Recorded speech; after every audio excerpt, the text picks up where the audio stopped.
The Federalist Papers. Publius. Audio by paper to audio. About Publius. Publius was the name chosen by James Madison, Alexander Hamilton, and John Jay as the author of each of the 85 Federalist Papers, published between October 1787 and August 1788, to advocate in favor of the new Constitution being drafted to replace the Articles of Confederation for governing the United States. The name honors Publius Valerius Publicola, a Roman consul who was among the founders of the Roman Republic.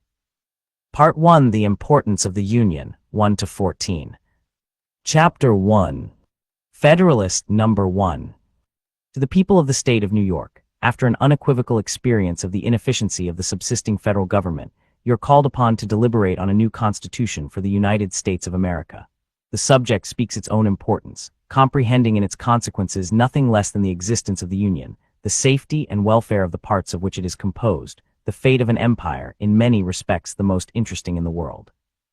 It has been frequently remarked that it seems to have been reserved to the people of this country, by their conduct and example, to decide the important question, whether societies of men are really capable or not of establishing good government from reflection and choice, or whether they are forever destined to depend for their political constitutions on accident and force.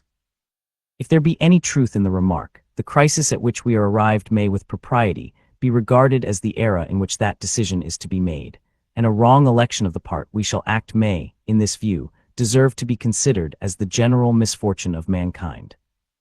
This idea will add the inducements of philanthropy to those of patriotism, to heighten the solicitude which all considerate and good men must feel for the event. Happy will it be if our choice should be directed by a judicious estimate of our true interests, unperplexed and unbiased by considerations not connected with the public good, but this is a thing more ardently to be wished than seriously to be expected.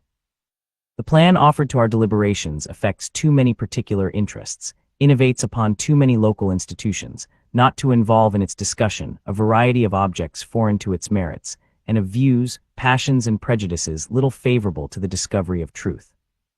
Among the most formidable of the obstacles which the new Constitution will have to encounter may readily be distinguished the obvious interest of a certain class of men in every state to resist all changes which may hazard a diminution of the power, emolument, and consequence of the offices they hold under the state establishments, and the perverted ambition of another class of men, who will either hope to aggrandize themselves by the confusions of their country, or will flatter themselves with fairer prospects of elevation from the subdivision of the empire into several partial confederacies than from its union under one government.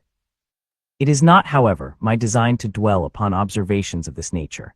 I am well aware that it would be disingenuous to resolve indiscriminately the opposition of any set of men, merely because their situations might subject them to suspicion, into interested or ambitious views. Candor will oblige us to admit that even such men may be actuated by upright intentions, and it cannot be doubted that much of the opposition which has made its appearance, or may hereafter make its appearance, will spring from sources, blameless at least, if not respectable, the honest errors of minds led astray by preconceived jealousies and fears. So numerous indeed and so powerful are the causes which serve to give a false bias to the judgment, that we, upon many occasions, see wise and good men on the wrong, as well as on the right side of questions of the first magnitude to society. This circumstance, if duly attended to, would furnish a lesson of moderation to those who are ever so much persuaded of their being in the right in any controversy. And a further reason for caution, in this respect, might be drawn from the reflection that we are not always sure that those who advocate the truth are influenced by purer principles than their antagonists. Ambition, avarice, personal animosity, party opposition, and many other motives not more laudable than these, are apt to operate as well upon those who support as those who oppose the right side of a question. Were there not even these inducements to moderation, nothing could be more ill-judged than that intolerant spirit which has, at all times, characterized political parties. For in politics, as in religion, it is equally absurd to aim at making proselytes by fire and sword. Heresies in either can rarely be cured by persecution. And yet, however just these sentiments will be allowed to be, we have already sufficient indications that it will happen in this as in all former cases of great national discussion. A torrent of angry and malignant passions will be let loose. To judge from the conduct of the opposite parties, we shall be led to conclude that they will mutually hope to evince the justness of their opinions, and to increase the number of their converts by the loudness of their declamations and the bitterness of their invectives. An enlightened zeal for the energy and efficiency of government will be stigmatized as the offspring of a temper fond of despotic power and hostile to the principles of liberty. An over-scrupulous jealousy of danger to the rights of the people, which is more commonly the fault of the head than of the heart, will be represented as mere pretense and artifice, the stale bait for popularity at the expense of the public good. It will be forgotten, on the one hand, that jealousy is the usual concomitant of love, and that the noble enthusiasm of liberty is apt to be infected with a spirit of narrow and illiberal distrust. On the other hand, it will be equally forgotten that the vigor of government is essential to the security of liberty, that, in the contemplation of a sound and well-informed judgment, their interest can never be separated, and that a dangerous ambition more often lurks behind the specious mask of zeal for the rights of the people than under the forbidden appearance of zeal for the firmness and efficiency of government. History will teach us that the former has been found a much more certain road to the introduction of despotism than the latter, and that of those men who have overturned the liberties of republics, the greatest number have begun their career by paying an obsequious court to the people, commencing demagogues and ending tyrants. In the course of the preceding observations, I have had an eye, my fellow citizens, to putting you upon your guard against all attempts, from whatever quarter, to influence your decision in a matter of the utmost moment to your welfare, by any impressions other than those which may result from the evidence of truth. You will, no doubt, at the same time, have collected from the general scope of them, that they proceed from a source not unfriendly to the new Constitution. Yes, my countrymen, I own to you that, after having given it an attentive consideration, I am clearly of opinion it is your interest to adopt it. I am convinced that this is the safest course for your liberty, your dignity, and your happiness. I affect not reserves which I do not feel. I will not amuse you with an appearance of deliberation when I have decided. I frankly acknowledge to you my convictions, and I will freely lay before you the reasons on which they are founded. The consciousness of good intentions disdains ambiguity. I shall not, however, multiply professions on this head. My motives must remain in the depository of my own breast. My arguments will be open to all, and may be judged of by all. They shall at least be offered in a spirit which will not disgrace the cause of truth. I propose, in a series of papers, to discuss the following interesting particulars: the utility of the Union to your political prosperity, the insufficiency of the present Confederation to preserve that Union, the necessity of a government, at least equally energetic with the one proposed. To the attainment of this object, the conformity of the proposed Constitution to the true principles of republican government, its analogy to your own state constitution, and lastly, the additional security which its adoption will afford to the preservation of that species of government, to liberty, and to property. In the progress of this discussion, I shall endeavor to give a satisfactory answer to all the objections which shall have made their appearance, that may seem to have any claim to your attention. It may perhaps be thought superfluous to offer arguments to prove the utility of the Union, a point, no doubt, deeply engraved on the hearts of the great body of the people in every state, and one, which it may be imagined, has no adversaries. But the fact is that we already hear it whispered in the private circles of those who oppose the new Constitution, that the 13 states are of too great extent for any general system, and that we must of necessity resort to separate confederacies of distinct portions of the whole. This doctrine will, in all probability, be gradually propagated, till it has votaries enough to countenance an open avowal of it. For nothing can be more evident, to those who are able to take an enlarged view of the subject, than the alternative of an adoption of the new Constitution or a dismemberment of the Union.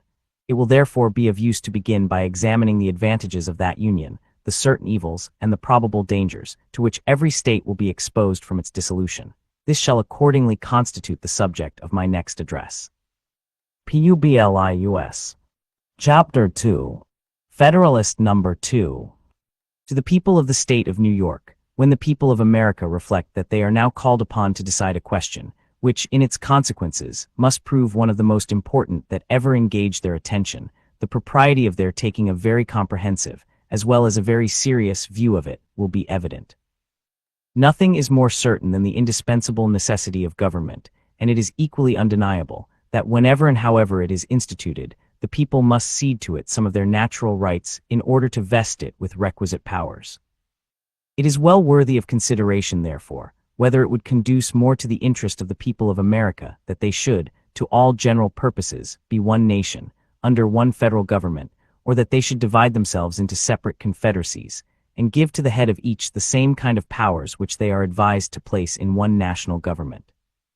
It has until lately been a received and uncontradicted opinion that the prosperity of the people of America depended on their continuing firmly united, and the wishes, prayers, and efforts of our best and wisest citizens have been constantly directed to that object. But politicians now appear, who insist that this opinion is erroneous, and that instead of looking for safety and happiness in union, we ought to seek it in a division of the states into distinct confederacies or sovereignties.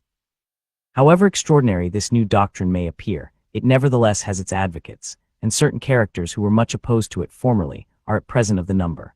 Whatever may be the arguments or inducements which have wrought this change in the sentiments and declarations of these gentlemen, it certainly would not be wise in the people at large to adopt these new political tenets without being fully convinced that they are founded in truth and sound policy. It has often given me pleasure to observe that independent America was not composed of detached and distant territories, but that one connected, fertile, widespread country was the portion of our Western sons of liberty. Providence has in a particular manner blessed it with a variety of soils and productions, and watered it with innumerable streams, for the delight and accommodation of its inhabitants. A succession of navigable waters forms a kind of chain round its borders, as if to bind it together, while the most noble rivers in the world, running at convenient distances, present them with highways for the easy communication of friendly aids and the mutual transportation and exchange of their various commodities. With equal pleasure I have as often taken notice that Providence has been pleased to give this one connected country to one united people, a people descended from the same ancestors, speaking the same language, professing the same religion, attached to the same principles of government, very similar in their manners and customs, and who, by their joint counsels, arms, and efforts, fighting side by side throughout a long and bloody war, have nobly established general liberty and independence. This country and this people seem to have been made for each other, and it appears as if it was the design of Providence that an inheritance so proper and convenient for a band of brethren, united to each other by the strongest ties, should never be split into a number of unsocial, jealous, and alien sovereignties. Similar sentiments have hitherto prevailed among all orders and denominations of men among us. To all general purposes, we have uniformly been one people, each individual citizen everywhere enjoying the same national rights, privileges, and protection. As a nation we have made peace and war. As a nation we have vanquished our common enemies. As a nation we have formed alliances, and made treaties, and entered into various compacts and conventions with foreign states. A strong sense of the value and blessings of union induced the people, at a very early period, to institute a federal government to preserve and perpetuate it. They formed it almost as soon as they had a political existence, nay, at a time when their habitations were in flames, when many of their citizens were bleeding, and when the progress of hostility and desolation left little room for those calm and mature inquiries and reflections which must ever precede the formation of a wise and well-balanced government for a free people. It is not to be wondered at that a government instituted in times so inauspicious should on experiment be found greatly deficient and inadequate to the purpose it was intended to answer. This intelligent people perceived and regretted these defects. Still continuing no less attached to union than enamored of liberty, they observed the danger which immediately threatened the former and more remotely the latter, and being persuaded that ample security for both could only be found in a national government more wisely framed, they as with one voice convened the late convention at Philadelphia to take that important subject under consideration. This convention composed of men who possessed the confidence of the people, and many of whom had become highly distinguished by their patriotism, virtue, and wisdom, in times which tried the minds and hearts of men, undertook the arduous task. In the mild season of peace, with minds unoccupied by other subjects, they passed many months in cool, uninterrupted, and daily consultation, and finally, without having been awed by power or influenced by any passions except love for their country, they presented and recommended to the people the plan produced by their joint and very unanimous councils. Admit, for so is the fact, that this plan is only recommended, not imposed, yet let it be remembered that it is neither recommended to blind approbation, nor to blind reprobation, but to that sedate and candid consideration which the magnitude and importance of the subject demand, and which it certainly ought to receive. But this, as was remarked in the foregoing number of this paper, is more to be wished than expected, that it may be so considered and examined. Experience on a former occasion teaches us not to be too sanguine in such hopes. It is not yet forgotten that well-grounded apprehensions of imminent danger induced the people of America to form the memorable Congress of 1774. That body recommended certain measures to their constituents, and the event proved their wisdom. Yet it is fresh in our memories how soon the press began to teem with pamphlets and weekly papers against those very measures. Not only many of the officers of government, who obeyed the dictates of personal interest, but others, from a mistaken estimate of consequences, or the undue influence of former attachments, or whose ambition aimed at objects which did not correspond with the public good, were indefatigable in their efforts to persuade the people to reject the advice of that patriotic Congress. Many indeed were deceived and deluded, but the great majority of the people reasoned and decided judiciously, and happy they are in reflecting that they did so. They considered that the Congress was composed of many wise and experienced men, that, being convened from different parts of the country, they brought with them and communicated to each other a variety of useful information, that, in the course of the time they passed together in inquiring into and discussing the true interests of their country, they must have acquired very accurate knowledge on that head. That they were individually interested in the public liberty and prosperity, and therefore that it was not less their inclination than their duty to recommend only such measures as, after the most mature deliberation, they really thought prudent and advisable. These and similar considerations then induced the people to rely greatly on the judgment and integrity of the Congress, and they took their advice, notwithstanding the various arts and endeavors used to deter them from it. But if the people at large had reason to confide in the men of that Congress, few of whom had been fully tried or generally known, still greater reason have they now to respect the judgment and advice of the Convention, for it is well known that some of the most distinguished members of that Congress, who have been since tried and justly approved for patriotism and abilities, and who have grown old in acquiring political information, were also members of this Convention, and carried into it their accumulated knowledge and experience. It is worthy of remark that not only the first, but every succeeding Congress, as well as the late Convention, have invariably joined with the people in thinking that the prosperity of America depended on its union. To preserve and perpetuate it was the great object of the people in forming that Convention, and it is also the great object of the plan which the Convention has advised them to adopt. With what propriety, therefore, or for what good purposes, are attempts at this particular period made by some men to depreciate the importance of the Union? Or why is it suggested that 3 or 4 confederacies would be better than one? I am persuaded in my own mind that the people have always thought right on this subject, and that their universal and uniform attachment to the cause of the Union rests on great and weighty reasons, which I shall endeavor to develop and explain in some ensuing papers. They who promote the idea of substituting a number of distinct confederacies in the room of the plan of the Convention seem clearly to foresee that the rejection of it would put the continuance of the Union in the utmost jeopardy. That certainly would be the case, and I sincerely wish that it may be as clearly foreseen by every good citizen that whenever the dissolution of the Union arrives, America will have reason to exclaim, in the words of the poet, "Farewell, a long farewell to all my greatness." Publius. Chapter 3. Federalist Number 3. To the people of the state of New York, it is not a new observation that the people of any country, if, like the Americans, intelligent and well-informed, seldom adopt and steadily persevere for many years in an erroneous opinion respecting their interests. That consideration naturally tends to create great respect for the high opinion which the people of America have so long and uniformly entertained of the importance of their continuing firmly united under one federal government, vested with sufficient powers for all general and national purposes. The more attentively I consider and investigate the reasons which appear to have given birth to this opinion, the more I become convinced that they are cogent and conclusive.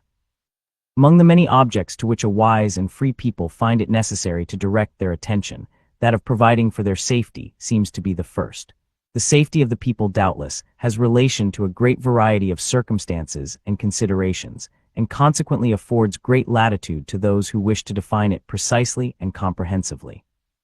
At present I mean only to consider it as it respects security for the preservation of peace and tranquility, as well as against dangers from foreign arms and influence, as from dangers of the like kind arising from domestic causes. As the former of these comes first in order, it is proper it should be the first discussed. Let us therefore proceed to examine whether the people are not right in their opinion that a cordial union, under an efficient national government, affords them the best security that can be devised against hostilities from abroad. The number of wars which have happened, or will happen in the world, will always be found to be in proportion to the number and weight of the causes, whether real or pretended, which provoke or invite them. If this remark be just, it becomes useful to inquire whether so many just causes of war are likely to be given by United America as by disunited America. For if it should turn out that United America will probably give the fewest, then it will follow that in this respect the Union tends most to preserve the people in a state of peace with other nations. The just causes of war, for the most part, arise either from violation of treaties or from direct violence. America has already formed treaties with no less than 6 foreign nations, and all of them except Prussia are maritime and therefore able to annoy and injure us. She has also extensive commerce with Portugal, Spain, and Britain, and with respect to the two latter, has, in addition, the circumstance of neighborhood to attend to. It is of high importance to the peace of America that she observe the laws of nations towards all these powers, and to me it appears evident that this will be more perfectly and punctually done by one national government than it could be either by 13 separate states or by 3 or 4 distinct confederacies. Because when once an efficient national government is established, the best men in the country will not only consent to serve, but also will generally be appointed to manage it. For although town or country or other contracted influence may place men in state assemblies, or senates, or courts of justice, or executive departments, yet more general and extensive reputation for talents and other qualifications will be necessary to recommend men to offices under the national government, especially as it will have the widest field for choice, and never experience that want of proper persons which is not uncommon in some of the states. Hence it will result that the administration, the political councils, and the judicial decisions of the national government will be more wise, systematical, and judicious than those of individual states, and consequently more satisfactory with respect to other nations, as well as more safe with respect to us. Because under the national government, treaties and articles of treaties, as well as the laws of nations, will always be expounded in one sense and executed in the same manner, whereas adjudications on the same points and questions, in 13 states or in 3 or 4 confederacies, will not always accord or be consistent. And that as well from the variety of independent courts and judges appointed by different and independent governments, as from the different local laws and interests which may affect and influence them.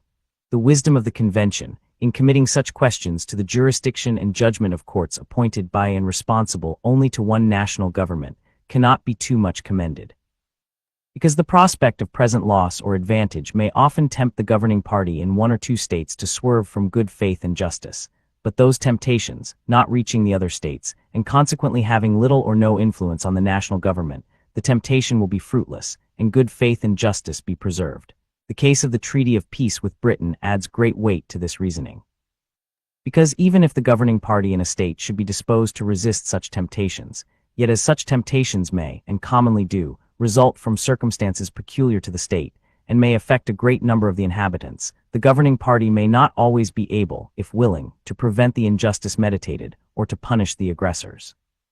But the national government, not being affected by those local circumstances, will neither be induced to commit the wrong themselves, nor want power or inclination to prevent or punish its commission by others.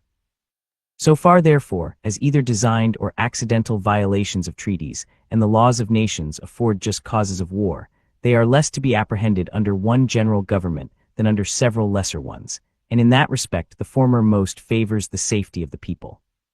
As to those just causes of war which proceed from direct and unlawful violence, it appears equally clear to me that one good national government affords vastly more security against dangers of that sort than can be derived from any other quarter. Because such violations are more frequently caused by the passions and interests of a part than of the whole, of 1 or 2 states than of the Union. Not a single Indian war has yet been occasioned by aggressions of the present federal government, feeble as it is, but there are several instances of Indian hostilities having been provoked by the improper conduct of individual states, who, either unable or unwilling to restrain or punish offenses, have given occasion to the slaughter of many innocent inhabitants. The neighborhood of Spanish and British territories, bordering on some states and not on others, naturally confines the causes of quarrel more immediately to the borderers. The bordering states, if any, will be those who, under the impulse of sudden irritation and a quick sense of apparent interest or injury, will be most likely, by direct violence, to excite war with these nations, and nothing can so effectually obviate that danger as a national government, whose wisdom and prudence will not be diminished by the passions which actuate the parties immediately interested. But not only fewer just causes of war will be given by the national government, but it will also be more in their power to accommodate and settle them amicably. They will be more temperate and cool, and in that respect, as well as in others, will be more in capacity to act advisedly than the offending state. The pride of states as well as of men naturally disposes them to justify all their actions, and opposes their acknowledging, correcting, or repairing their errors and offenses. The national government, in such cases, will not be affected by this pride, but will proceed with moderation and candor to consider and decide on the means most proper to extricate them from the difficulties which threaten them. Besides, it is well known that acknowledgments, explanations, and compensations are often accepted as satisfactory from a strong united nation, which would be rejected as unsatisfactory if offered by a state or confederacy of little consideration or power. In the year 1685, the state of Genoa, having offended Louis XIV, endeavored to appease him. He demanded that they should send their doge, or chief magistrate, accompanied by 4 of their senators, to France to ask his pardon and receive his terms. They were obliged to submit to it for the sake of peace. Would he on any occasion either have demanded or have received the like humiliation from Spain, or Britain, or any other powerful nation? Publius. Chapter 4. Federalist Number 4. To the people of the state of New York, my last paper assigned several reasons why the safety of the people would be best secured by union against the danger it may be exposed to by just causes of war given to other nations. And those reasons show that such causes would not only be more rarely given, but would also be more easily accommodated by a national government than either by the state governments or the proposed little confederacies. But the safety of the people of America against dangers from foreign force depends not only on their forbearing to give just causes of war to other nations, but also on their placing and continuing themselves in such a situation as not to invite hostility or insult. For it need not be observed that there are pretended as well as just causes of war. It is too true, however disgraceful it may be to human nature, that nations in general will make war whenever they have a prospect of getting anything by it. Nay, absolute monarchs will often make war when their nations are to get nothing by it, but for the purposes and objects merely personal, such as thirst for military glory, revenge for personal affronts, ambition, or private compacts, to aggrandize or support their particular families or partisans. These and a variety of other motives, which affect only the mind of the sovereign, often lead him to engage in wars not sanctified by justice or the voice and interests of his people. But independent of these inducements to war, which are more prevalent in absolute monarchies, but which well deserve our attention, there are others which affect nations as often as kings, and some of them will on examination be found to grow out of our relative situation and circumstances. With France and with Britain we are rivals in the fisheries, and can supply their markets cheaper than they can themselves, notwithstanding any efforts to prevent it by bounties on their own or duties on foreign fish. With them and with most other European nations we are rivals in navigation and the carrying trade, and we shall deceive ourselves if we suppose that any of them will rejoice to see it flourish. For, as our carrying trade cannot increase without in some degree diminishing theirs, it is more their interest, and will be more their policy, to restrain than to promote it. In the trade to China and India, we interfere with more than one nation, inasmuch as it enables us to partake in advantages which they had in a manner monopolized, and as we thereby supply ourselves with commodities which we used to purchase from them. The extension of our own commerce in our own vessels cannot give pleasure to any nations who possess territories on or near this continent, because the cheapness and excellence of our productions, added to the circumstance of vicinity, and the enterprise and address of our merchants and navigators, will give us a greater share in the advantages which those territories afford, than consists with the wishes or policy of their respective sovereigns.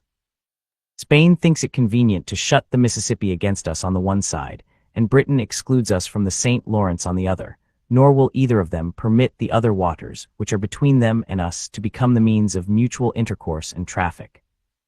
From these and such like considerations, which might, if consistent with prudence, be more amplified and detailed, it is easy to see that jealousies and uneasinesses may gradually slide into the minds and cabinets of other nations, and that we are not to expect that they should regard our advancement in union, in power and consequence by land and by sea, with an eye of indifference and composure. The people of America are aware that inducements to war may arise out of these circumstances, as well as from others not so obvious at present, and that whenever such inducements may find fit time and opportunity for operation, pretenses to color and justify them will not be wanting. Wisely, therefore, do they consider union and a good national government as necessary to put and keep them in such a situation, as instead of inviting war, will tend to repress and discourage it. That situation consists in the best possible state of defense, and necessarily depends on the government, the arms, and the resources of the country. As the safety of the whole is the interest of the whole, and cannot be provided for without government, either one or more or many, let us inquire whether one good government is not, relative to the object in question, more competent than any other given number whatever. One government can collect and avail itself of the talents and experience of the ablest men, in whatever part of the Union they may be found. It can move on uniform principles of policy. It can harmonize, assimilate, and protect the several parts and members, and extend the benefit of its foresight and precautions to each. In the formation of treaties, it will regard the interest of the whole, and the particular interests of the parts as connected with that of the whole. It can apply the resources and power of the whole to the defense of any particular part, and that more easily and expeditiously than state governments or separate confederacies can possibly do, for want of concert and unity of system. It can place the militia under one plan of discipline, and by putting their officers in a proper line of subordination to the chief magistrate, will, as it were, consolidate them into one corps, and thereby render them more efficient than if divided into 13 or into 3 or 4 distinct independent companies. What would the militia of Britain be if the English militia obeyed the government of England, if the Scotch militia obeyed the government of Scotland, and if the Welsh militia obeyed the government of Wales? Suppose an invasion. Would those 3 governments, if they agreed at all, be able, with all their respective forces, to operate against the enemy so effectually as the single government of Great Britain would? We have heard much of the fleets of Britain, and the time may come, if we are wise, when the fleets of America may engage attention. But if one national government had not so regulated the navigation of Britain as to make it a nursery for seamen, if one national government had not called forth all the national means and materials for forming fleets, their prowess and their thunder would never have been celebrated. Let England have its navigation and fleet, let Scotland have its navigation and fleet, let Wales have its navigation and fleet, let Ireland have its navigation and fleet, let those 4 of the constituent parts of the British Empire be under 4 independent governments, and it is easy to perceive how soon they would each dwindle into comparative insignificance. Apply these facts to our own case. Leave America divided into 13, or if you please, into 3 or 4 independent governments. What armies could they raise and pay? What fleets could they ever hope to have? If one was attacked, would the others fly to its succor, and spend their blood and money in its defense? Would there be no danger of their being flattered into neutrality by its specious promises, or seduced by a too great fondness for peace to decline hazardous their tranquility and present safety for the sake of neighbors, of whom perhaps they have been jealous, and whose importance they are content to see diminished? Although such conduct would not be wise, it would, nevertheless, be natural. The history of the states of Greece and of other countries abounds with such instances, and it is not improbable that what has so often happened would, under similar circumstances, happen again. But admit that they might be willing to help the invaded state or confederacy. How and when, and in what proportion shall aids of men and money be afforded? Who shall command the allied armies, and from which of them shall he receive his orders? Who shall settle the terms of peace, and in case of disputes what empire shall decide between them and compel acquiescence? Various difficulties and inconveniences would be inseparable from such a situation, whereas one government, watching over the general and common interests, and combining and directing the powers and resources of the whole, would be free from all these embarrassments, and conduce far more to the safety of the people. But whatever may be our situation, whether firmly united under one national government, or split into a number of confederacies, certain it is that foreign nations will know and view it exactly as it is, and they will act toward us accordingly. If they see that our national government is efficient and well administered, our trade prudently regulated, our militia properly organized and disciplined, our resources and finances discreetly managed, our credit re-established, our people free, contented, and united, they will be much more disposed to cultivate our friendship than provoke our resentment. If on the other hand they find us either destitute of an effectual government, each state doing right or wrong, as to its rulers may seem convenient, or split into 3 or 4 independent and probably discordant republics or confederacies, one inclining to Britain, another to France, and a third to Spain, and perhaps played off against each other by the 3, what a poor, pitiful figure will America make in their eyes. How liable would she become not only to their contempt, but to their outrage, and how soon would dear-bought experience proclaim that when a people or family so divide, it never fails to be against themselves. Publius. Chapter 5. Federalist Number 5. To the people of the state of New York, Queen Anne, in her letter of the 1st July, 1706, to the Scotch Parliament, makes some observations on the importance of the union then forming between England and Scotland, which merit our attention. I shall present the public with one or two extracts from it. An entire and perfect union will be the solid foundation of lasting peace. It will secure your religion, liberty, and property, remove the animosities amongst yourselves, and the jealousies and differences betwixt our two kingdoms. It must increase your strength, riches, and trade, and by this union the whole island, being joined in affection and free from all apprehensions of different interest, will be enabled to resist all its enemies. We most earnestly recommend to you calmness and unanimity in this great and weighty affair, that the union may be brought to a happy conclusion, being the only effectual way to secure our present and future happiness, and disappoint the designs of our and your enemies, who will doubtless, on this occasion, use their utmost endeavors to prevent or delay this union. It was remarked in the preceding paper that weakness and divisions at home would invite dangers from abroad, and that nothing would tend more to secure us from them than union, strength, and good government within ourselves. This subject is copious and cannot easily be exhausted. The history of Great Britain is the one with which we are in general the best acquainted, and it gives us many useful lessons. We may profit by their experience without paying the price which it cost them. Although it seems obvious to common sense that the people of such an island should be but one nation, yet we find that they were for ages divided into three, and that those three were almost constantly embroiled in quarrels and wars with one another. Notwithstanding their true interest with respect to the continental nations was really the same, yet by the arts and policy and practices of those nations, their mutual jealousies were perpetually kept inflamed, and for a long series of years they were far more inconvenient and troublesome than they were useful and assisting to each other. Should the people of America divide themselves into 3 or 4 nations, would not the same thing happen? Would not similar jealousies arise and be in like manner cherished?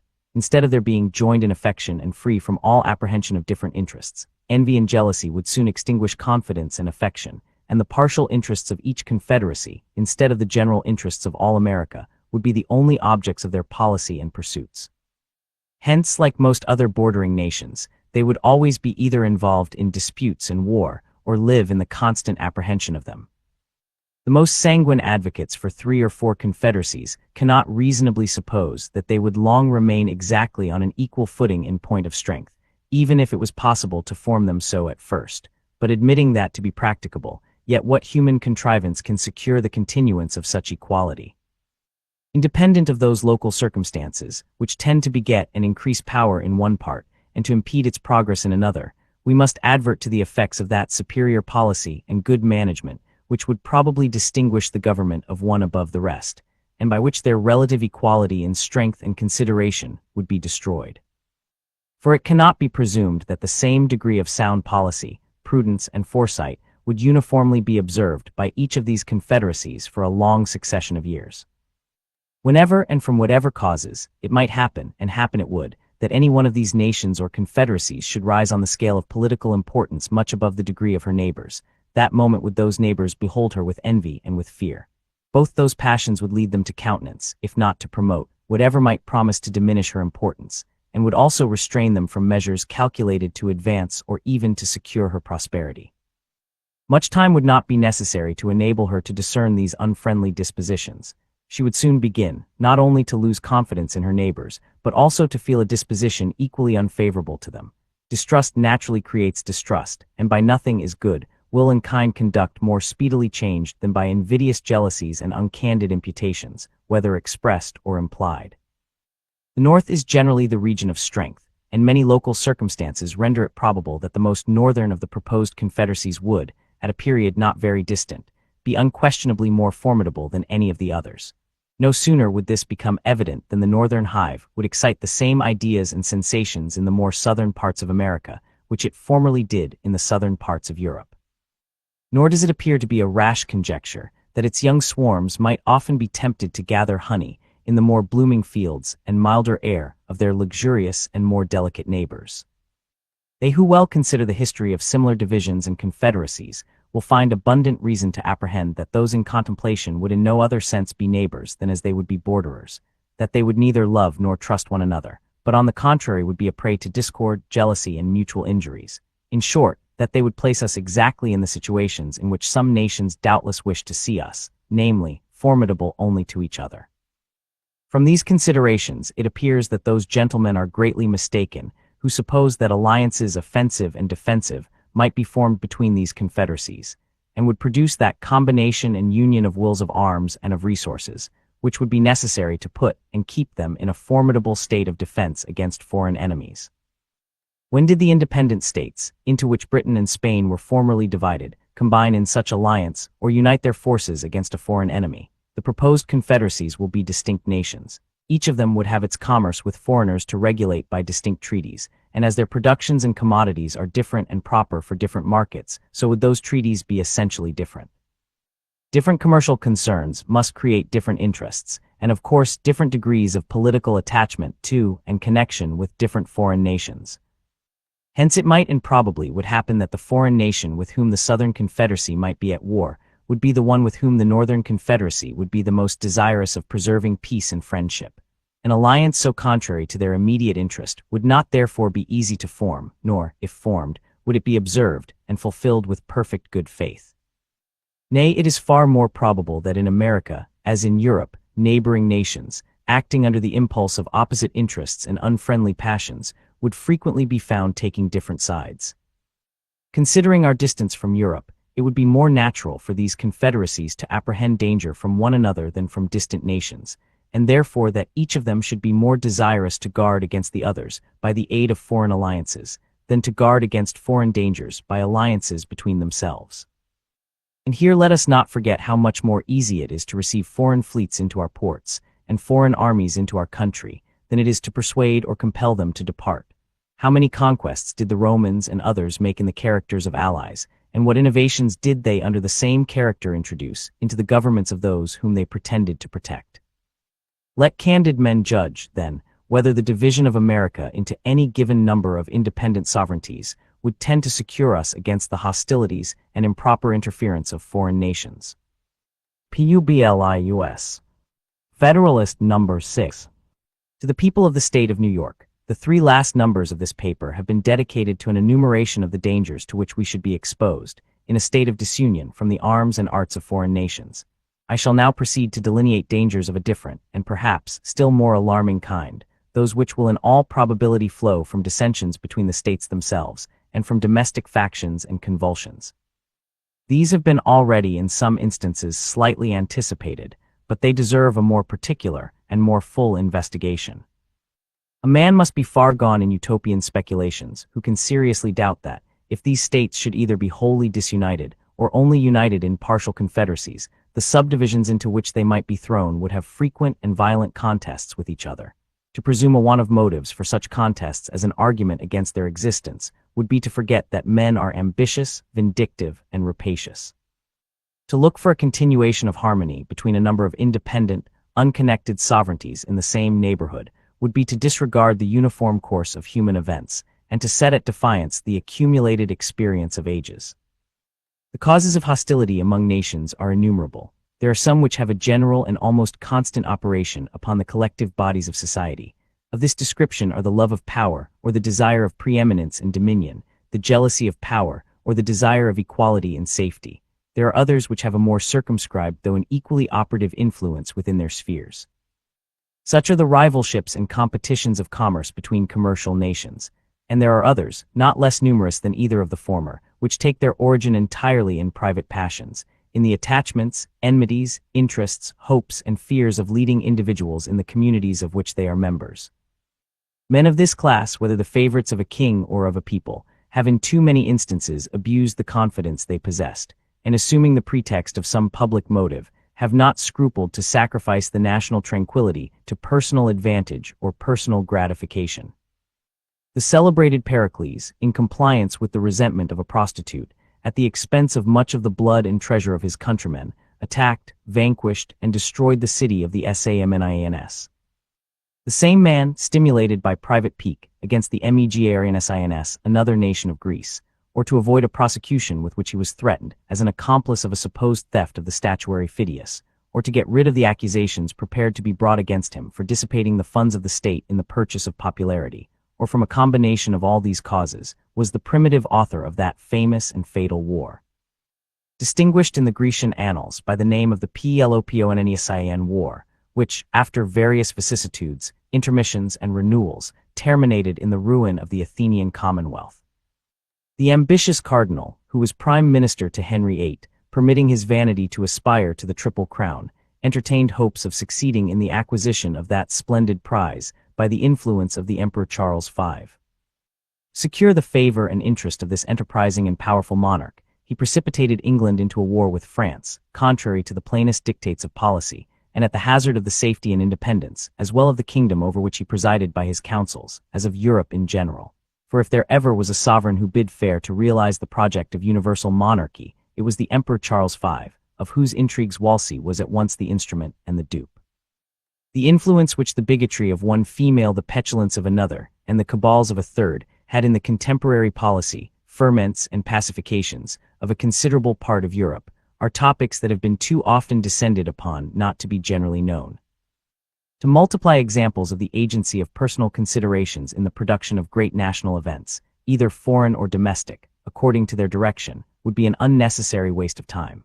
Those who have but a superficial acquaintance with the sources from which they are to be drawn will themselves recollect a variety of instances, and those who have a tolerable knowledge of human nature will not stand in need of such lights to form their opinion either of the reality or extent of that agency. Perhaps, however, a reference, tending to illustrate the general principle, may with propriety be made to a case which has lately happened among ourselves. If Shays had not been a desperate debtor, it is much to be doubted whether Massachusetts would have been plunged into a civil war.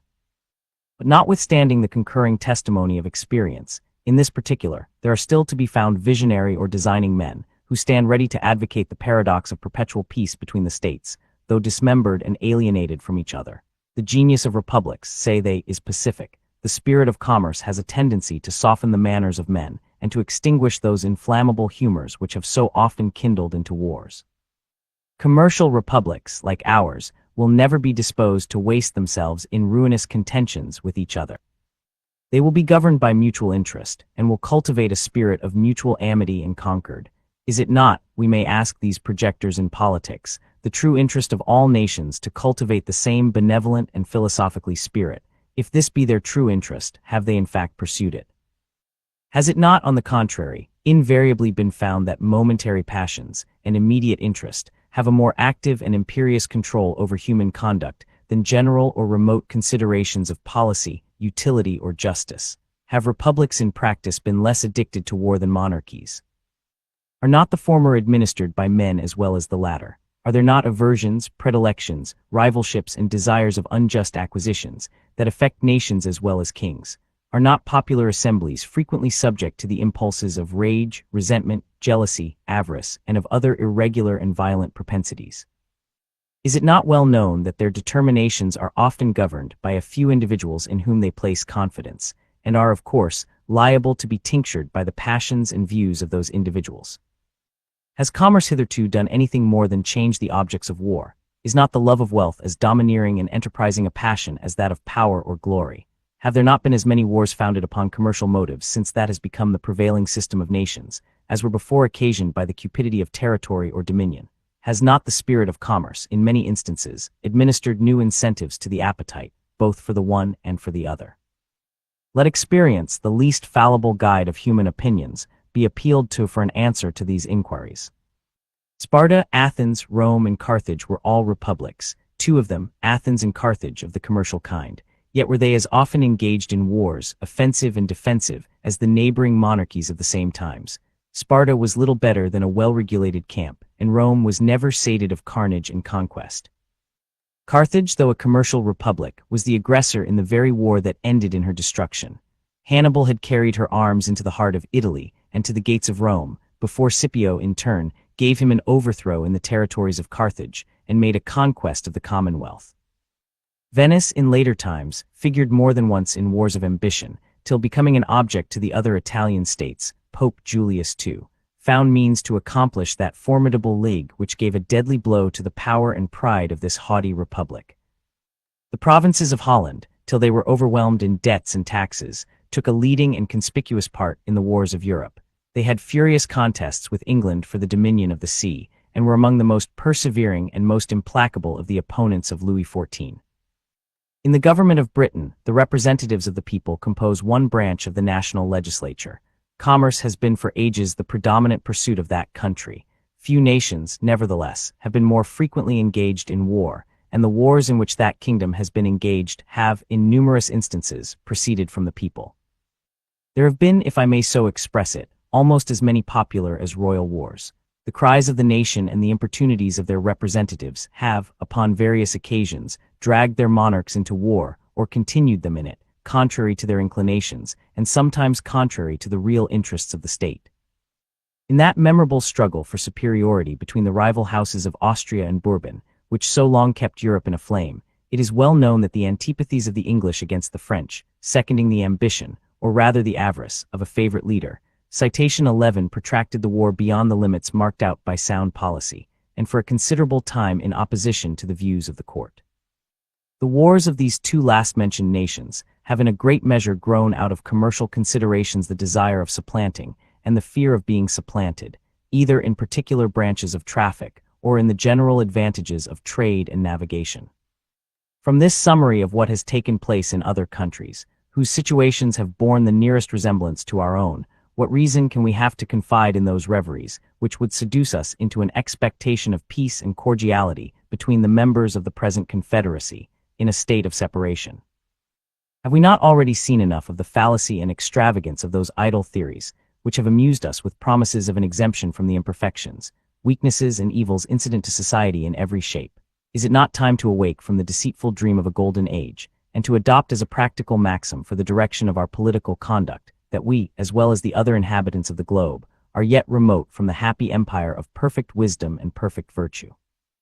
Let the point of extreme depression to which our national dignity and credit have sunk, let the inconveniences felt everywhere from a lax and ill administration of government, let the revolt of a part of the state of North Carolina, the late menacing disturbances in Pennsylvania, and the actual insurrections and rebellions in Massachusetts, declare.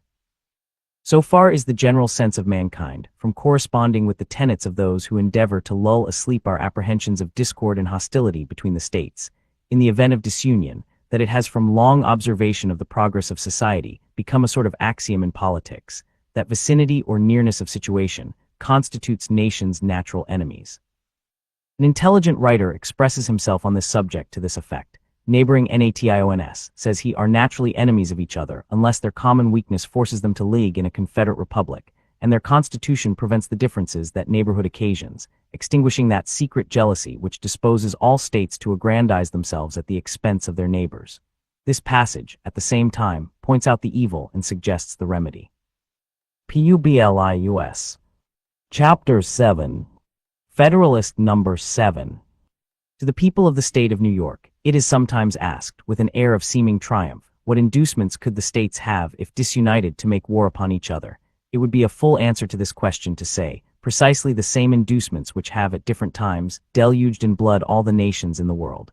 But unfortunately for us, the question admits of a more particular answer. There are causes of differences within our immediate contemplation, of the tendency of which, even under the restraints of a federal constitution, we have had sufficient experience to enable us to form a judgment of what might be expected if those restraints were removed. Territorial disputes have at all times been found one of the most fertile sources of hostility among nations. Perhaps the greatest proportion of wars that have desolated the earth have sprung from this origin. This cause would exist among us in full force. We have a vast tract of unsettled territory within the boundaries of the United States. There still are discordant and undecided claims between several of them, and the dissolution of the Union would lay a foundation for similar claims between them all. It is well known that they have heretofore had serious and animated discussion concerning the rights to the lands which were ungranted at the time of the Revolution, and which usually went under the name of Crown lands. The states within the limits of whose colonial governments they were comprised have claimed them as their property. The others have contended that the rights of the Crown in this article devolved upon the Union, especially as to all that part of the Western Territory which, either by actual possession, or through the submission of the Indian proprietors, was subjected to the jurisdiction of the King of Great Britain, till it was relinquished in the Treaty of Peace. This, it has been said, was at all events an acquisition to the Confederacy by compact with a foreign power. It has been the prudent policy of Congress to appease this controversy, by prevailing upon the states to make cessions to the United States for the benefit of the whole. This has been so far accomplished as under a continuation of the Union to afford a decided prospect of an amicable termination of the dispute. A dismemberment of the Confederacy, however, would revive this dispute and would create others on the same subject. At present, a large part of the vacant Western Territory is, by cession at least, if not by any interior right, the common property of the Union. If that were at an end, the states which made the cession, on a principle of federal compromise, would be apt when the motive of the grant had ceased to reclaim the lands as a reversion. The other states would no doubt insist on a proportion, by right of representation. Their argument would be that a grant, once made, could not be revoked, and that the justice of participating in territory acquired or secured by the joint efforts of the Confederacy remained undiminished. If contrary to probability, it should be admitted by all the states that each had a right to a share of this common stock, there would still be a difficulty to be surmounted as to a proper rule of apportionment. Different principles would be set up by different states for this purpose, and as they would affect the opposite interests of the parties, they might not easily be susceptible of a pacific adjustment.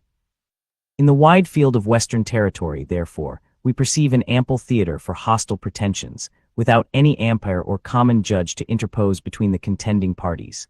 To reason from the past to the future, we shall have good ground to apprehend that the sword would sometimes be appealed to as the arbiter of their differences.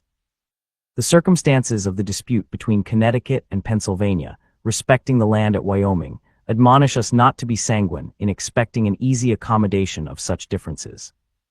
The Articles of Confederation obliged the parties to submit the matter to the decision of a federal court. The submission was made, and the court decided in favor of Pennsylvania, but Connecticut gave strong indications of dissatisfaction with that determination, nor did she appear to be entirely resigned to it, till, by negotiation and management, something like an equivalent was found for the loss she supposed herself to have sustained. Nothing here said is intended to convey the slightest censure on the conduct of that state. She no doubt sincerely believed herself to have been injured by the decision, and states, like individuals, acquiesce with great reluctance in determinations to their disadvantage. Those who had an opportunity of seeing the inside of the transactions which attended the progress of the controversy between this state and the District of Vermont can vouch the opposition we experienced, as well from states not interested as from those which were interested in the claim, and can attest the danger to which the peace of the Confederacy might have been exposed, had this state attempted to assert its rights by force. Two motives preponderated in that opposition: one, a jealousy entertained of our future power, and the other, the interest of certain individuals of influence in the neighboring states who had obtained grants of lands under the actual government of that district. Even the states which brought forward claims in contradiction to ours seemed more solicitous to dismember this state than to establish their own pretensions. These were New Hampshire, Massachusetts, and Connecticut. New Jersey and Rhode Island, upon all occasions, discovered a warm zeal for the independence of Vermont, and Maryland, till alarmed by the appearance of a connection between Canada and that state, entered deeply into the same views. These being small states, saw with an unfriendly eye the perspective of our growing greatness. In a review of these transactions, we may trace some of the causes which would be likely to embroil the states with each other, if it should be their unpropitious destiny to become disunited. The competitions of commerce would be another fruitful source of contention. The states less favorably circumstanced would be desirous of escaping from the disadvantages of local situation, and of sharing in the advantages of their more fortunate neighbors. Each state, or separate confederacy, would pursue a system of commercial policy peculiar to itself. This would occasion distinctions, preferences, and exclusions, which would beget discontent. The habits of intercourse, on the basis of equal privileges, to which we have been accustomed since the earliest settlement of the country, would give a keener edge to those causes of discontent than they would naturally have independent of this circumstance. We should be ready to denominate injuries, those things which were in reality the justifiable acts of independent sovereignties, consulting a distinct interest. The spirit of enterprise, which characterizes the commercial part of America, has left no occasion of displaying itself unimproved. It is not at all probable that this unbridled spirit would pay much respect to those regulations of trade by which particular states might endeavor to secure exclusive benefits to their own citizens. The infractions of these regulations on one side, the efforts to prevent and repel them on the other, would naturally lead to outrages, and these to reprisals and wars.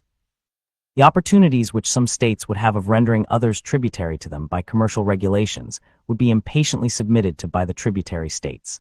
The relative situation of New York, Connecticut, and New Jersey would afford an example of this kind.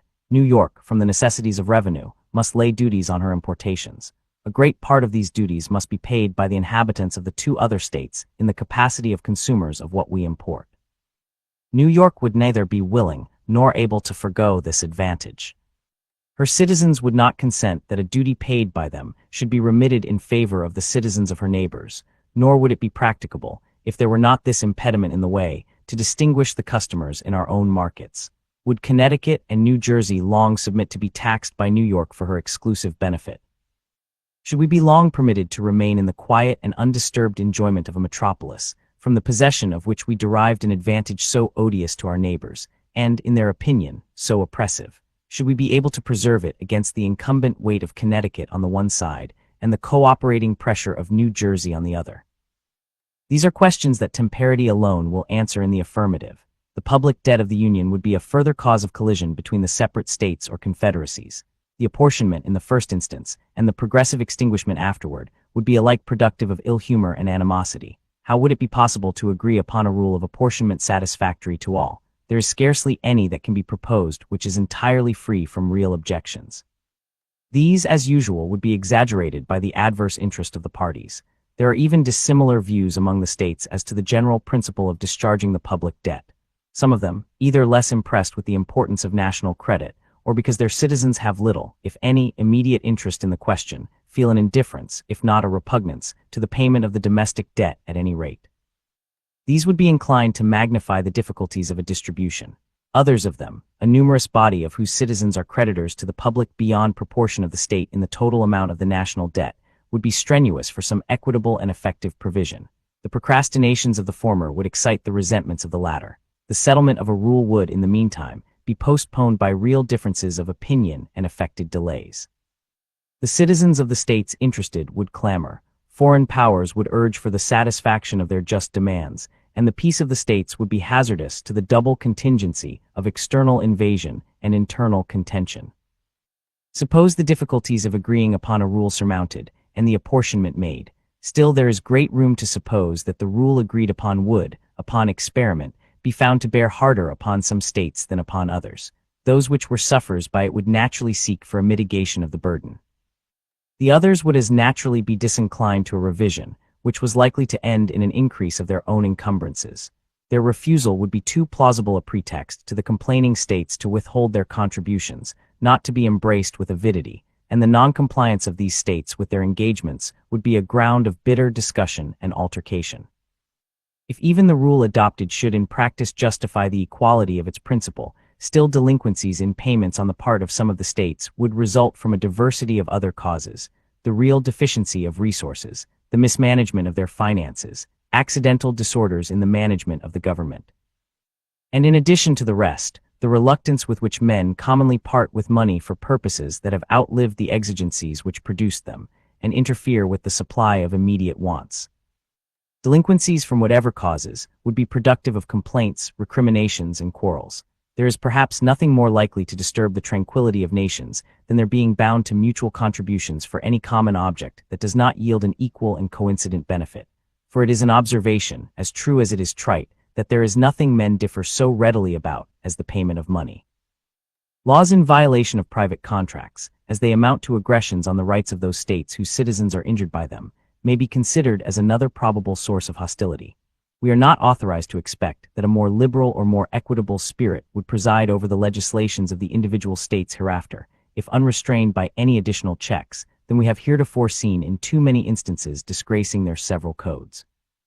We have observed the disposition to retaliation excited in Connecticut in consequence of the enormities perpetrated by the legislature of Rhode Island, and we reasonably infer that, in similar cases, under other circumstances, a war, not of parchment, but of the sword, would chastise such atrocious breaches of moral obligation and social justice. The probability of incompatible alliances between the different states or confederacies and different foreign nations, and the effects of this situation upon the peace of the whole, have been sufficiently unfolded in some preceding papers.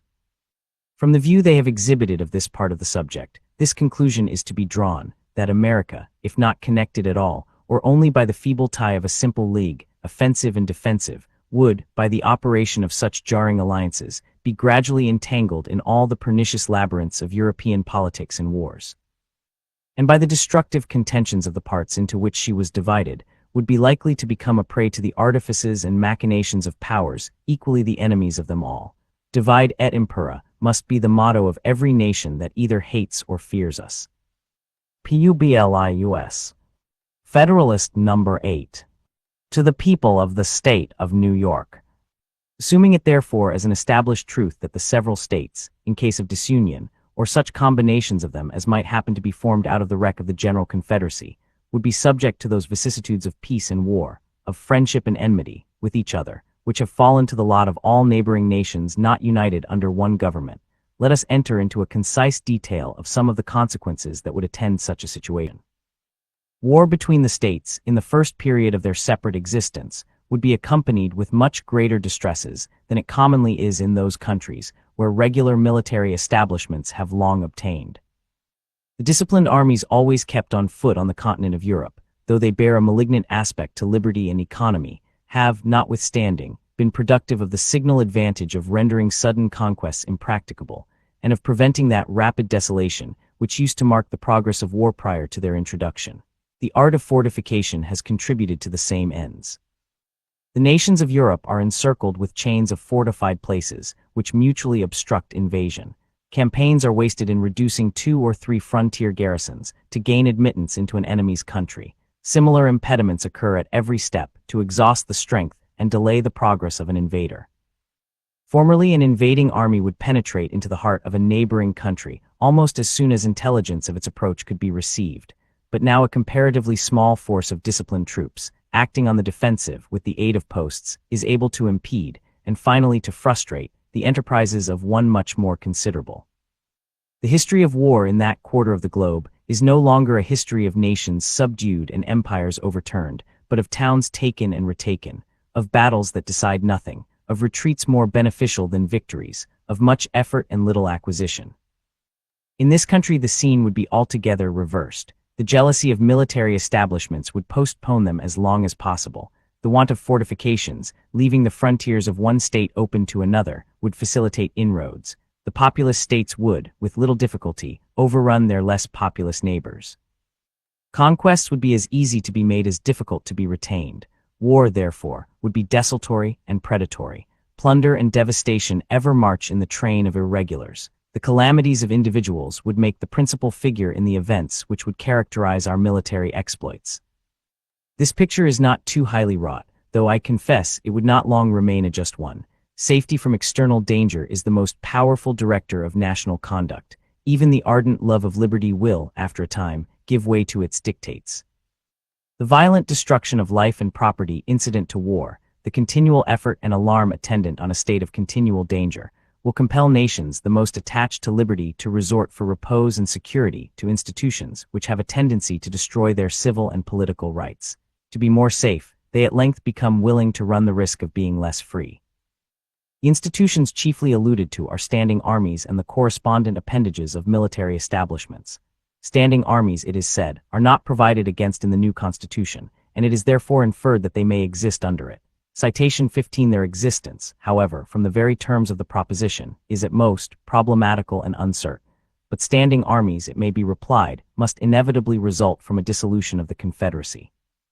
Frequent war and constant apprehension, which require a state of as constant preparation, will infallibly produce them. The weaker states or confederacies would first have recourse to them, to put themselves upon an equality with their more potent neighbors. They would endeavor to supply the inferiority of population and resources by a more regular and effective system of defense, by disciplined troops, and by fortifications. They would, at the same time, be necessitated to strengthen the executive arm of government, in doing which their constitutions would acquire a progressive direction toward monarchy.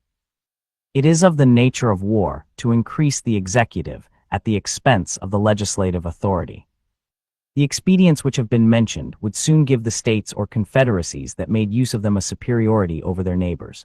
Small states or states of less natural strength under vigorous governments and with the assistance of disciplined armies have often triumphed over large states or states of greater natural strength, which have been destitute of these advantages. Neither the pride nor the safety of the more important states or confederacies would permit them long to submit to this mortifying and adventitious superiority. They would quickly resort to means similar to those by which it had been effected to reinstate themselves in their lost preeminence. Thus, we should, in a little time, see established in every part of this country the same engines of despotism which have been the scourge of the old world. This, at least, would be the natural course of things, and our reasonings will be the more likely to be just, in proportion as they are accommodated to this standard. These are not vague inferences drawn from supposed or speculative defects in a constitution, the whole power of which is lodged in the hands of a people, or their representatives and delegates, but they are solid conclusions, drawn from the natural and necessary progress of human affairs. It may perhaps be asked, by way of objection to this, why did not standing armies spring up out of the contentions which so often distracted the ancient republics of Greece? Different answers, equally satisfactory, may be given to this question. The industrious habits of the people of the present day, absorbed in the pursuits of gain, and devoted to the improvements of agriculture and commerce, are incompatible with the condition of a nation of soldiers, which was the true condition of the people of those republics. The means of revenue which have been so greatly multiplied by the increase of gold and silver and of the arts of industry, and the science of finance, which is the offspring of modern times, concurring with the habits of nations, have produced an entire revolution in the system of war, and have rendered disciplined armies, distinct from the body of the citizens, the inseparable companions of frequent hostility. There is a wide difference also between military establishments in a country seldom exposed by its situation to internal invasions, and in one which is often subject to them, and always apprehensive of them. The rulers of the former can have a good pretext, if they are even so inclined, to keep on foot armies so numerous as must of necessity be maintained in the latter. These armies being in the first case rarely, if at all, called into activity for interior defense, the people are in no danger of being broken to military subordination. The laws are not accustomed to relaxations, in favor of military exigencies. The civil state remains in full vigor, neither corrupted, nor confounded with the principles or propensities of the other state. The smallness of the army renders the natural strength of the community an overmatch for it, and the citizens, not habituated to look up to the military power for protection, or to submit to its oppressions, neither love nor fear the soldiery. They view them with a spirit of jealous acquiescence in a necessary evil, and stand ready to resist a power which they suppose may be exerted to the prejudice of their rights. The army under such circumstances may usefully aid the magistrate to suppress a small faction or an occasional mob or insurrection, but it will be unable to enforce encroachments against the united efforts of the great body of the people. In a country in the predicament last described, the contrary of all this happens. The perpetual menacings of danger oblige the government to be always prepared to repel it. Its armies must be numerous enough for instant defense. The continual necessity for their services enhances the importance of the soldier and proportionably degrades the condition of the citizen. The military state becomes elevated above the civil. The inhabitants of territories, often the theater of war, are unavoidably subjected to frequent infringements on their rights, which serve to weaken their sense of those rights, and by degrees the people are brought to consider the soldiery not only as their protectors, but as their superiors. The transition from this disposition to that of considering them masters is neither remote nor difficult, but it is very difficult to prevail upon a people under such impressions, to make a bold or effectual resistance to usurpations supported by the military power. The kingdom of Great Britain falls within the first description. An insular situation, and a powerful marine, guarding it in a great measure against the possibility of foreign invasion, supersede the necessity of a numerous army within the kingdom. A sufficient force to make head against a sudden descent, till the militia could have time to rally and embody, is all that has been deemed requisite. No motive of national policy has demanded, nor would public opinion have tolerated, a larger number of troops upon its domestic establishment. There has been, for a long time past, little room for the operation of the other causes, which have been enumerated as the consequences of internal war. This peculiar felicity of situation has, in a great degree, contributed to preserve the liberty which that country to this day enjoys, in spite of the prevalent venality and corruption. If, on the contrary, Britain had been situated on the continent, and had been compelled, as she would have been by that situation, to make her military establishments at home coextensive with those of the other great powers of Europe, she, like them, would in all probability be, at this day, a victim to the absolute power of a single man. It is possible, though not easy, that the people of that island may be enslaved from other causes, but it cannot be by the prowess of an army so inconsiderable as that which has been usually kept up within the kingdom. If we are wise enough to preserve the Union, we may for ages enjoy an advantage similar to that of an insulated situation. Europe is at a great distance from us. her colonies in our vicinity will be likely to continue too much disproportioned in strength to be able to give us any dangerous annoyance. Extensive military establishments cannot, in this position, be necessary to our security. But if we should be disunited, and the integral parts should either remain separated, or, which is most probable, should be thrown together into 2 or 3 confederacies, we should be, in a short course of time, in the predicament of the continental powers of Europe. Our liberties would be a prey to the means of defending ourselves against the ambition and jealousy of each other. This is an idea not superficial or futile, but solid and weighty. It deserves the most serious and mature consideration of every prudent and honest man of whatever party. If such men will make a firm and solemn pause, and meditate dispassionately on the importance of this interesting idea, if they will contemplate it in all its attitudes, and trace it to all its consequences, they will not hesitate to part with trivial objections to a constitution, the rejection of which would in all probability put a final period to the Union. The airy phantoms that flit before the distempered imaginations of some of its adversaries would quickly give place to the more substantial forms of dangers, real, certain, and formidable. Publius. Federalist Number 9. To the people of the State of New York, a firm union will be of the utmost moment to the peace and liberty of the states, as a barrier against domestic faction and insurrection. It is impossible to read the history of the petty republics of Greece and Italy without feeling sensations of horror and disgust at the distractions with which they were continually agitated, and at the rapid succession of revolutions by which they were kept in a state of perpetual vibration between the extremes of tyranny and anarchy.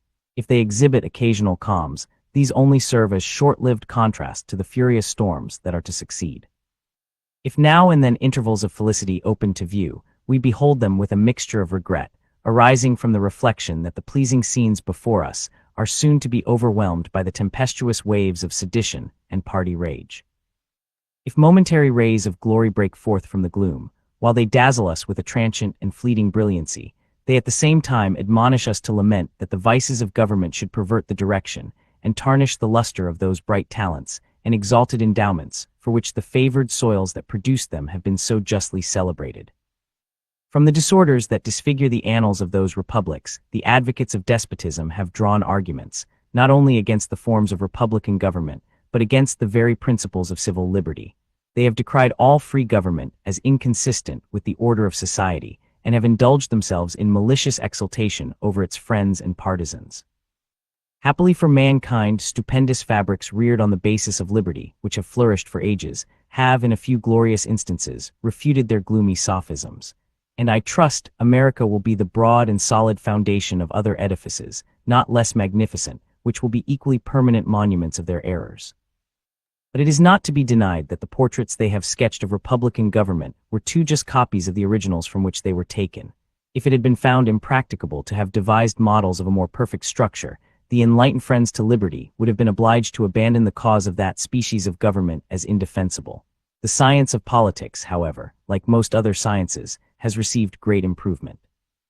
The efficacy of various principles is now well understood, which were either not known at all or imperfectly known to the ancients. The regular distribution of power into distinct departments, the introduction of legislative balances and checks, the institution of courts composed of judges holding their offices during good behavior, the representation of the people in the legislature by deputies of their own election, these are wholly new discoveries, or have made their principal progress towards perfection in modern times. They are means, and powerful means, by which the excellences of republican government may be retained, and its imperfections lessened or avoided. To this catalogue of circumstances that tend to the amelioration of popular systems of civil government, I shall venture, however novel it may appear to some, to add one more, on a principle which has been made the foundation of an objection to the new Constitution. I mean the enlargement of the orbit within which such systems are to revolve, either in respect to the dimensions of a single state or to the consolidation of several smaller states into one great confederacy. The latter is that which immediately concerns the object under consideration. It will, however, be of use to examine the principle in its application to a single state, which shall be attended to in another place. The utility of a confederacy, as well to suppress faction and to guard the internal tranquility of states, as to increase their external force and security, is in reality not a new idea. It has been practiced upon in different countries and ages, and has received the sanction of the most approved writers on the subject of politics. The opponents of the plan proposed have, with great assiduity, cited and circulated the observations of Montesquieu on the necessity of a contracted territory for a republican government. But they seem not to have been apprised of the sentiments of that great man expressed in another part of his work, nor to have advertised to the consequences of the principle to which they subscribe with such ready acquiescence. When Montesquieu recommends a small extent for republics, the standards he had in view were of dimensions far short of the limits of almost every one of these states. Neither Virginia, Massachusetts, Pennsylvania, New York, North Carolina, nor Georgia can by any means be compared with the models from which he reasoned, and to which the terms of his description apply. If we therefore take his ideas on this point as the criterion of truth, we shall be driven to the alternative either of taking refuge at once in the arms of monarchy, or of splitting ourselves into an infinity of little, jealous, clashing, tumultuous commonwealths, the wretched nurseries of unceasing discord, and the miserable objects of universal pity or contempt.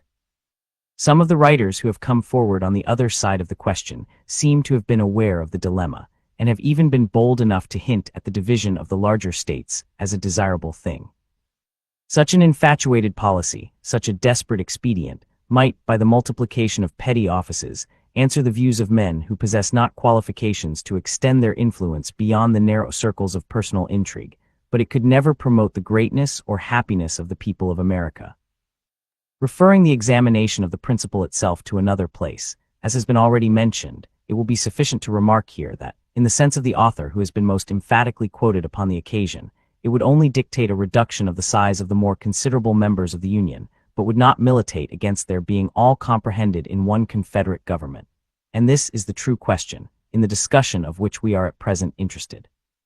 So far are the suggestions of Montesquieu from standing in opposition to a general union of the states, that he explicitly treats of a Confederate republic as the expedient for extending the sphere of popular government, and reconciling the advantages of monarchy with those of republicanism. It is very probable, says he, that mankind would have been obliged at length to live constantly under the government of a single person, had they not contrived a kind of constitution that has all the internal advantages of a republican, together with the external force of a monarchical government. I mean a Confederate republic. This form of government is a convention by which several smaller states agree to become members of a larger one, which they intend to form. It is a kind of assemblage of societies that constitute a new one, capable of increasing, by means of new associations, till they arrive to such a degree of power as to be able to provide for the security of the united body. A republic of this kind, able to withstand an external force, may support itself without any internal corruptions. The form of this society prevents all manner of inconveniences.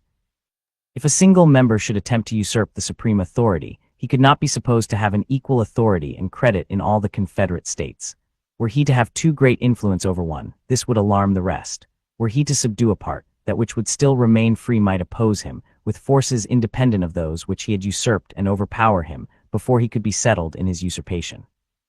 Should a popular insurrection happen in one of the Confederate states, the others are able to quell it. Should abuses creep into one part, they are reformed by those that remain sound. The state may be destroyed on one side, and not on the other. The Confederacy may be dissolved, and the Confederates preserve their sovereignty.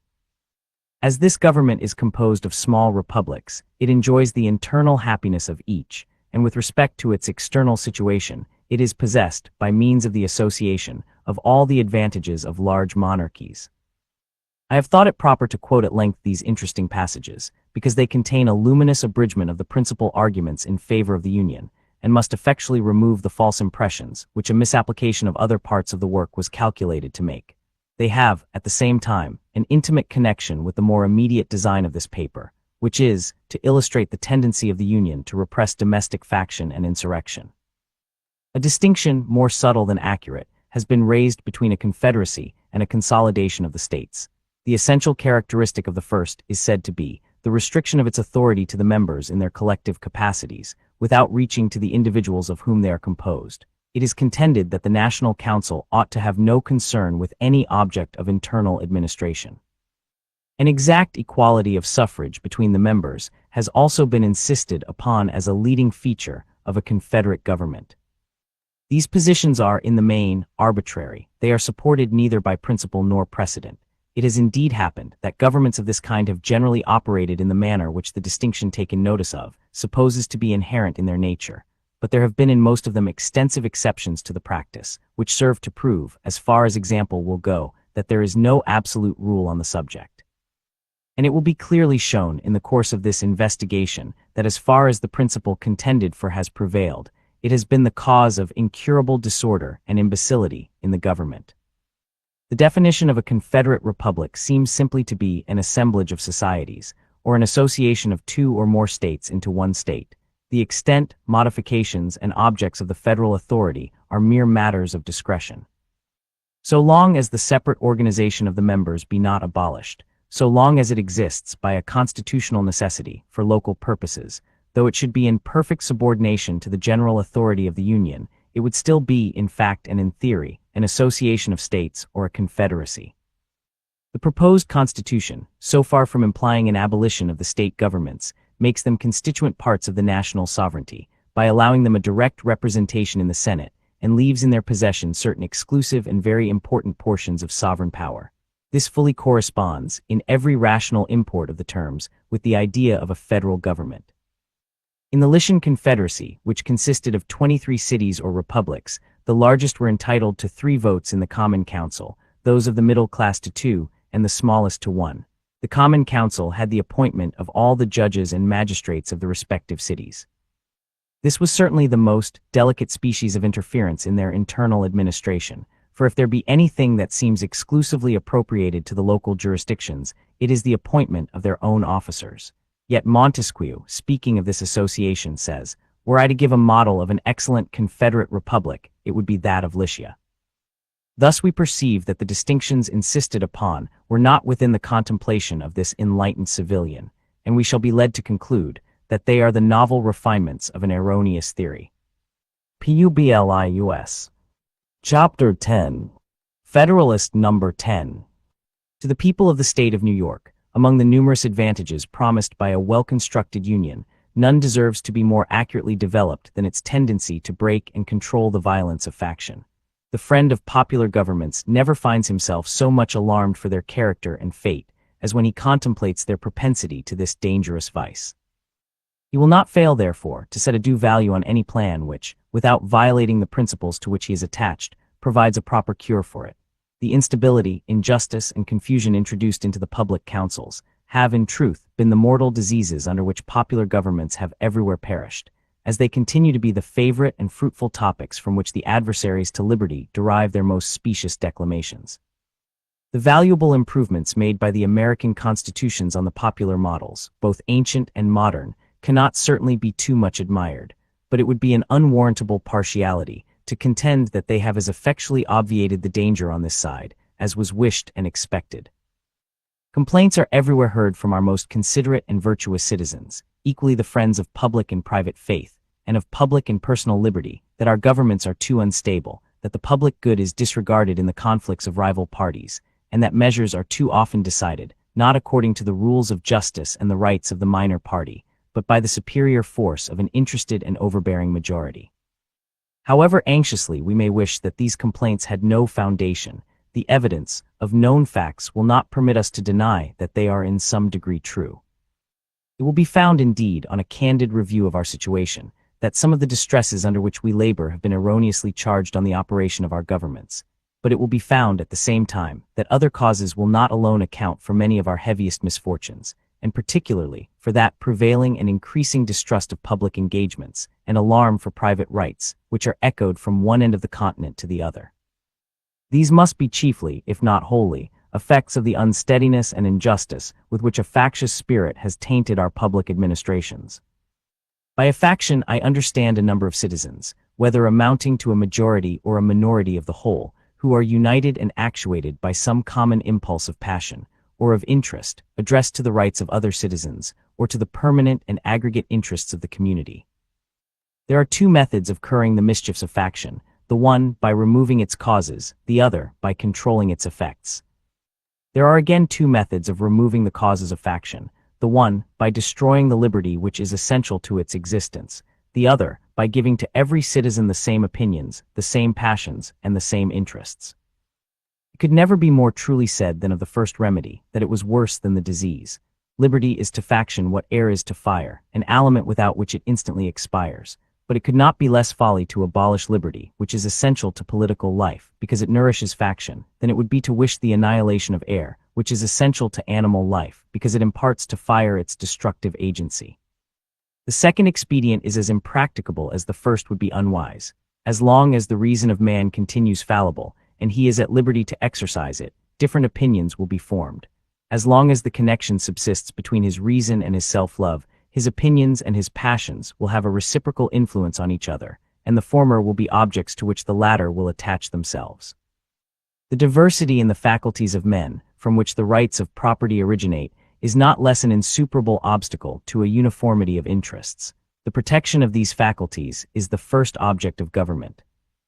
From the protection of different and unequal faculties of acquiring property, the possession of different degrees and kinds of property immediately results, and from the influence of these on the sentiments and views of the respective proprietors, ensues a division of the society into different interests and parties. The latent causes of faction are thus sown in the nature of man, and we see them everywhere brought into different degrees of activity, according to the different circumstances of civil society. A zeal for different opinions concerning religion, concerning government, and many other points, as well of speculation as of practice, an attachment to different leaders ambitiously contending for preeminence and power, or to persons of other descriptions whose fortunes have been interesting to the human passions, have, in turn, divided mankind into parties, inflamed them with mutual animosity, and rendered them much more disposed to vex and oppress each other than to cooperate for their common good. So strong is this propensity of mankind to fall into mutual animosities, that where no substantial occasion presents itself, the most frivolous and fanciful distinctions have been sufficient to kindle their unfriendly passions and excite their most violent conflicts. But the most common and durable source of factions has been the various and unequal distribution of property. Those who hold and those who are without property have ever formed distinct interests in society. Those who are creditors and those who are debtors fall under a like discrimination. A landed interest, a manufacturing interest, a mercantile interest, a moneyed interest with many lesser interests, grow up of necessity in civilized nations, and divide them into different classes, actuated by different sentiments and views. The regulation of these various and interfering interests forms the principal task of modern legislation, and involves the spirit of party and faction in the necessary and ordinary operations of the government. No man is allowed to be a judge in his own cause, because his interest would certainly bias his judgment, and not improbably corrupt his integrity. With equal, nay with greater reason, a body of men are unfit to be both judges and parties at the same time. Yet what are many of the most important acts of legislation, but so many judicial determinations, not indeed concerning the rights of single persons, but concerning the rights of large bodies of citizens? And what are the different classes of legislators, but advocates and parties to the causes which they determine? Is a law proposed concerning private debts? It is a question to which the creditors are parties on one side and the debtors on the other. Justice ought to hold the balance between them. Yet the parties are and must be themselves the judges, and the most numerous party, or in other words, the most powerful faction must be expected to prevail. Shall domestic manufactures be encouraged, and in what degree, by restrictions on foreign manufactures? Are questions which would be differently decided by the landed and the manufacturing classes, and probably by neither with a sole regard to justice and the public good. The apportionment of taxes on the various descriptions of property is an act which seems to require the most exact impartiality. Yet there is, perhaps, no legislative act in which greater opportunity and temptation are given to a predominant party to trample on the rules of justice. Every shilling with which they overburden the inferior number is a shilling saved to their own pockets. It is in vain to say that enlightened statesmen will be able to adjust these clashing interests and render them all subservient to the public good. Enlightened statesmen will not always be at the helm, nor in many cases can such an adjustment be made at all without taking into view indirect and remote considerations, which will rarely prevail over the immediate interest which one party may find in disregarding the rights of another or the good of the whole. The inference to which we are brought is that the causes of faction cannot be removed, and that relief is only to be sought in the means of controlling its effects. If a faction consists of less than a majority, relief is supplied by the republican principle, which enables the majority to defeat its sinister views by regular vote. It may clog the administration, it may convulse the society, but it will be unable to execute and mask its violence under the forms of the Constitution. When a majority is included in a faction, The form of popular government, on the other hand, enables it to sacrifice to its ruling passion or interest both the public good and the rights of other citizens. To secure the public good and private rights against the danger of such a faction, and at the same time to preserve the spirit and the form of popular government, is then the great object to which our inquiries are directed. Let me add that it is the great desideratum by which this form of government can be rescued from the opprobrium under which it has so long labored, and be recommended to the esteem and adoption of mankind. By what means is this object attainable? Evidently by one of two only. Either the existence of the same passion or interest in a majority at the same time must be prevented, or the majority, having such coexistent passion or interest, must be rendered, by their number and local situation, unable to concert and carry into effect schemes of oppression. If the impulse and the opportunity be suffered to coincide, we well know that neither moral nor religious motives can be relied on as an adequate control. They are not found to be such on the injustice and violence of individuals, and lose their efficacy in proportion to the number combined together, that is, in proportion as their efficacy becomes needful. From this view of the subject it may be concluded that a pure democracy, by which I mean a society consisting of a small number of citizens, who assemble and administer the government in person, can admit of no cure for the mischiefs of faction.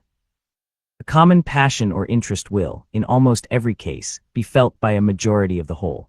A communication and concert result from the form of government itself, and there is nothing to check the inducements to sacrifice the weaker party or an obnoxious individual. Hence it is that such democracies have ever been spectacles of turbulence and contention, have ever been found incompatible with personal security or the rights of property, and have in general been as short in their lives as they have been violent in their deaths. Theoretic politicians who have patronized this species of government have erroneously supposed that by reducing mankind to a perfect equality in their political rights, they would at the same time be perfectly equalized and assimilated in their possessions, their opinions, and their passions. A republic, by which I mean a government in which the scheme of representation takes place, opens a different prospect, and promises the cure for which we are seeking. Let us examine the points in which it varies from pure democracy, and we shall comprehend both the nature of the cure and the efficacy which it must derive from the union.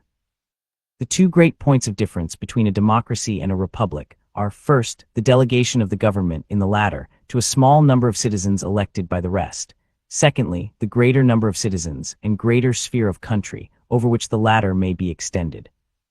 The effect of the first difference is, on the one hand, to refine and enlarge the public views, by passing them through the medium of a chosen body of citizens, whose wisdom may best discern the true interest of their country, and whose patriotism and love of justice will be least likely to sacrifice it to temporary or partial considerations. Under such a regulation, it may well happen that the public voice pronounced by the representatives of the people will be more consonant to the public good than if pronounced by the people themselves, convened for the purpose. On the other hand, the effect may be inverted. Men of factious tempers, of local prejudices, or of sinister designs may, by intrigue, by corruption, or by other means, first obtain the suffrages, and then betray the interests of the people. The question resulting is, whether small or extensive republics are more favorable to the election of proper guardians of the public weal, and it is clearly decided in favor of the latter by two obvious considerations. In the first place, it is to be remarked that, however small the republic may be, the representatives must be raised to a certain number, in order to guard against the cabals of a few. And that, however large it may be, they must be limited to a certain number, in order to guard against the confusion of a multitude. Hence, the number of representatives in the two cases not being in proportion to that of the two constituents, and being proportionally greater in the small republic, it follows that, if the proportion of fit characters be not less in the large than in the small republic, the former will present a greater option, and consequently a greater probability of a fit choice. In the next place, as each representative will be chosen by a greater number of citizens in the large than in the small republic, it will be more difficult for unworthy candidates to practice with success the vicious arts by which elections are too often carried, and the suffrages of the people being more free, will be more likely to center in men who possess the most attractive merit and the most diffusive and established characters. It must be confessed that in this, as in most other cases, there is a mean, on both sides of which inconveniences will be found to lie. By enlarging too much the number of electors, you render the representatives too little acquainted with all their local circumstances and lesser interests, as by reducing it too much, you render him unduly attached to these, and too little fit to comprehend and pursue great and national objects. The federal constitution forms a happy combination in this respect, the great and aggregate interests being referred to the national, the local and particular to the state legislatures. The other point of difference is the greater number of citizens and extent of territory which may be brought within the compass of republican than of democratic government, and it is this circumstance principally which renders factious combinations less to be dreaded in the former than in the latter. The smaller the society, the fewer probably will be the distinct parties and interests composing it. The fewer the distinct parties and interests, the more frequently will a majority be found of the same party, and the smaller the number of individuals composing a majority, and the smaller the compass within which they are placed, the more easily will they concert and execute their plans of oppression. Extend the sphere, and you take in a greater variety of parties and interests. You make it less probable that a majority of the whole will have a common motive to invade the rights of other citizens, or if such a common motive exists, it will be more difficult for all who feel it to discover their own strength, and to act in unison with each other. Besides other impediments, it may be remarked that, where there is a consciousness of unjust or dishonorable purposes, communication is always checked by distrust in proportion to the number whose concurrence is necessary. Hence it clearly appears that the same advantage which a republic has over a democracy, in controlling the effects of faction, is enjoyed by a large over a small republic, is enjoyed by the Union over the states composing it. Does the advantage consist in the substitution of representatives, whose enlightened views and virtuous sentiments render them superior to local prejudices and schemes of injustice? It will not be denied that the representation of the Union will be most likely to possess these requisite endowments. Does it consist in the greater security afforded by a greater variety of parties, against the event of any one party being able to outnumber and oppress the rest? In an equal degree does the increased variety of parties comprised within the Union increase this security. Does it, in fine, consist in the greater obstacles opposed to the concert and accomplishment of the secret wishes of an unjust and interested majority? Here, again, the extent of the Union gives it the most palpable advantage.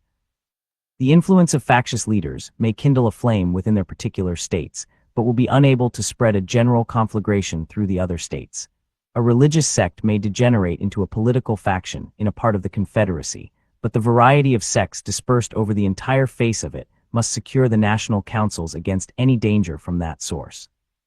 A rage for paper money, for an abolition of debts, for an equal division of property, or for any other improper or wicked project, will be less apt to pervade the whole body of the Union than a particular member of it, in the same proportion as such a malady is more likely to taint a particular county or district than an entire state. In the extent and proper structure of the Union, therefore, we behold a republican remedy for the diseases most incident to republican government, and according to the degree of pleasure and pride we feel in being republicans, ought to be our zeal in cherishing the spirit and supporting the character of Federalists. Publius. Chapter 11. Federalist Number 11. To the people of the state of New York, the importance of the Union, in a commercial light, is one of those points about which there is least room to entertain a difference of opinion, and which has, in fact, commanded the most general assent of men who have any acquaintance with the subject. This applies as well to our intercourse with foreign countries as with each other. There are appearances to authorize a supposition that the adventurous spirit, which distinguishes the commercial character of America, has already excited uneasy sensations in several of the maritime powers of Europe. They seem to be apprehensive of our too great interference in that carrying trade, which is the support of their navigation and the foundation of their naval strength. Those of them which have colonies in America look forward to what this country is capable of becoming with painful solicitude. They foresee the dangers that may threaten their American dominions from the neighborhood of states which have all the dispositions and would possess all the means requisite to the creation of a powerful marine. Impressions of this kind will naturally indicate the policy of fostering divisions among us and of depriving us, as far as possible, of an active commerce in our own bottoms. This would answer the threefold purpose of preventing our interference in their navigation, of monopolizing the profits of our trade, and of clipping the wings by which we might soar to a dangerous greatness. Did not prudence forbid the detail, it would not be difficult to trace, by facts, the workings of this policy to the cabinets of ministers. If we continue united, we may counteract a policy so unfriendly to our prosperity in a variety of ways. By prohibitory regulations, extending, at the same time, throughout the states, we may oblige foreign countries to bid against each other for the privileges of our markets. This assertion will not appear chimerical to those who are able to appreciate the importance of the markets of 3 millions of people, increasing in rapid progression, for the most part exclusively addicted to agriculture, and likely from local circumstances to remain so, to any manufacturing nation. And the immense difference there would be to the trade and navigation of such a nation, between a direct communication in its own ships, and an indirect conveyance of its products and returns to and from America in the ships of another country. Suppose, for instance, we had a government in America, capable of excluding Great Britain, with whom we have at present no treaty of commerce, from all our ports. What would be the probable operation of this step upon her politics? Would it not enable us to negotiate, with the fairest prospect of success, for commercial privileges of the most valuable and extensive kind, in the dominions of that kingdom? When these questions have been asked, upon other occasions, they have received a plausible, but not a solid or satisfactory answer. It has been said that prohibitions on our part would produce no change in the system of Britain, because she could prosecute her trade with us through the medium of the Dutch, who would be her immediate customers and paymasters for those articles which were wanted for the supply of our markets. But would not her navigation be materially injured by the loss of the important advantage of being her own carrier in that trade? Would not the principal part of its profits be intercepted by the Dutch, as a compensation for their agency and risk? Would not the mere circumstance of freight occasion a considerable deduction? Would not so circuitous an intercourse facilitate the competitions of other nations, by enhancing the price of British commodities in our markets, and by transferring to other hands the management of this interesting branch of the British commerce? A mature consideration of the objects suggested by these questions will justify a belief that the real disadvantages to Britain from such a state of things, conspiring with the prepossessions of a great part of the nation in favor of the American trade, and with the importunities of the West India Islands, would produce a relaxation in her present system, and would let us into the enjoyment of privileges in the markets of those islands elsewhere, from which our trade would derive the most substantial benefits. Such a point gained from the British government, and which could not be expected without an equivalent in exemptions and immunities in our markets, would be likely to have a correspondent effect on the conduct of other nations, who would not be inclined to see themselves altogether supplanted in our trade. A further resource for influencing the conduct of European nations toward us, in this respect, would arise from the establishment of a federal navy. There can be no doubt that the continuance of the Union under an efficient government would put it in our power, at a period not very distant, to create a navy which, if it could not vie with those of the great maritime powers, would at least be of respectable weight if thrown into the scale of either of two contending parties. This would be more peculiarly the case in relation to operations in the West Indies. A few ships of the line, sent opportunistically to the reinforcement of either side, would often be sufficient to decide the fate of a campaign, on the event of which interests of the greatest magnitude were suspended. Our position is, in this respect, a most commanding one, and if to this consideration we add that of the usefulness of supplies from this country, in the prosecution of military operations in the West Indies, it will readily be perceived that a situation so favorable would enable us to bargain with great advantage for commercial privileges. A price would be set not only upon our friendship, but upon our neutrality.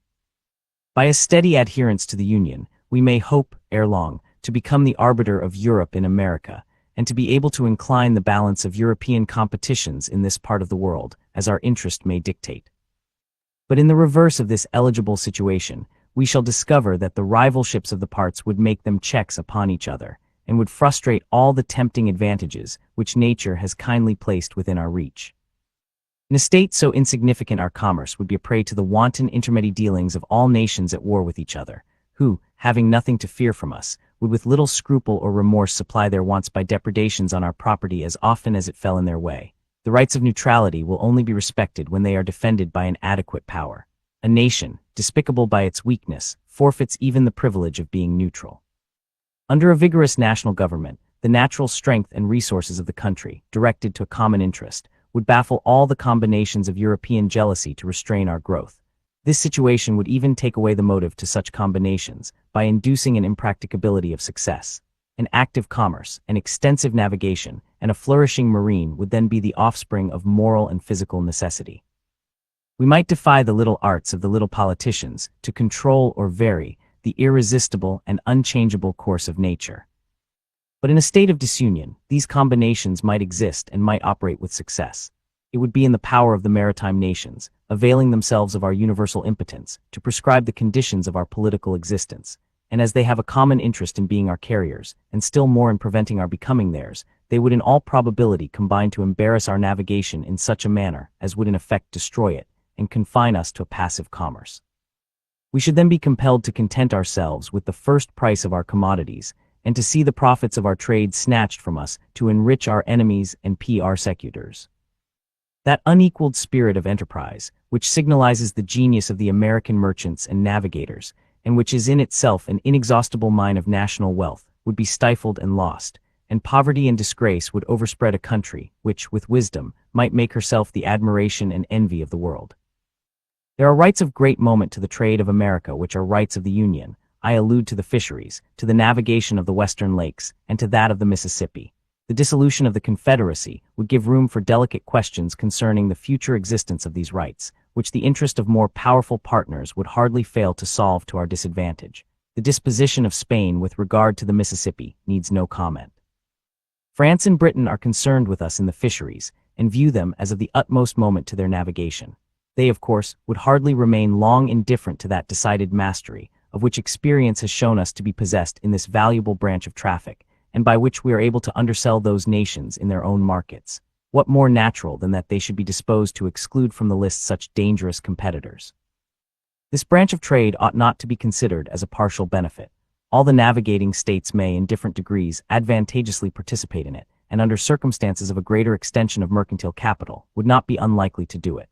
As a nursery of seamen, it now is, or when time shall have more nearly assimilated the principles of navigation in the several states, will become a universal resource. To the establishment of a navy, it must be indispensable.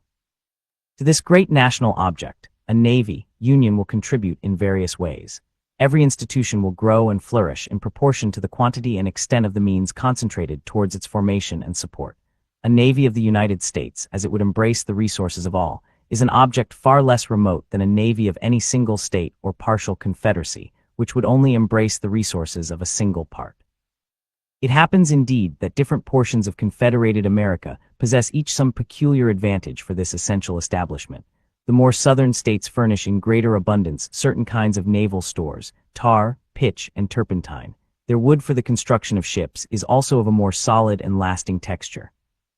The difference in the duration of the ships of which the Navy might be composed, if chiefly constructed of southern wood, would be of signal importance, either in the view of naval strength or of national economy. Some of the southern and of the middle states yield a greater plenty of iron, and of better quality. Seamen must chiefly be drawn from the northern hive. The necessity of naval protection to external or maritime commerce does not require a particular elucidation, no more than the conduciveness of that species of commerce to the prosperity of a navy. An unrestrained intercourse between the states themselves will advance the trade of each by an interchange of their respective productions, not only for the supply of reciprocal wants at home, but for exportation to foreign markets. The veins of commerce in every part will be replenished, and will acquire additional motion and vigor from a free circulation of the commodities of every part. Commercial enterprise will have much greater scope from the diversity in the productions of different states. When the staple of one fails from a bad harvest or unproductive crop, it can call to its aid the staple of another. The variety, not less than the value, of products for exportation contributes to the activity of foreign commerce. It can be conducted upon much better terms with a large number of materials of a given value than with a small number of materials of the same value, arising from the competitions of trade and from the fluctuations of markets. Particular articles may be in great demand at certain periods and unsaleable at others. But if there be a variety of articles, it can scarcely happen that they should all be at one time in the latter predicament, and on this account the operations of the merchant would be less liable to any considerable obstruction or stagnation.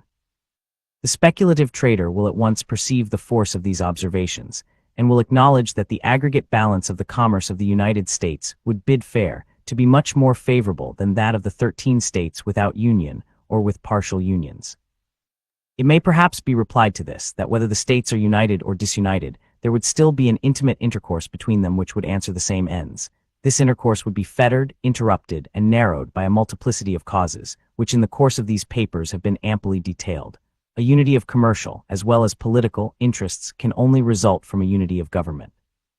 There are other points of view in which this subject might be placed, of a striking and animating kind. but they would lead us too far into the regions of futurity and would involve topics not proper for a newspaper discussion. I shall briefly observe that our situation invites and our interests prompt us to aim at an ascendant in the system of American affairs. The world may politically, as well as geographically, be divided into 4 parts, each having a distinct set of interests. Unhappily for the other 3, Europe, by her arms and by her negotiations, by force and by fraud, has, in different degrees, extended her dominion over them all. Africa, Asia, and America have successively felt her domination. The superiority she has long maintained has tempted her to plume herself as the mistress of the world, and to consider the rest of mankind as created for her benefit. Men admired as profound philosophers have in direct terms attributed to her inhabitants a physical superiority, and have gravely asserted that all animals, and with them the human species, degenerate in America, that even dogs cease to bark after having breathed a while in our atmosphere. Facts have too long supported these arrogant pretensions of the Europeans. It belongs to us to vindicate the honor of the human race, and to teach that assuming brother, moderation. Union will enable us to do it. Disunion will add another victim to his triumphs. Let Americans disdain to be the instruments of European greatness. Let the 13 states, bound together in a strict and indissoluble union, concur in erecting one great American system, superior to the control of all transatlantic force or influence, and able to dictate the terms of the connection between the old and the new world. Publius. Federalist number 12. To the people of the state of New York, the effects of union upon the commercial prosperity of the states have been sufficiently delineated. Its tendency to promote the interests of revenue will be the subject of our present inquiry.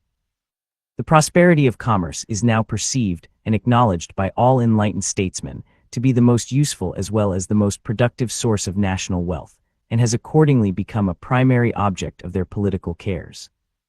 By multiplying the means of gratification, by promoting the introduction and circulation of the precious metals, those darling objects of human avarice and enterprise, it serves to vivify and invigorate the channels of industry, and to make them flow with greater activity and copiousness. The assiduous merchant, the laborious husbandman, the active mechanic, and the industrious manufacturer, all orders of men, look forward with eager expectation and growing alacrity to this pleasing reward of their toils. The often agitated question between agriculture and commerce has, from indubitable experience, received a decision which has silenced the rivalship that once subsisted between them, and has proved, to the satisfaction of their friends, that their interests are intimately blended and interwoven. It has been found in various countries that, in proportion as commerce has flourished, land has risen in value. And how could it have happened otherwise? Could that which procures a freer vent for the products of the earth, which furnishes new incitements to the cultivation of land, which is the most powerful instrument in increasing the quantity of money in a state, could that, in fine, which is the faithful handmaid of labor and industry, in every shape, fail to augment that article, which is the prolific parent of far the greatest part of the objects upon which they are exerted? It is astonishing that so simple a truth should ever have had an adversary, and it is one, among a multitude of proofs, how apt a spirit of ill-informed jealousy, or of too great abstraction and refinement, is to lead men astray from the plainest truths of reason and conviction. The ability of a country to pay taxes must always be proportioned, in a great degree, to the quantity of money in circulation, and to the celerity with which it circulates. Commerce, contributing to both these objects, must of necessity render the payment of taxes easier, and facilitate the requisite supplies to the treasury. The hereditary dominions of the Emperor of Germany contain a great extent of fertile, cultivated, and populous territory, a large proportion of which is situated in mild and luxuriant climates. In some parts of this territory are to be found the best gold and silver mines in Europe, and yet, from the want of the fostering influence of commerce, that monarch can boast but slender revenues. He has several times been compelled to owe obligations to the pecuniary succors of other nations for the preservation of his essential interests, and is unable, upon the strength of his own resources, to sustain a long or continued war. But it is not in this aspect of the subject alone that union will be seen to conduce to the purpose of revenue. There are other points of view, in which its influence will appear more immediate and decisive. It is evident from the state of the country, from the habits of the people, from the experience we have had on the point itself, that it is impracticable to raise any very considerable sums by direct taxation. Tax laws have in vain been multiplied, new methods to enforce the collection have in vain been tried, the public expectation has been uniformly disappointed, and the treasuries of the states have remained empty. The popular system of administration inherent in the nature of popular government, coinciding with the real scarcity of money, incident to a languid and mutilated state of trade, has hitherto defeated every experiment for extensive collections, and has at length taught the different legislatures the folly of attempting them. No person acquainted with what happens in other countries will be surprised at this circumstance. In so opulent a nation as that of Britain, where direct taxes from superior wealth must be much more tolerable, and from the vigor of the government, much more practicable than in America, far the greatest part of the national revenue is derived from taxes of the indirect kind, from imposts, and from excises. Duties on imported articles form a large branch of this latter description. In America, it is evident that we must a long time depend for the means of revenue chiefly on such duties. In most parts of it, excises must be confined within a narrow compass. The genius of the people will ill brook the inquisitive and peremptory spirit of excise laws. The pockets of the farmers, on the other hand, will reluctantly yield but scanty supplies, in the unwelcome shape of impositions on their houses and lands, and personal property is too precarious and invisible a fund to be laid hold of in any other way than by the imperceptible agency of taxes on consumption. If these remarks have any foundation, that state of things which will best enable us to improve and extend so valuable a resource must be best adapted to our political welfare, and it cannot admit of a serious doubt that this state of things must rest on the basis of a general union. As far as this would be conducive to the interests of commerce, so far it must tend to the extension of the revenue to be drawn from that source. As far as it would contribute to rendering regulations for the collection of the duties more simple and efficacious, so far it must serve to answer the purposes of making the same rate of duties more productive, and of putting it into the power of the government to increase the rate without prejudice to trade. The relative situation of these states, the number of rivers with which they are intersected, and of bays that wash their shores, the facility of communication in every direction, the affinity of language and manners, the familiar habits of intercourse, all these are circumstances that would conspire to render an illicit trade between them a matter of little difficulty, and would ensure frequent evasions of the commercial regulations of each other. The separate states or confederacies would be necessitated by mutual jealousy to avoid the temptations to that kind of trade by the lowness of their duties. The temper of our governments for a long time to come would not permit those rigorous precautions by which the European nations guard the avenues into their respective countries, as well by land as by water, in which even there are found insufficient obstacles to the adventurous stratagems of avarice. In France, there is an army of patrols, as they are called, constantly employed to secure their fiscal regulations against the inroads of the dealers in contraband trade. Mr. Necker computes the number of these patrols at upwards of 20,000. This shows the immense difficulty in preventing that species of traffic, where there is an inland communication, and places in a strong light the disadvantages with which the collection of duties in this country would be encumbered, if by disunion the states should be placed in a situation, with respect to each other, resembling that of France with respect to her neighbors. The arbitrary and vexatious powers with which the patrols are necessarily armed would be intolerable in a free country. If on the contrary there be but one government pervading all the states, there will be, as to the principal part of our commerce, but one side to guard, the Atlantic coast. Vessels arriving directly from foreign countries, laden with valuable cargoes, would rarely choose to hazard themselves to the complicated and critical perils which would attend attempts to unlap prior to their coming into port. They would have to dread both the dangers of the coast and of detection, as well after as before their arrival at the places of their final destination. An ordinary degree of vigilance would be competent to the prevention of any material infractions upon the rights of the revenue. A few armed vessels, judiciously stationed at the entrances of our ports, might at a small expense be made useful sentinels of the laws, and the government having the same interest to provide against violations everywhere, the cooperation of its measures in each state would have a powerful tendency to render them effectual. Here also we should preserve by union, an advantage which nature holds out to us, and which would be relinquished by separation. The United States lie at a great distance from Europe, and at a considerable distance from all other places with which they would have extensive connections of foreign trade. The passage from them to us in a few hours, or in a single night, as between the coasts of France and Britain, and of other neighboring nations, would be impracticable. This is a prodigious security against a direct contraband with foreign countries, but a circuitous contraband to one state, through the medium of another, would be both easy and safe.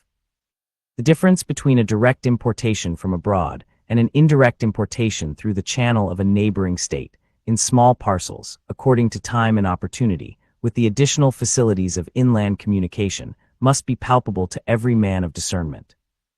It is therefore evident that one national government would be able, at much less expense, to extend the duties on imports, beyond comparison, further than would be practicable to the states separately or to any partial confederacies. Hitherto, I believe, it may safely be asserted that these duties have not upon an average exceeded in any state 3%. In France they are estimated to be about 15%, and in Britain they exceed this proportion. There seems to be nothing to hinder their being increased in this country to at least treble their present amount. The single article of ardent spirits under federal regulation might be made to furnish a considerable revenue. Upon a ratio to the importation into this state, the whole quantity imported into the United States may be estimated at 4 millions of gallons, which, at a shilling per gallon, would produce 200,000 pounds. That article would well bear this rate of duty, and if it should tend to diminish the consumption of it, such an effect would be equally favorable to the agriculture, to the economy, to the morals, and to the health of the society. There is, perhaps, nothing so much a subject of national extravagance as these spirits. What will be the consequence, if we are not able to avail ourselves of the resource in question in its full extent? A nation cannot long exist without revenues. Destitute of this essential support, it must resign its independence and sink into the degraded condition of a province. This is an extremity to which no government will of choice accede.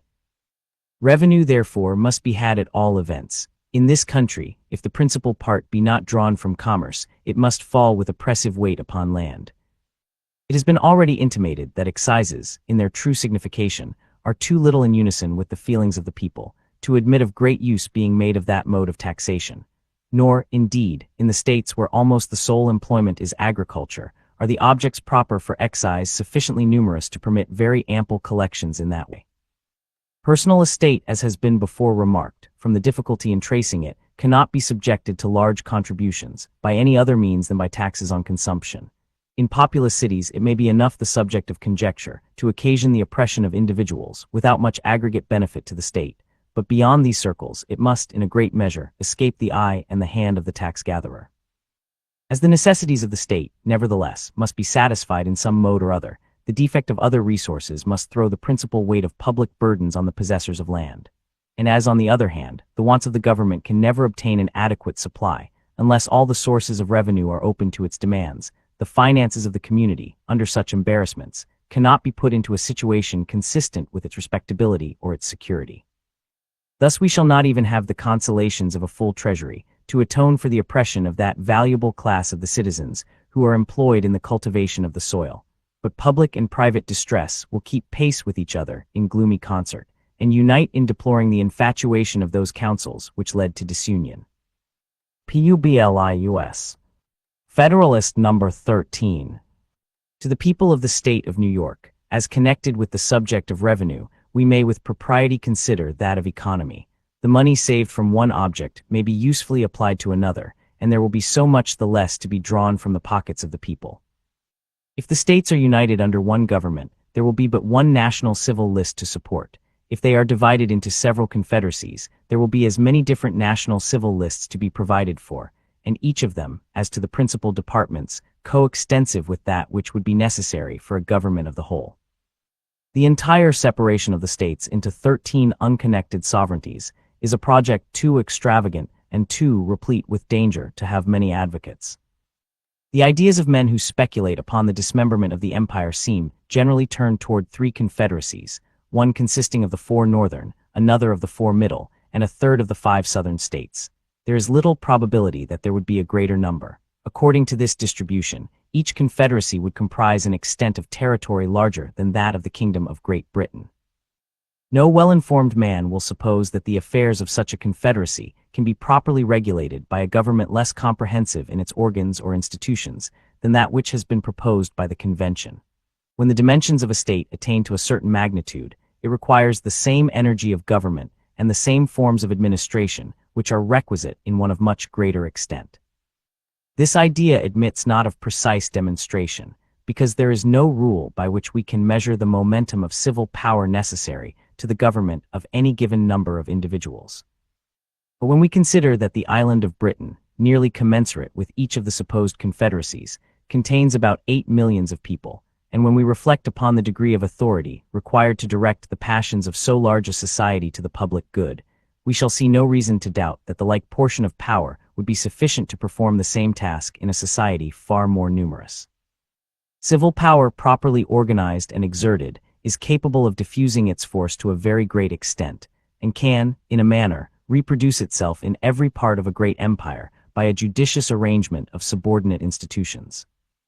The supposition that each confederacy into which the states would be likely to be divided would require a government not less comprehensive than the one proposed, will be strengthened by another supposition, more probable than that which presents us with 3 confederacies as the alternative to a general union. If we attend carefully to geographical and commercial considerations, in conjunction with the habits and prejudices of the different states, we shall be led to conclude that in case of disunion they will most naturally league themselves under 2 governments. The 4 eastern states, from all the causes that form the links of national sympathy and connection, may with certainty be expected to unite. New York, situated as she is, would never be unwise enough to oppose a feeble and unsupported flank to the weight of that confederacy. There are other obvious reasons that would facilitate her accession to it. New Jersey is too small a state to think of being a frontier, in opposition to this still more powerful combination, nor do there appear to be any obstacles to her admission into it. Even Pennsylvania would have strong inducements to join the northern leg. An active foreign commerce, on the basis of her own navigation, is her true policy, and coincides with the opinions and dispositions of her citizens. The more southern states, from various circumstances, may not think themselves much interested in the encouragement of navigation. They may prefer a system which would give unlimited scope to all nations to be the carriers as well as the purchasers of their commodities. Pennsylvania may not choose to confound her interests in a connection so adverse to her policy. As she must at all events be a frontier, she may deem it most consistent with her safety to have her exposed side turned towards the weaker power of the southern, rather than towards the stronger power of the northern confederacy. This would give her the fairest chance to avoid being the Flanders of America. Whatever may be the determination of Pennsylvania, if the Northern Confederacy includes New Jersey, there is no likelihood of more than one confederacy to the south of that state. Nothing can be more evident than that the 13 states will be able to support a national government better than 1/2, or 1/3, or any number less than the whole. This reflection must have great weight in obviating that objection to the proposed plan, which is founded on the principle of expense, an objection, however, which, when we come to take a nearer view of it, will appear in every light to stand on mistaken ground. If, in addition to the consideration of a plurality of civil lists, we take into view the number of persons who must necessarily be employed to guard the inland communication between the different confederacies against illicit trade, and who in time will infallibly spring up out of the necessities of revenue, and if we also take into view the military establishments which it has been shown would unavoidably result from the jealousies and conflicts of the several nations into which the states would be divided, we shall clearly discover that a separation would be not less injurious to the economy than to the tranquility, commerce, revenue, and liberty of every part. Publius. Chapter 14. Federalist Number 14. To the people of the state of New York, we have seen the necessity of the Union, as our bulwark against foreign danger, as the conservator of peace among ourselves, as the guardian of our commerce and other common interests, as the only substitute for those military establishments which have subverted the liberties of the old world, and as the proper antidote for the diseases of faction, which have proved fatal to other popular governments, and of which alarming symptoms have been betrayed by our own. All that remains, within this branch of our inquiries, is to take notice of an objection that may be drawn from the great extent of country which the Union embraces. A few observations on this subject will be the more proper, as it is perceived that the adversaries of the new Constitution are availing themselves of the prevailing prejudice with regard to the practicable sphere of republican administration, in order to supply, by imaginary difficulties, the want of those solid objections which they endeavor in vain to find. The error which limits republican government to a narrow district has been unfolded and refuted in preceding papers. I remark here only that it seems to owe its rise and prevalence chiefly to the confounding of a republic with a democracy, applying to the former reasonings drawn from the nature of the latter. The true distinction between these forms was also advertised to on a former occasion. It is that in a democracy the people meet and exercise the government in person. In a republic they assemble and administer it by their representatives and agents. A democracy, consequently, will be confined to a small spot. A republic may be extended over a large region.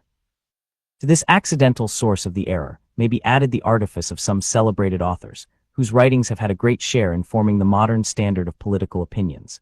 Being subjects either of an absolute or limited monarchy, they have endeavored to heighten the advantages, or palliate the evils of those forms, by placing in comparison the vices and defects of the republican, and by citing as specimens of the latter the turbulent democracies of ancient Greece and modern Italy. Under the confusion of names, it has been an easy task to transfer to a republic observations applicable to a democracy only, and among others, the observation that it can never be established but among a small number of people, living within a small compass of territory.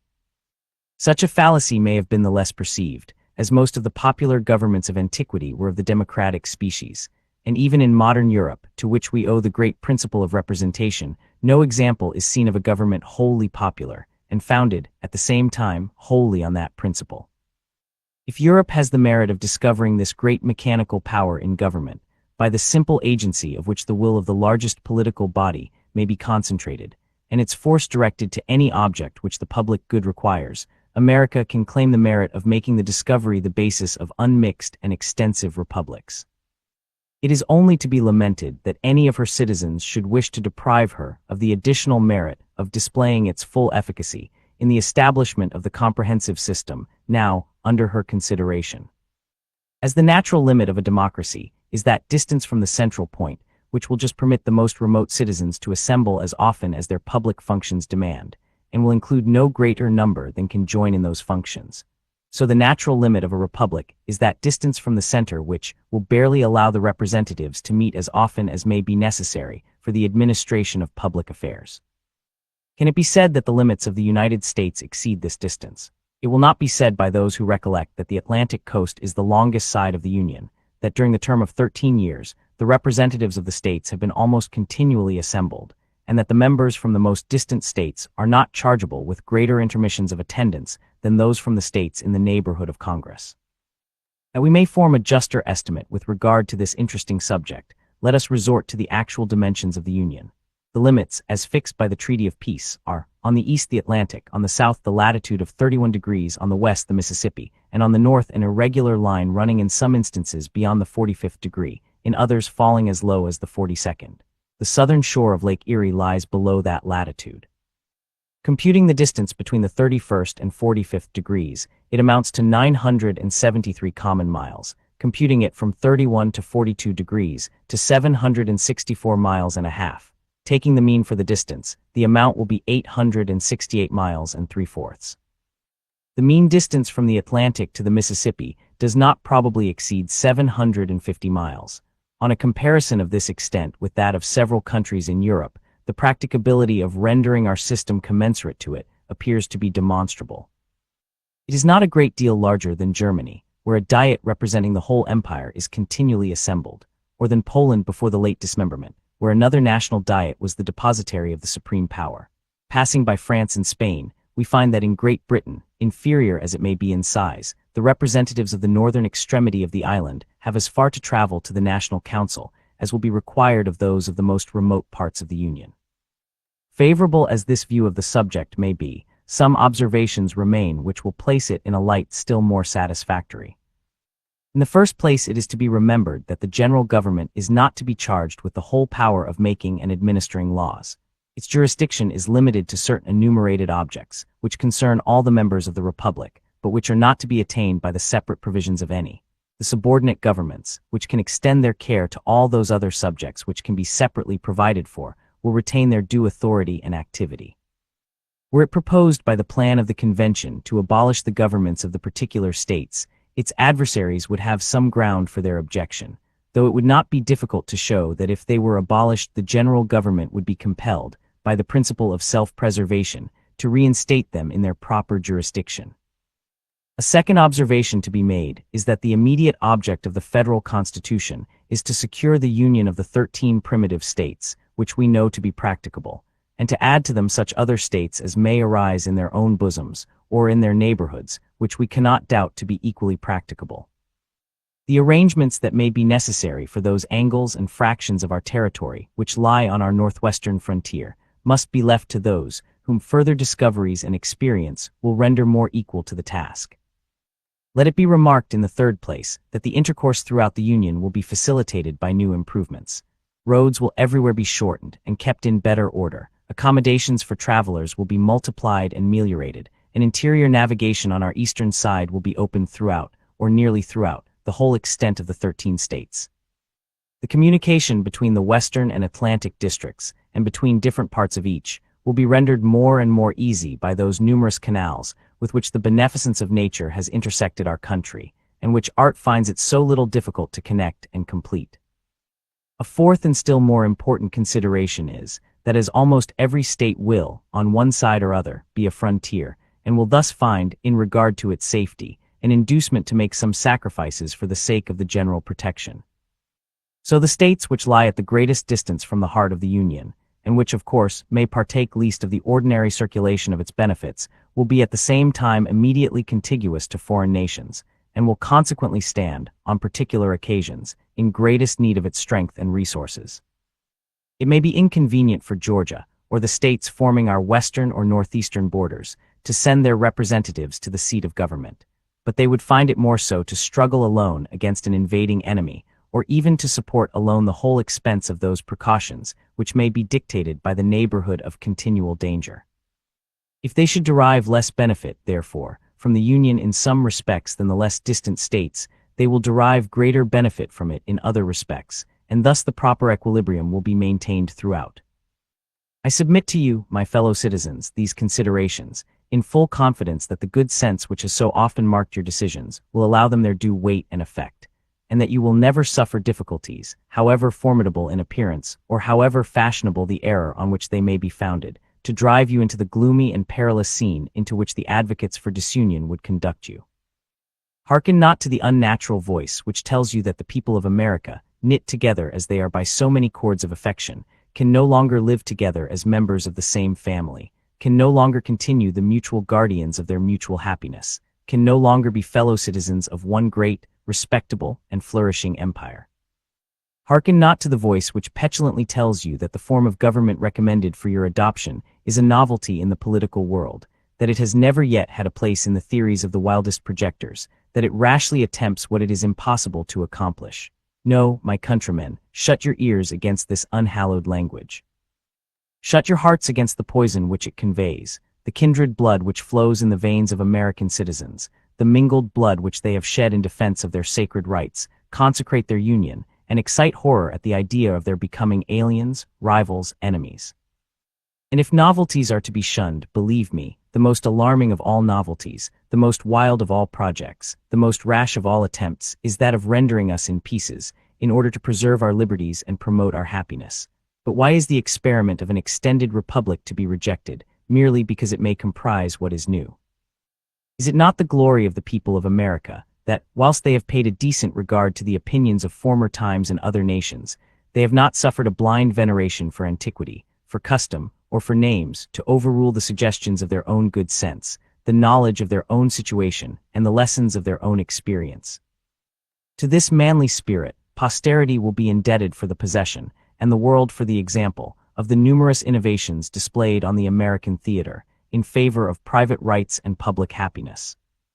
Had no important step been taken by the leaders of the Revolution, for which a precedent could not be discovered, no government established of which an exact model did not present itself, the people of the United States might, at this moment, have been numbered among the melancholy victims of misguided counsels, must at best have been laboring under the weight of some of those forms which have crushed the liberties of the rest of mankind. Happily for America, happily, we trust, for the whole human race, they pursued a new and more noble course. They accomplished a revolution which has no parallel in the annals of human society. They reared the fabrics of governments which have no model on the face of the globe. They formed the design of a great confederacy, which it is incumbent on their successors to improve and perpetuate. If their works betray imperfections, we wonder at the fewness of them. If they erred most in the structure of the Union, this was the work most difficult to be executed. This is the work which has been new modeled by the act of your convention, and it is that act on which you are now to deliberate and to decide. Publius. Part 2, Defects of the Articles of Confederation, 15 to 22. Chapter 1. Federalist number 15. To the people of the State of New York. In the course of the preceding papers, I have endeavored, my fellow citizens, to place before you, in a clear and convincing light, the importance of union to your political safety and happiness. I have unfolded to you a complication of dangers to which you would be exposed, should you permit that sacred knot which binds the people of America together be severed or dissolved by ambition or by avarice, by jealousy or by misrepresentation. In the sequel of the inquiry through which I propose to accompany you, the truths intended to be inculcated will receive further confirmation from facts and arguments hitherto unnoticed. If the road over which you will still have to pass should in some places appear to you tedious or irksome, you will recollect that you are in quest of information on a subject, the most momentous which can engage the attention of a free people, that the field through which you have to travel is in itself spacious, and that the difficulties of the journey have been unnecessarily increased by the mazes with which sophistry has beset the way. It will be my aim to remove the obstacles from your progress in as compendious a manner as it can be done, without sacrificing utility to dispatch. In pursuance of the plan which I have laid down for the discussion of the subject, the point next in order to be examined is the insufficiency of the present Confederation to the preservation of the Union. It may perhaps be asked what need there is of reasoning or proof to illustrate a position which is not either controverted or doubted, to which the understandings and feelings of all classes of men assent, and which in substance is admitted by the opponents as well as by the friends of the new Constitution. It must in truth be acknowledged that, however these may differ in other respects, they in general appear to harmonize in this sentiment, at least, that there are material imperfections in our national system, and that something is necessary to be done to rescue us from impending anarchy. The facts that support this opinion are no longer objects of speculation. They have forced themselves upon the sensibility of the people at large, and have at length extorted from those, whose mistaken policy has had the principal share in precipitating the extremity at which we are arrived, a reluctant confession of the reality of those defects in the scheme of our federal government, which have been long pointed out and regretted by the intelligent friends of the Union. We may indeed with propriety be said to have reached almost the last stage of national humiliation. There is scarcely anything that can wound the pride or degrade the character of an independent nation which we do not experience. Are there engagements to the performance of which we are held by every tie respectable among men? These are the subjects of constant and unblushing violation. Do we owe debts to foreigners and to our own citizens contracted in a time of imminent peril for the preservation of our political existence? These remain without any proper or satisfactory provision for their discharge. Have we valuable territories and important posts in the possession of a foreign power which, by express stipulations, ought long since to have been surrendered? These are still retained, to the prejudice of our interests, not less than of our rights. Are we in a condition to resent or to repel the aggression? We have neither troops, nor treasury, nor government one. Are we even in a condition to remonstrate with dignity? The just imputations on our own faith in respect to the same treaty ought first to be removed. Are we entitled by nature and compact to a free participation in the navigation of the Mississippi? Spain excludes us from it. Is public credit an indispensable resource in time of public danger? We seem to have abandoned its cause as desperate and irretrievable. Is commerce of importance to national wealth? Ours is at the lowest point of declension. Is respectability in the eyes of foreign powers a safeguard against foreign encroachments? The imbecility of our government even forbids them to treat with us. Our ambassadors abroad are the mere pageants of mimic sovereignty. Is a violent and unnatural decrease in the value of land a symptom of national distress? The price of improved land in most parts of the country is much lower than can be accounted for by the quantity of waste land at market, and can only be fully explained by that want of private and public confidence, which are so alarmingly prevalent among all ranks, and which have a direct tendency to depreciate property of every kind. Is private credit the friend and patron of industry? That most useful kind which relates to borrowing and lending is reduced within the narrowest limits, and this still more from an opinion of insecurity than from the scarcity of money. To shorten an enumeration of particulars which can afford neither pleasure nor instruction, it may in general be demanded, what indication is there of national disorder, poverty, and insignificance that could befall a community so peculiarly blessed with natural advantages as we are, which does not form a part of the dark catalogue of our public misfortunes? This is the melancholy situation to which we have been brought by those very maxims and counsels which would now deter us from adopting the proposed Constitution, and which, not content with having conducted us to the brink of a precipice, seem resolved to plunge us into the abyss that awaits us below. Here, my countrymen, impelled by every motive that ought to influence an enlightened people, let us make a firm stand for our safety, our tranquility, our dignity, our reputation. Let us at last break the fatal charm which has too long seduced us from the paths of felicity and prosperity. It is true, as has been before observed, that facts, too stubborn to be resisted, have produced a species of general assent to the abstract proposition that there exist material defects in our national system. But the usefulness of the concession, on the part of the old adversaries of federal measures, is destroyed by a strenuous opposition to a remedy, upon the only principles that can give it a chance of success.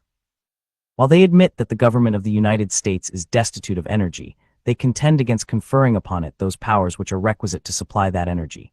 They seem still to aim at things repugnant and irreconcilable, at an augmentation of federal authority without a diminution of state authority, at sovereignty in the Union and complete independence in the members. They still, in fine, seem to cherish with blind devotion the political monster of an imperium in imperio.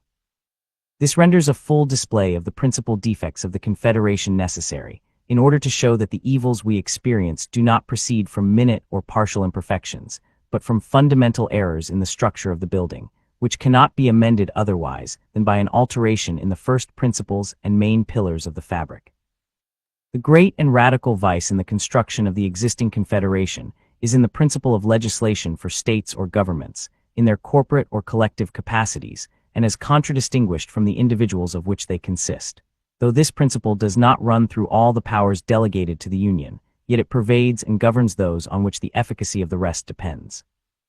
Except as to the rule of appointment, the United States has an indefinite discretion to make requisitions for men and money, but they have no authority to raise either, by regulations extending to the individual citizens of America. The consequence of this is that though in theory their resolutions concerning those objects are laws, constitutionally binding on the members of the Union, yet in practice they are mere recommendations which the states observe or disregard at their option. It is a singular instance of the capriciousness of the human mind, that after all the admonitions we have had from experience on this head, there should still be found men who object to the new Constitution, for deviating from a principle which has been found the bane of the old, and which is in itself evidently incompatible with the idea of government. A principle, in short, which, if it is to be executed at all, must substitute the violent and sanguinary agency of the sword to the mild influence of the magistracy. There is nothing absurd or impracticable in the idea of a league or alliance between independent nations for certain defined purposes precisely stated in a treaty regulating all the details of time, place, circumstance, and quantity, leaving nothing to future discretion, and depending for its execution on the good faith of the parties. Compacts of this kind exist among all civilized nations, subject to the usual vicissitudes of peace and war, of observance and non-observance, as the interests or passions of the contracting powers dictate. In the early part of the present century, there was an epidemical rage in Europe for this species of compacts, from which the politicians of the times fondly hoped for benefits which were never realized. With a view to establishing the equilibrium of power and the peace of that part of the world, all the resources of negotiation were exhausted, and triple and quadruple alliances were formed. But they were scarcely formed before they were broken, giving an instructive but afflicting lesson to mankind, how little dependence is to be placed on treaties which have no other sanction than the obligations of good faith, and which oppose general considerations of peace and justice to the impulse of any immediate interest or passion. If the particular states in this country are disposed to stand in a similar relation to each other, and to drop the project of a general discretionary superintendence, the scheme would indeed be pernicious, and would entail upon us all the mischiefs which have been enumerated under the first head, but it would have the merit of being, at least, consistent and practicable, abandoning all views towards a confederate government. This would bring us to a simple alliance, offensive and defensive, and would place us in a situation to be alternate friends and enemies of each other, as our mutual jealousies and rivalships, nourished by the intrigues of foreign nations, should prescribe to us. But if we are unwilling to be placed in this perilous situation, if we still will adhere to the design of a national government, or, which is the same thing, of a superintending power, under the direction of a common council, we must resolve to incorporate into our plan those ingredients which may be considered as forming the characteristic difference between a league and a government. We must extend the authority of the Union to the persons of the citizens, the only proper objects of government. Government implies the power of making laws. It is essential to the idea of a law that it be attended with a sanction, or, in other words, a penalty or punishment for disobedience. If there be no penalty annexed to disobedience, the resolutions or commands which pretend to be laws will, in fact, amount to nothing more than advice or recommendation. This penalty, whatever it may be, can only be inflicted in two ways: by the agency of the courts and ministers of justice, or by military force, by the coercion of the magistracy, or by the coercion of arms. The first kind can evidently apply only to men. The last kind must of necessity be employed against bodies politic or communities or states. It is evident that there is no process of a court by which the observance of the laws can, in the last resort, be enforced. Sentences may be denounced against them for violations of their duty, but these sentences can only be carried into execution by the sword. In an association where the general authority is confined to the collective bodies of the communities that compose it, every breach of the laws must involve a state of war, and military execution must become the only instrument of civil obedience. Such a state of things can certainly not deserve the name of government, nor would any prudent man choose to commit his happiness to it. There was a time when we were told that breaches, by the states, of the regulations of the federal authority were not to be expected, that a sense of common interest would preside over the conduct of the respective members, and would beget a full compliance with all the constitutional requisitions of the Union. This language at the present day would appear as wild as a great part of what we now hear from the same quarter will be thought, when we shall have received further lessons from that best oracle of wisdom, experience. It at all times betrayed an ignorance of the true springs by which human conduct is actuated, and belied the original inducements to the establishment of civil power. Why has government been instituted at all? Because the passions of men will not conform to the dictates of reason and justice without constraint. Has it been found that bodies of men act with more rectitude or greater disinterestedness than individuals? The contrary of this has been inferred by all accurate observers of the conduct of mankind, and the inference is founded upon obvious reasons. Regard to reputation has a less active influence when the infamy of a bad action is to be divided among a number than when it is to fall singly upon one. A spirit of faction, which is apt to mingle its poison in the deliberations of all bodies of men, will often hurry the persons of whom they are composed into improprieties and excesses, for which they would blush in a private capacity. In addition to all this, there is, in the nature of sovereign power, an impatience of control that disposes those who are invested with the exercise of it to look with an evil eye upon all external attempts to restrain or direct its operations. From this spirit it happens that in every political association which is formed upon the principle of uniting in a common interest a number of lesser sovereignties, there will be found a kind of eccentric tendency in the subordinate or inferior orbs, by the operation of which there will be a perpetual effort in each to fly off from the common center. This tendency is not difficult to be accounted for. It has its origin in the love of power. Power controlled or abridged is almost always the rival and enemy of that power by which it is controlled or abridged. This simple proposition will teach us how little reason there is to expect that the persons entrusted with the administration of the affairs of the particular members of a confederacy will at all times be ready, with perfect good humor and an unbiased regard to the public weal, to execute the resolutions or decrees of the general authority. The reverse of this results from the constitution of human nature. If therefore the measures of the Confederacy cannot be executed without the intervention of the particular administrations, there will be little prospect of their being executed at all.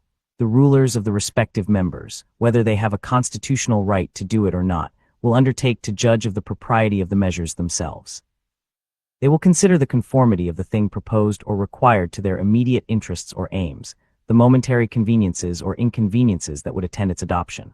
All this will be done, and in a spirit of interested and suspicious scrutiny, without that knowledge of national circumstances and reasons of state, which is essential to a right judgment, and with that strong predilection in favor of local objects, which can hardly fail to mislead the decision. The same process must be repeated in every member of which the body is constituted, and the execution of the plans, framed by the councils of the whole, will always fluctuate on the discretion of the ill-informed and prejudiced opinion of every part. Those who have been conversant in the proceedings of popular assemblies, who have seen how difficult it often is, where there is no exterior pressure of circumstances, to bring them to harmonious resolutions on important points, will readily conceive how impossible it must be to induce a number of such assemblies, deliberating at a distance from each other, at different times, and under different impressions, long to co-operate in the same views and pursuits. In our case, the concurrence of 13 distinct sovereign wills is requisite, under the Confederation, to the complete execution of every important measure that proceeds from the Union. It has happened as was to have been foreseen. the measures of the Union have not been executed. The delinquencies of the states have, step by step, matured themselves to an extreme, which has at length arrested all the wheels of the national government and brought them to an awful stand. Congress at this time scarcely possessed the means of keeping up the forms of administration, till the states can have time to agree upon a more substantial substitute for the present shadow of a federal government. Things did not come to this desperate extremity at once. The causes which have been specified produced at first only unequal and disproportionate degrees of compliance with the requisitions of the Union. The greater deficiencies of some states furnished the pretext of example and the temptation of interest to the complying, or to the least delinquent states. Why should we do more in proportion than those who are embarked with us in the same political voyage? Why should we consent to bear more than our proper share of the common burden? These were suggestions which human selfishness could not withstand, and which even speculative men, who looked forward to remote consequences, could not without hesitation combat. Each state, yielding to the persuasive voice of immediate interest or convenience, has successively withdrawn its support, till the frail and tottering edifice seems ready to fall upon our heads and to crush us beneath its ruins. Publius. Federalist number 16. To the people of the state of New York, the tendency of the principle of legislation for states, or communities, in their political capacities, as it has been exemplified by the experiment we have made of it, is equally attested by the events which have befallen all other governments of the Confederate kind, of which we have any account, in exact proportion to its prevalence in those systems. The confirmations of this fact will be worthy of a distinct and particular examination.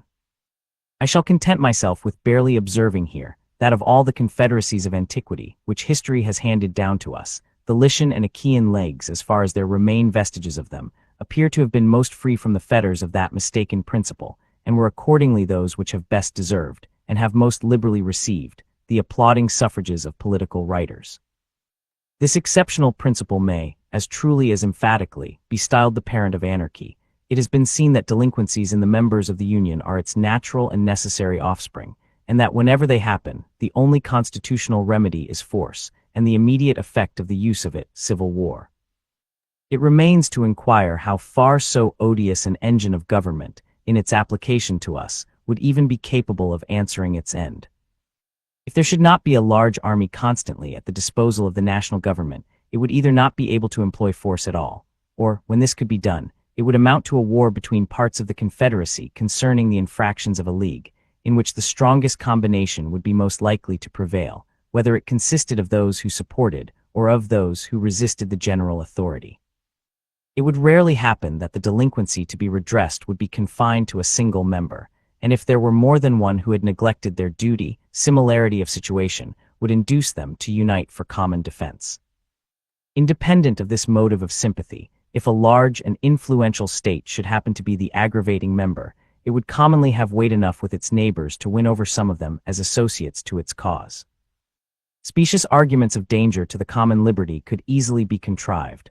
Plausible excuses for the deficiencies of the party could, without difficulty, be invented to alarm the apprehensions, inflame the passions, and conciliate the goodwill, even of those states which were not chargeable with any violation or omission of duty. This would be the more likely to take place, as the delinquencies of the larger members might be expected sometimes to proceed from an ambitious premeditation in their rulers, with a view to getting rid of all external control upon their designs of personal aggrandizement, the better to effect which it is presumable they would tamper beforehand with leading individuals in the adjacent states. If associates could not be found at home, recourse would be had to the aid of foreign powers, who would seldom be disinclined to encouraging the dissensions of a confederacy from the firm union of which they had so much to fear. When the sword is once drawn, the passions of men observe no bounds of moderation. The suggestions of wounded pride, the instigations of irritated resentment, would be apt to carry the states against which the arms of the Union were exerted to any extremes necessary to avenge the affront or to avoid the disgrace of submission. The first war of this kind would probably terminate in a dissolution of the Union. This may be considered as the violent death of the Confederacy. Its more natural death is what we now seem to be on the point of experiencing, if the federal system be not speedily renovated in a more substantial form. It is not probable, considering the genius of this country, that the complying states would often be inclined to support the authority of the Union by engaging in a war against the non-complying states. They would always be more ready to pursue the milder course of putting themselves upon an equal footing with the delinquent members by an imitation of their example, and the guilt of all would thus become the security of all. Our past experience has exhibited the operation of this spirit in its full light. There would, in fact, be an insuperable difficulty in ascertaining when force could with propriety be employed.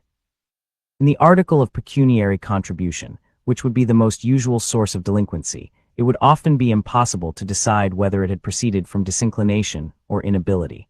The pretense of the latter would always be at hand, and the case must be very flagrant in which its fallacy could be detected with sufficient certainty to justify the harsh expedient of compulsion. It is easy to see that this problem alone, as often as it should occur, would open a wide field for the exercise of factious views, of partiality, and of oppression, in the majority that happened to prevail in the National Council. It seems to require no pains to prove that the states ought not to prefer a national constitution, which could only be kept in motion by the instrumentality of a large army, continually on foot, to execute the ordinary requisitions or decrees of the government. And yet this is the plain alternative involved by those who wish to deny it the power of extending its operations to individuals.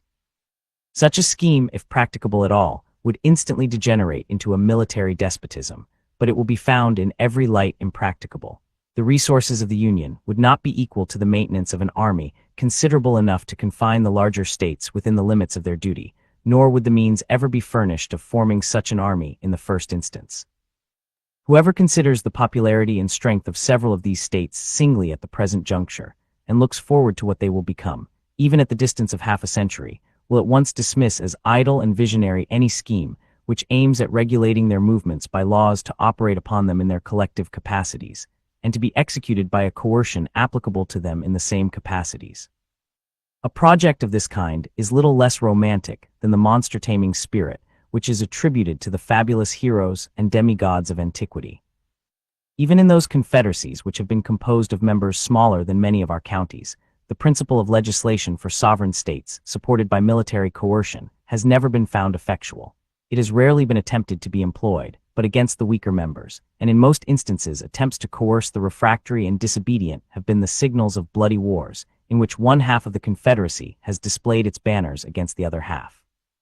The result of these observations to an intelligent mind must be clearly this, that if it be possible at any rate to construct a federal government capable of regulating the common concerns and preserving the general tranquility, it must be founded, as to the objects committed to its care, upon the reverse of the principle contended for by the opponents of the proposed Constitution. It must carry its agency to the persons of the citizens. Must stand in need of no intermediate legislations, but must itself be empowered to employ the arm of the ordinary magistrate to execute its own resolutions. The majesty of the national authority must be manifested through the medium of the courts of justice. The government of the Union, like that of each state, must be able to address itself immediately to the hopes and fears of individuals, and to attract to its support those passions which have the strongest influence upon the human heart. It must, in short, possess all the means, and have a right to resort to all the methods, of executing the powers with which it is entrusted that are possessed and exercised by the government of the particular states. To this reasoning it may perhaps be objected, that if any state should be disaffected to the authority of the Union, it could at any time obstruct the execution of its laws, and bring the matter to the same issue of force, with the necessity of which the opposite scheme is reproached. The plausibility of this objection will vanish the moment we advert to the essential difference between a mere non-compliance and a direct and active resistance. If the interposition of the state legislatures be necessary to give effect to a measure of the Union, they have only not to act or to act evasively, and the measure is defeated. This neglect of duty may be disguised under affected but unsubstantial provisions, so as not to appear, and of course not to excite any alarm in the people for the safety of the Constitution. The state leaders may even make a merit of their surreptitious invasions of it on the ground of some temporary convenience, exemption, or advantage. But if the execution of the laws of the national government should not require the intervention of the state legislatures, if they were to pass into immediate operation upon the citizens themselves, the particular governments could not interrupt their progress without an open and violent exertion of an unconstitutional power. No omissions nor evasions would answer the end. They would be obliged to act, and in such a manner as would leave no doubt that they had encroached on the national rights. An experiment of this nature would always be hazardous in the face of a constitution in any degree competent to its own defense, and of a people enlightened enough to distinguish between a legal exercise and an illegal usurpation of authority. The success of it would require not merely a factious majority in the legislature, but the concurrence of the courts of justice, and of the body of the people. If the judges were not embarked in a conspiracy with the legislature, they would pronounce the resolutions of such a majority to be contrary to the supreme law of the land, unconstitutional and void. If the people were not tainted with the spirit of their state representatives, they, as the natural guardians of the Constitution, would throw their weight into the national scale and give it a decided preponderancy in the contest. Attempts of this kind would not often be made with levity or rashness, because they could seldom be made without danger to the authors, unless in cases of a tyrannical exercise of the federal authority. If opposition to the national government should arise from the disorderly conduct of refractory or seditious individuals, it could be overcome by the same means which are daily employed against the same evil under the state governments. The magistracy, being equally the ministers of the law of the land, from whatever source it might emanate, would doubtless be as ready to guard the national as the local regulations from the inroads of private licentiousness. As to those partial commotions and insurrections, which sometimes disquiet society, from the intrigues of an inconsiderable faction, or from sudden or occasional ill humors that do not infect the great body of the community, the general government could command more extensive resources for the suppression of disturbances of that kind than would be in the power of any single member.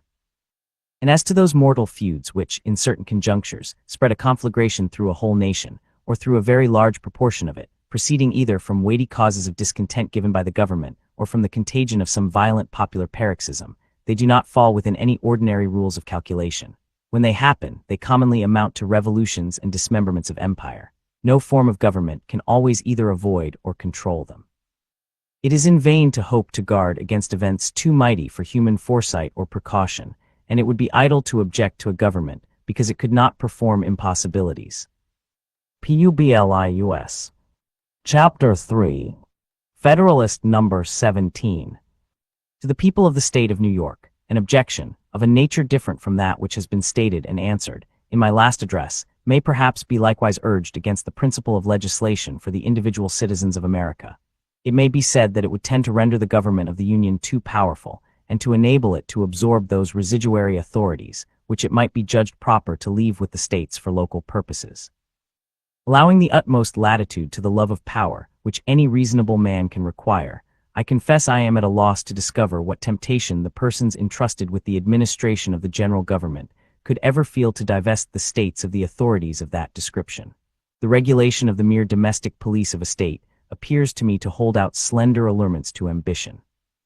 Commerce, finance, negotiation, and war seem to comprehend all the objects which have charms for minds governed by that passion, and all the powers necessary to those objects ought, in the first instance, to be lodged in the national depository. The administration of private justice between the citizens of the same state, the supervision of agriculture and of other concerns of a similar nature, all those things, in short, which are proper to be provided for by local legislation, can never be desirable cares of a general jurisdiction.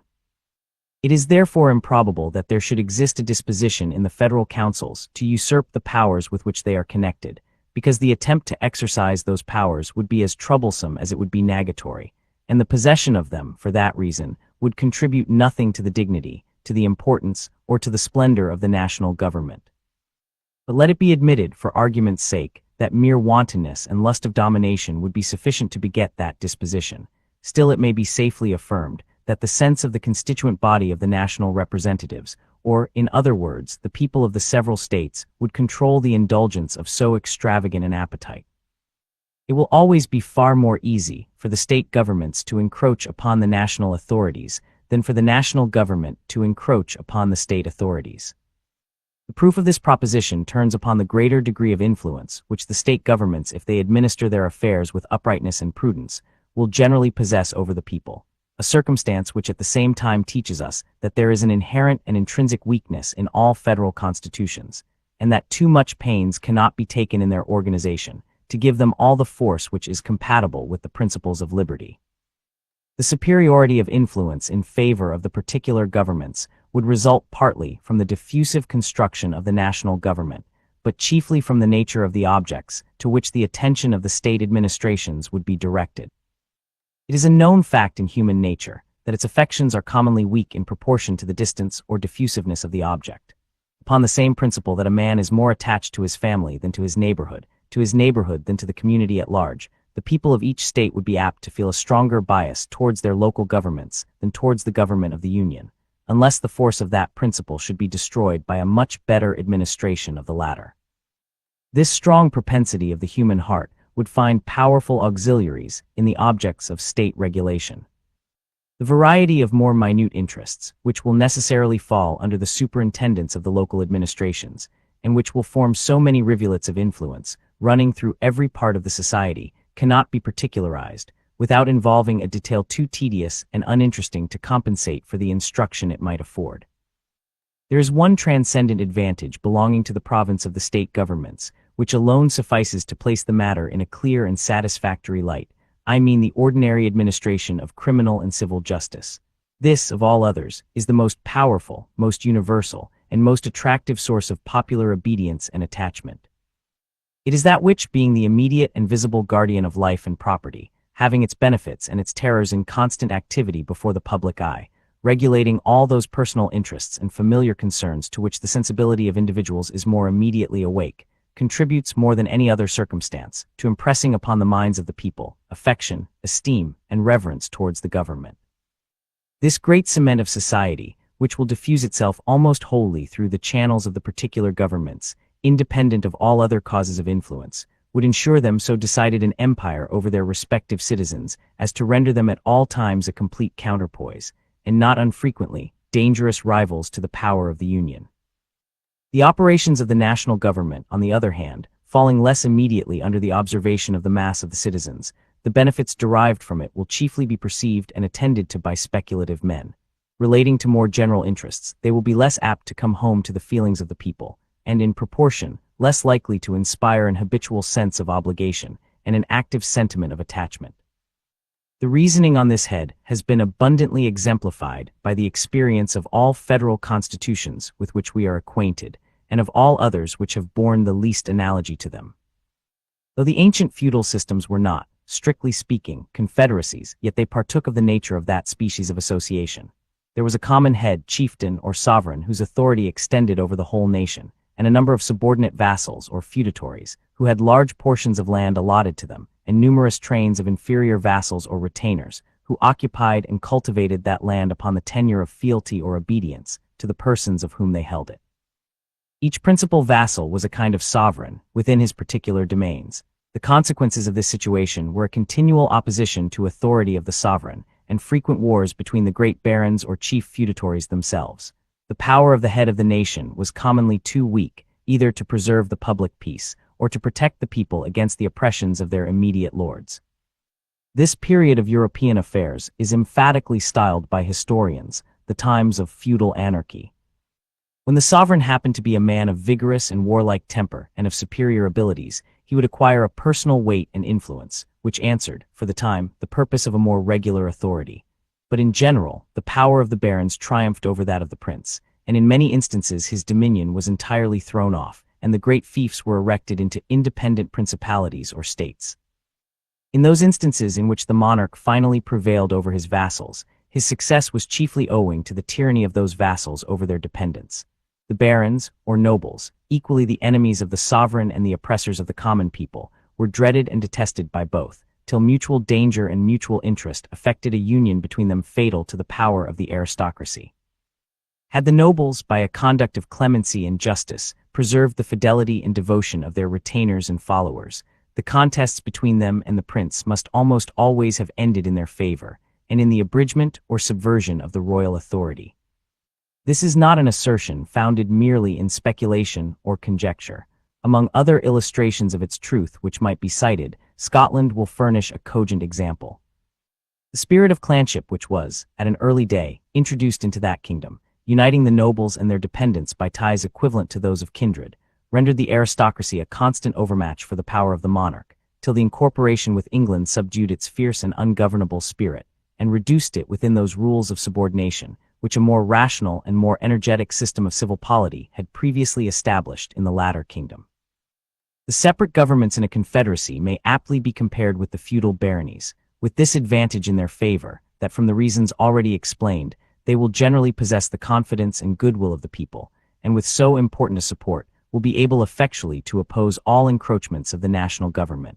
it will be well if they are not able to counteract its legitimate and necessary authority. The points of similitude consist in the rivalship of power, applicable to both, and in the concentration of large portions of the strength of the community into particular deposits, in one case at the disposal of individuals, in the other case at the disposal of political bodies. A concise review of the events that have attended Confederate governments will further illustrate this important doctrine, an inattention to which has been the great source of our political mistakes and has given our jealousy a direction to the wrong side. This review shall form the subject of some ensuing papers. Publius. Federalist number 18. To the people of the state of New York, among the confederacies of antiquity, the most considerable was that of the Grecian republics, associated under the Amphictyonic Council. From the best accounts transmitted of this celebrated institution, it bore a very instructive analogy to the present confederation of the American states. The members retained the character of independent and sovereign states and had equal votes in the Federal Council. This council had a general authority to propose and resolve whatever it judged necessary for the common welfare of Greece, to declare and carry on war, to decide in the last resort all controversies between the members, to find the aggressing party, to employ the whole force of the confederacy against the disobedient, to admit new members. The Amphictyons were the guardians of religion, and of the immense riches belonging to the temple of Delphos, where they had the right of jurisdiction in controversies between the inhabitants and those who came to consult the oracle. As a further provision for the efficacy of the federal powers, they took an oath mutually to defend and protect the united cities, to punish the violators of this oath, and to inflict vengeance on sacrilegious despoilers of the temple. In theory and upon paper, this apparatus of powers seems amply sufficient for all general purposes. In several material instances, they exceed the powers enumerated in the Articles of Confederation. The Amphictyons had in their hands the superstition of the times, one of the principal engines by which government was then maintained. They had a declared authority to use coercion against refractory cities, and were bound by oath to exert this authority on the necessary occasions. Very different, nevertheless, was the experiment from the theory. The powers, like those of the present Congress, were administered by deputies appointed wholly by the cities in their political capacities, and exercised over them in the same capacities. Hence the weakness, the disorders, and finally the destruction of the Confederacy. The more powerful members, instead of being kept in awe and subordination, tyrannized successively over all the rest. Athens, as we learn from Demosthenes, was the arbiter of Greece 73 years. The Lacedaemonians next governed it 29 years. At a subsequent period, after the Battle of Leuctra, the Thebans had their turn of domination.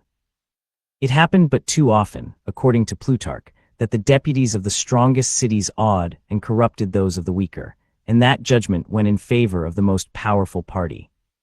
Even in the midst of defensive and dangerous wars with Persia and Macedon, the members never acted in concert, and were, more or fewer of them, eternally the dupes or the hirelings of the common enemy. The intervals of foreign war were filled up by domestic vicissitudes, convulsions, and carnage. After the conclusion of the war with Xerxes, it appears that the Lacedaemonians required that a number of the cities should be turned out of the confederacy for the unfaithful part they had acted. The Athenians, finding that the Lacedaemonians would lose fewer partisans by such a measure than themselves, and would become masters of the public deliberations, vigorously opposed and defeated the attempt.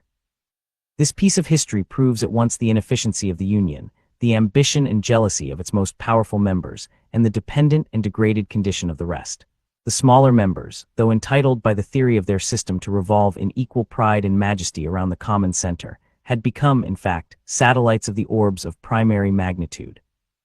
Had the Greeks, says the Abb Milot, been as wise as they were courageous, they would have been admonished by experience of the necessity of a closer union, and would have availed themselves of the peace which followed their success against the Persian arms, to establish such a reformation.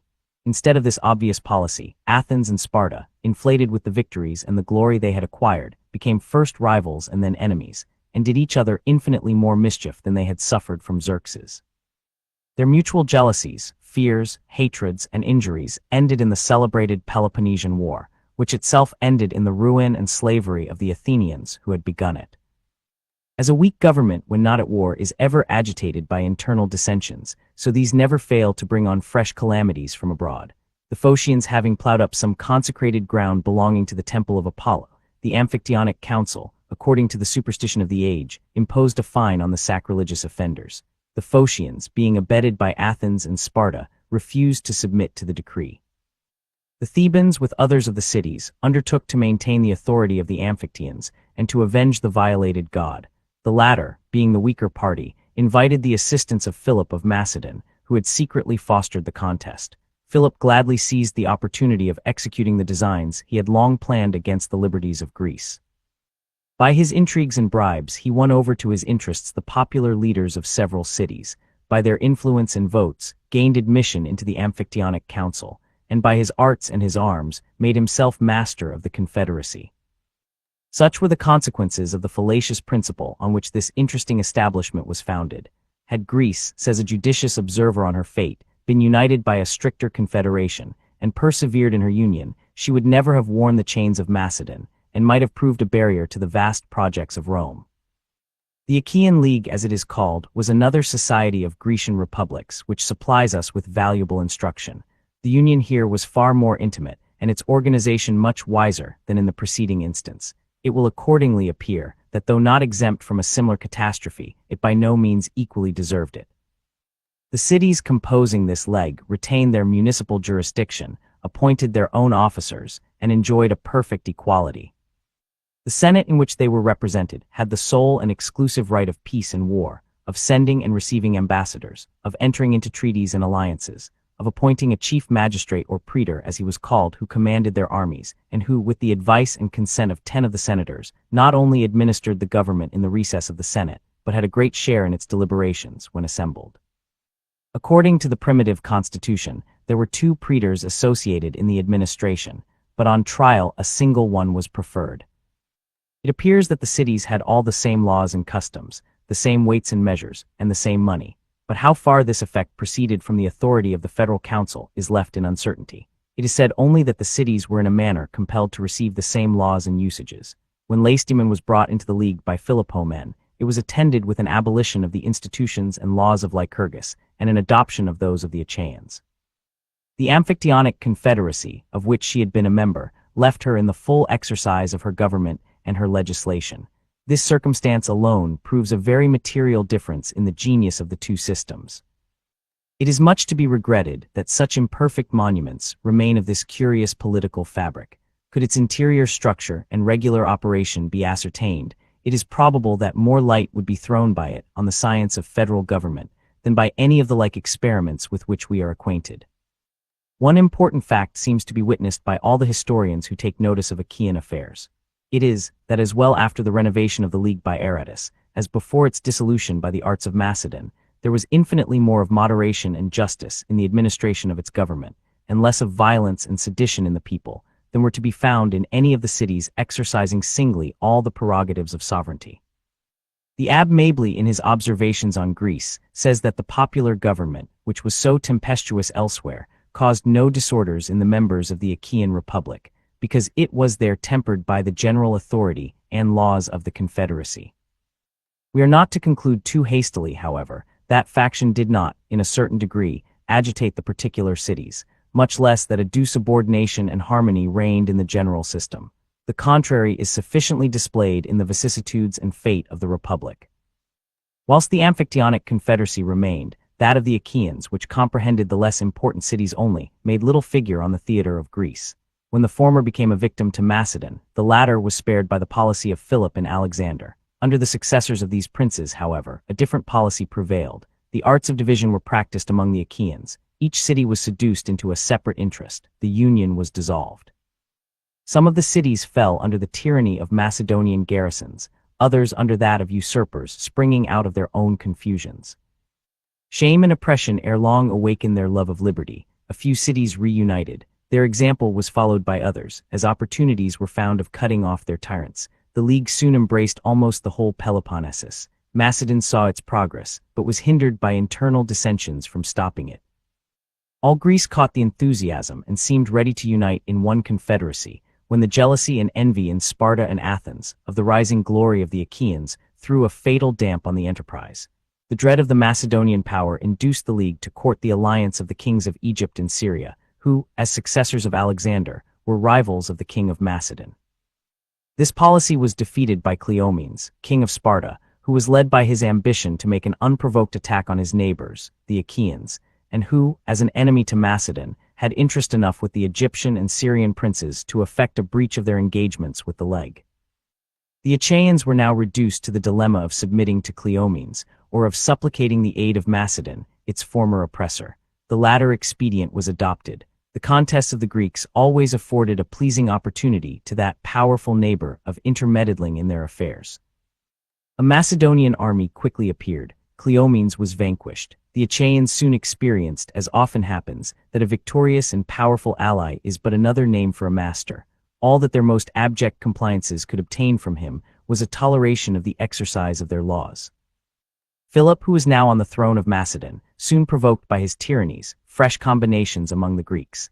The Achaeans, though weakened by internal dissensions and by the revolt of Messene, one of its members, being joined by the Aetolians and Athenians, erected the standard of opposition. Finding themselves, though thus supported, unequal to the undertaking, they once more had recourse to the dangerous expedient of introducing the succor of foreign arms. The Romans, to whom the invitation was made, eagerly embraced it. Philip was conquered, Macedon subdued. A new crisis ensued to the Leg. Dissensions broke out among its members. These the Romans fostered. Callicrates and other popular leaders became mercenary instruments for inveigling their countrymen. The more effectually to nourish discord and disorder the Romans had, to the astonishment of those who confided in their sincerity, already proclaimed universal liberty throughout Greece. With the same insidious views, they now seduced the members from the League, by representing to their pride the violation it committed on their sovereignty. By these arts this union, the last hope of Greece, the last hope of ancient liberty, was torn into pieces, and such imbecility and distraction introduced, that the arms of Rome found little difficulty in completing the ruin which their arts had commenced. The Achaeans were cut to pieces, and Achaea loaded with chains, under which it is groaning at this hour. I have thought it not superfluous to give the outlines of this important portion of history, both because it teaches more than one lesson, and because, as a supplement to the outlines of the Achaean constitution, it emphatically illustrates the tendency of federal bodies rather to anarchy among the members than to tyranny in the head. Publius. Federalist number 19. To the people of the state of New York, the examples of ancient confederacies, cited in my last paper, have not exhausted the source of experimental instruction on this subject. There are existing institutions, founded on a similar principle, which merit particular consideration. The first which presents itself is the Germanic body. In the early ages of Christianity, Germany was occupied by 7 distinct nations who had no common chief. The Franks, one of the number, having conquered the Gauls, established the kingdom which has taken its name from them. In the 9th century, Charlemagne, its warlike monarch, carried his victorious arms in every direction, and Germany became a part of his vast dominions. On the dismemberment which took place under his sons, this part was erected into a separate and independent empire. Charlemagne and his immediate descendants possessed the reality, as well as the ensigns and dignity of imperial power. But the principal vassals, whose fiefs had become hereditary, and who composed the national diets which Charlemagne had not abolished, gradually threw off the yoke and advanced to sovereign jurisdiction and independence. The force of imperial sovereignty was insufficient to restrain such powerful dependence, or to preserve the unity and tranquility of the empire. The most furious private wars, accompanied with every species of calamity, were carried on between the different princes and states. The imperial authority, unable to maintain the public order, declined by degrees till it was almost extinct in the anarchy, which agitated the long interval between the death of the last emperor of the Swabian and the accession of the first emperor of the Austrian lines. In the 11th century, the emperors enjoyed full sovereignty. In the 15th, they had little more than the symbols and decorations of power. Out of this feudal system, which has itself many of the important features of a confederacy, has grown the federal system, which constitutes the Germanic Empire. Its powers are vested in a diet representing the component members of the confederacy, in the emperor, who is the executive magistrate, with a negative on the decrees of the diet, and in the imperial chamber and the Aulic Council, 2 judiciary tribunals having supreme jurisdiction in controversies which concern the empire, or which happen among its members. The Diet possesses the general power of legislating for the empire, of making war and peace, contracting alliances, assessing quotas of troops and money, constructing fortresses, regulating coin, admitting new members, and subjecting disobedient members to the ban of the empire, by which the party is degraded from his sovereign rights and his possessions forfeited. The members of the Confederacy are expressly restricted from entering into compacts prejudicial to the empire, from imposing tolls and duties on their mutual intercourse, without the consent of the emperor and diet, from altering the value of money, from doing injustice to one another, or from affording assistance or retreat to disturbers of the public peace. And the ban is denounced against such as shall violate any of these restrictions. The members of the diet, as such, are subject in all cases to be judged by the emperor and diet, and in their private capacities by the Aulic Council and imperial chamber. The prerogatives of the emperor are numerous. The most important of them are his exclusive right to make propositions to the diet, to negative its resolutions, to name ambassadors, to confer dignities and titles, to fill vacant electorates, to found universities, to grant privileges not injurious to the states of the empire, to receive and apply the public revenues, and generally to watch over the public safety. In certain cases, the electors form a council to him. In quality of emperor, he possesses no territory within the empire, nor receives any revenue for his support, but his revenue and dominions, in other qualities, constitute him one of the most powerful princes in Europe. From such a parade of constitutional powers, in the representatives and head of this confederacy, the natural supposition would be that it must form an exception to the general character which belongs to its kindred systems. Nothing would be further from the reality.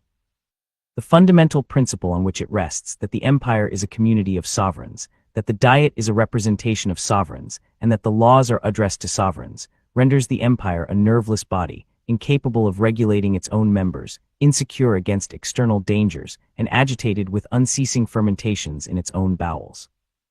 The history of Germany is a history of wars between the emperor and the princes and states, of wars among the princes and states themselves, of the licentiousness of the strong and the oppression of the weak, of foreign intrusions and foreign intrigues, of requisitions of men and money disregarded or partially complied with, of attempts to enforce them, altogether abortive or attended with slaughter and desolation, involving the innocent with the guilty, of general inequality, confusion, and misery. In the 16th century, the emperor, with one part of the empire on his side, was seen engaged against the other princes and states. In one of the conflicts, the emperor himself was put to flight, and very near being made prisoner by the Elector of Saxony. The late King of Prussia was more than once pitted against his imperial sovereign, and commonly proved an overmatch for him. Controversies and wars among the members themselves have been so common that the German annals are crowded with the bloody pages which describe them. Previous to the Peace of Westphalia, Germany was desolated by a war of 30 years, in which the emperor with one half of the empire was on one side, and Sweden with the other half on the opposite side. Peace was at length negotiated and dictated by foreign powers, and the articles of it, to which foreign powers are parties, made a fundamental part of the Germanic constitution. If the nation happens, on any emergency, to be more united by the necessity of self-defense, its situation is still deplorable. Military preparations must be preceded by so many tedious discussions, arising from the jealousies, pride, separate views, and clashing pretensions of sovereign bodies, that before the Diet can settle the arrangements, the enemy are in the field, and before the federal troops are ready to take it, are retiring into winter quarters. The small body of national troops, which has been judged necessary in time of peace, is defectively kept up, badly paid, infected with local prejudices, and supported by irregular and disproportionate contributions to the treasury.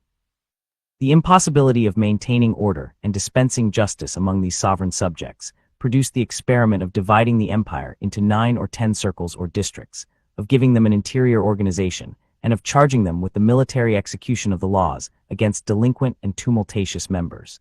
This experiment has only served to demonstrate more fully the radical vice of the Constitution. Each circle is the miniature picture of the deformities of this political monster. They either fail to execute their commissions, or they do it with all the devastation and carnage of civil war. Sometimes whole circles are defaulters, and then they increase the mischief which they were instituted to remedy. We may form some judgment of this scheme of military coercion from a sample given by Thuanus. In Donauwörth, a free and imperial city of the Circle of Swabia, the Abb 300 de St. Croix enjoyed certain immunities which had been reserved to him. In the exercise of these, on some public occasions, outrages were committed on him by the people of the city. The consequence was that the city was put under the ban of the empire, and the Duke of Bavaria, though director of another circle, obtained an appointment to enforce it. He soon appeared before the city with a corps of 10,000 troops, and finding it a fit occasion, as he had secretly intended from the beginning, to revive an antiquated claim, on the pretext that his ancestors had suffered the place to be dismembered from his territory, he took possession of it in his own name, disarmed, and punished the inhabitants, and re-annexed the city to his domains. It may be asked, perhaps, what has so long kept this disjointed machine from falling entirely to pieces? The answer is obvious: the weakness of most of the members, who are unwilling to expose themselves to the mercy of foreign powers, the weakness of most of the principal members, compared with the formidable powers all around them, the vast weight and influence which the emperor derives from his separate and hereditary dominions, and the interest he feels in preserving a system with which his family pride is connected, and which constitutes him the first prince in Europe. These causes support a feeble and precarious union, whilst the repellent quality, incident to the nature of sovereignty, and which time continually strengthens, prevents any reform whatever, founded on a proper consolidation. Nor is it to be imagined, if this obstacle could be surmounted, that the neighboring powers would suffer a revolution to take place which would give to the empire the force and preeminence to which it is entitled. Foreign nations have long considered themselves as interested in the changes made by events in this constitution, and have, on various occasions, betrayed their policy of perpetuating its anarchy and weakness. If more direct examples were wanting, Poland, as a government over local sovereigns, might not improperly be taken notice of, nor could any proof more striking be given of the calamities flowing from such institutions. Equally unfit for self-government and self-defense, it has long been at the mercy of its powerful neighbors, who have lately had the mercy to disburden it of 1/3 of its people and territories. The connection among the Swiss cantons scarcely amounts to a confederacy, though it is sometimes cited as an instance of the stability of such institutions. They have no common treasury, no common troops even in war, no common coin, no common judicatory, nor any other common mark of sovereignty. They are kept together by the peculiarity of their topographical position, by their individual weakness and insignificancy, by the fear of powerful neighbors, to one of which they were formerly subject, by the few sources of contention among a people of such simple and homogeneous manners, by their joint interest in their dependent possessions, by the mutual aid they stand in need of, for suppressing insurrections and rebellions, an aid expressly stipulated and often required and afforded, and by the necessity of some regular and permanent provision for accommodating disputes among the cantons. The provision is, that the parties at variance shall each choose 4 judges out of the neutral cantons, who, in case of disagreement, choose an umpire. This tribunal, under an oath of impartiality, pronounces definitive sentence, which all the cantons are bound to enforce. The competency of this regulation may be estimated by a clause in their treaty of 1683 with Victor Amadius of Savoy, in which he obliges himself to interpose as mediator in disputes between the cantons, and to employ force, if necessary, against the contumacious party. So far as the peculiarity of their case will admit of comparison with that of the United States, it serves to confirm the principle intended to be established. Whatever efficacy the Union may have had in ordinary cases, it appears that the moment a cause of difference sprang up, capable of trying its strength, it failed. The controversies on the subject of religion, which in 3 instances have kindled violent and bloody contests, may be said, in fact, to have severed the leg. The Protestant and Catholic cantons have since had their separate diets, where all the most important concerns are adjusted, and which have left the general diet little other business than to take care of the common bailages. That separation had another consequence which merits attention. It produced opposite alliances with foreign powers, of Bern at the head of the Protestant Association with the United Provinces, and of Luzerne at the head of the Catholic Association with France. Publius. Chapter 6. Federalist number 20 to the people of the state of New York. The United Netherlands are a confederacy of republics, or rather of aristocracies of a very remarkable texture, yet confirming all the lessons derived from those which we have already reviewed. The Union is composed of 7 co-equal and sovereign states, and each state or province is a composition of equal and independent cities. In all important cases, not only the provinces but the cities must be unanimous. The sovereignty of the Union is represented by the States General, consisting usually of about 50 deputies appointed by the provinces. They hold their seats, some for life, some for 6, 3, and 1 years. From 2 provinces they continue in appointment during pleasure. The States General have authority to enter into treaties and alliances, to make war and peace, to raise armies and equip fleets, to ascertain quotas and demand contributions. In all these cases, however, unanimity and the sanction of their constituents are requisite. They have authority to appoint and receive ambassadors, to execute treaties and alliances already formed, to provide for the collection of duties on imports and exports, to regulate the mint, with a saving to the provincial rights, to govern as sovereigns the dependent territories. The provinces are restrained, unless with the general consent, from entering into foreign treaties, from establishing imposts injurious to others, or charging their neighbors with higher duties than their own subjects. A council of state, a chamber of accounts, with 5 colleges of admiralty, aid and fortify the federal administration. The executive magistrate of the Union is the stadtholder, who is now an hereditary prince. His principal weight and influence in the republic are derived from this independent title, from his great patrimonial estates, from his family connections with some of the chief potentates of Europe, and more than all, perhaps, from his being stadtholder in the several provinces, as well as for the Union. In which provincial quality he has the appointment of town magistrates under certain regulations, executes provincial decrees, presides when he pleases in the provincial tribunals, and has throughout the power of pardon. As stadtholder of the Union, he has, however, considerable prerogatives. In his political capacity, he has authority to settle disputes between the provinces, when other methods fail, to assist at the deliberations of the States General and at their particular conferences, to give audiences to foreign ambassadors, and to keep agents for his particular affairs at foreign courts.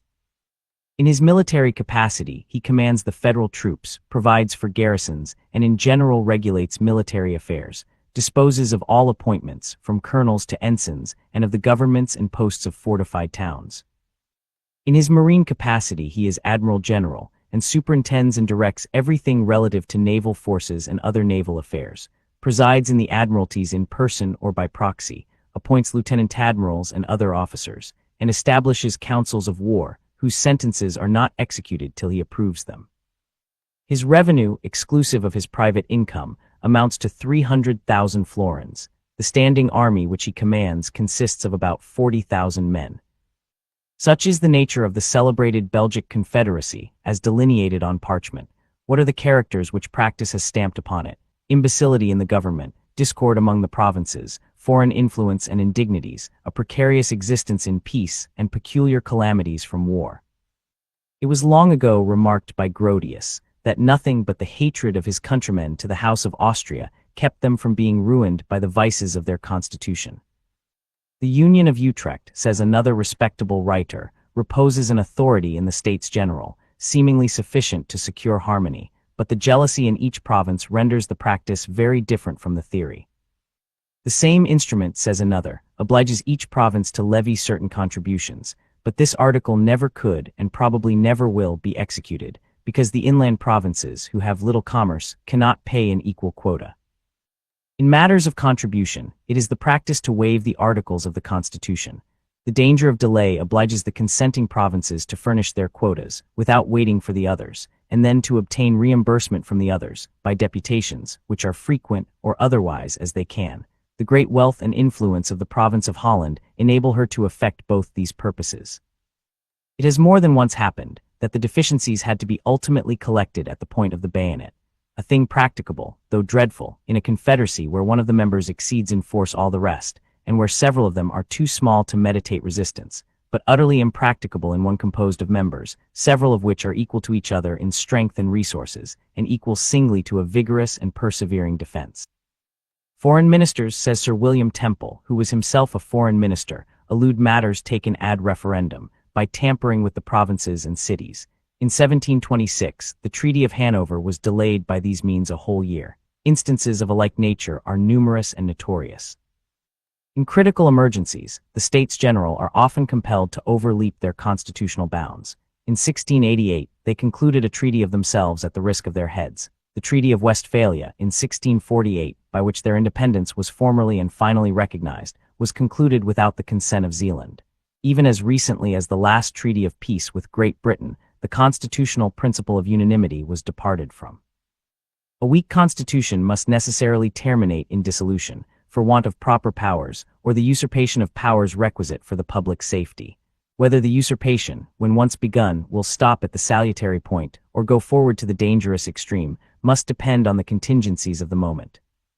Tyranny has perhaps oftener grown out of the assumptions of power, called for, on pressing exigencies, by a defective constitution, than out of the full exercise of the largest constitutional authorities. Notwithstanding the calamities produced by the stadtholdership, it has been supposed that without his influence in the individual provinces, the causes of anarchy manifest in the Confederacy would long ago have dissolved it.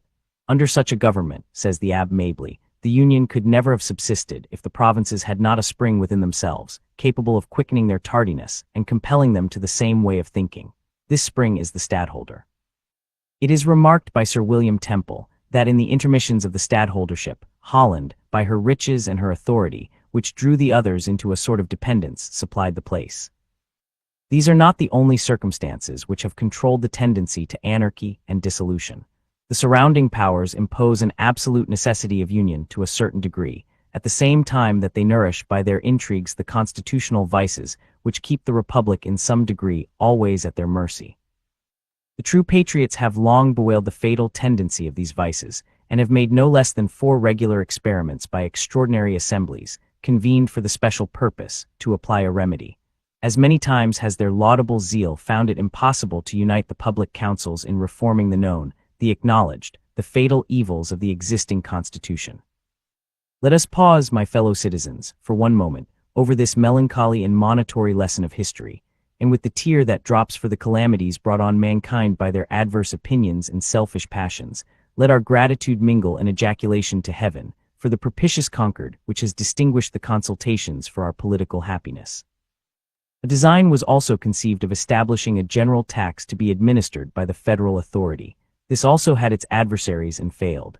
This unhappy people seem to be now suffering from popular convulsions, from dissensions among the states, and from the actual invasion of foreign arms, the crisis of their destiny.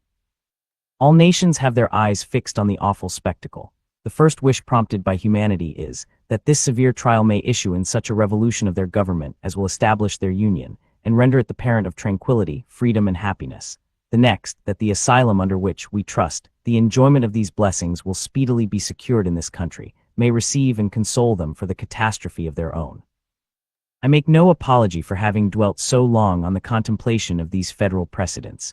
Experience is the oracle of truth, and where its responses are unequivocal, they ought to be conclusive and sacred. The important truth which it unequivocally pronounces in the present case is that a sovereignty over sovereigns, a government over governments, a legislation for communities, as contradistinguished from individuals, as it is a solecism in theory, so in practice it is subversive of the order and ends of civil polity, by substituting violence in place of law, or the destructive coercion of the sword in place of the mild and salutary coercion of the magistracy. Publius. Federalist number 21. To the people of the state of New York, having in the 3 last numbers taken a summary review of the principal circumstances and events which have depicted the genius and fate of other Confederate governments, I shall now proceed in the enumeration of the most important of those defects which have hitherto disappointed our hopes from the system established among ourselves. To form a safe and satisfactory judgment of the proper remedy, it is absolutely necessary that we should be well acquainted with the extent and malignity of the disease. The next most palpable defect of the subsisting Confederation is the total want of a sanction to its laws. The United States, as now composed, have no powers to exact obedience or punish disobedience to their resolutions, either by pecuniary mulcts, by a suspension or divestiture of privileges, or by any other constitutional mode. There is no express delegation of authority to them to use force against delinquent members, and if such a right should be ascribed to the federal head, as resulting from the nature of the social compact between the states, it must be by inference and construction, in the face of that part of the second article, by which it is declared, that each state shall retain every power, jurisdiction, and right, not expressly delegated to the United States in Congress assembled. There is doubtless a striking absurdity in supposing that a right of this kind does not exist, but we are reduced to the dilemma either of embracing that supposition, preposterous as it may seem, or of contravening or explaining away a provision, which has been of late a repeated theme of the eulogies of those who oppose the new Constitution, and the want of which, in that plan, has been the subject of much plausible animadversion and severe criticism. If we are unwilling to impair the force of this applauded provision, we shall be obliged to conclude that the United States afford the extraordinary spectacle of a government destitute, even of the shadow of constitutional power, to enforce the execution of its own laws. It will appear from the specimens which have been cited that the American Confederacy, in this particular, stands discriminated from every other institution of a similar kind, and exhibits a new and unexampled phenomenon in the political world. The want of a mutual guarantee of the state governments is another capital imperfection in the federal plan. There is nothing of this kind declared in the articles that compose it, and to imply a tacit guarantee from considerations of utility would be a still more flagrant departure from the clause which has been mentioned, than to imply a tacit power of coercion from the like considerations. The want of a guarantee, though it might in its consequences endanger the Union, does not so immediately attack its existence as the want of a constitutional sanction to its laws. Without a guarantee, the assistance to be derived from the Union in repelling those domestic dangers which may sometimes threaten the existence of the state constitutions must be renounced. Usurpation may rear its crest in each state and trample upon the liberties of the people, while the national government could legally do nothing more than behold its encroachments with indignation and regret. A successful faction may erect a tyranny on the ruins of order and law, while no succor could constitutionally be afforded by the Union to the friends and supporters of the government. The tempestuous situation from which Massachusetts has scarcely emerged evinces that dangers of this kind are not merely speculative. Who can determine what might have been the issue of her late convulsions, if the malcontents had been headed by a Caesar or by a Cromwell? Who can predict what effect a despotism, established in Massachusetts, would have upon the liberties of New Hampshire or Rhode Island, of Connecticut or New York? The inordinate pride of state importance has suggested to some minds an objection to the principle of a guarantee in the federal government, as involving an officious interference in the domestic concerns of the members. A scruple of this kind would deprive us of one of the principal advantages to be expected from union, and can only flow from a misapprehension of the nature of the provision itself. It could be no impediment to reforms of the state constitution by a majority of the people in a legal and peaceable mode. This right would remain undiminished. The guarantee could only operate against changes to be effected by violence. Towards the preventions of calamities of this kind, too many checks cannot be provided. The peace of society and the stability of government depend absolutely on the efficacy of the precautions adopted on this head. Where the whole power of the government is in the hands of the people, there is the less pretense for the use of violent remedies in partial or occasional distempers of the state. The natural cure for an ill administration, in a popular or representative constitution, is a change of men. A guarantee by the national authority would be as much leveled against the usurpations of rulers as against the ferments and outrages of faction and sedition in the community. The principle of regulating the contributions of the states to the common treasury by quotas is another fundamental error in the Confederation. Its repugnancy to an adequate supply of the national exigencies has been already pointed out, and has sufficiently appeared from the trial which has been made of it. I speak of it now solely with a view to equality among the states. Those who have been accustomed to contemplate the circumstances which produce and constitute national wealth must be satisfied that there is no common standard or barometer by which the degrees of it can be ascertained. Neither the value of lands, nor the numbers of the people, which have been successively proposed as the rule of state contributions, has any pretension to being a just representative. If we compare the wealth of the United Netherlands with that of Russia or Germany, or even of France, and if we at the same time compare the total value of the lands and the aggregate population of that contracted district with the total value of the lands and the aggregate population of the immense regions of either of the three last-mentioned countries, we shall at once discover that there is no comparison between the proportion of either of these two objects and that of the relative wealth of those nations. If the like parallel were to be run between several of the American states, it would furnish a like result. Let Virginia be contrasted with North Carolina, Pennsylvania with Connecticut, or Maryland with New Jersey, and we shall be convinced that the respective abilities of those states, in relation to revenue, bear little or no analogy to their comparative stock in lands, or to their comparative population. The position may be equally illustrated by a similar process between the counties of the same state. No man who is acquainted with the state of New York will doubt that the active wealth of Kings County bears a much greater proportion to that of Montgomery than it would appear to be if we should take either the total value of the lands or the total number of the people as a criterion. The wealth of nations depends upon an infinite variety of causes: situation, soil, climate, the nature of the productions, the nature of the government, the genius of the citizens, the degree of information they possess, the state of commerce, of arts, of industry, these circumstances, and many more, too complex, minute, or adventitious to admit of a particular specification, occasion differences hardly conceivable in the relative opulence and riches of different countries. The consequence clearly is that there can be no common measure of national wealth, and of course, no general or stationary rule by which the ability of a state to pay taxes can be determined.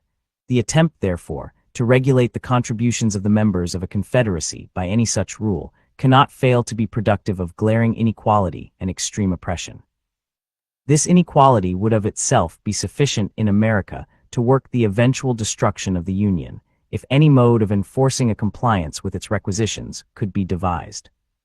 The suffering states would not long consent to remain associated upon a principle which distributes the public burdens with so unequal a hand, and which was calculated to impoverish and oppress the citizens of some states, while those of others would scarcely be conscious of the small proportion of the weight they were required to sustain.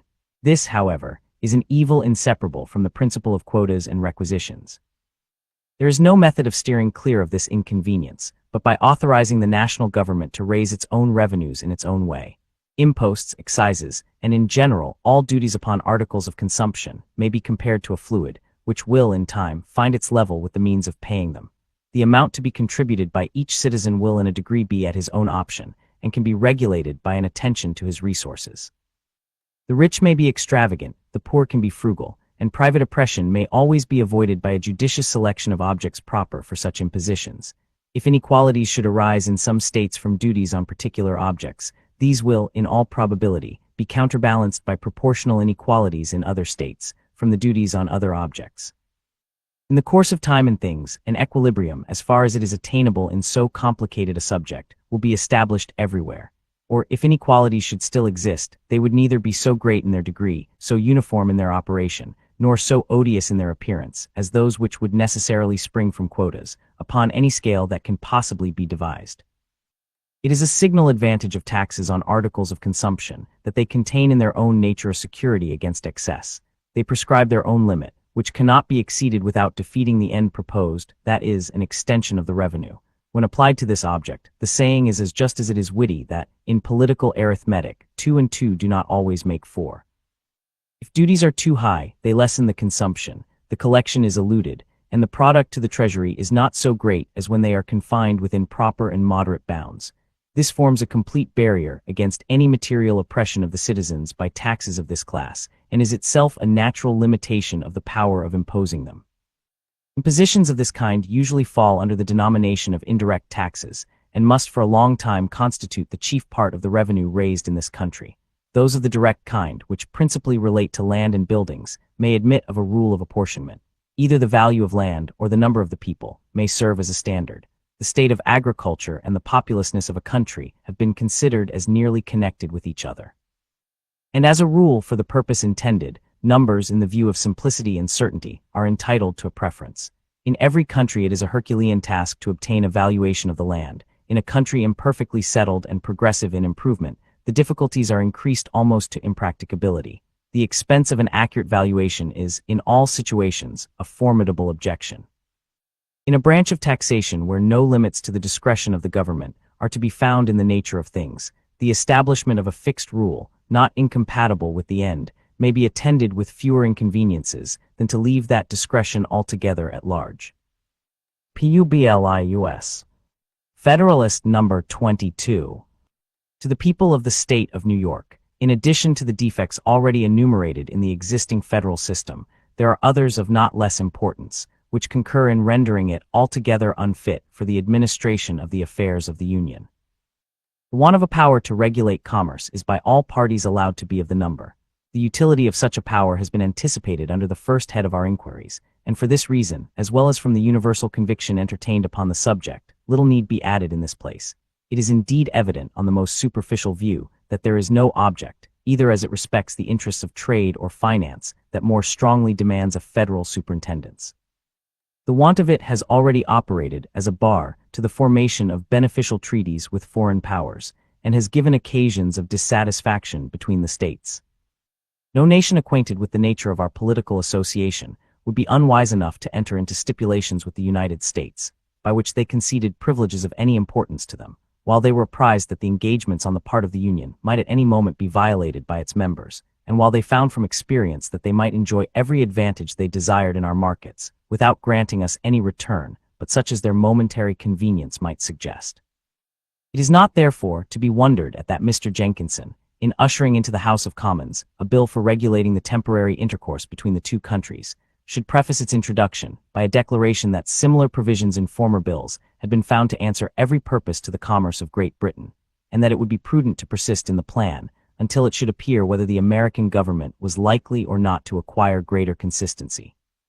Several states have endeavored, by separate prohibitions, restrictions, and exclusions, to influence the conduct of that kingdom in this particular, but the want of concert, arising from the want of a general authority and from clashing and dissimilar views in the state, has hitherto frustrated every experiment of the kind, and will continue to do so as long as the same obstacles to a uniformity of measures continue to exist.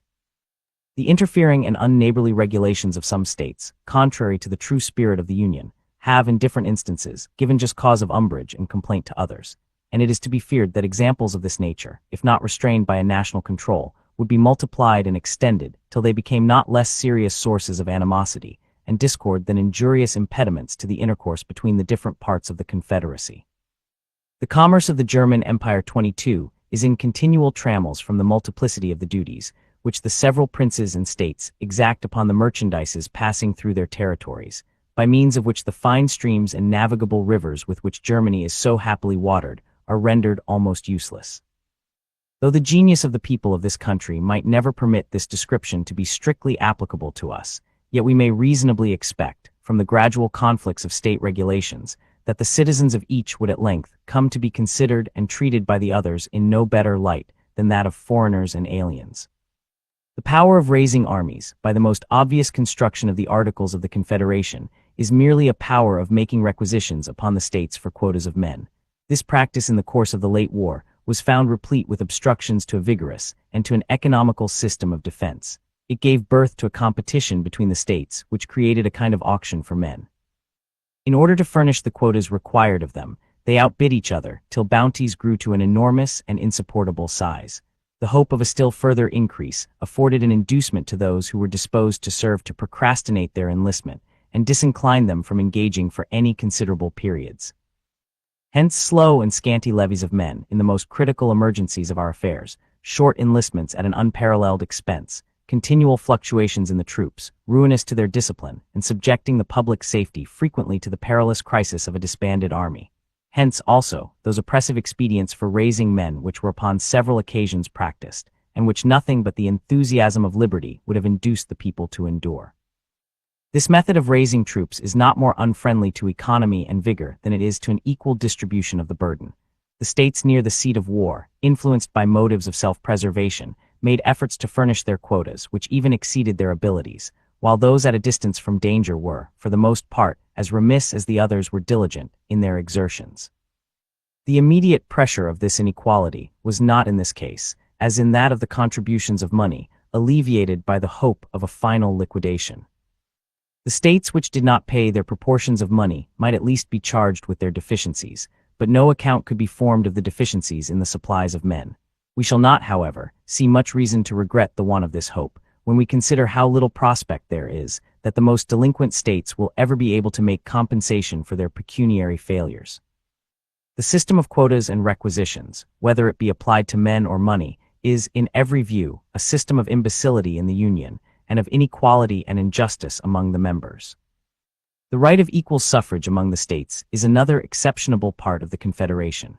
Every idea of proportion and every rule of fair representation conspire to condemn a principle, which gives to Rhode Island an equal weight in the scale of power with Massachusetts, or Connecticut, or New York, and to Delaware an equal voice in the national deliberations with Pennsylvania, or Virginia, or North Carolina. Its operation contradicts the fundamental maxim of republican government, which requires that the sense of the majority should prevail. Sophistry may reply that sovereigns are equal, and that a majority of the votes of the states will be a majority of confederated America, but this kind of logical legerdemain will never counteract the plain suggestions of justice and common sense. It may happen that this majority of states is a small minority of the people of America, and 2/3 of the people of America could not long be persuaded, upon the credit of artificial distinctions and syllogistic subtleties, to submit their interests to the management and disposal of 1/3. The larger states would after a while revolt from the idea of receiving the law from the smaller. To acquiesce in such a privation of their due importance in the political scale would be not merely to be insensible to the love of power, but even to sacrifice the desire of equality. It is neither rational to expect the first, nor just to require the last.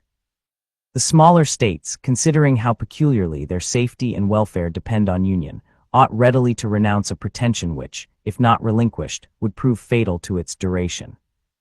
It may be objected to this, that not 7 but 9 states, or 2/3 of the whole number, must consent to the most important resolutions, and it may be thence inferred that 9 states would always comprehend a majority of the Union. But this does not obviate the impropriety of an equal vote between states of the most unequal dimensions and populousness, nor is the inference accurate in point of fact, for we can enumerate 9 states which contain less than a majority of the people, and it is constitutionally possible that these 9 may give the vote. Besides, there are matters of considerable moment determinable by a bare majority, and there are others, concerning which doubts have been entertained, which, if interpreted in favor of the sufficiency of a vote of 7 states, would extend its operation to interests of the first magnitude. In addition to this, it is to be observed that there is a probability of an increase in the number of states, and no provision for a proportional augmentation of the ratio of votes.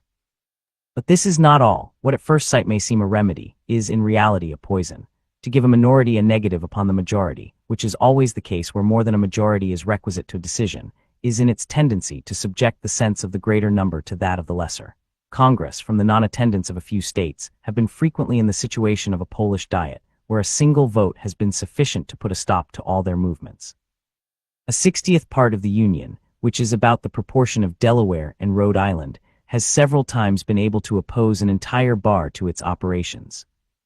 This is one of those refinements which, in practice, has an effect the reverse of what is expected from it in theory. The necessity of unanimity in public bodies, or of something approaching towards it, has been founded upon a supposition that it would contribute to security. But its real operation is to embarrass the administration, to destroy the energy of the government, and to substitute the pleasure, caprice, or artifices of an insignificant, turbulent, or corrupt junto to the regular deliberations and decisions of a respectable majority. In those emergencies of a nation in which the goodness or badness, the weakness or strength of its government, is of the greatest importance, there is commonly a necessity for action. The public business must in some way or other go forward. If a pertinacious minority can control the opinion of a majority, respecting the best mode of conducting it, the majority, in order that something may be done, must conform to the views of the minority, and thus the sense of the smaller number will overrule that of the greater, and give a tone to the national proceedings. Hence tedious delays, continual negotiation and intrigue, contemptible compromises of the public good. And yet in such a system, it is even happy when such compromises can take place, for upon some occasions things will not admit of accommodation, and then the measures of government must be injuriously suspended or fatally defeated. It is often, by the impracticability of obtaining the concurrence of the necessary number of votes, kept in a state of inaction. Its situation must always savor of weakness, sometimes border upon anarchy. It is not difficult to discover that a principle of this kind gives greater scope to foreign corruption, as well as to domestic faction, than that which permits the sense of the majority to decide, though the contrary of this has been presumed. The mistake has proceeded from not attending with due care to the mischiefs that may be occasioned by obstructing the progress of government at certain critical seasons. When the concurrence of a large number is required by the Constitution to the doing of any national act, we are apt to rest satisfied that all is safe, because nothing improper will be likely to be done, but we forget how much good may be prevented, and how much ill may be produced, by the power of hindering the doing what may be necessary, and of keeping affairs in the same unfavorable posture in which they may happen to stand at particular periods. Suppose, for instance, we were engaged in a war, in conjunction with one foreign nation, against another. Suppose the necessity of our situation demanded peace, and the interest or ambition of our ally led him to seek the prosecution of the war, with views that might justify us in making separate terms. In such a state of things, this ally of ours would evidently find it much easier, by his bribes and intrigues, to tie up the hands of government from making peace, where 2/3 of all the votes were requisite to that object, than where a simple majority would suffice. In the first case he would have to corrupt a smaller number, in the last, a greater number. Upon the same principle, it would be much easier for a foreign power with which we were at war to perplex our counsels and embarrass our exertions, and in a commercial view, we may be subjected to similar inconveniences. A nation with which we might have a treaty of commerce could with much greater facility prevent our forming a connection with her competitor in trade, though such a connection should be ever so beneficial to ourselves. Evils of this description ought not to be regarded as imaginary. One of the weak sides of republics, among their numerous advantages, is that they afford too easy an inlet to foreign corruption.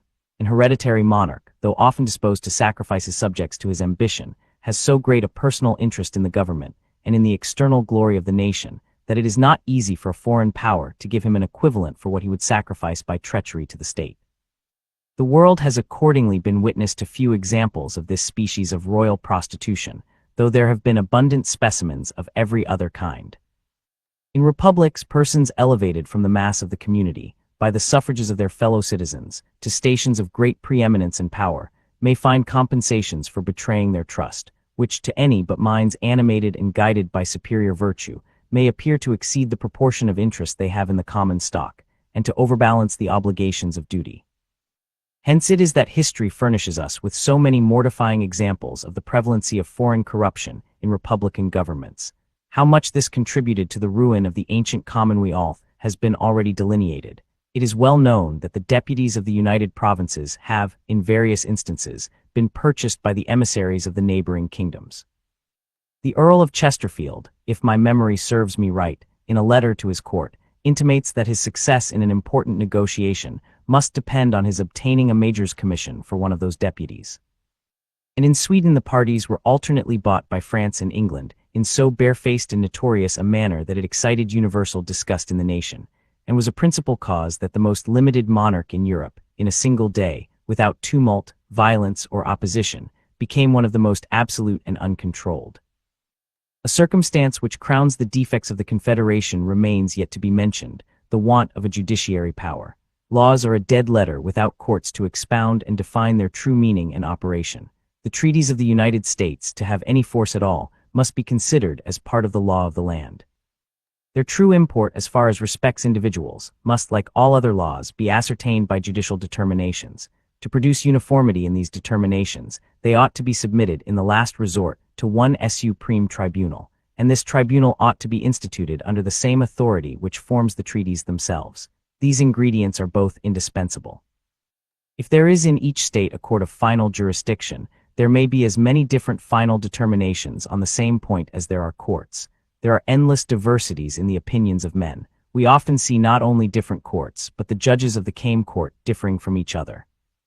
To avoid the confusion which would unavoidably result from the contradictory decisions of a number of independent judicatories, all nations have found it necessary to establish one court paramount to the rest, possessing a general superintendence, and authorized to settle and declare in the last resort a uniform rule of civil justice.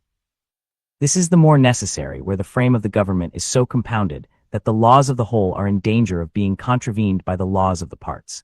In this case, if the particular tribunals are invested with a right of ultimate jurisdiction, besides the contradictions to be expected from difference of opinion, there will be much to fear from the bias of local views and prejudices, and from the interference of local regulations. As often as such an interference was to happen, there would be reason to apprehend that the provisions of the particular laws might be preferred to those of the general laws, for nothing is more natural to men in office than to look with peculiar deference towards that authority to which they owe their official existence. The treaties of the United States under the present Constitution are liable to the infractions of 13 different legislatures, and as many different courts of final jurisdiction, acting under the authority of those legislatures.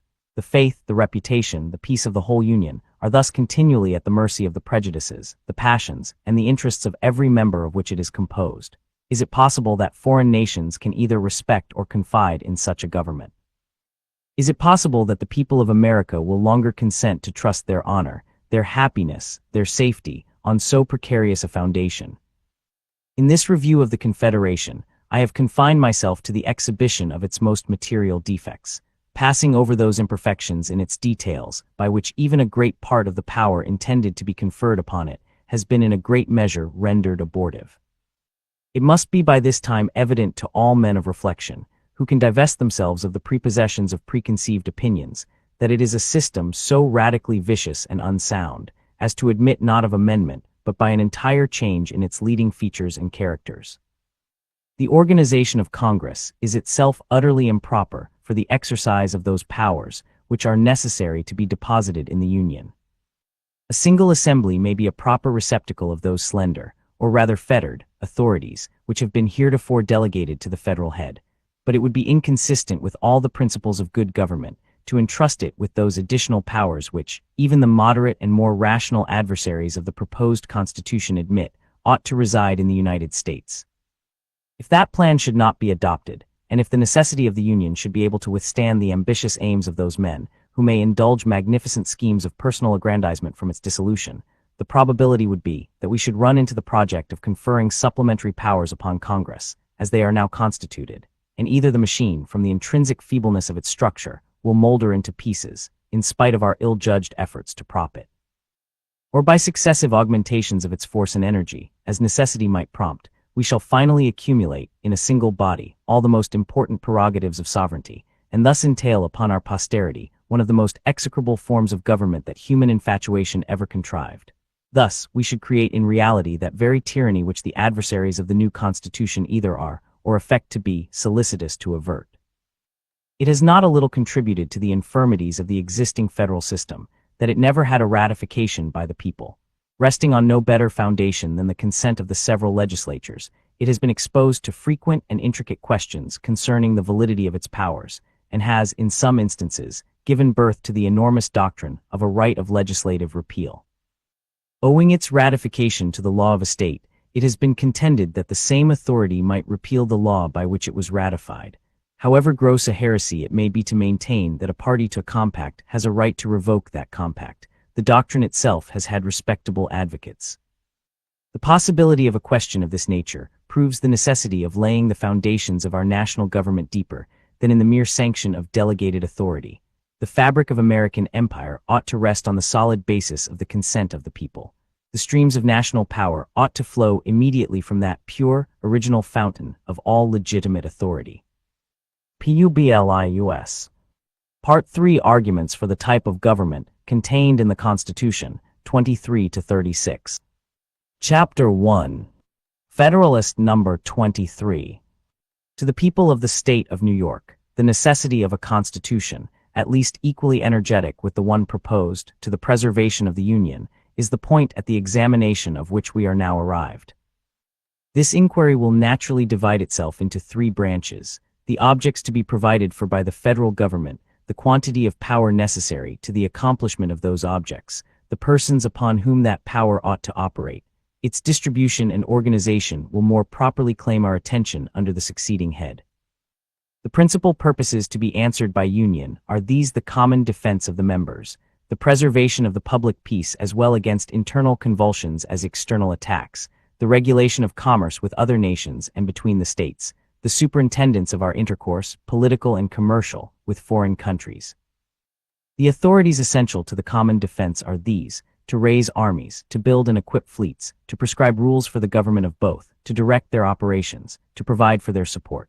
These powers ought to exist without limitation, because it is impossible to foresee or define the extent and variety of national exigencies, or the correspondent extent and variety of the means which may be necessary to satisfy them.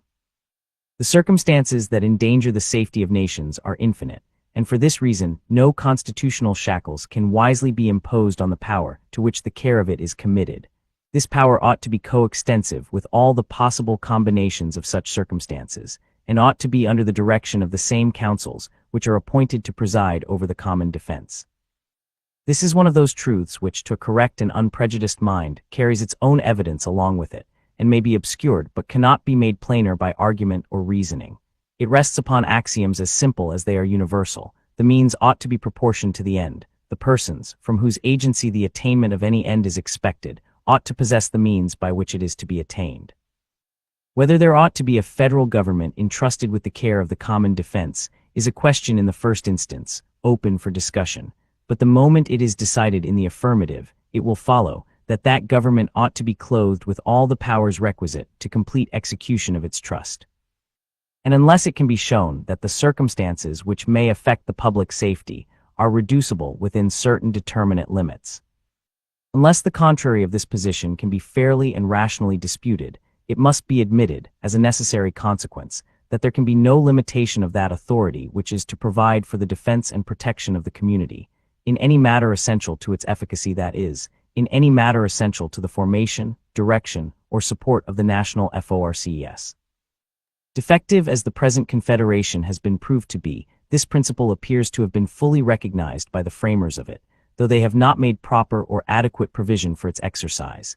Congress have an unlimited discretion to make requisitions of men and money, to govern the Army and Navy, to direct their operations. As their requisitions are made constitutionally binding upon the states, who are in fact under the most solemn obligations to furnish the supplies required of them, the intention evidently was that the United States should command whatever resources were by them judged requisite to the common defense and general welfare. It was presumed that a sense of their true interests, and a regard to the dictates of good faith, would be found sufficient pledges for the punctual performance of the duty of the members to the federal head. The experiment has, however, demonstrated that this expectation was ill-founded and illusory, and the observations made under the last head will, I imagine, have sufficed to convince the impartial and discerning that there is an absolute necessity for an entire change in the first principles of the system, that if we are in earnest about giving the Union energy and duration, we must abandon the vain project of legislating upon the states in their collective capacities. We must extend the laws of the federal government to the individual citizens of America. We must discard the fallacious scheme of quotas and requisitions, as equally impracticable and unjust. The result from all this is that the Union ought to be invested with full power to levy troops, to build and equip fleets, and to raise the revenues which will be required for the formation and support of an army and navy, in the customary and ordinary modes practiced in other governments. If the circumstances of our country are such as to demand a compound instead of a simple, a confederate instead of a sole, government, the essential point which will remain to be adjusted will be to discriminate the objects, as far as it can be done, which shall appertain to the different provinces or departments of power, allowing to each the most ample authority for fulfilling the objects committed to its charge. Shall the Union be constituted the guardian of the common safety? Are fleets and armies and revenues necessary to this purpose? The government of the Union must be empowered to pass all laws, and to make all regulations which have relation to them. The same must be the case in respect to commerce, and to every other matter to which its jurisdiction is permitted to extend. Is the administration of justice between the citizens of the same state the proper department of the local governments? These must possess all the authorities which are connected with this object, and with every other that may be allotted to their particular cognizance and direction. Not to confer in each case a degree of power commensurate to the end, would be to violate the most obvious rules of prudence and propriety, and improvidently to trust the great interests of the nation to hands which are disabled from managing them with vigor and success. Who is likely to make suitable provisions for the public defense, as that body to which the guardianship of the public safety is confided, which, as the center of information, will best understand the extent and urgency of the dangers that threaten, as the representative of the whole, will feel itself most deeply interested in the preservation of every part, which, from the responsibility implied in the duty assigned to it, will be most sensibly impressed with the necessity of proper exertions, and which, by the extension of its authority throughout the states, can alone establish uniformity and concert in the plans and measures by which the common safety is to be secured. Is there not a manifest inconsistency in devolving upon the federal government the care of the general defense, and leaving in the state governments the effective powers by which it is to be provided for? Is not a want of cooperation the infallible consequence of such a system? And will not weakness, disorder, an undue distribution of the burdens and calamities of war, an unnecessary and intolerable increase of expense, be its natural and inevitable concomitants? Have we not had unequivocal experience of its effects in the course of the revolution which we have just accomplished? Every view we may take of the subject, as candid inquirers after truth, will serve to convince us that it is both unwise and dangerous to deny the federal government an unconfined authority as to all those objects which are entrusted to its management. It will indeed deserve the most vigilant and careful attention of the people, to see that it be modeled in such a manner as to admit of its being safely vested with the requisite powers. If any plan which has been, or may be, offered to our consideration, should not upon a dispassionate inspection be found to answer this description, it ought to be rejected. A government, the constitution of which renders it unfit to be trusted with all the powers which a free people ought to delegate to any government, would be an unsafe and improper depositary of the national interests. Wherever these can with propriety be confided, the coincident powers may safely accompany them. This is the true result of all just reasoning upon the subject, and the adversaries of the plan promulgated by the convention ought to have confined themselves to showing that the internal structure of the proposed government was such as to render it unworthy of the confidence of the people. They ought not to have wandered into inflammatory declamations and unmeaning cavils about the extent of the powers. The powers are not too extensive for the objects of federal administration, or, in other words, for the management of our national interests, nor can any satisfactory argument be framed to show that they are chargeable with such an excess. If it be true, as has been insinuated by some of the writers on the other side, that the difficulty arises from the nature of the thing, and that the extent of the country will not permit us to form a government in which such ample powers can safely be reposed, it would prove that we ought to contract our views, and resort to the expedient of separate confederacies, which will move within more practicable spheres.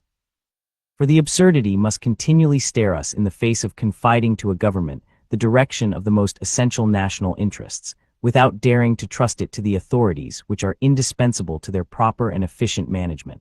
Let us not attempt to reconcile contradictions, but firmly embrace a rational alternative. I trust, however, that the impracticability of one general system cannot be shown. I am greatly mistaken, if anything of weight has yet been advanced of this tendency, and I flatter myself that the observations which have been made in the course of these papers have served to place the reverse of that position in as clear a light as any matter still in the womb of time and experience can be susceptible of. This, at all events, must be evident, that the very difficulty itself, drawn from the extent of the country, is the strongest argument in favor of an energetic government, for any other can certainly never preserve the union of so large an empire. If we embrace the tenets of those who oppose the adoption of the proposed constitution as the standard of our political creed, we cannot fail to verify the gloomy doctrines which predict the impracticability of a national system pervading entire limits of the present confederacy. Publius. Chapter 2. Federalist number 24. To the people of the state of New York, to the powers proposed to be conferred upon the federal government, in respect to the creation and direction of the national forces, I have met with but one specific objection, which, if I understand it right, is this, that proper provision has not been made against the existence of standing armies in time of peace, an objection which, I shall now endeavor to show, rests on weak and unsubstantial foundations. It has indeed been brought forward in the most vague and general form, supported only by bold assertions, without the appearance of argument, without even the sanction of theoretical opinions, in contradiction to the practice of other free nations, and to the general sense of America, as expressed in most of the existing constitutions. The propriety of this remark will appear, the moment it is recollected that the object of consideration turns upon a supposed necessity of restraining the legislative authority of the nation, in the article of military establishments, a principle unheard of, except in one or two of our state constitutions, and rejected in all the rest. A stranger to our politics, who was to read our newspapers at the present juncture, without having previously inspected the plan reported by the convention, would be naturally led to one of two conclusions, either that it contained a positive injunction, that standing armies should be kept up in time of peace, or that it vested in the executive the whole power of levying troops, without subjecting his discretion, in any shape, to the control of the legislature.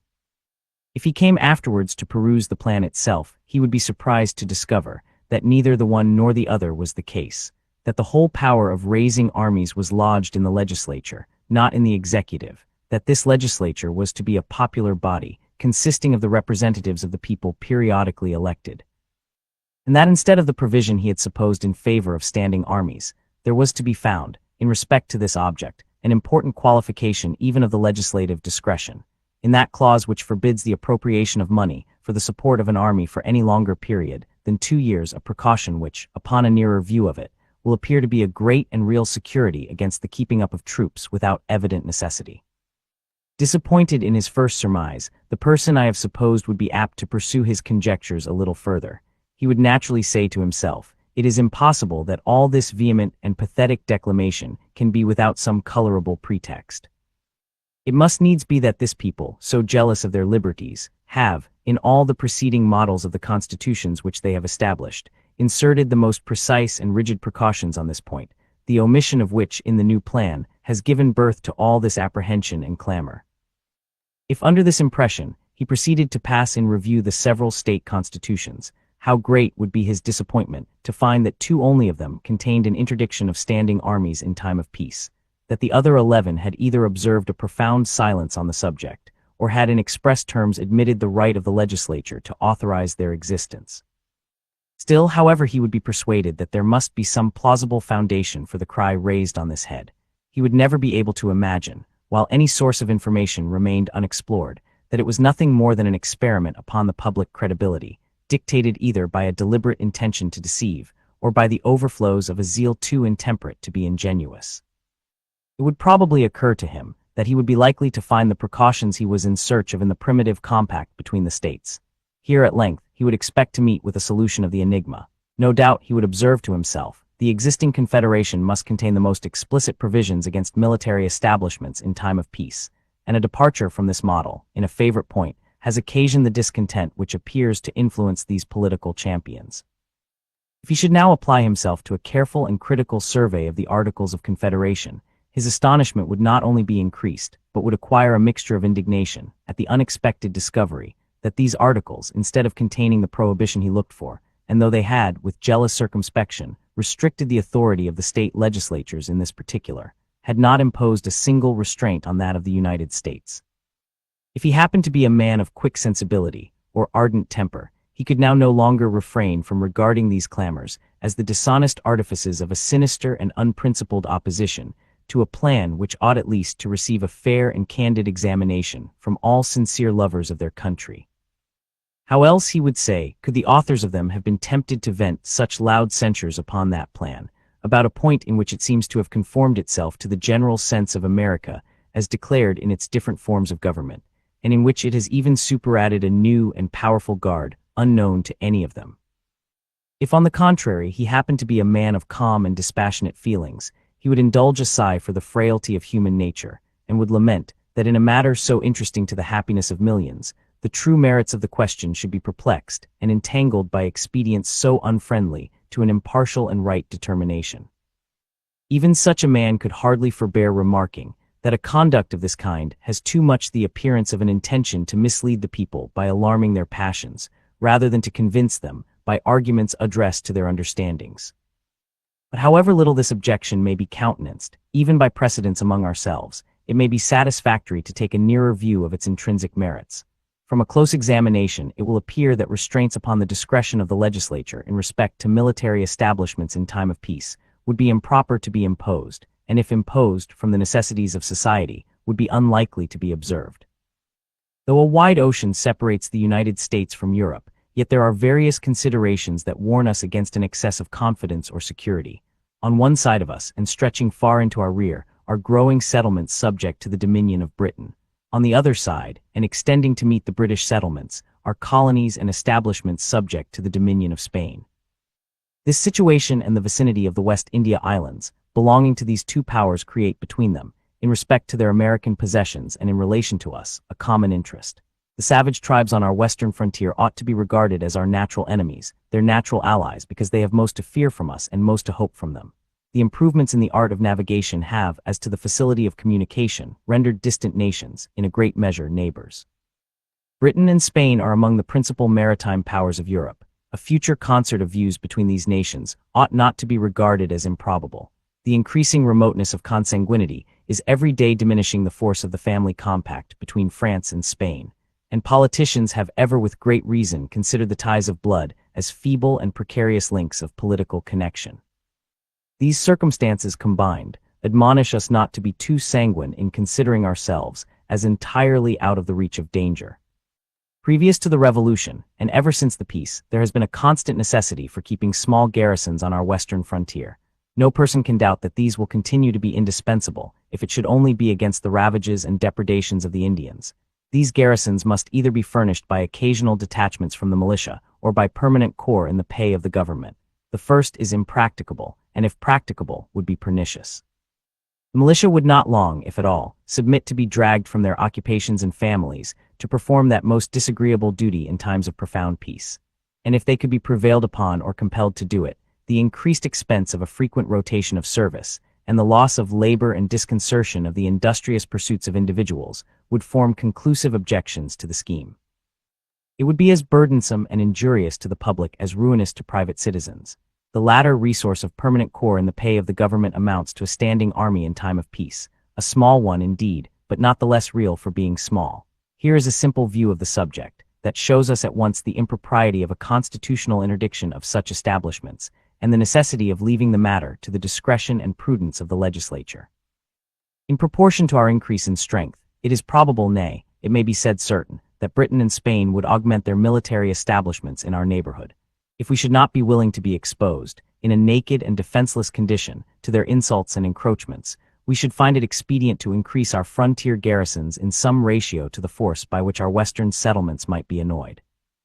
There are and will be particular posts, the possession of which will include the command of large districts of territory and facilitate future invasions of the remainder. It may be added that some of those posts will be keys to the trade with the Indian nations. Can any man think it would be wise to leave such posts in a situation to be at any instant seized by one or the other of two neighboring and formidable powers? To act this part would be to desert all the usual maxims of prudence and policy. If we mean to be a commercial people, or even to be secure on our Atlantic side, we must endeavor, as soon as possible, to have a navy. To this purpose there must be dockyards and arsenals, and for the defense of these, fortifications and probably garrisons. When a nation has become so powerful by sea that it can protect its dockyards by its fleets, this supersedes the necessity of garrisons for that purpose. But where naval establishments are in their infancy, moderate garrisons will, in all likelihood, be found an indispensable security against descents for the destruction of the arsenals and dockyards, and sometimes of the fleet itself. Publius. Chapter 3. Federalist number 25. It may perhaps be urged that the objects enumerated in the preceding number ought to be provided for by the state governments, under the direction of the Union. But this would be, in reality, an inversion of the primary principle of our political association, as it would in practice transfer the care of the common defense from the federal head to the individual members, a project oppressive to some states, dangerous to all, and baneful to the Confederacy. The territories of Britain, Spain, and of the Indian nations in our neighborhood do not border on particular states, but encircle the Union from Maine to Georgia. The danger, though in different degrees, is therefore common, and the means of guarding against it ought, in like manner, to be the objects of common councils and of a common treasury. It happens that some states, from local situation, are more directly exposed. New York is of this class. Upon the plan of separate provisions, New York would have to sustain the whole weight of the establishments requisite to her immediate safety and to the mediate or ultimate protection of her neighbors. This would neither be equitable as it respected New York nor safe as it respected the other states. Various inconveniences would attend such a system. The states to whose lot it might fall to support the necessary establishments would be as little able as willing, for a considerable time to come, to bear the burden of competent provisions. The security of all would thus be subjected to the parsimony, improvisation, or inability of a part. If the resources of such part becoming more abundant and extensive, its provisions should be proportionally enlarged, the other states would quickly take the alarm at seeing the whole military force of the Union in the hands of 2 or 3 of its members, and those probably amongst the most powerful. They would each choose to have some counterpoise, and pretenses could easily be contrived. In this situation, military establishments, nourished by mutual jealousy, would be apt to swell beyond their natural or proper size, and being at the separate disposal of the members, they would be engines for the abridgment or demolition of the national authority. Reasons have been already given to induce a supposition that the state governments will too naturally be prone to a rivalship with that of the Union, the foundation of which will be the love of power, and that in any contest between the federal head and one of its members, the people will be most apt to unite with their local government. If in addition to this immense advantage, the ambition of the members should be stimulated by the separate and independent possession of military forces, it would afford too strong a temptation and too great a facility to them to make enterprises upon, and finally to subvert, the constitutional authority of the Union. On the other hand, the liberty of the people would be less safe in this state of things than in that which left the national forces in the hands of the national government. As far as an army may be considered as a dangerous weapon of power, it had better be in those hands of which the people are most likely to be jealous than in those of which they are least likely to be jealous. For it is a truth, which the experience of ages has attested, that the people are always most in danger when the means of injuring their rights are in the possession of those of whom they entertain the least suspicion. The framers of the existing Confederation, fully aware of the danger to the Union from the separate possession of military forces by the states, have, in express terms, prohibited them from having either ships or troops, unless with the consent of Congress. The truth is that the existence of a federal government and military establishments under state authority are not less at variance with each other than a due supply of the federal treasury and the system of quotas and requisitions. There are other lights besides those already taken notice of, in which the impropriety of restraints on the discretion of the national legislature will be equally manifest. The design of the objection, which has been mentioned, is to preclude standing armies in time of peace, though we have never been informed how far it is designed the prohibition should extend, whether to raising armies as well as to keeping them up in a season of tranquility or not. If it be confined to the latter, it will have no precise signification, and it will be ineffectual for the purpose intended.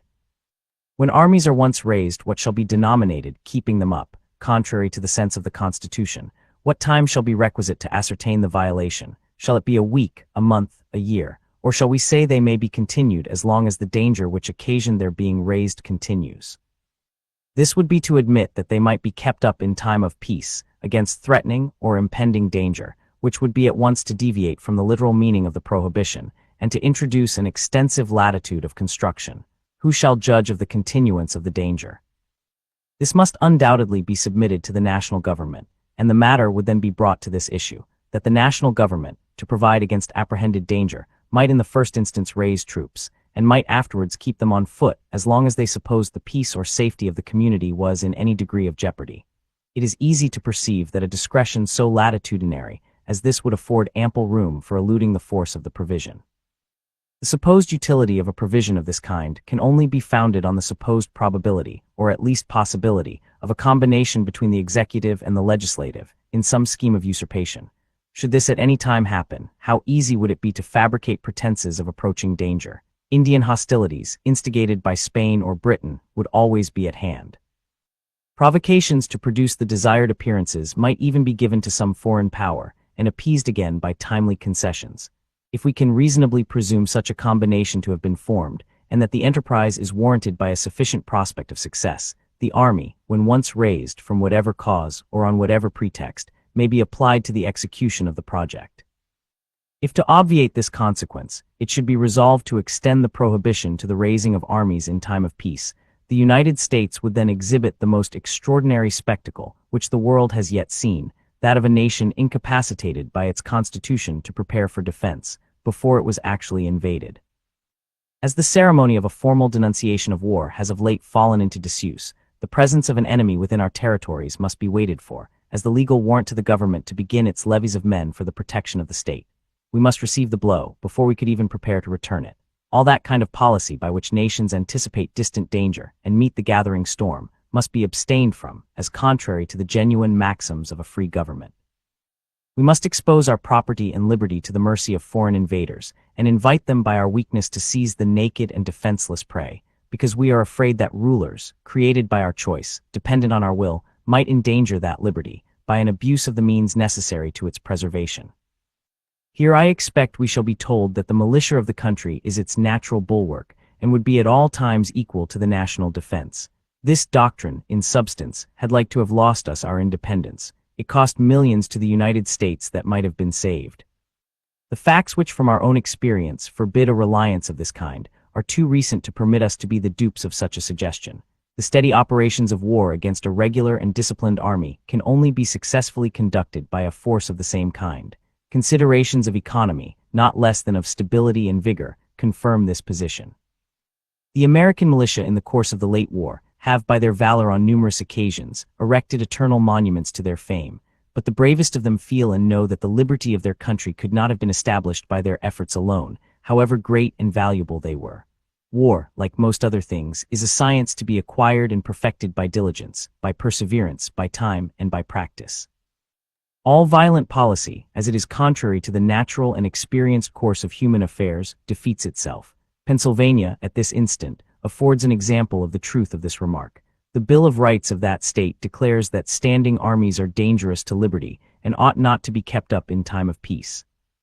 Pennsylvania, nevertheless, in a time of profound peace, from the existence of partial disorders in one or two of her counties, has resolved to raise a body of troops, and in all probability will keep them up as long as there is any appearance of danger to the public peace.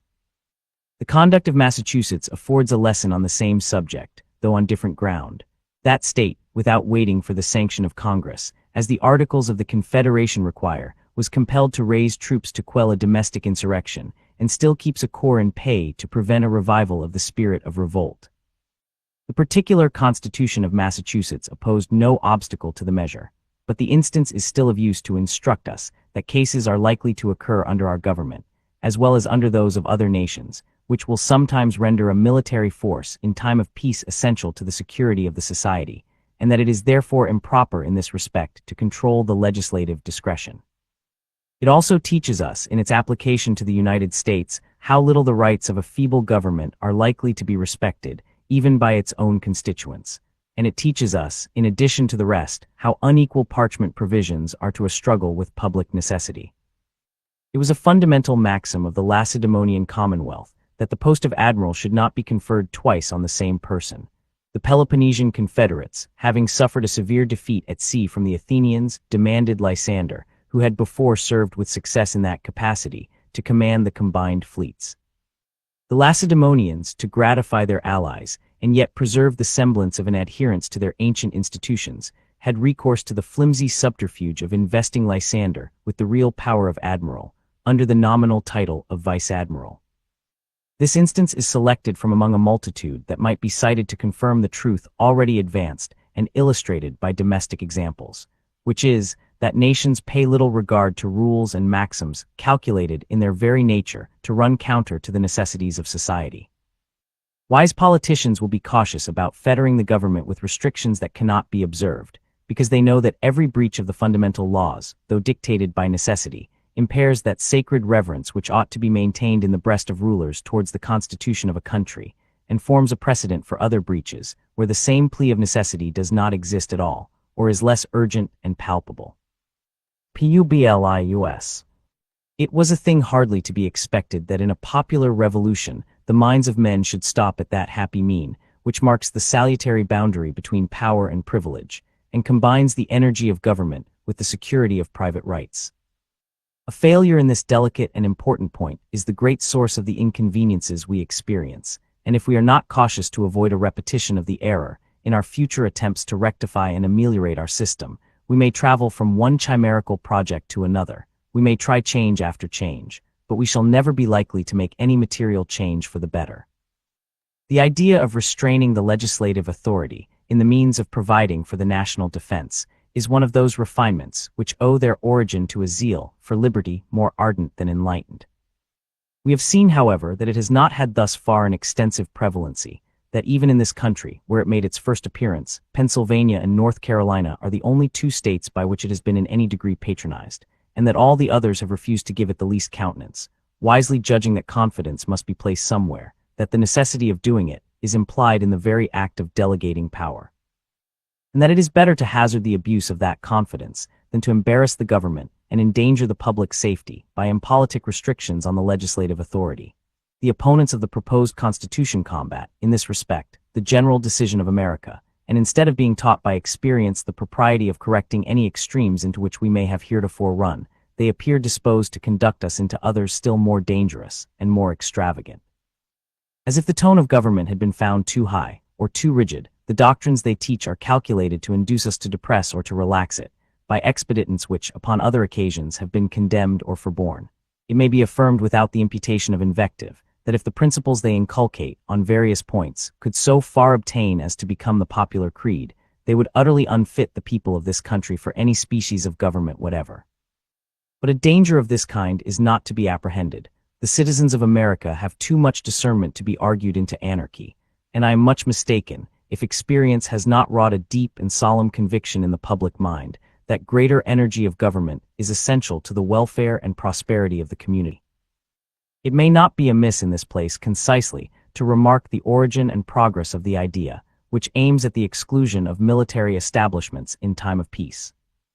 Though in speculative minds it may arise from a contemplation of the nature and tendency of such institutions, fortified by the events that have happened in other ages and countries, yet as a national sentiment, it must be traced to those habits of thinking which we derive from the nation from whom the inhabitants of these states have in general sprung. In England, for a long time after the Norman conquest, the authority of the monarch was almost unlimited. Inroads were gradually made upon the prerogative, in favor of liberty, first by the barons, and afterwards by the people, till the greatest part of its most formidable pretensions became extinct.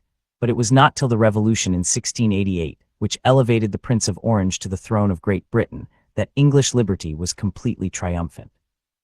As incident to the undefined power of making war, an acknowledged prerogative of the crown, Charles II, had by his own authority kept on foot in time of peace a body of 5,000 regular troops, and this number James II increased to 30,000, who were paid out of his civil list.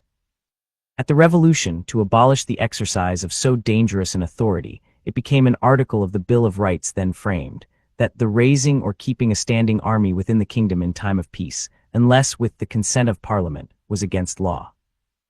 In that kingdom, when the pulse of liberty was at its highest pitch, no security against the danger of standing armies was thought requisite, beyond a prohibition of their being raised or kept up by the mere authority of the executive magistrate.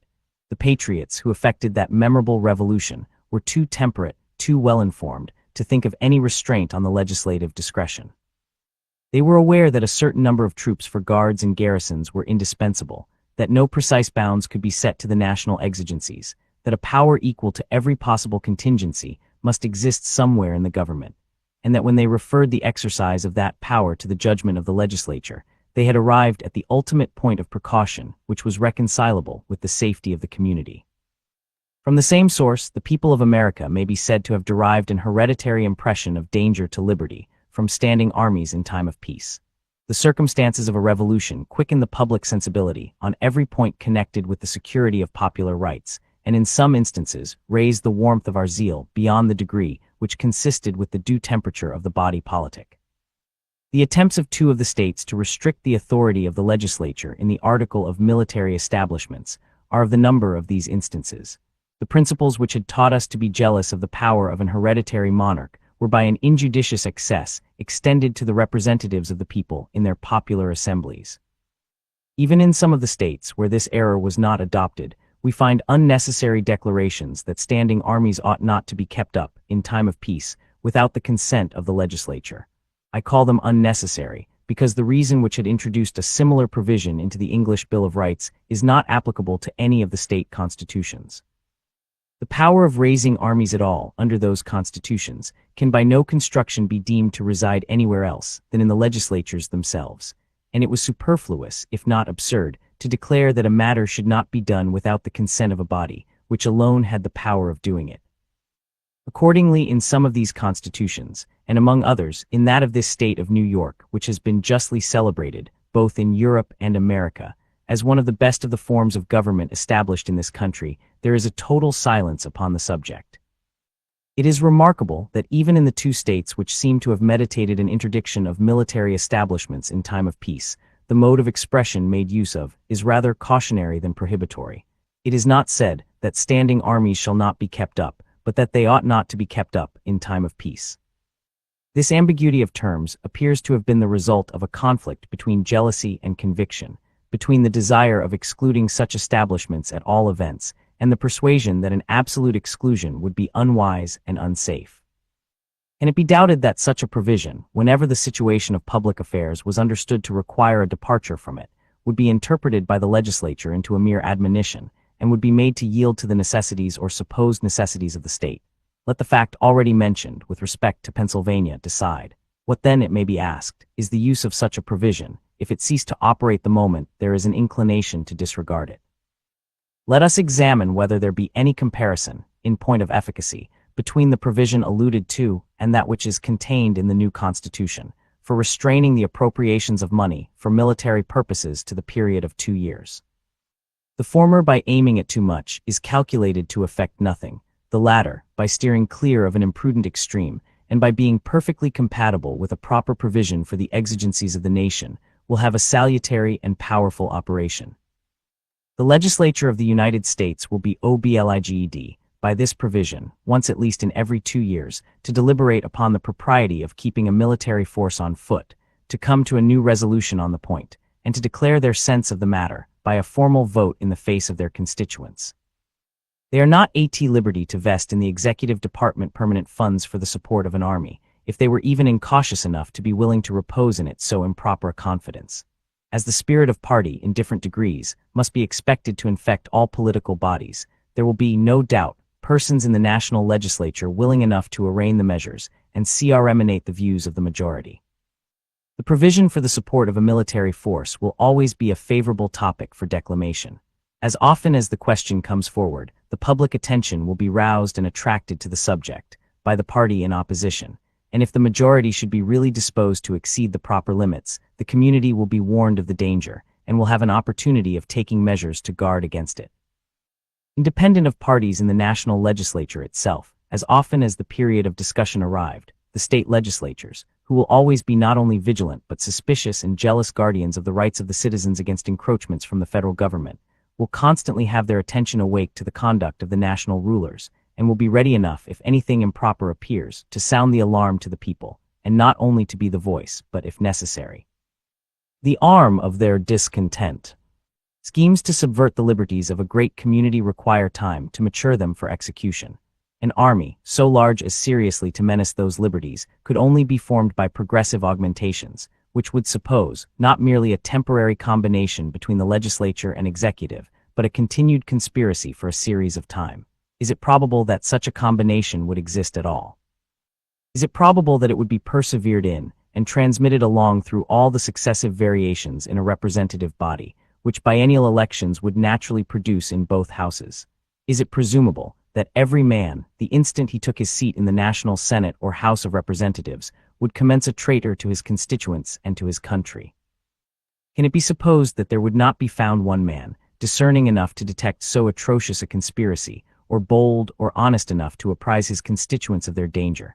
If such presumptions can fairly be made, there ought at once to be an end of all delegated authority. The people should resolve to recall all the powers they have heretofore parted with out of their own hands, and to divide themselves into as many states as there are counties, in order that they may be able to manage their own concerns in person.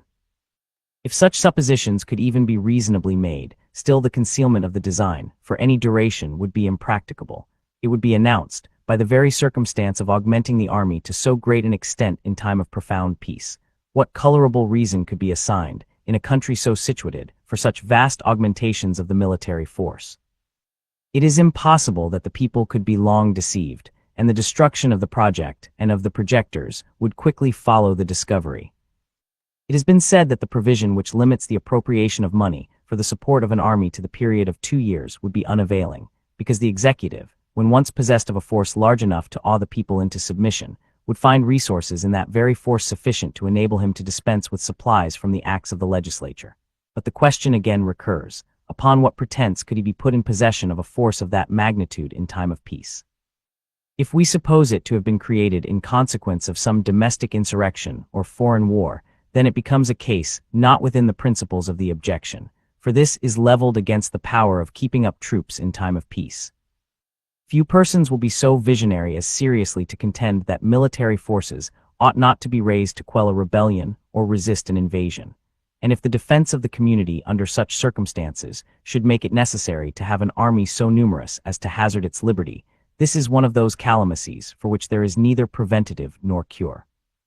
It cannot be provided against by any possible form of government. It might even result from a simple league offensive and defensive, if it should ever be necessary for the Confederates or Allies to form an army for common defense. But it is an evil infinitely less likely to attend us in a united than in a disunited state. Nay, it may be safely asserted that it is an evil altogether unlikely to attend us in the latter situation.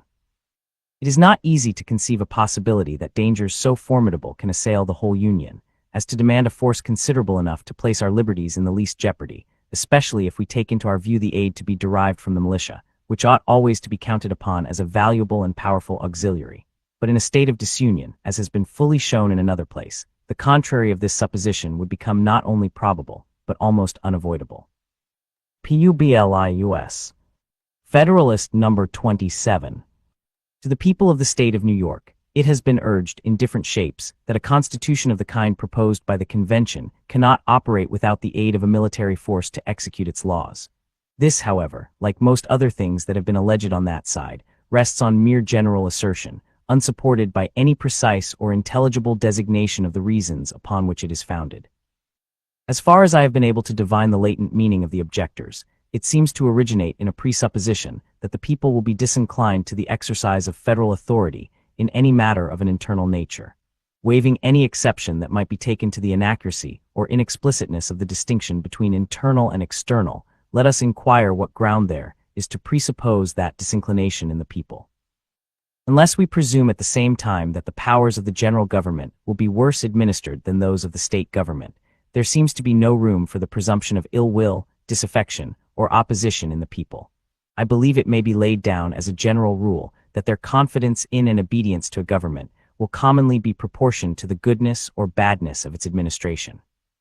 It must be admitted that there are exceptions to this rule, but these exceptions depend so entirely on accidental causes that they cannot be considered as having any relation to the intrinsic merits or demerits of a constitution. These can only be judged of by general principles and maxims. Various reasons have been suggested, in the course of these papers, to induce a probability that the general government will be better administered than the particular governments, the principal of which reasons are that the extension of the spheres of election will present a greater option, or latitude of choice, to the people. That through the medium of the state legislatures, which are select bodies of men, and which are to appoint the members of the National Senate, there is reason to expect that this branch will generally be composed with peculiar care and judgment. That these circumstances promise greater knowledge and more extensive information in the national councils, and that they will be less apt to be tainted by the spirit of faction, and more out of the reach of those occasional ill humors or temporary prejudices and propensities, which in smaller societies frequently contaminate the public councils, beget injustice and oppression of a part of the community, and engender schemes which, though they gratify a momentary inclination or desire, terminate in general distress, dissatisfaction, and disgust.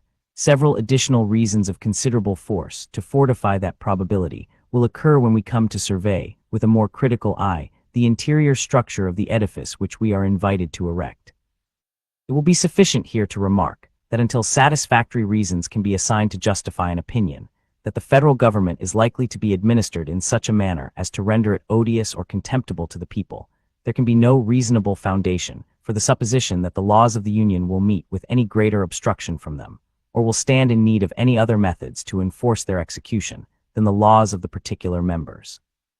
The hope of impunity is a strong incitement to sedition, the dread of punishment, a proportionably strong discouragement to it.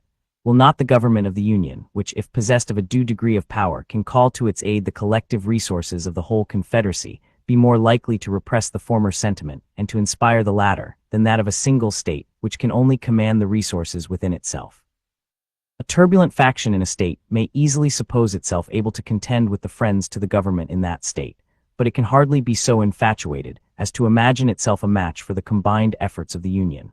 If this reflection be just, there is less danger of resistance from irregular combinations of individuals to the authority of the Confederacy than to that of a single member.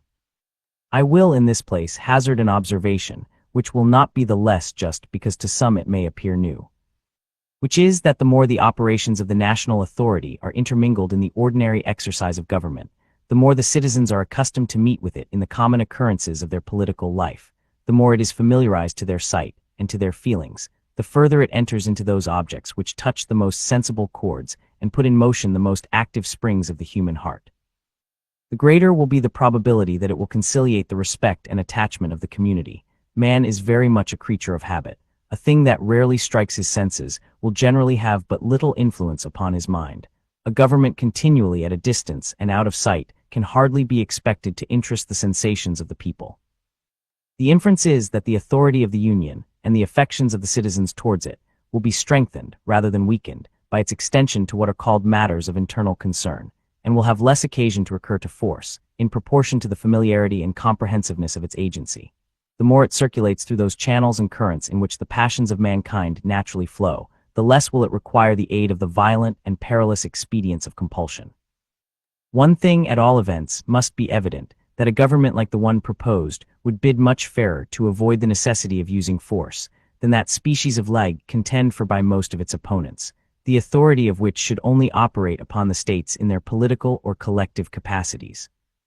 It has been shown that in such a confederacy there can be no sanction for the laws but force, that frequent delinquencies in the members are the natural offspring of the very frame of the government, and that as often as these happen, they can only be redressed, if at all, by war and violence. The plan reported by the convention, by extending the authority of the federal head to the individual citizens of the several states, will enable the government to employ the ordinary magistracy of each in the execution of its laws.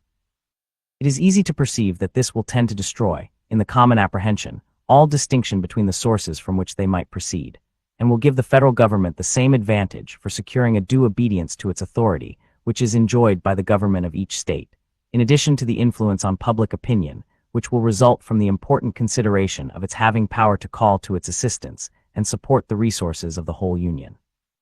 It merits particular attention in this place that the laws of the Confederacy, as to the enumerated and legitimate objects of its jurisdiction, will become the supreme law of the land, to the observance of which all officers, legislative, executive, and judicial, in each state will be bound by the sanctity of an oath. Thus the legislatures, courts, and magistrates of the respective members will be incorporated into the operations of the national government as far as its just and constitutional authority extends, and will be rendered auxiliary to the enforcement of its laws.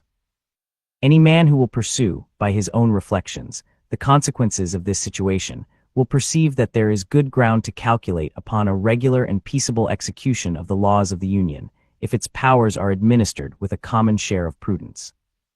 If we will arbitrarily suppose the contrary, we may deduce any inferences we please from the supposition, for it is certainly possible, by an injudicious exercise of the authorities of the best government that ever was, or ever can be instituted, to provoke and precipitate the people into the wildest excesses.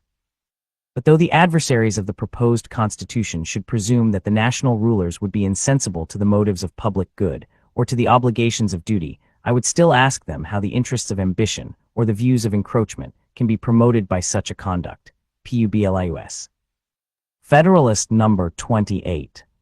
To the people of the state of New York, that there may happen cases in which the national government may be necessitated to resort to force, cannot be denied. Our own experience has corroborated the lessons taught by the examples of other nations, that emergencies of this sort will sometimes arise in all societies, however constituted, that seditions and insurrections are, unhappily, maladies as inseparable from the body politic as tumors and eruptions from the natural body. That the idea of governing at all times by the simple force of law, which we have been told, is the only admissible principle of republican government, has no place but in the reveries of those political doctors whose sagacity disdains the admonitions of experimental instruction. Should such emergencies at any time happen under the national government, there could be no remedy but force. The means to be employed must be proportioned to the extent of the mischief. If it should be a slight commotion in a small part of a state, the militia of the residue would be adequate to its suppression, and the national presumption is that they would be ready to do their duty. An insurrection, whatever may be its immediate cause, eventually endangers all government. Regard to the public peace, if not to the rights of the Union, would engage the citizens to whom the contagion had not communicated itself to oppose the insurgents. And if the general government should be found in practice conducive to the prosperity and felicity of the people, it were irrational to believe that they would be disinclined to its support. If, on the contrary, the insurrection should pervade a whole state, or a principal part of it, the employment of a different kind of force might become unavoidable. It appears that Massachusetts found it necessary to raise troops for repressing the disorders within that state, that Pennsylvania, from the mere apprehension of commotions among a part of her citizens, has thought proper to have recourse to the same measure. Suppose the state of New York had been inclined to re-establish her lost jurisdiction over the inhabitants of Vermont, could she have hoped for success in such an enterprise from the efforts of the militia alone? Would she not have been compelled to raise, and to maintain a more regular force for the execution of her design? If it must then be admitted that the necessity of recurring to a force different from the militia, in cases of this extraordinary nature, is applicable to the state governments themselves, why should the possibility that the national government might be under a like necessity, in similar extremities, be made an objection to its existence? Is it not surprising that men who declare an attachment to the Union in the abstract should urge as an objection to the proposed Constitution what applies with tenfold weight to the plan for which they contend, and what, as far as it has any foundation in truth, is an inevitable consequence of civil society upon an enlarged scale? Who would not prefer that possibility to the unceasing agitations and frequent revolutions which are the continual scourges of petty republics? Let us pursue this examination in another light. Suppose, in lieu of one general system, 2 or 3 or even 4 confederacies were to be formed, would not the same difficulty oppose itself to the operations of either of these confederacies? would not each of them be exposed to the same casualties, and when these happened, be obliged to have recourse to the same expedients for upholding its authority, which are objected to in a government for all the states? Would the militia, in this supposition, be more ready or more able to support the federal authority than in the case of a general union? All candid and intelligent men must, upon due consideration, acknowledge that the principle of the objection is equally applicable to either of the two cases, and that whether we have one government for all the states, or different governments for different parcels of them, or even if there should be an entire separation of the states, there might sometimes be a necessity to make use of a force constituted differently from the militia, to preserve the peace of the community, and to maintain the just authority of the laws against those violent invasions of them, which amount to insurrections and rebellions. Independent of all other reasonings upon the subject, it is a full answer to those who require a more peremptory provision against military establishments in time of peace, to say that the whole power of the proposed government is to be in the hands of the representatives of the people. This is the essential, and after all, only efficacious security for the rights and privileges of the people, which is attainable in civil society. If the representatives of the people betray their constituents, there is then no resource left but in the exertion of that original right of self-defense which is paramount to all positive forms of government, and which against the usurpations of the national rulers may be exerted with infinitely better prospect of success than against those of the rulers of an individual state. In a single state, if the persons entrusted with supreme power become usurpers, the different parcels, subdivisions, or districts of which it consists, having no distinct government in each, can take no regular measures for defense. The citizens must rush tumultuously to arms, without concert, without system, without resource, except in their courage and despair. The usurpers, clothed with the forms of legal authority, can too often crush the opposition in embryo. The smaller the extent of the territory, the more difficult will it be for the people to form a regular or systematic plan of opposition, and the more easy will it be to defeat their early efforts. Intelligence can be more speedily obtained of their preparations and movements, and the military force in the possession of the usurpers can be more rapidly directed against the part where the opposition has begun. In this situation, there must be a peculiar coincidence of circumstances to ensure success to the popular resistance. The obstacles to usurpation and the facilities of resistance increase with the increased extent of the state, provided the citizens understand their rights and are disposed to defend them. The natural strength of the people in a large community, in proportion to the artificial strength of the government, is greater than in a small, and of course more competent to a struggle with the attempts of the government to establish a tyranny. But in a confederacy, the people, without exaggeration, may be said to be entirely the masters of their own fate. Power being almost always the rival of power, the general government will at all times stand ready to check the usurpations of the state governments, and these will have the same disposition towards the general government. The people, by throwing themselves into either scale, will infallibly make it preponderate. If their rights are invaded by either, they can make use of the other as the instrument of redress. How wise will it be in them, by cherishing the union, to preserve to themselves an advantage which can never be too highly prized? It may safely be received as an axiom in our political system that the state governments will, in all possible contingencies, afford complete security against invasions of the public liberty by the national authority. Projects of usurpation cannot be masked under pretenses so likely to escape the penetration of select bodies of men as of the people at large. The legislatures will have better means of information. They can discover the danger at a distance, and possessing all the organs of civil power and the confidence of the people, they can at once adopt a regular plan of opposition in which they can combine all the resources of the community. They can readily communicate with each other in the different states and unite their common forces for the protection of their common liberty. The great extent of the country is a further security. We have already experienced its utility against the attacks of a foreign power, and it would have precisely the same effect against the enterprises of ambitious rulers in the national councils. If the federal army should be able to quell the resistance of one state, the distant states would have it in their power to make head with fresh forces. The advantages obtained in one place must be abandoned to subdue the opposition in others, and the moment the part which had been reduced to submission was left to itself, its efforts would be renewed, and its resistance revive. We should recollect that the extent of the military force must, at all events, be regulated by the resources of the country. For a long time to come, it will not be possible to maintain a large army, and as the means of doing this increase, the population and natural strength of the community will proportionally increase.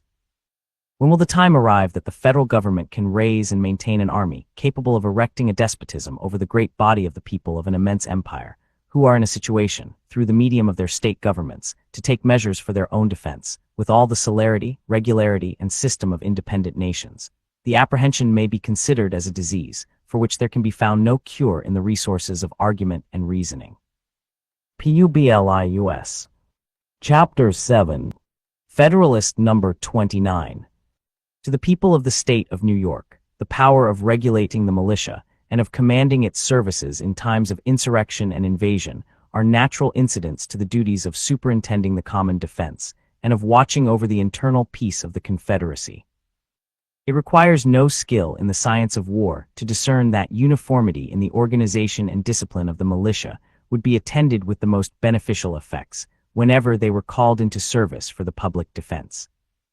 It would enable them to discharge the duties of the camp and of the field with mutual intelligence, and concert an advantage of peculiar moment in the operations of an army, and it would fit them much sooner to acquire the degree of proficiency in military functions which would be essential to their usefulness.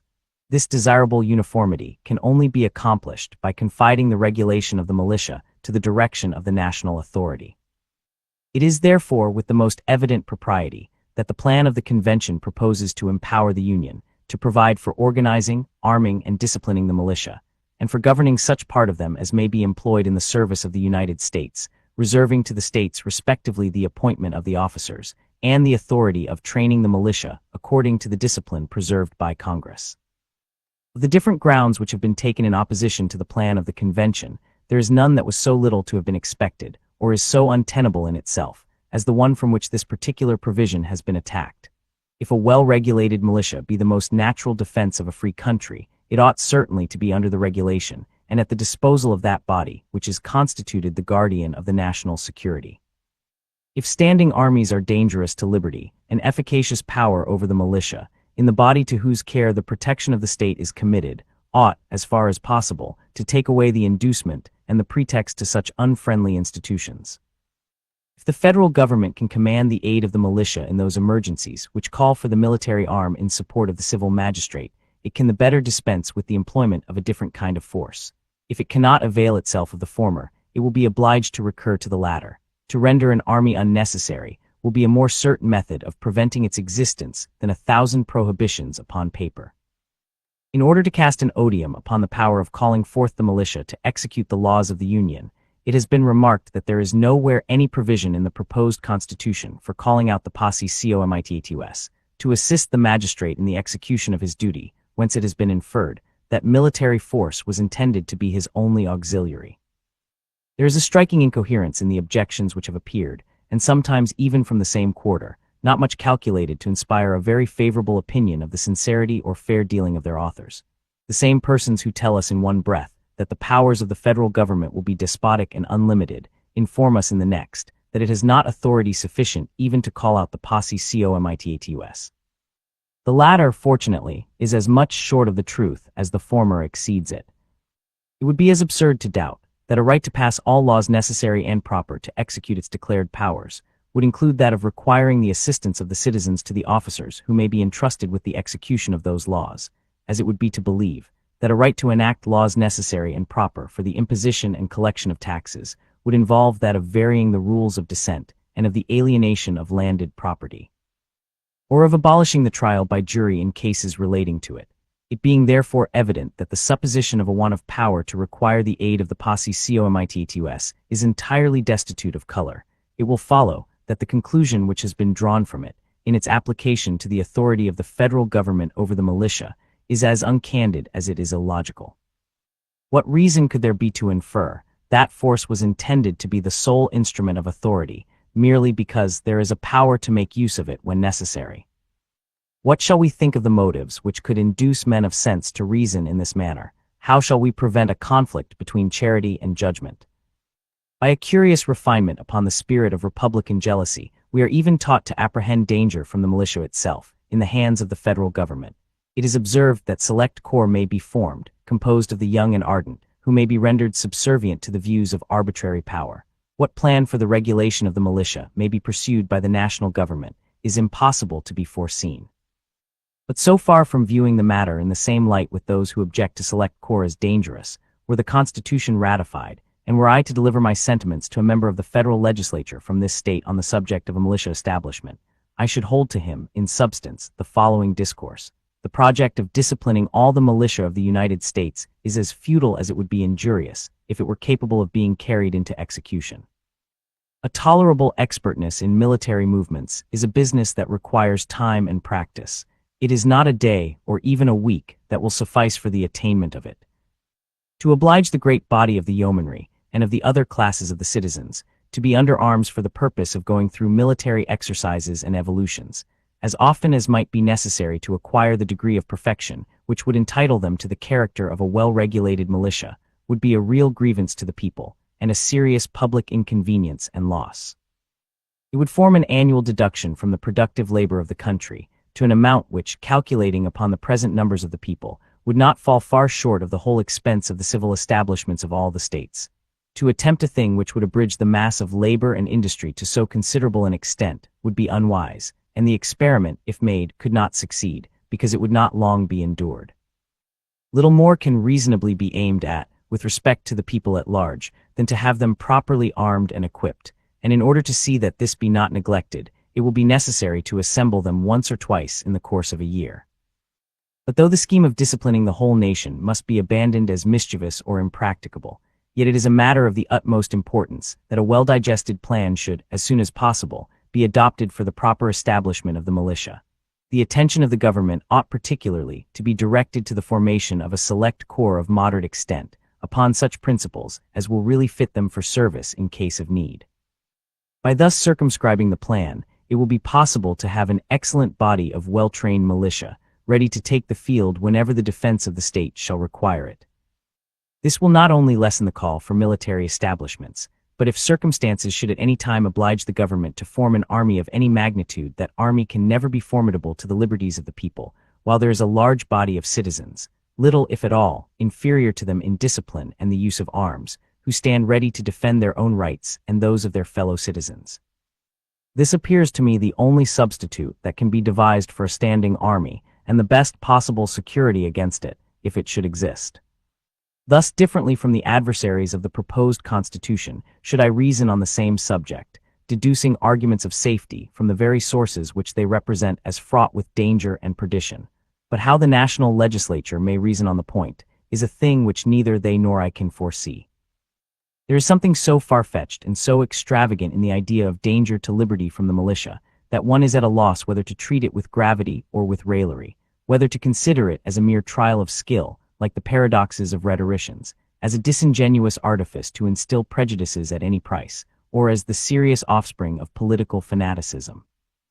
Where in the name of common sense are our fears to end if we may not trust our sons, our brothers, our neighbors, our fellow citizens? What shadow of danger can there be from men who are daily mingling with the rest of their countrymen, and who participate with them in the same feelings, sentiments, habits, and interests? What reasonable cause of apprehension can be inferred from a power in the Union to prescribe regulations for the militia, and to command its services when necessary, while the particular states are to have the sole and exclusive appointment of the officers? If it were possible seriously to indulge a jealousy of the militia upon any conceivable establishment under the federal government, the circumstance of the officers being in the appointment of the states ought at once to extinguish it. There can be no doubt that this circumstance will always secure to them a preponderating influence over the militia. In reading many of the publications against the Constitution, a man is apt to imagine that he is perusing some ill-written tale or romance, which instead of natural and agreeable images, exhibits to the mind nothing but frightful and distorted shapes, gorgons, hydras, and chimeras dire, discoloring and disfiguring whatever it represents, and transforming everything it touches into a monster. A sample of this is to be observed in the exaggerated and improbable suggestions which have taken place respecting the power of calling for the services of the militia. That of New Hampshire is to be marched to Georgia, of Georgia to New Hampshire, of New York to Kentucky, and of Kentucky to Lake Champlain. Nay, the debts due to the French and Dutch are to be paid in militiamen instead of louis d'ors and ducats. At one moment there is to be a large army to lay prostrate the liberties of the people. At another moment, the militia of Virginia are to be dragged from their homes 500 or 600 miles to tame the Republican contumacy of Massachusetts. and that of Massachusetts is to be transported an equal distance to subdue the refractory haughtiness of the aristocratic Virginians. Do the persons who rave at this rate imagine that their art or their eloquence can impose any conceits or absurdities upon the people of America for infallible truths? If there should be an army to be made use of as the engine of despotism, what need of the militia? If there should be no army, whither would the militia, irritated by being called upon to undertake a distant and hopeless expedition, for the purpose of riveting the chains of slavery upon a part of their countrymen, direct their course but to the seat of the tyrants, who had meditated so foolish as well as so wicked a project, to crush them in their imagined entrenchments of power, and to make them an example of the just vengeance of an abused and incensed people? Is this the way in which usurpers stride to dominion over a numerous and enlightened nation? Do they begin by exciting the detestation of the very instruments of their intended usurpations? Do they usually commence their career by wanton and disgustful acts of power, calculated to answer no end, but to draw upon themselves universal hatred and execration? Are suppositions of this sort the sober admonitions of discerning patriots to a discerning people? Or are they the inflammatory ravings of incendiaries or distempered enthusiasts? If we were even to suppose the national rulers actuated by the most ungovernable ambition, it is impossible to believe that they would employ such preposterous means to accomplish their designs. In times of insurrection or invasion, it would be natural and proper that the militia of a neighboring state should be marched into another, to resist a common enemy, or to guard the republic against the violence of faction or sedition. This was frequently the case, in respect to the first object, in the course of the late war, and this mutual succor is, indeed, a principal end of our political association. If the power of affording it be placed under the direction of the Union, there will be no danger of a supine and listless inattention to the dangers of a neighbor, till its near approach had superadded the incitements of self-preservation to the too feeble impulses of duty and sympathy. Publius. Chapter 8. Federalist number 30. To the people of the state of New York, it has been already observed that the federal government ought to possess the power of providing for the support of the national forces, in which proposition was intended to be included the expense of raising troops, of building and equipping fleets, and all other expenses in any wise connected with military arrangements and operations. But these are not the only objects to which the jurisdiction of the Union, in respect to revenue, must necessarily be empowered to extend. It must embrace a provision for the support of the national civil list, for the payment of the national debts contracted, or that may be contracted, and in general, for all those matters which will call for disbursements out of the national treasury. The conclusion is that there must be interwoven, in the frame of the government, a general power of taxation, in one shape or another. Money is, with propriety, considered as the vital principle of the body politic, as that which sustains its life in motion, and enables it to perform its most essential functions. A complete power, therefore, to procure a regular and adequate supply of it, as far as the resources of the community will permit, may be regarded as an indispensable ingredient in every constitution. From a deficiency in this particular, one of two evils must ensue.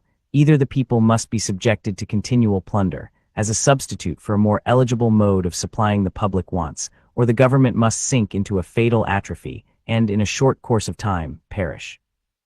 In the Ottoman or Turkish Empire, the sovereign, though in other respects absolute master of the lives and fortunes of his subjects, has no right to impose a new tax.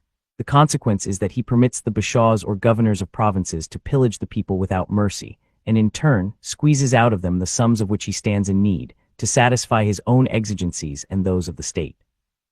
In America, from a like cause, the government of the Union has gradually dwindled into a state of decay, approaching nearly to annihilation. Who can doubt that the happiness of the people in both countries would be promoted by competent authorities in the proper hands, to provide the revenues which the necessities of the public might require? The present Confederation, feeble as it is intended to repose in the United States, an unlimited power of providing for the pecuniary wants of the Union, but proceeding upon an erroneous principle, it has been done in such a manner as entirely to have frustrated the intention.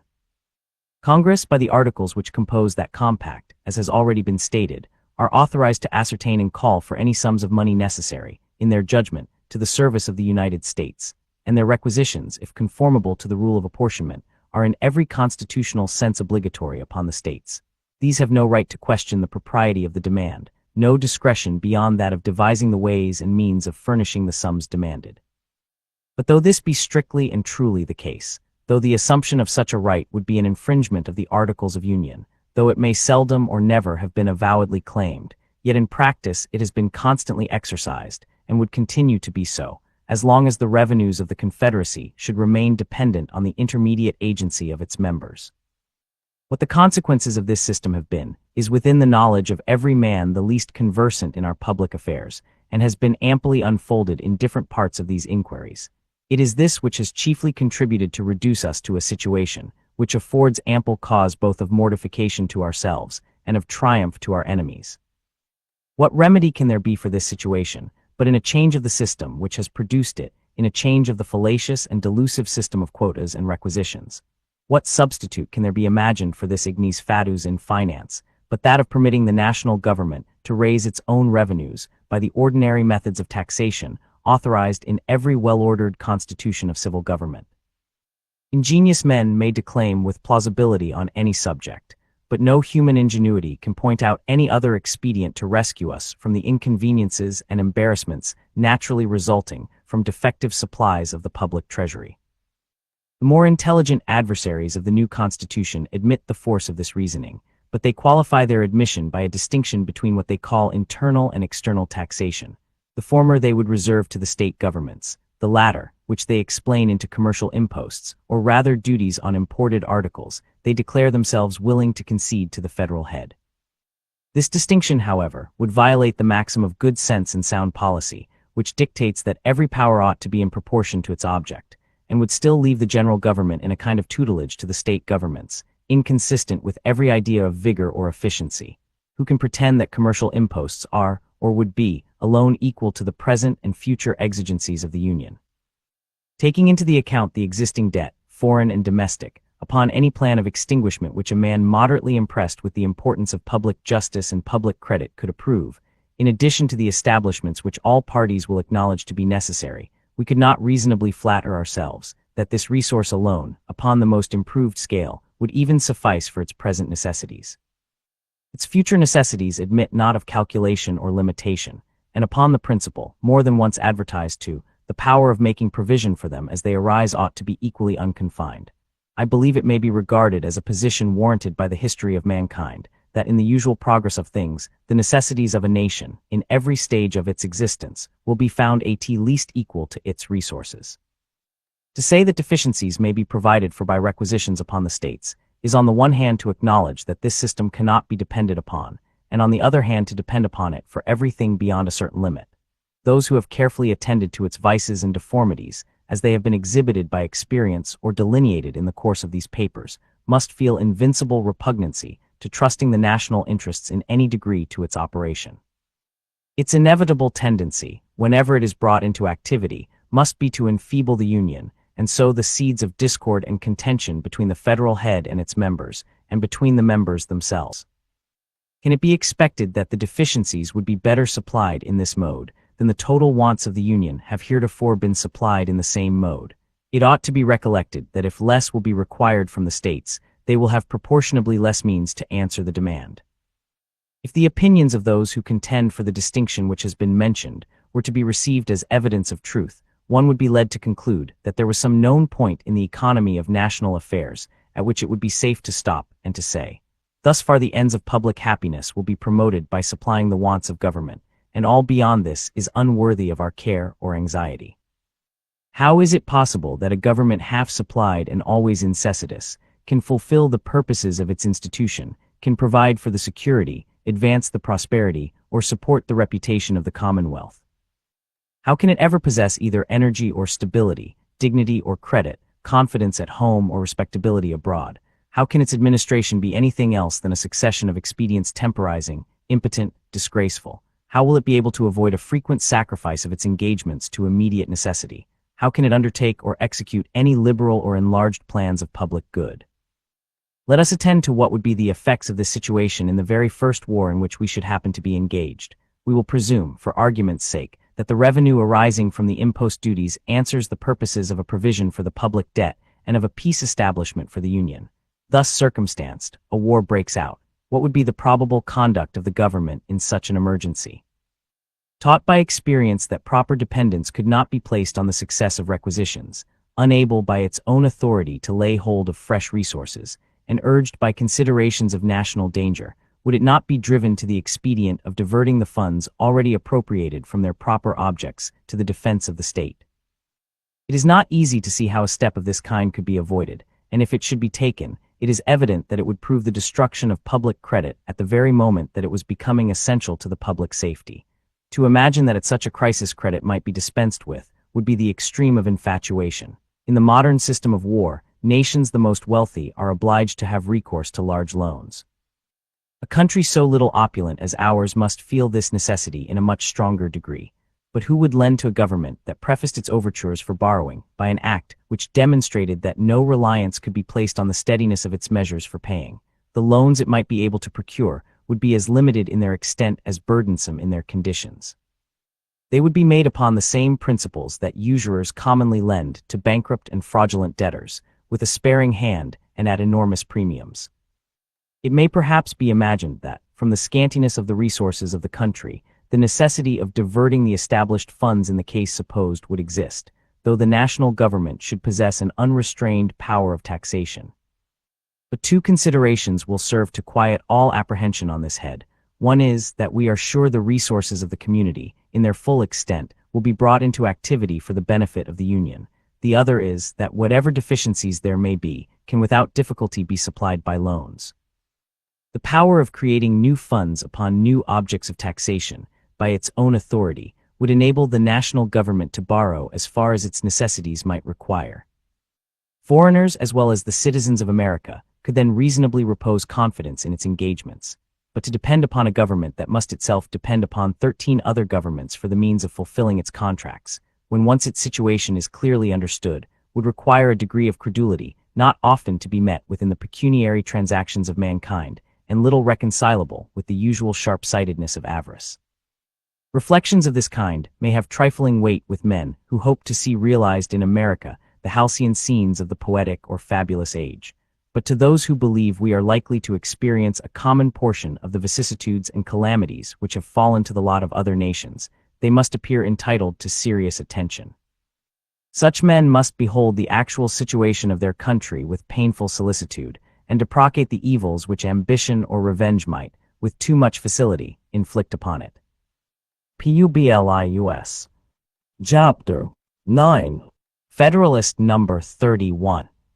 To the people of the state of New York, in disquisitions of every kind, there are certain primary truths, or first principles, upon which all subsequent reasonings must depend. These contain an internal evidence which, antecedent to all reflection or combination, commands the assent of the mind. Where it produces not this effect, it must proceed either from some defect or disorder in the organs of perception, or from the influence of some strong interest, or passion, or prejudice.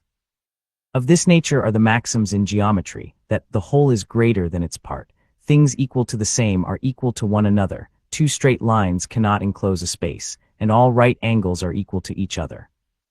Of the same nature are these other maxims in ethics and politics, that there cannot be an effect without a cause, that the means ought to be proportioned to the end, that every power ought to be commensurate with its object, that there ought to be no limitation of a power destined to effect a purpose which is itself incapable of limitation. And there are other truths in the two latter sciences which, if they cannot pretend to rank in the class of axioms, are yet such direct inferences from them, and so obvious in themselves, and so agreeable to the natural and unsophisticated dictates of common sense, that they challenge the assent of a sound and unbiased mind, with a degree of force and conviction almost equally irresistible. The objects of geometrical inquiry are so entirely abstracted from those pursuits which stir up and put in motion the unruly passions of the human heart, that mankind, without difficulty, adopt not only the more simple theorems of the science, but even those abstruse paradoxes which, however they may appear susceptible of demonstration, are at variance with the natural conceptions which the mind, without the aid of philosophy, would be led to entertain upon the subject. The infinite divisibility of matter, or, in other words, the infinite divisibility of a finite thing, extending even to the minutest atom, is a point agreed among geometricians, though not less incomprehensible to common sense than any of those mysteries in religion, against which the batteries of infidelity have been so industriously leveled. But in the sciences of morals and politics, men are found far less tractable. To a certain degree, it is right and useful that this should be the case. Caution and investigation are a necessary armor against error and imposition. But this untractability may be carried too far, and may degenerate into obstinacy, perverseness, or disingenuity. Though it cannot be pretended that the principles of moral and political knowledge have, in general, the same degree of certainty with those of the mathematics, yet they have much better claims in this respect than to judge from the conduct of men in particular situations. We should be disposed to allow them. The obscurity is much oftener in the passions and prejudices of the reasoner than in the subject. Men, upon too many occasions, do not give their own understandings fair play, but yielding to some untoward bias, they entangle themselves in words and confound themselves in subtleties. How else could it happen, if we admit the objectors to be sincere in their opposition, that positions so clear as those which manifest the necessity of a general power of taxation in the government of the Union should have to encounter any adversaries among men of discernment? Though these positions have been elsewhere fully stated, they will perhaps not be improperly recapitulated in this place, as introductory to an examination of what may have been offered by way of objection to them. They are in substance as follows. A government ought to contain in itself every power requisite to the full accomplishment of the objects committed to its care, and to the complete execution of the trusts for which it is responsible, free from every other control but a regard to the public good and to the sense of the people. As the duties of superintending the national defense and of securing the public peace against foreign or domestic violence involve a provision for casualties and dangers to which no possible limits can be assigned, the power of making that provision ought to know no other bounds than the exigencies of the nation and the resources of the community. As revenue is the essential engine by which the means of answering the national exigencies must be procured, the power of procuring that article in its full extent must necessarily be comprehended in that of providing for those exigencies.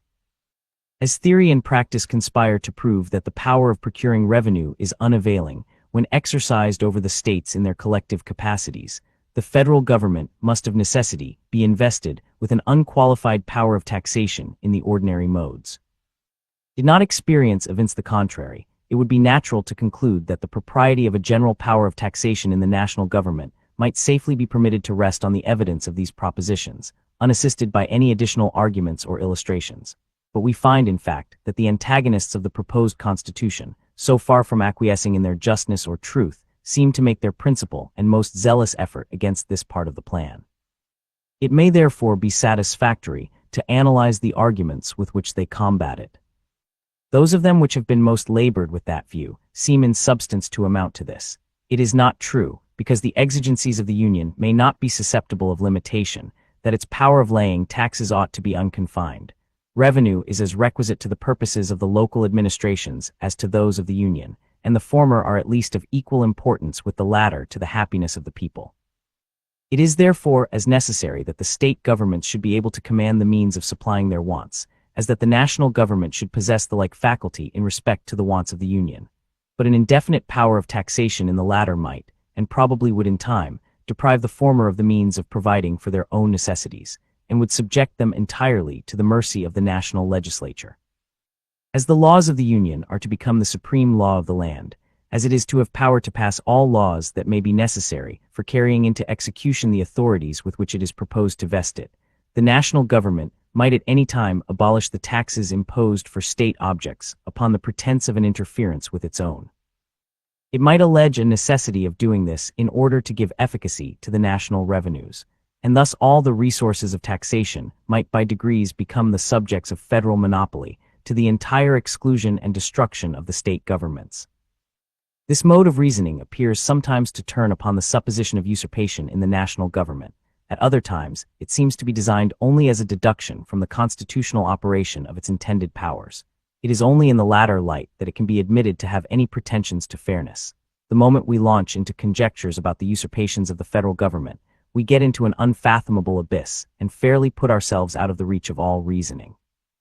Imagination may range at pleasure till it gets bewildered amidst the labyrinths of an enchanted castle, and knows not on which side to turn to extricate itself from the perplexities into which it has so rashly adventured. Whatever may be the limits or modifications of the powers of the Union, it is easy to imagine an endless train of possible dangers, and by indulging an excess of jealousy and timidity, we may bring ourselves to a state of absolute skepticism and irresolution. I repeat here what I have observed in substance in another place, that all observations founded upon the danger of usurpation ought to be referred to the composition and structure of the government, not to the nature or extent of its powers. The state governments, by their original constitutions, are invested with complete sovereignty. In what does our security consist against usurpation from that quarter? Doubtless in the manner of their formation, and in a due dependence of those who are to administer them upon the people. If the proposed construction of the federal government be found, upon an impartial examination of it, to be such as to afford, to a proper extent, the same species of security, all apprehensions on the score of usurpation ought to be discarded. It should not be forgotten that a disposition in the state governments to encroach upon the rights of the Union is quite as probable as a disposition in the Union to encroach upon the rights of the state governments. What side would be likely to prevail in such a conflict must depend on the means which the contending parties could employ toward ensuring success. As in republics, strength is always on the side of the people, and as there are weighty reasons to induce a belief that the state governments will commonly possess most influence over them, the natural conclusion is that such contests will be most apt to end to the disadvantage of the Union, and that there is greater probability of encroachments by the members upon the federal head than by the federal head upon the members. But it is evident that all conjectures of this kind must be extremely vague and fallible, and that it is by far the safest course to lay them altogether aside, and to confine our attention wholly to the nature and extent of the powers as they are delineated in the Constitution. Everything beyond this must be left to the prudence and firmness of the people, who, as they will hold the scales in their own hands, it is to be hoped, will always take care to preserve the constitutional equilibrium between the general and the state governments. Upon this ground, which is evidently the true one, it will not be difficult to obviate the objections which have been made to an indefinite power of taxation in the United States. Publius. Chapter 10. Federalist number 32, to the people of the state of New York. Although I am of opinion that there would be no real danger of the consequences, which seem to be apprehended to the state governments from a power in the Union to control them in the levies of money, because I am persuaded that the sense of the people, the extreme hazard of provoking the resentments of the state governments, and a conviction of the utility and necessity of local administrations for local purposes would be a complete barrier against the oppressive use of such a power. Yet I am willing here to allow, in its full extent, the justness of the reasoning which requires that the individual states should possess an independent and uncontrollable authority to raise their own revenues for the supply of their own wants. In making this concession, I affirm that, with the sole exception of duties on imports and exports, they would, under the plan of the Convention, retain that authority in the most absolute and unqualified sense, and that an attempt on the part of the national government to abridge them in the exercise of it would be a violent assumption of power, unwarranted by any article or clause of its Constitution.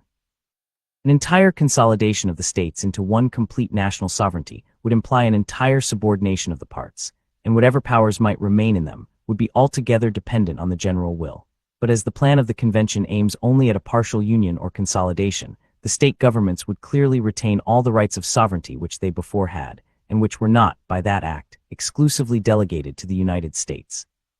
This exclusive delegation, or rather this alienation, of state sovereignty would only exist in three cases: where the Constitution in express terms granted an exclusive authority to the Union, where it granted in one instance an authority to the Union, and in another prohibited the states from exercising the like authority, and where it granted an authority to the Union, to which a similar authority in the states would be absolutely and totally contradictory and repugnant. I use these terms to distinguish this last case from another which might appear to resemble it, but which would, in fact, be essentially different. I mean where the exercise of a concurrent jurisdiction might be productive of occasional interferences in the policy of any branch of administration, but would not imply any direct contradiction or repugnancy in point of constitutional authority. These three cases of exclusive jurisdiction in the federal government may be exemplified by the following instances. The last clause but one in the 8th section of the first article provides expressly that Congress shall exercise exclusive legislation over the district to be appropriated as the seat of government. This answers to the first case. The first clause of the same section empowers Congress to lay and collect taxes, duties, imposts and excises, and the second clause of the 10th section of the same article declares that no state shall, without the consent of Congress, lay any imposts or duties on imports or exports, except for the purpose of executing its inspection laws.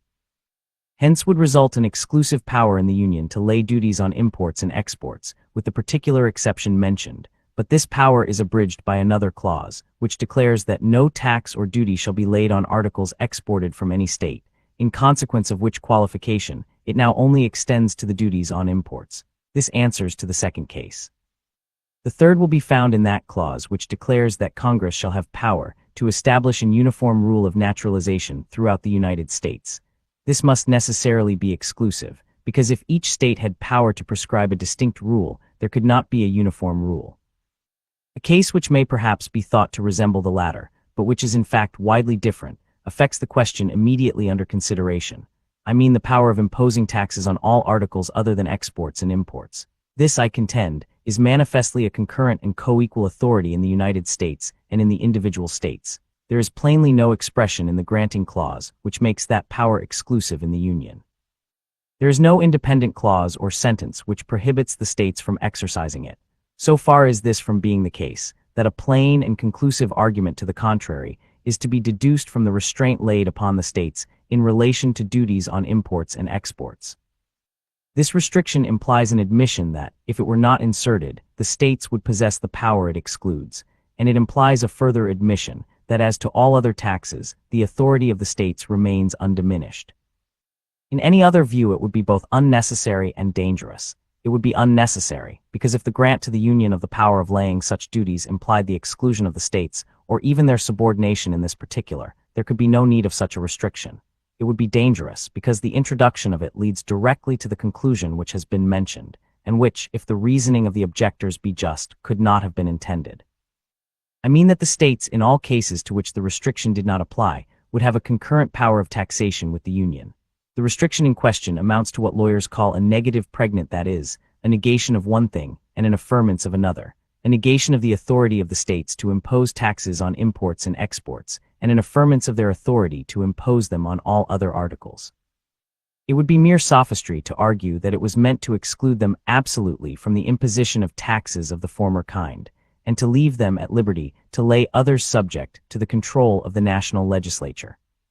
The restraining or prohibitory clause only says that they shall not, without the consent of Congress, lay such duties, and if we are to understand this in the sense last mentioned, the Constitution would then be made to introduce a formal provision for the sake of a very absurd conclusion, which is that the states, with the consent of the national legislature, might tax imports and exports, and that they might tax every other article, unless controlled by the same body.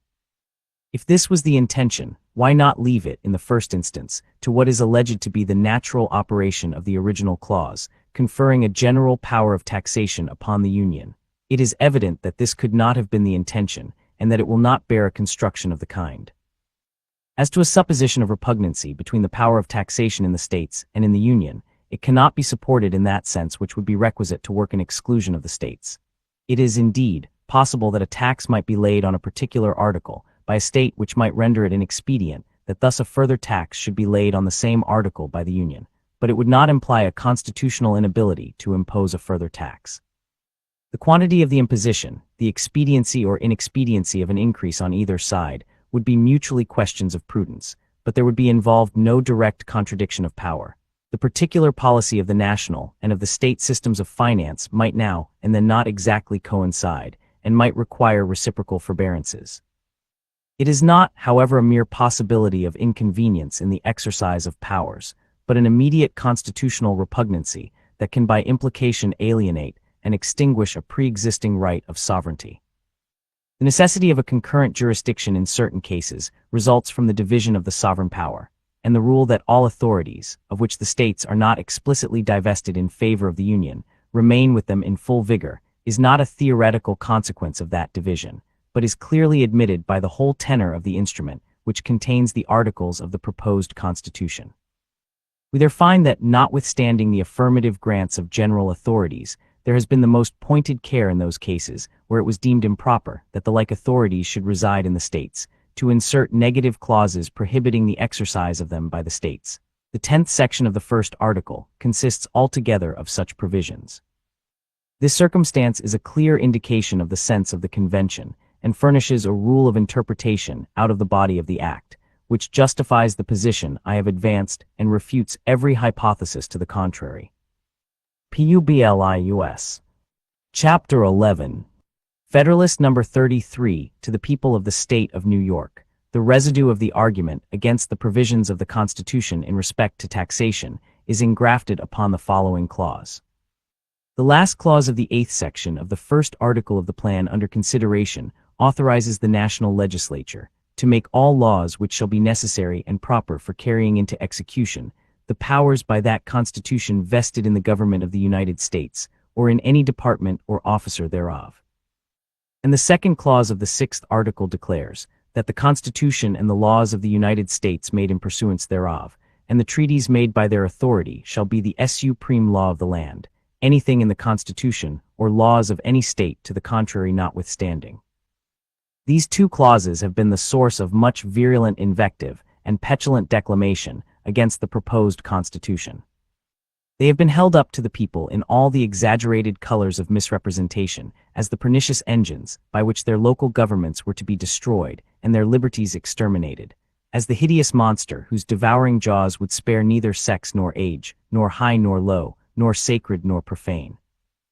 And yet, strange as it may appear, after all this clamor, to those who may not have happened to contemplate them in the same light, it may be affirmed with perfect confidence that the constitutional operation of the intended government would be precisely the same, if these clauses were entirely obliterated, as if they were repeated in every article.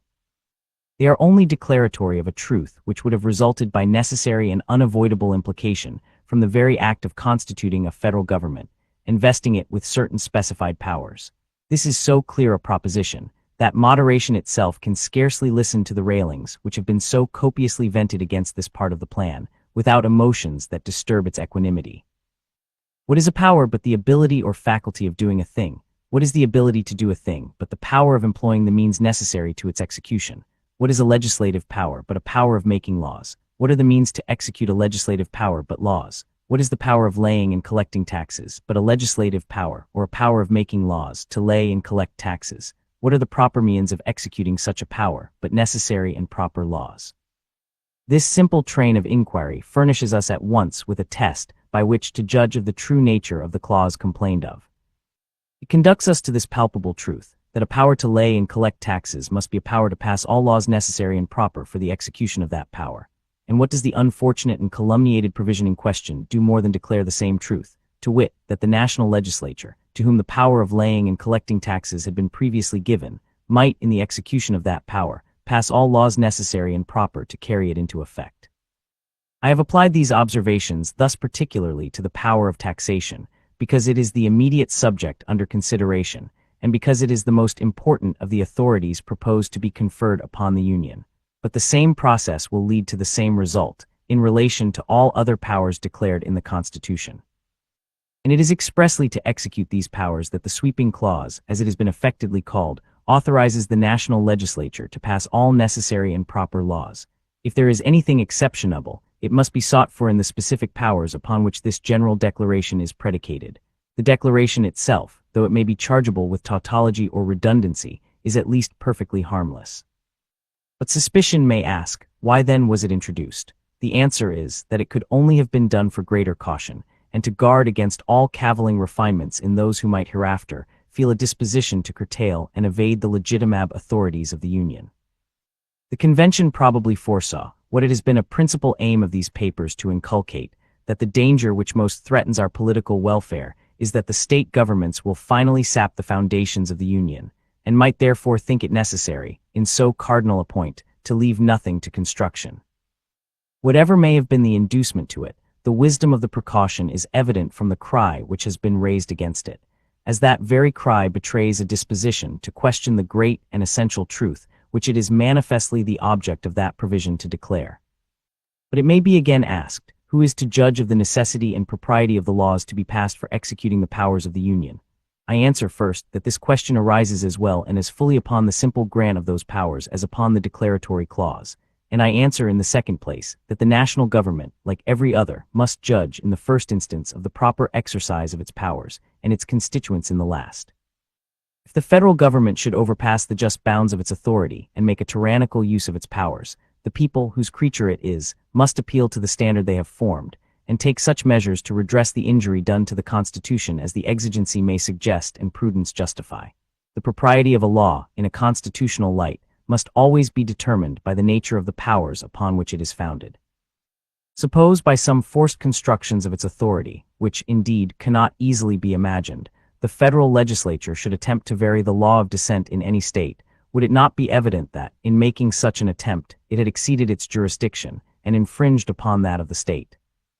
Suppose, again, that upon the pretense of an interference with its revenues, it should undertake to abrogate a land tax imposed by the authority of a state, would it not be equally evident that this was an invasion of that concurrent jurisdiction in respect to this species of tax, which its constitution plainly supposes to exist in the state governments?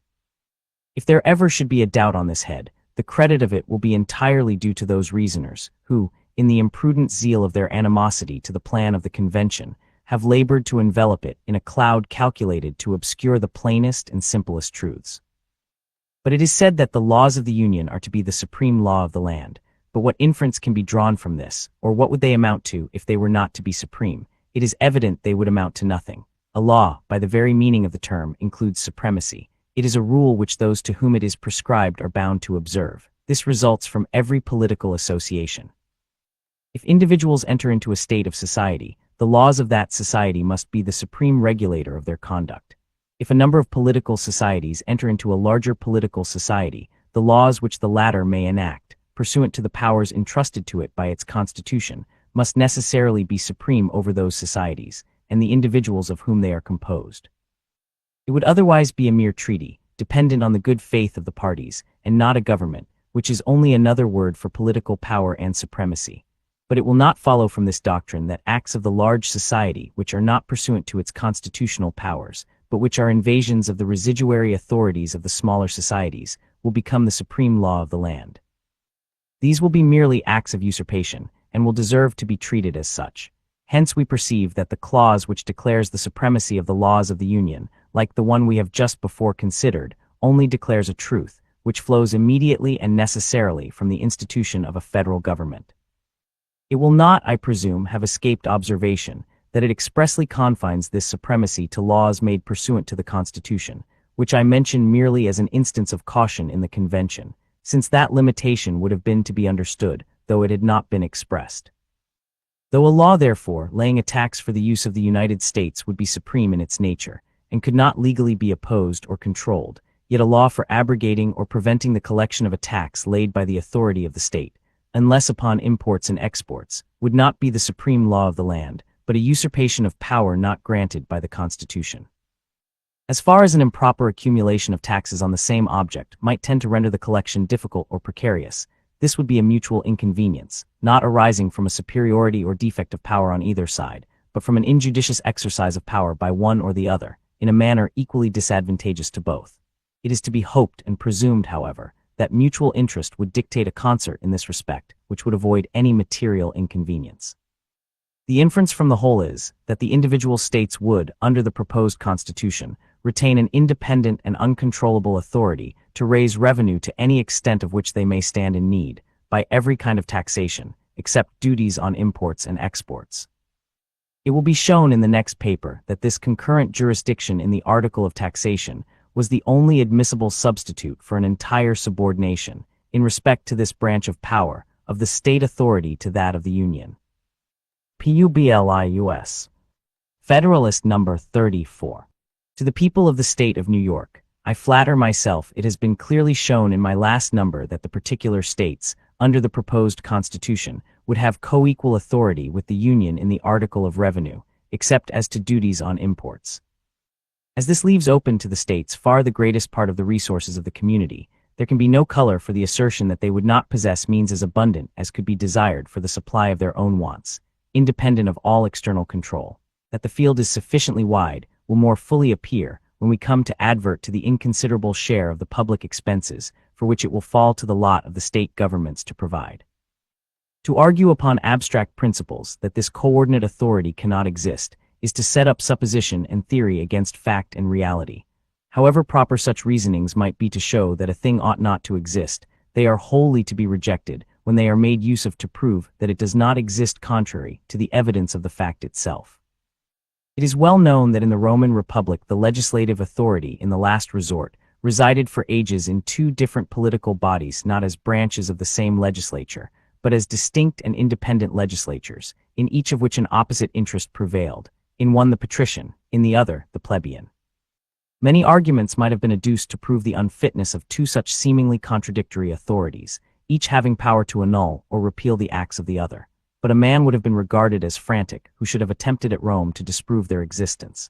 It will be readily understood that I allude to the COMITIA-CNTURITA and the COMITIA-TRIBUTA.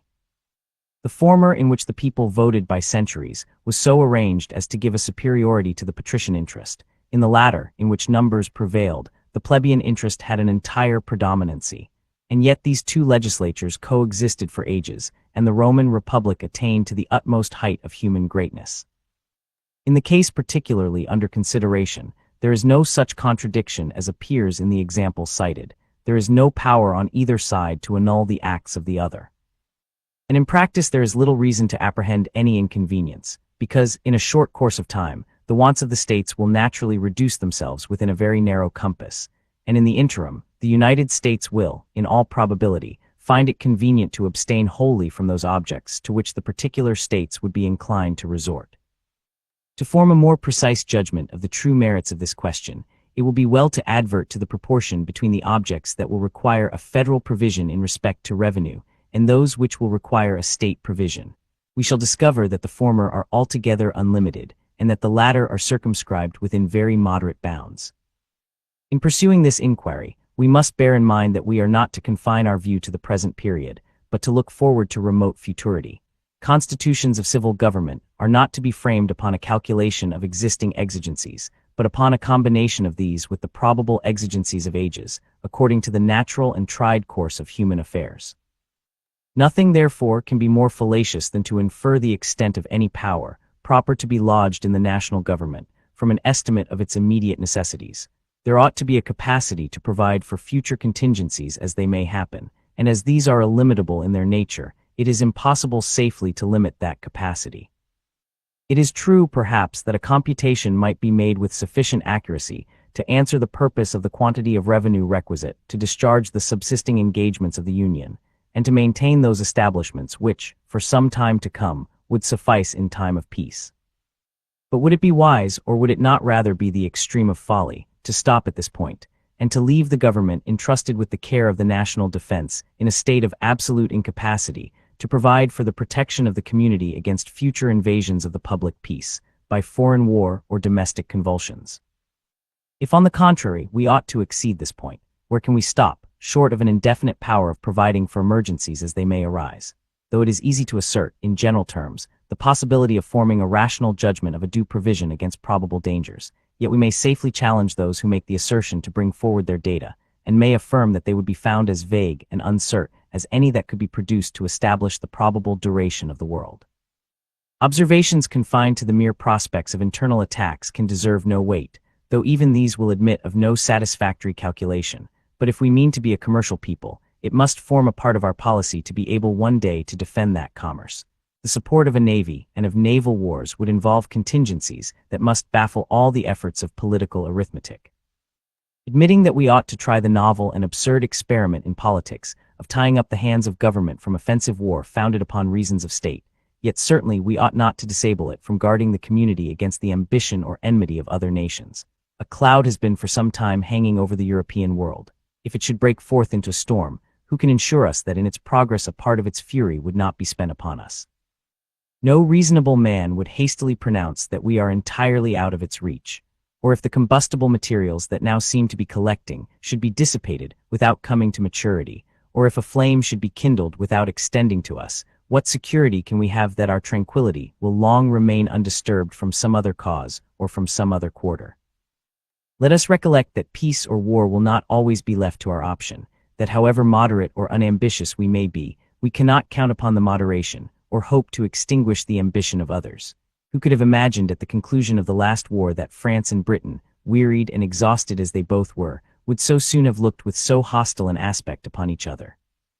To judge from the history of mankind, we shall be compelled to conclude that the fiery and destructive passions of war reign in the human breast with much more powerful sway than the mild and beneficent sentiments of peace, and that to model our political systems upon speculations of lasting tranquility is to calculate on the weaker springs of the human character.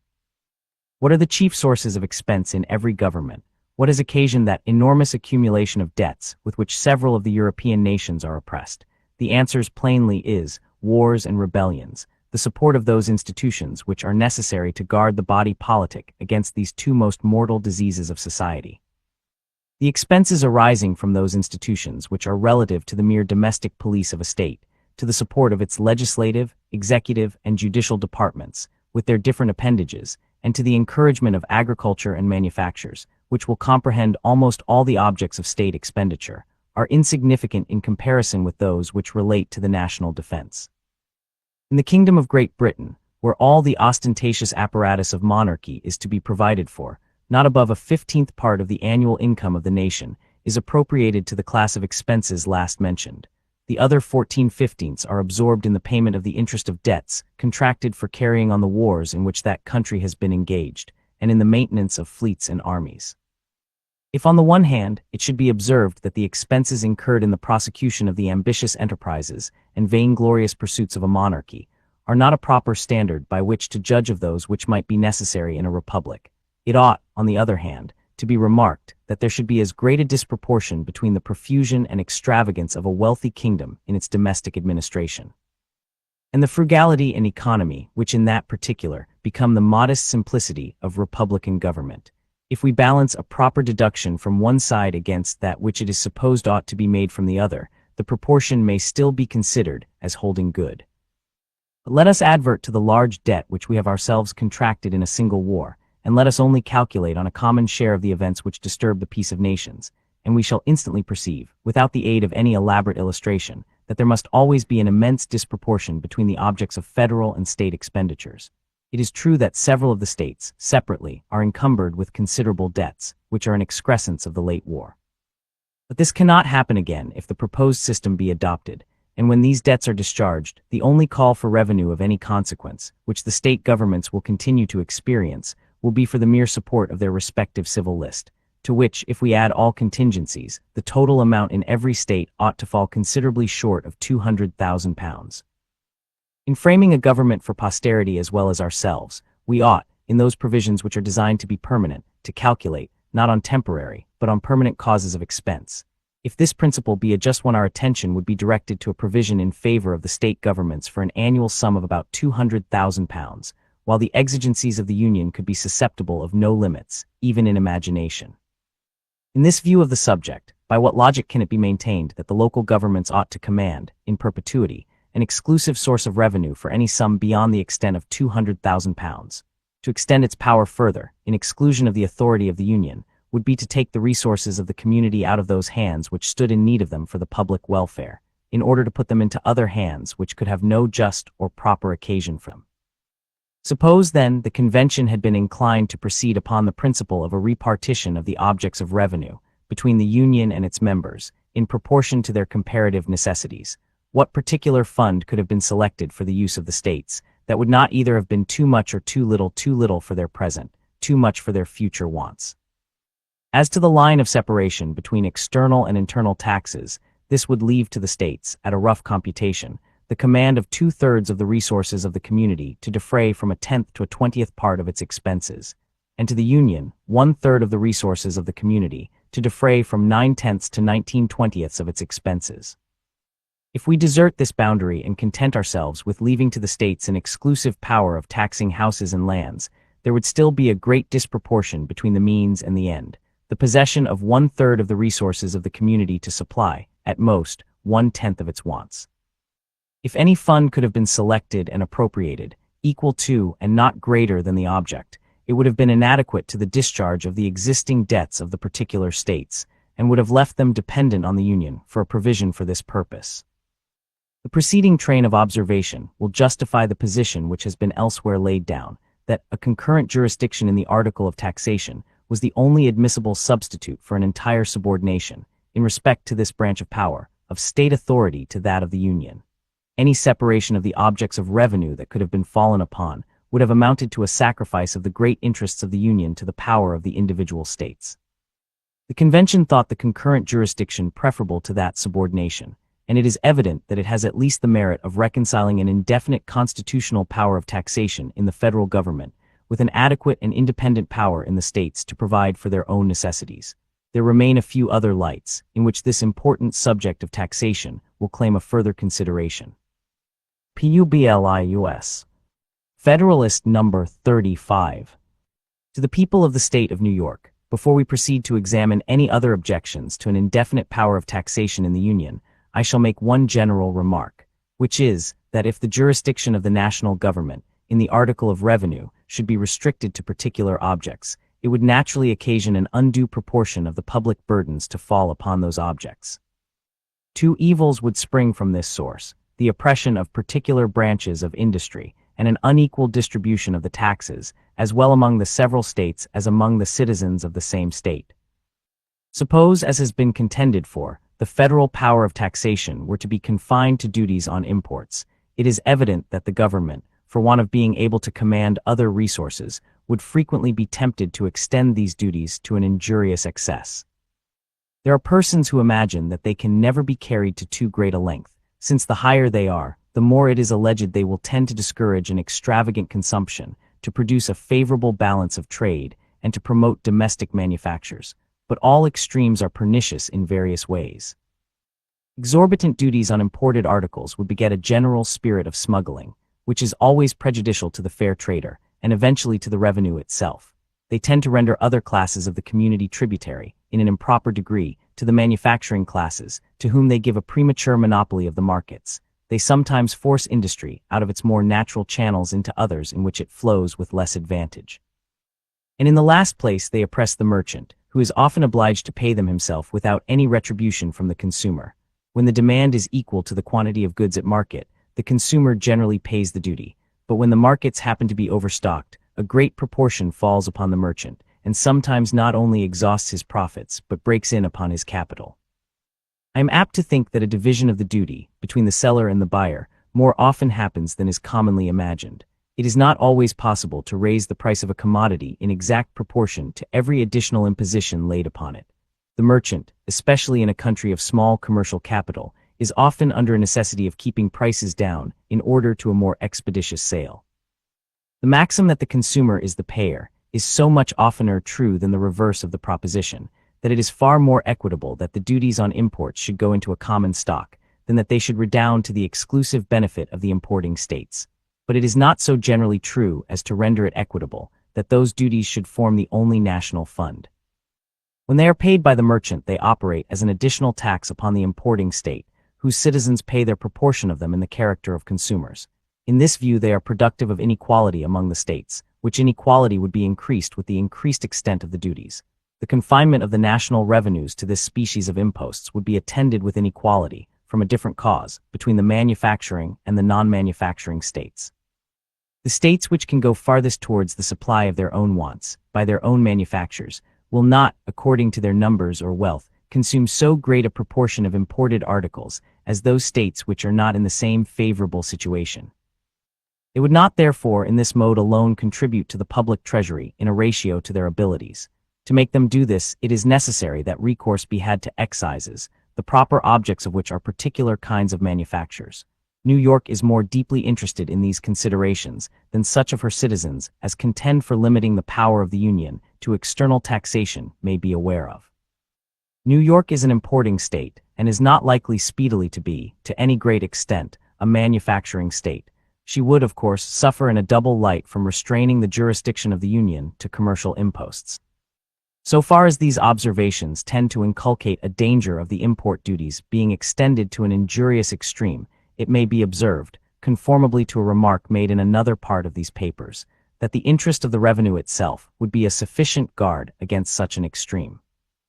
I readily admit that this would be the case, as long as other resources were open, but if the avenues to them were closed, hope, stimulated by necessity, would beget experiments, fortified by rigorous precautions and additional penalties, which for a time would have the intended effect, till there had been leisure to contrive expedients to elude these new precautions. The first success would be apt to inspire false opinions, which it might require a long course of subsequent experience to correct. Necessity, especially in politics, often occasions false hopes, false reasonings, and a system of measures correspondingly erroneous. But even if this supposed excess should not be a consequence of the limitation of the federal power of taxation, the inequalities spoken of would still ensue, though not in the same degree, from the other causes that have been noticed. Let us now return to the examination of objections. One which, if we may judge from the frequency of its repetition, seems most to be relied on, is that the House of Representatives is not sufficiently numerous for the reception of all the different classes of citizens, in order to combine the interests and feelings of every part of the community, and to produce a due sympathy between the representative body and its constituents. This argument presents itself under a very specious and seducing form, and is well calculated to lay hold of the prejudices of those to whom it is addressed. But when we come to dissect it with attention, it will appear to be made up of nothing but fair-sounding words. The object it seems to aim at is, in the first place, impracticable, and in the sense in which it is contended for, is unnecessary. I reserve for another place the discussion of the question which relates to the sufficiency of the representative body in respect to numbers, and shall content myself with examining here the particular use which has been made of a contrary supposition, in reference to the immediate subject of our inquiries. The idea of an actual representation of all classes of the people, by persons of each class, is altogether visionary, unless it were expressly provided in the Constitution that each different occupation should send one or more members. The thing would never take place in practice. Mechanics and manufacturers will always be inclined, with few exceptions, to give their votes to merchants, in preference to persons of their own professions or trades. Those discerning citizens are well aware that the mechanic and manufacturing arts furnish the materials of mercantile enterprise and industry. Many of them, indeed, are immediately connected with the operations of commerce. They know that the merchant is their natural patron and friend, and they are aware that however great the confidence they may justly feel in their own good sense, their interests can be more effectually promoted by the merchant than by themselves. They are sensible that their habits in life have not been such as to give them those acquired endowments, without which, in a deliberative assembly, the greatest natural abilities are for the most part useless, and that the influence and weight and superior acquirements of the merchants render them more equal to contest with any spirit which might happen to infuse itself into the public councils, unfriendly to the manufacturing and trading interests. These considerations, and many others that might be mentioned, prove, and experience confirms it, that artisans and manufacturers will commonly be disposed to bestow their votes upon merchants and those whom they recommend. We must therefore consider merchants as the natural representatives of all these classes of the community. With regard to the learned professions, little need be observed. They truly form no distinct interest in society, and according to their situation and talents, will be indiscriminately the objects of the confidence and choice of each other, and of other parts of the community. Nothing remains but the landed interest, and this, in a political view, and particularly in relation to taxes, I take to be perfectly united, from the wealthiest landlord down to the poorest tenant. No tax can be laid on land which will not affect the proprietor of millions of acres as well as the proprietor of a single acre.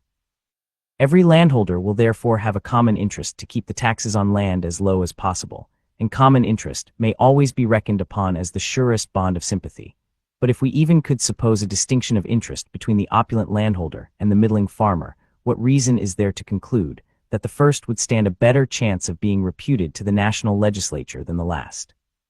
If we take fact as our guide and look into our own Senate and Assembly, we shall find that moderate proprietors of land prevail in both, nor is this less the case in the Senate, which consists of a smaller number, than in the Assembly, which is composed of a greater number. Where the qualifications of the electors are the same, whether they have to choose a small or a large number, their votes will fall upon those in whom they have most confidence, whether these happen to be men of large fortunes, or of moderate property, or of no property at all. It is said to be necessary that all classes of citizens should have some of their own number in the representative body, in order that their feelings and interests may be the better understood and attended to. But we have seen that this will never happen under any arrangement that leaves the votes of the people free. Where this is the case, the representative body, with too few exceptions to have any influence on the spirit of the government, will be composed of landholders, merchants, and men of the learned professions. But where is the danger that the interests and feelings of the different classes of citizens will not be understood or attended to by these three descriptions of men? Will not the landholder know and feel whatever will promote or ensure the interest of landed property? And will he not, from his own interest in that species of property, be sufficiently prone to resist every attempt to prejudice or encumber it? Will not the merchant understand and be disposed to cultivate, as far as may be proper, the interests of the mechanic and manufacturing arts, to which his commerce is so nearly allied? Will not the man of the learned profession, who will feel a neutrality to the rivalships between the different branches of industry, be likely to prove an impartial arbiter between them, ready to promote either, so far as it shall appear to him conducive to the general interests of the society? If we take into the account the momentary humors or dispositions which may happen to prevail in particular parts of the society, and to which a wise administration will never be inattentive, is the man whose situation leads to extensive inquiry and information less likely to be a competent judge of their nature, extent, and foundation than one whose observation does not travel beyond the circle of his neighbors and acquaintances? Is it not natural that a man who is a candidate for the favor of the people, and who is dependent on the suffrages of his fellow citizens for the continuance of his public honors, should take care to inform himself of their dispositions and inclinations, and should be willing to allow them their proper degree of influence upon his conduct? This dependence and the necessity of being bound himself, and his posterity, by the laws to which he gives his assent, are the true, and they are the strong cords of sympathy between the representative and the constituent. There is no part of the administration of government that requires extensive information and a thorough knowledge of the principles of political economy, so much as the business of taxation. The man who understands those principles best will be least likely to resort to oppressive expedients, or sacrifice any particular class of citizens to the procurement of revenue. It might be demonstrated that the most productive system of finance will always be the least burdensome. There can be no doubt that in order to a judicious exercise of the power of taxation, it is necessary that the person in whose hands it should be acquainted with the general genius, habits, and modes of thinking of the people at large, and with the resources of the country. And this is all that can be reasonably meant by a knowledge of the interests and feelings of the people. In any other sense, the proposition has either no meaning, or an absurd one, and in that sense let every considerate citizen judge for himself where the requisite qualification is most likely to be found. Publius. Chapter 14. Federalist number 36. To the people of the state of New York, we have seen that the result of the observations, to which the foregoing number has been principally devoted, is that from the natural operation of the different interests and views of the various classes of the community, whether the representation of the people be more or less numerous, it will consist almost entirely of proprietors of land, of merchants, and of members of the learned professions, who will truly represent all those different interests and views. If it should be objected that we have seen other descriptions of men in the local legislatures, I answer that it is admitted there are exceptions to the rule, but not in sufficient number to influence the general complexion or character of the government. There are strong minds in every walk of life that will rise superior to the disadvantages of situation, and will command the tribute due to their merit, not only from the classes to which they particularly belong, but from the society in general. The door ought to be equally open to all, and I trust, for the credit of human nature, that we shall see examples of such vigorous plants flourishing in the soil of federal as well as of state legislation, but occasional instances of this sort will not render the reasoning founded upon the general course of things less conclusive. The subject might be placed in several other lights that would all lead to the same result, and in particular it might be asked, what greater affinity or relation of interest can be conceived between the carpenter and blacksmith, and the linen manufacturer or stocking weaver, than between the merchant and either of them? It is notorious that there are often as great rivalships between different branches of the mechanic or manufacturing arts as there are between any of the departments of labor and industry, so that, unless the representative body were to be far more numerous than would be consistent with any idea of regularity or wisdom in its deliberations, it is impossible that what seems to be the spirit of the objection we have been considering should ever be realized in practice. But I forbear to dwell any longer on a matter which has hitherto worn too loose a garb to admit even of an accurate inspection of its real shape or tendency. There is another objection of a somewhat more precise nature that claims our attention. It has been asserted that a power of internal taxation in the national legislature could never be exercised with advantage, as well from the want of a sufficient knowledge of local circumstances, as from an interference between the revenue laws of the Union and of the particular states. The supposition of a want of proper knowledge seems to be entirely destitute of foundation. If any question is depending in a state legislature respecting one of the counties, which demands a knowledge of local details, how is it acquired? No doubt from the information of the members of the county. Cannot the like knowledge be obtained in the national legislature from the representatives of each state? And is it not to be presumed that the men who will generally be sent there will be possessed of the necessary degree of intelligence to be able to communicate that information? Is the knowledge of local circumstances, as applied to taxation, a minute topographical acquaintance with all the mountains, rivers, streams, highways, and bypaths in each state? Or is it a general acquaintance with its situation and resources, with the state of its agriculture, commerce, manufactures, with the nature of its products and consumptions, with the different degrees and kinds of its wealth, property, and industry? Nations in general, even under governments of the more popular kind, usually commit the administration of their finances to single men or to boards composed of a few individuals, who digest and prepare, in the first instance, the plans of taxation, which are afterwards passed into laws by the authority of the sovereign or legislature. Inquisitive and enlightened statesmen are deemed everywhere best qualified to make a judicious selection of the objects proper for revenue, which is a clear indication, as far as the sense of mankind can have weight in the question, of the species of knowledge of local circumstances requisite to the purposes of taxation. The taxes intended to be comprised under the general denomination of internal taxes may be subdivided into those of the direct and those of the indirect kind. Though the objection be made to both, yet the reasoning upon it seems to be confined to the former branch, and indeed, as to the latter, by which must be understood duties and excises on articles of consumption, one is at a loss to conceive what can be the nature of the difficulties apprehended. The knowledge relating to them must evidently be of a kind that will either be suggested by the nature of the article itself, or can easily be procured from any well-informed man, especially of the mercantile class. The circumstances that may distinguish its situation in one state from its situation in another must be few, simple, and easy to be comprehended. The principal thing to be attended to would be to avoid those articles which had been previously appropriated to the use of a particular state, and there could be no difficulty in ascertaining the revenue system of each. This could always be known from the respective codes of laws, as well as from the information of the members from the several states.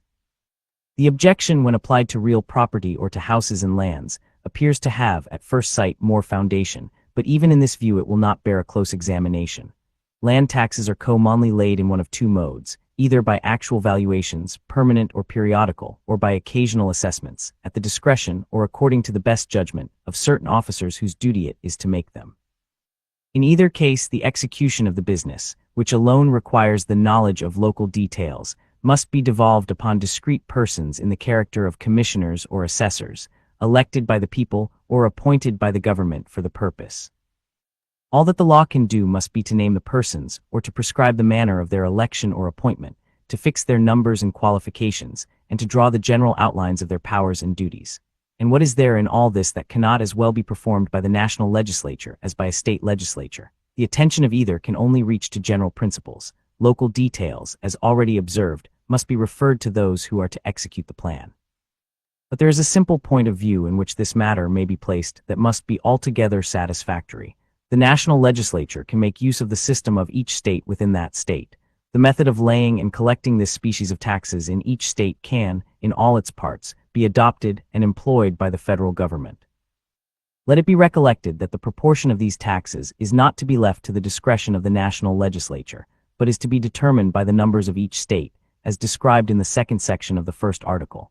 An actual census or enumeration of the people must furnish the rule, a circumstance which effectually shuts the door to partiality or oppression. The abuse of this power of taxation seems to have been provided against with guarded circumspection.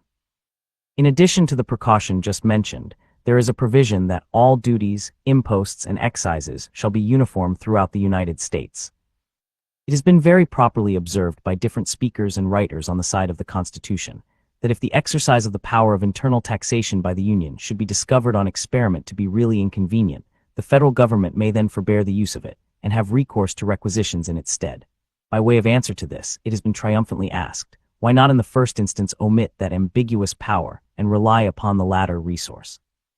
Two solid answers may be given. The first is that the exercise of that power, if convenient, will be preferable because it will be more effectual, and it is impossible to prove in theory or otherwise than by the experiment that it cannot be advantageously exercised.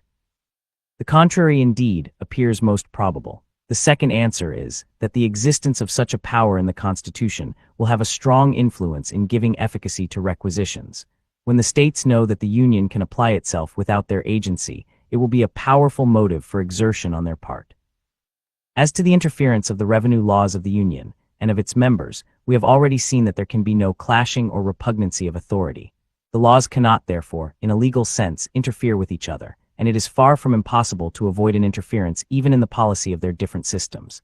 An effectual expedient for this purpose will be mutually to abstain from those objects which either side may have first had recourse to. As neither can control the other, each will have an obvious and sensible interest in this reciprocal forbearance, and where there is an immediate common interest, we may safely count upon its operation.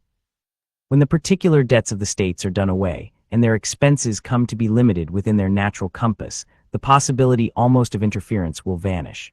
A small land tax will answer the purpose of the states, and will be their most simple and most fit resource. Many specters have been raised out of this power of internal taxation, to excite the apprehensions of the people. Double sets of revenue officers, a duplication of their burdens by double taxations, and the frightful forms of odious and oppressive poll taxes, have been played off with all the ingenious dexterity of political legerdemain. As to the first point, there are two cases in which there can be no room for double sets of officers. One, where the right of imposing the tax is exclusively vested in the Union, which applies to the duties on imports. The other, where the object has not fallen under any state regulation or provision, which may be applicable to a variety of objects. In other cases, the probability is that the United States will either wholly abstain from the objects preoccupied for local purposes, or will make use of the state officers and state regulations for collecting the additional imposition. This will best answer the views of revenue, because it will save expense in the collection, and will best avoid any occasion of disgust to the state governments and to the people. At all events, here is a practicable expedient for avoiding such an inconvenience, and nothing more can be required than to show that evils predicted to not necessarily result from the plan. As to any argument derived from a supposed system of influence, it is a sufficient answer to say that it ought not to be presumed, but the supposition is susceptible of a more precise answer. If such a spirit should infest the councils of the Union, the most certain road to the accomplishment of its aim would be to employ the state officers as much as possible, and to attach them to the Union by an accumulation of their emoluments. This would serve to turn the tide of state influence into the channels of the national government, instead of making federal influence flow in an opposite and adverse current. But all suppositions of this kind are invidious, and ought to be banished from the consideration of the great question before the people. They can answer no other end than to cast a mist over the truth. As to the suggestion of double taxation, the answer is plain.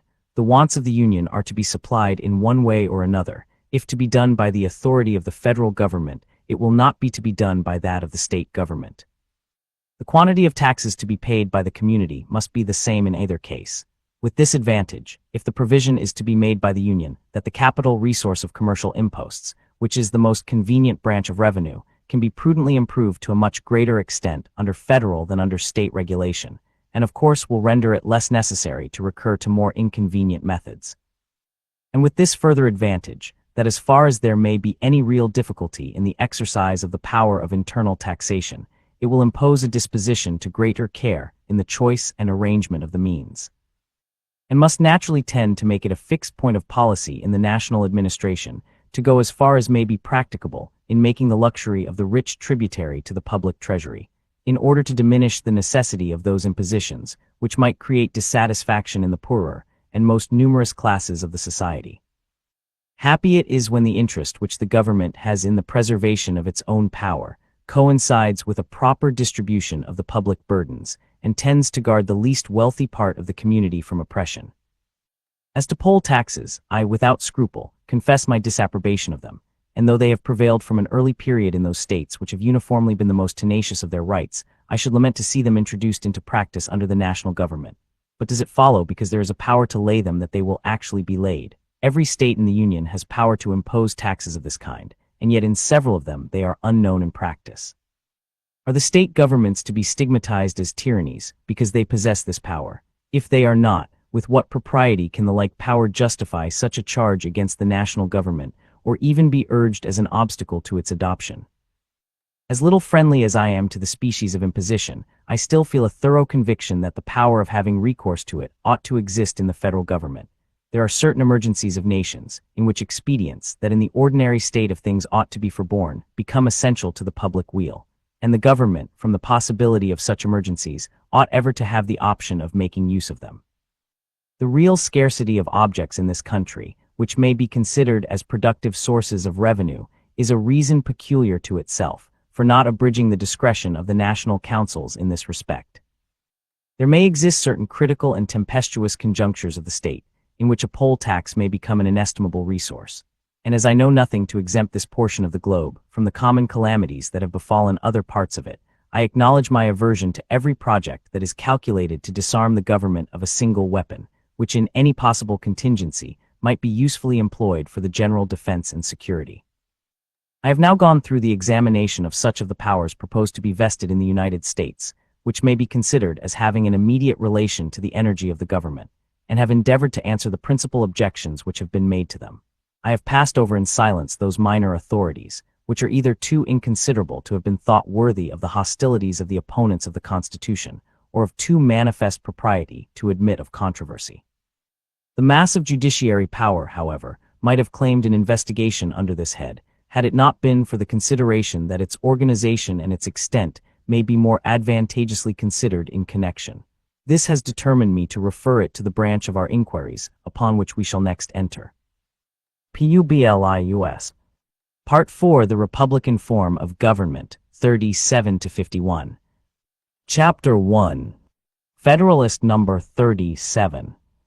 To the people of the State of New York, in reviewing the defects of the existing Confederation, and showing that they cannot be supplied by a government of less energy than that before the public, several of the most important principles of the latter fell of course under consideration. But as the ultimate object of these papers is to determine clearly and fully the merits of this Constitution, and the expediency of adopting it, our plan cannot be complete without taking a more critical and thorough survey of the work of the Convention, without examining it on all its sides, comparing it in all its parts, and calculating its probable effects. That this remaining task may be executed under impressions conducive to a just and fair result, some reflections must in this place be indulged, which candor previously suggests. It is a misfortune, inseparable from human affairs, that public measures are rarely investigated with that spirit of moderation, which is essential to a just estimate of their real tendency to advance or obstruct the public good, and that this spirit is more apt to be diminished than promoted by those occasions which require an unusual exercise of it. To those who have been led by experience to attend to this consideration, it could not appear surprising that the act of the Convention, which recommends so many important changes and innovations, which may be viewed in so many lights and relations, and which touches the springs of so many passions and interests, should find or excite dispositions unfriendly, both on one side and on the other, to a fair discussion and accurate judgment of its merits. In some, it has been too evident from their own publications that they have scanned the proposed Constitution, not only with a predisposition to censure, but with a predetermination to condemn, as the language held by others betrays an opposite predetermination or bias, which must render their opinions also of little moment in the question. In placing, however, these different characters on a level, with respect to the weight of their opinions, I wish not to insinuate that there may not be a material difference in the purity of their intentions. It is but just to remark in favor of the latter description, that as our situation is universally admitted to be peculiarly critical, and to require indispersably that something should be done for our relief, the predetermined patron of what has been actually done may have taken his bias from the weight of these considerations, as well as from considerations of a sinister nature. The predetermined adversary, on the other hand, can have been governed by no venial motive whatever. The intentions of the first may be upright, as they may on the contrary be culpable. The views of the last cannot be upright and must be culpable, but the truth is that these papers are not addressed to persons falling under either of these characters. They solicit the attention of those only, who add to a sincere zeal for the happiness of their country, a temper favorable to a just estimate of the means of promoting it. Persons of this character will proceed to an examination of the plan submitted by the Convention, not only without a disposition to find or to magnify faults, but will see the propriety of reflecting that a faultless plan was not to be expected. Nor will they barely make allowances for the errors which may be chargeable on the fallibility to which the Convention, as a body of men, were liable, but will keep in mind that they themselves also are but men, and ought not to assume an infallibility in rejudging the fallible opinions of others. With equal readiness will it be perceived, that besides these inducements to candor, many allowances ought to be made for the difficulties inherent in the very nature of the undertaking referred to the convention. The novelty of the undertaking immediately strikes us. It has been shown in the course of these papers that the existing confederation is founded on principles which are fallacious, that we must consequently change this first foundation, and with it the superstructure resting upon it. It has been shown that the other confederacies which could be consulted as precedents have been vitiated by the same erroneous principles, and can therefore furnish no other light than that of beacons, which give warning of the course to be shunned, without pointing out that which ought to be pursued. The most that the convention could do in such a situation was to avoid the errors suggested by the past experience of other countries, as well as of our own, and to provide a convenient mode of rectifying their own errors, as future experiences may unfold them. Among the difficulties encountered by the convention, a very important one must have lain in combining the requisite stability and energy in government, with the inviolable attention due to liberty and to the republican form. Without substantially accomplishing this part of their undertaking, they would have very imperfectly fulfilled the object of their appointment, or the expectation of the public, yet that it could not be easily accomplished, will be denied by no one who is unwilling to betray his ignorance of the subject. Energy in government is essential to that security against external and internal danger, and to that prompt and salutary execution of the laws which enter into the very definition of good government. Stability in government is essential to national character and to the advantages annexed to it, as well as to that repose and confidence in the minds of the people, which are among the chief blessings of civil society. An irregular and mutable legislation is not more an evil in itself than it is odious to the people, and it may be pronounced with assurance that the people of this country, enlightened as they are with regard to the nature, and interested, as the great body of them are, in the effects of good government, will never be satisfied till some remedy be applied to the vicissitudes and uncertainties which characterize the state administrations. On comparing, however, these valuable ingredients with the vital principles of liberty, we must perceive at once the difficulty of mingling them together in their due proportions. The genius of republican liberty seems to demand on one side not only that all power should be derived from the people, but that those entrusted with it should be kept in dependence on the people by a short duration of their appointments, and that even during this short period the trust should be placed not in a few, but a number of hands. Stability, on the contrary, requires that the hands in which power is lodged should continue for a length of time the same. A frequent change of men will result from a frequent return of elections, and a frequent change of measures from a frequent change of men, whilst energy in government requires not only a certain duration of power, but the execution of it by a single hand. How far the convention may have succeeded in this part of their work will better appear on a more accurate view of it. From the cursory view here taken, it must clearly appear to have been an arduous part. Not less arduous must have been the task of marking the proper line of partition between the authority of the general and that of the state governments. Every man will be sensible of this difficulty, in proportion as he has been accustomed to contemplate and discriminate objects extensive and complicated in their nature. The faculties of the mind itself have never yet been distinguished and defined, with satisfactory precision, by all the efforts of the most acute and metaphysical philosophers. Sense, perception, judgment, desire, volition, memory, imagination, are found to be separated by such delicate shades and minute gradations that their boundaries have eluded the most subtle investigations, and remain a pregnant source of ingenious disquisition and controversy. The boundaries between the great kingdom of nature, and still more between the various provinces and lesser portions into which they are subdivided, afford another illustration of the same important truth. The most sagacious and laborious naturalists have never yet succeeded in tracing with certainty the line which separates the district of vegetable life from the neighboring region of unorganized matter, or which marks the termination of the former and the commencement of the animal empire. A still greater obscurity lies in the distinctive characters by which the objects in each of these great departments of nature have been arranged and assorted. When we pass from the works of nature, in which all the delineations are perfectly accurate, and appear to be otherwise only from the imperfection of the eye which surveys them, to the institutions of man, in which the obscurity arises as well from the object itself as from the organ by which it is contemplated, we must perceive the necessity of moderating still further our expectations and hopes from the efforts of human sagacity. Experience has instructed us that no skill in the science of government has yet been able to discriminate and define, with sufficient certainty, its three great provinces, the legislative, executive, and judiciary, or even the privileges and powers of the different legislative branches. Questions daily occur in the course of practice, which prove the obscurity which reigns in these subjects, and which puzzle the greatest adepts in political science. The experience of ages, with the continued and combined labors of the most enlightened legislatures and jurists, has been equally unsuccessful in delineating the several objects and limits of different codes of laws and different tribunals of justice. The precise extent of the common law and the statute law, the maritime law, the ecclesiastical law, the law of corporations, and other local laws and customs remains still to be clearly and finally established in Great Britain, where accuracy in such subjects has been more industriously pursued than in any other part of the world.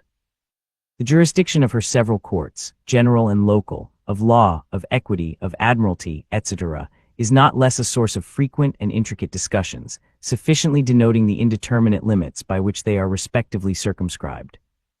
All new laws, though penned with the greatest technical skill, and passed on the fullest and most mature deliberation, are considered as more or less obscure and equivocal, until their meaning be liquidated and ascertained by a series of particular discussions and adjudications. Besides the obscurity arising from the complexity of objects and the imperfection of the human faculties, the medium through which the conceptions of men are conveyed to each other adds a fresh embarrassment. The use of words is to express ideas. Perspicuity, therefore, requires not only that the ideas should be distinctly formed, but that they should be expressed by words distinctly and exclusively appropriate to them. But no language is so copious as to supply words and phrases for every complex idea, or so correct as not to include many equivocally denoting different ideas. Hence it must happen that however accurately objects may be discriminated in themselves, and however accurately the discrimination may be considered, the definition of them may be rendered inaccurate by the inaccuracy of the terms in which it is delivered, and this unavoidable inaccuracy must be greater or less, according to the complexity and novelty of the objects defined. When the Almighty Himself condescends to address mankind in their own language, His meaning, luminous as it must be, is rendered dim and doubtful by the cloudy medium through which it is communicated. Here then are three sources of vague and incorrect definitions: indistinctness of the object, imperfection of the organ of conception, inadequateness of the vehicle of ideas. Any one of these must produce a certain degree of obscurity. The convention, in delineating the boundary between the federal and state jurisdictions, must have experienced the full effect of them all. To the difficulties already mentioned may be added the interfering pretensions of the larger and smaller states. We cannot err in supposing that the former would contend for a participation in the government, fully proportioned to their superior wealth and importance, and that the latter would not be less tenacious of the equality at present enjoyed by them. We may well suppose that neither side would entirely yield to the other, and consequently that the struggle could be terminated only by compromise. It is extremely probable, also, that after the ratio of representation had been adjusted, this very compromise must have produced a fresh struggle between the same parties, to give such a turn to the organization of the government, and to the distribution of its powers, as would increase the importance of the branches, in forming which they had respectively obtained the greatest share of influence. There are features in the Constitution which warrant each of these suppositions, and as far as either of them is well founded, it shows that the convention must have been compelled to sacrifice theoretical propriety to the force of extraneous considerations. Nor could it have been the large and small states only, which would marshal themselves in opposition to each other on various points. Other combinations, resulting from a difference of local position and policy, must have created additional difficulties. As every state may be divided into different districts, and its citizens into different classes, which give birth to contending interests and local jealousies, so the different parts of the United States are distinguished from each other by a variety of circumstances, which produce a like effect on a larger scale. And although this variety of interests, for reasons sufficiently explained in a former paper, may have a salutary influence on the administration of the government when formed, yet every one must be sensible of the contrary influence, which must have been experienced in the task of forming it. Would it be wonderful if, under the pressure of all these difficulties, the convention should have been forced into some deviations from that artificial structure and regular symmetry, which an abstract view of the subject might lead an ingenious theorist to bestow on a constitution planned in his closet or in his imagination? The real wonder is that so many difficulties should have been surmounted, and surmounted with a unanimity almost as unprecedented as it must have been unexpected. It is impossible for any man of candor to reflect on this circumstance without partaking of the astonishment, It is impossible for the man of pious reflection not to perceive in it a finger of that almighty hand which has been so frequently and signally extended to our relief in the critical stages of the revolution. We had occasion, in a former paper, to take notice of the repeated trials which have been unsuccessfully made in the United Netherlands for reforming the baneful and notorious vices of their constitution. The history of almost all the great councils and consultations held among mankind for reconciling their discordant opinions, assuaging their mutual jealousies, and adjusting their respective interests is a history of factions, contentions, and disappointments, and may be classed among the most dark and degraded pictures which display the infirmities and depravities of the human character. If in a few scattered instances a brighter aspect is presented, they serve only as exceptions to admonish us of the general truth, and by their luster to darken the gloom of the adverse prospect to which they are contrasted. In revolving the causes from which these exceptions result, and applying them to the particular instances before us, we are necessarily led to two important conclusions. The first is that the Convention must have enjoyed, in a very singular degree, an exemption from the pestilential influence of party animosities, the disease most incident to deliberative bodies, and most apt to contaminate their proceedings. The second conclusion is that all the deputations composing the Convention were satisfactorily accommodated by the final act, or were induced to accede to it by a deep conviction of the necessity of sacrificing private opinions and partial interests to the public good, and by a despair of seeing this necessity diminished by delays or by new experiments. Publius. Chapter 2. Federalist number 38 to the people of the state of New York. It is not a little remarkable that in every case reported by ancient history, in which government has been established with deliberation and consent, the task of framing it has not been committed to an assembly of men, but has been performed by some individual citizen of preeminent wisdom and approved integrity. Minos, we learn, was the primitive founder of the government of Crete, as Zaleucus was of that of the Locrians. Theseus first, and after him Draco and Solon, instituted the government of Athens. Lycurgus was the lawgiver of Sparta. The foundation of the original government of Rome was laid by Romulus, and the work completed by two of his elective successors, Numa and Tullius Hostilius. On the abolition of royalty, the consular administration was substituted by Brutus, who stepped forward with a project for such a reform, which he alleged had been prepared by Tullius Hostilius, and to which his address obtained the assent and ratification of the Senate and people. This remark is applicable to confederate governments also. Amphictyon, we are told, was the author of that which bore his name. The Achaean League received its first birth from Achaeus, and its second from Aratus. What degree of agency these reputed lawgivers might have in their respective establishments, or how far they might be clothed with the legitimate authority of the people, cannot in every instance be ascertained. In some, however, the proceeding was strictly regular. Draco appears to have been entrusted by the people of Athens with indefinite powers to reform its government and laws. And Solon, according to Plutarch, was in a manner compelled, by the universal suffrage of his fellow citizens, to take upon him the sole and absolute power of new modeling the constitution. The proceedings under Lycurgus were less regular, but as far as the advocates for a regular reform could prevail, they all turned their eyes towards the single efforts of that celebrated patriot and sage, instead of seeking to bring about a revolution by the intervention of a deliberative body of citizens. Whence could it have proceeded that a people, jealous as the Greeks were of their liberty, should so far abandon the rules of caution as to place their destiny in the hands of a single citizen? Whence could it have proceeded that the Athenians, a people who would not suffer an army to be commanded by fewer than 10 generals, and who required no other proof of danger to their liberties than the illustrious merit of a fellow citizen, should consider one illustrious citizen as a more eligible depositary of the fortunes of themselves and their posterity than a select body of citizens, from whose common deliberations more wisdom, as well as more safety, might have been expected? These questions cannot be fully answered without supposing that the fears of discord and disunion among a number of councillors exceeded the apprehension of treachery or incapacity in a single individual. History informs us, likewise, of the difficulties with which these celebrated reformers had to contend, as well as the expedients which they were obliged to employ in order to carry their reforms into effect. Solon, who seems to have indulged a more temporizing policy, confessed that he had not given to his countrymen the government best suited to their happiness, but most tolerable to their prejudices. And Lycurgus, more true to his object, was under the necessity of mixing a portion of violence with the authority of superstition, and of securing his final success by a voluntary renunciation, first of his country and then of his life.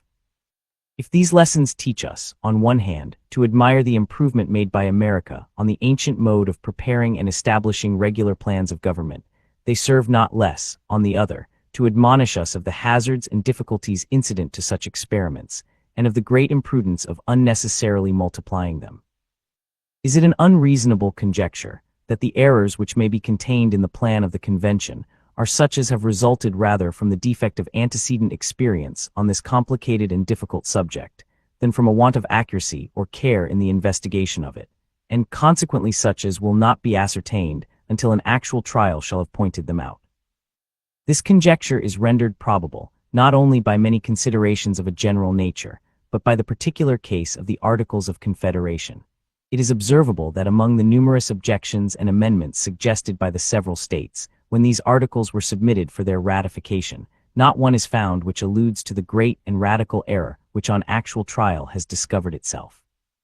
And if we accept the observations which New Jersey was led to make, rather by her local situation than by her peculiar foresight, it may be questioned whether a single suggestion was of sufficient moment to justify a revision of the system.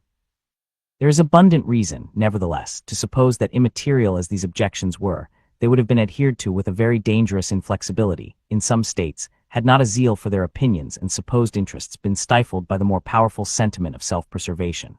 One state, we may remember, persisted for several years in refusing her concurrence, although the enemy remained the whole period at our gates, or rather in the very bowels of our country.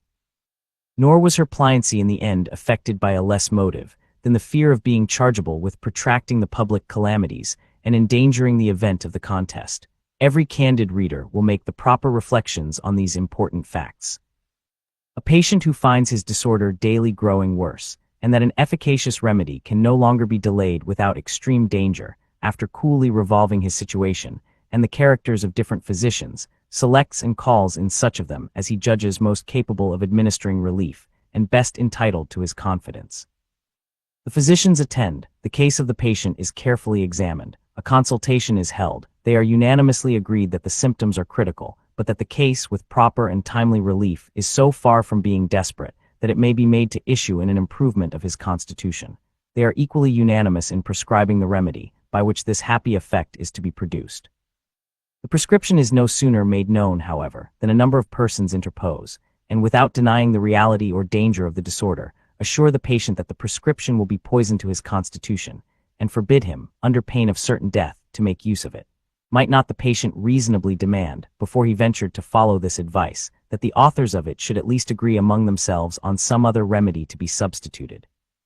And if he found them differing as much from one another as from his first counselors, would he not act prudently in trying the experiment unanimously recommended by the latter, rather than be hearkening to those who could neither deny the necessity of a speedy remedy, nor agree in proposing one? Such a patient and in such a situation is America at this moment. She has been sensible of her malady. She has obtained a regular and unanimous advice from men of her own deliberate choice. And she is warned by others against following this advice under pain of the most fatal consequences. Do the monitors deny the reality of her danger? No. Do they deny the necessity of some speedy and powerful remedy? No. Are they agreed, are any two of them agreed, in their objections to the remedy proposed, or in the proper one to be substituted? Let them speak for themselves. This one tells us that the proposed constitution ought to be rejected, because it is not a confederation of the states, but a government over individuals. Another admits that it ought to be a government over individuals to a certain extent, but by no means to the extent proposed. A third does not object to the government over individuals, or to the extent proposed, but to the want of a Bill of Rights. A fourth concurs in the absolute necessity of a Bill of Rights, but contends that it ought to be declaratory, not of the personal rights of individuals, but of the rights reserved to the states in their political capacity. A fifth is of opinion that a Bill of Rights of any sort would be superfluous and misplaced, and that the plan would be unexceptionable, but for the fatal power of regulating the times and places of election. An objector in a large state exclaims loudly against the unreasonable equality of representation in the Senate. An objector in a small state is equally loud against the dangerous inequality in the House of Representatives. From this quarter we are alarmed with the amazing expense, from the number of persons who are to administer the new government. From another quarter, and sometimes from the same quarter, on another occasion, the cry is that the Congress will be but a shadow of a representation, and that the government would be far less objectionable if the number and the expense were doubled. A patriot in a state that does not import or export discerns insuperable objections against the power of direct taxation. The patriotic adversary in a state of great exports and imports is not less dissatisfied that the whole burden of taxes may be thrown on consumption. This politician discovers in the Constitution a direct and irresistible tendency to monarchy that is equally sure it will end in aristocracy.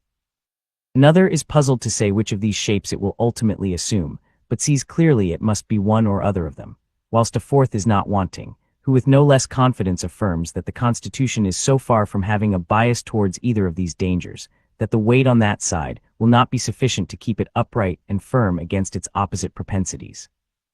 With another class of adversaries to the Constitution, the language is that the legislative, executive, and judiciary departments are intermixed in such a manner as to contradict all the ideas of regular government and all the requisite precautions in favor of liberty. Whilst this objection circulates in vague and general expressions, there are but a few who lend their sanction to it. Let each one come forward with his particular explanation, and scarce any two are exactly agreed upon the subject. In the eyes of one, the junction of the Senate with the President in the responsible function of appointing to offices, instead of vesting this executive power in the executive alone, is the vicious part of the organization. To another, the exclusion of the House of Representatives, whose numbers alone could be a due security against corruption and partiality in the exercise of such a power, is equally obnoxious. With another, the admission of the President into any share of a power, which ever must be a dangerous engine in the hands of the executive magistrate, is an unpardonable violation of the maxims of republican jealousy. No part of the arrangement, according to some, is more inadmissible than the trial of impeachments by the Senate, which is alternately a member both of the legislative and executive departments, when this power so evidently belonged to the judiciary department. We concur fully, reply others, in the objection to this part of the plan, but we can never agree that a reference of impeachments to the judiciary authority would be an amendment of the error. Our principal dislike to the organization arises from the extensive powers already lodged in that department. Even among the zealous patrons of a Council of State, the most irreconcilable variance is discovered concerning the mode in which it ought to be constituted. The demand of one gentleman is that the council should consist of a small number to be appointed by the most numerous branch of the legislature. Another would prefer a larger number, and considers it as a fundamental condition that the appointment should be made by the President himself.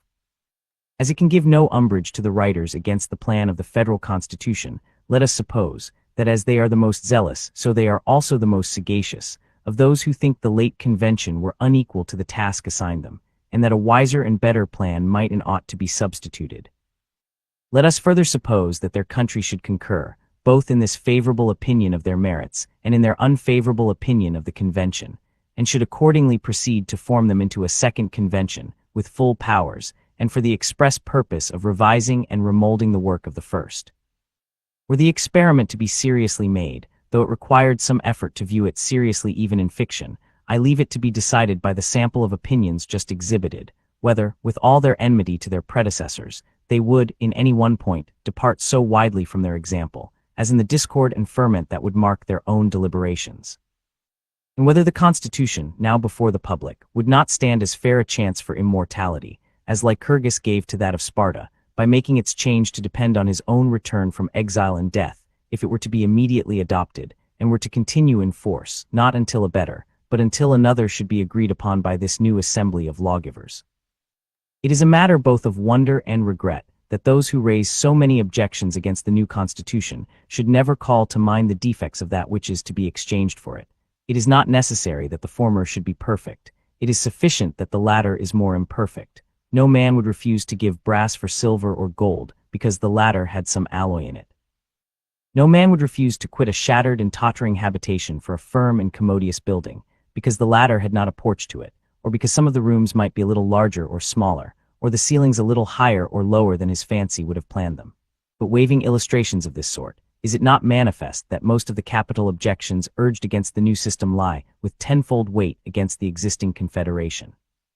Is an indefinite power to raise money dangerous in the hands of the federal government?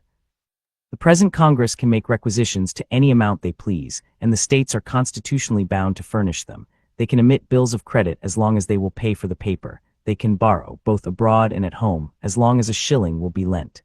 Is an indefinite power to raise troops dangerous? The Confederation gives to Congress that power also, and they have already begun to make use of it. Is it improper and unsafe to intermix the different powers of government in the same body of men? Congress, a single body of men, are the sole depositary of all the federal powers. Is it particularly dangerous to give the keys of the Treasury and the command of the army into the same hands? The Confederation places them both in the hands of Congress. Is a Bill of Rights essential to liberty? The Confederation has no Bill of Rights. Is it an objection against the new Constitution that it empowers the Senate with the concurrence of the executive to make treaties which are to be the laws of the land? The existing Congress, without any such control, can make treaties which they themselves have declared, and most of the states have recognized to be the supreme law of the land. Is the importation of slaves permitted by the new Constitution for 20 years? By the old it is permitted forever. I shall be told that however dangerous this mixture of powers may be in theory, it is rendered harmless by the dependence of Congress on the state for the means of carrying them into practice, that however large the mass of powers may be, it is in fact a lifeless mass. Then say I in the first place, that the Confederation is chargeable with the still greater folly of declaring certain powers in the federal government to be absolutely necessary, and at the same time rendering them absolutely nugatory, and in the next place, that if the Union is to continue and no better government be substituted, effective powers must either be granted to or assumed by the existing Congress, in either of which events the contrast just stated will hold good. But this is not all. Out of this lifeless mass has already grown an excrescent power, which tends to realize all the dangers that can be apprehended from a defective construction of the supreme government of the Union. It is now no longer a point of speculation and hope that the Western Territory is a mine of vast wealth to the United States, and although it is not of such a nature as to extricate them from their present distresses, or for some time to come, to yield any regular supplies for the public expenses, yet must it hereafter be able, under proper management, both to effect a gradual discharge of the domestic debt, and to furnish, for a certain period, liberal tributes to the federal treasury. A very large proportion of this fund has been already surrendered by individual states, and it may with reason be expected that the remaining states will not persist in withholding similar proofs of their equity and generosity. We may calculate, therefore, that a rich and fertile country, of an area equal to the inhabited extent of the United States, will soon become a national stock. Congress have assumed the administration of this stock. They have begun to render it productive. Congress have undertaken to do more. They have proceeded to form new states, to erect temporary governments, to appoint officers for them, and to prescribe the conditions on which such states shall be admitted into the Confederacy. All this has been done, and done without the least color of constitutional authority, yet no blame has been whispered, no alarm has been sounded. A great and independent fund of revenue is passing into the hands of a single body of men, who can raise troops to an indefinite number, and appropriate money to their support for an indefinite period of time. And yet there are men, who have not only been silent spectators of this prospect, but who are advocates for the system which exhibits it, and at the same time, urge against the new system the objections which we have heard. Would they not act with more consistency, in urging the establishment of the latter, as no less necessary to guard the Union against the future powers and resources of a body constructed like the existing Congress, than to save it from the dangers threatened by the present impotence of that assembly? I mean not by anything here said, to throw censure on the measures which have been pursued by Congress. I am sensible they could not have done otherwise. The public interest, the necessity of the case, imposed upon them the task of overleaping their constitutional limits, but is not the fact an alarming proof of the danger resulting from a government which does not possess regular powers commensurate to its objects? A dissolution or usurpation is the dreadful dilemma to which it is continually exposed. Publius. Chapter 3. Federalist Number 39. To the people of the state of New York, the last paper having concluded the observations which were meant to introduce a candid survey of the plan of government reported by the Convention, we now proceed to the execution of that part of our undertaking. The first question that offers itself is, whether the general form and aspect of the government be strictly republican. It is evident that no other form would be reconcilable with the genius of the people of America, with the fundamental principles of the Revolution, or with that honorable determination which animates every votary of freedom, to rest all our political experiments on the capacity of mankind for self-government. If the plan of the Convention, therefore, be found to depart from the republican character, its advocates must abandon it as no longer defensible. What then are the distinctive characters of the republican form? were an answer to this question to be sought, not by recurring to principles, but in the application of the term by political writers to the constitution of different states, no satisfactory one would ever be found. Holland, in which no particle of the supreme authority is derived from the people, has passed almost universally under the denomination of a republic. The same title has been bestowed on Venice, where absolute power over the great body of the people is exercised, in the most absolute manner, by a small body of hereditary nobles.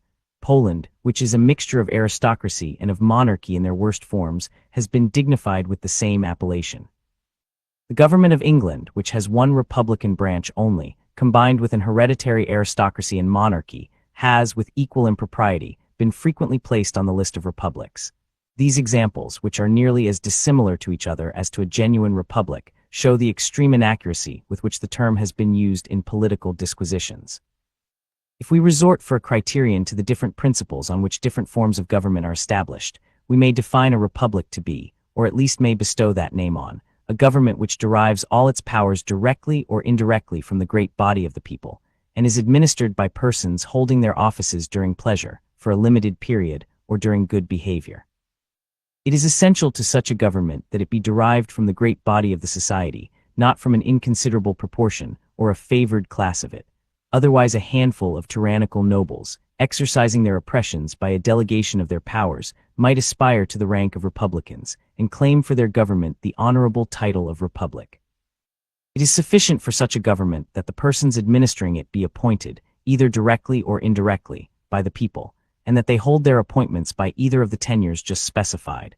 Otherwise every government in the United States, as well as every other popular government that has been or can be well organized or well executed, would be degraded from the republican character. According to the Constitution of every state in the Union, some or other of the officers of government are appointed indirectly only by the people. According to most of them, the chief magistrate himself is so appointed, and according to one, this mode of appointment is extended to one of the coordinate branches of the legislature. According to all the constitutions, also, the tenure of the highest offices is extended to a definite period, and in many instances, both within the legislative and executive departments, to a period of years. According to the provisions of most of the constitutions, again, as well as according to the most respectable and received opinions on the subject, the members of the judiciary department are to retain their offices by the firm tenure of good behavior. On comparing the Constitution planned by the Convention with the standard here fixed, we perceive at once that it is, in the most rigid sense, conformable to it. The House of Representatives, like that of one branch at least of all the state legislatures, is elected immediately by the great body of the people. The Senate, like the present Congress, and the Senate of Maryland, derives its appointment indirectly from the people. The President is indirectly derived from the choice of the people, according to the example in most of the states. Even the judges, with all other officers of the Union, will, as in the several states, be the choice, though a remote choice, of the people themselves. The duration of the appointments is equally conformable to the Republican standard, and to the model of state constitutions. The House of Representatives is periodically elective, as in all the states, and for the period of 2 years, as in the state of South Carolina. The Senate is elective for the period of 6 years, which is but 1 year more than the period of the Senate of Maryland, and but 2 more than that of the Senates of New York and Virginia. The President is to continue in office for the period of 4 years. As in New York and Delaware, the Chief Magistrate is elected for 3 years, and in South Carolina for 2 years. In the other states the election is annual. In several of the states, however, no constitutional provision is made for the impeachment of the Chief Magistrate, and in Delaware and Virginia he is not impeachable till out of office. The President of the United States is impeachable at any time during his continuance in office. The tenure by which the judges are to hold their places is, as it unquestionably ought to be, that of good behavior. The tenure of the ministerial offices generally will be a subject of legal regulation, conformably to the reason of the case and the example of the state constitutions. Could any further proof be required of the republican complexion of this system, the most decisive one might be found in its absolute prohibition of titles of nobility, both under the federal and the state governments, and in its express guarantee of the republican form to each of the latter. But it was not sufficient, say the adversaries of the proposed Constitution, for the Convention to adhere to the republican form. They ought with equal care to have preserved the federal form, which regards the Union as a confederacy of sovereign states, instead of which they have framed a national government, which regards the Union as a consolidation of the states, and it is asked by what authority this bold and radical innovation was undertaken. The handle which has been made of this objection requires that it should be examined with some precision. Without inquiring into the accuracy of the distinction on which the objection is founded, it will be necessary to a just estimate of its force first, to ascertain the real character of the government in question. Secondly, to inquire how far the convention were authorized to propose such a government, and thirdly, how far the duty they owed to their country could supply any defect of regular authority. First, in order to ascertain the real character of the government, it may be considered in relation to the foundation on which it is to be established, to the sources from which its ordinary powers are to be drawn, to the operation of those powers, to the extent of them, and to the authority by which future changes in the government are to be introduced. On examining the first relation, it appears on one hand that the Constitution is to be founded on the assent and ratification of the people of America, given by deputies elected for the special purpose, but on the other, that this assent and ratification is to be given by the people, not as individuals composing one entire nation, but as composing the distinct and independent states to which they respectively belong. It is to be the assent and ratification of the several states, derived from the supreme authority in each state, the authority of the people themselves. The act, therefore, establishing the Constitution, will not be a national, but a federal act. That it will be a federal and not a national act, as these terms are understood by the objectors. The act of the people, as forming so many independent states, not as forming one aggregate nation, is obvious from this single consideration, that it is to result neither from the decision of a majority of the people of the Union, nor from that of a majority of the states. It must result from the unanimous assent of the several states that are parties to it, differing no otherwise from their ordinary assent than in its being expressed, not by the legislative authority, but by that of the people themselves. Were the people regarded in this transaction as forming one nation, the will of the majority of the whole people of the United States would bind the minority, in the same manner as the majority in each state must bind the minority, and the will of the majority must be determined either by a comparison of the individual votes, or by considering the will of the majority of the states as evidence of the will of a majority of the people of the United States. Neither of these rules have been adopted. Each state in ratifying the Constitution is considered as a sovereign body, independent of all others, and only to be bound by its own voluntary act. In this relation, then, the new Constitution will, if established, be a federal and not a national Constitution. The next relation is to the sources from which the ordinary powers of government are to be derived. The House of Representatives will derive its powers from the people of America, and the people will be represented in the same proportion and on the same principle as they are in the legislature of a particular state. So far the government is national, not federal. The Senate, on the other hand, will derive its powers from the states, as political and co-equal societies, and these will be represented on the principle of equality in the Senate, as they now are in the existing Congress. So far the government is federal, not national. The executive power will be derived from a very compound source. The immediate election of the president is to be made by the states in their political characters. The votes allotted to them are in a compound ratio, which considers them partly as distinct and co-equal societies, partly as unequal members of the same society. The eventual election, again, is to be made by that branch of the legislature which consists of the national representatives, but in this particular act they are to be thrown into the form of individual delegations from so many distinct and co-equal bodies politic. From this aspect of the government, it appears to be of a mixed character, presenting at least as many federal as national features. The difference between a federal and national government, as it relates to the operation of the government, is supposed to consist in this, that in the former the powers operate on the political bodies composing the Confederacy, in their political capacities, in the latter, on the individual citizens composing the nation, in their individual capacities. On trying the Constitution by this criterion, it falls under the national, not the federal character, though perhaps not so completely as has been understood. In several cases, and particularly in the trial of controversies to which states may be parties, they must be viewed and proceeded against in their collective and political capacities only.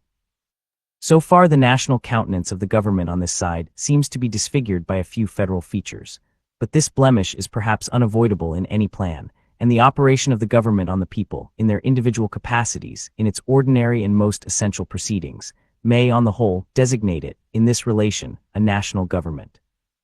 But if the government be national with regard to the operation of its powers, it changes its aspect again when we contemplate it in relation to the extent of its powers. The idea of a national government involves in it not only an authority over the individual citizens, but an indefinite supremacy over all persons and things, so far as they are objects of lawful government. Among a people consolidated into one nation, this supremacy is completely vested in the national legislature.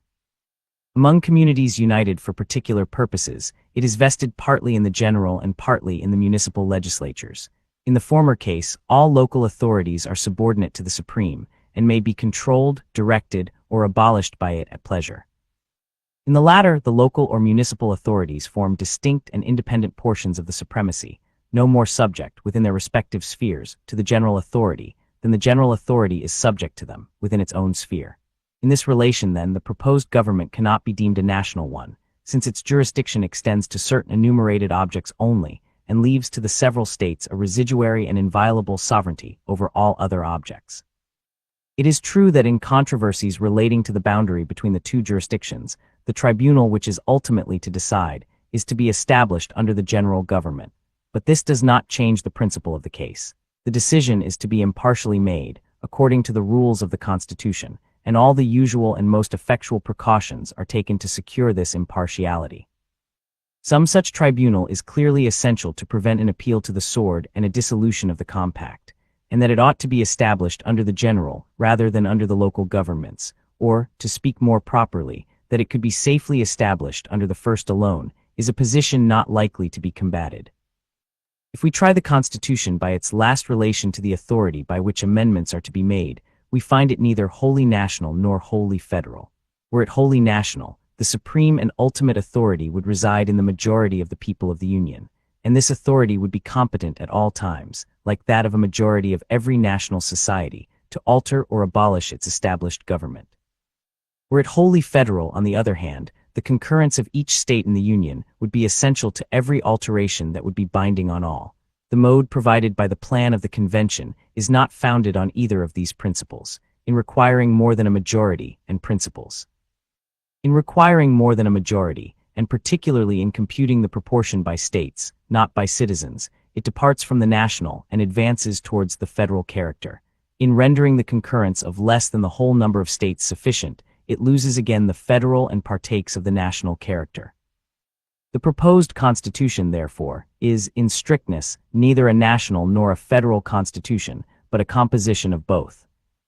In its foundation it is federal, not national. In the sources from which the ordinary powers of the government are drawn, it is partly federal and partly national. In the operation of these powers, it is national, not federal. In the extent of them, again, it is federal, not national. And finally, in the authoritative mode of introducing amendments, it is neither wholly federal nor wholly national. Publius. Chapter. Federalist number 40. To the people of the state of New York, the point to be examined is, whether the convention were authorized to frame and propose this mixed constitution. The powers of the convention ought, in strictness, to be determined by an inspection of the commissions given to the members by their respective constituents. As all of these, however, had reference, either to the recommendation from the meeting at Annapolis in September 1786, or to that from Congress in February 1787, it will be sufficient to recur to these particular acts. The act from Annapolis recommends the appointment of commissioners to take into consideration the situation of the United States, to devise such further provisions as shall appear to them necessary to render the Constitution of the federal government adequate to the exigencies of the Union, and to report such an act for that purpose to the United States in Congress assembled, as when agreed to by them, and afterwards confirmed by the legislature of every state, will effectually provide for the same.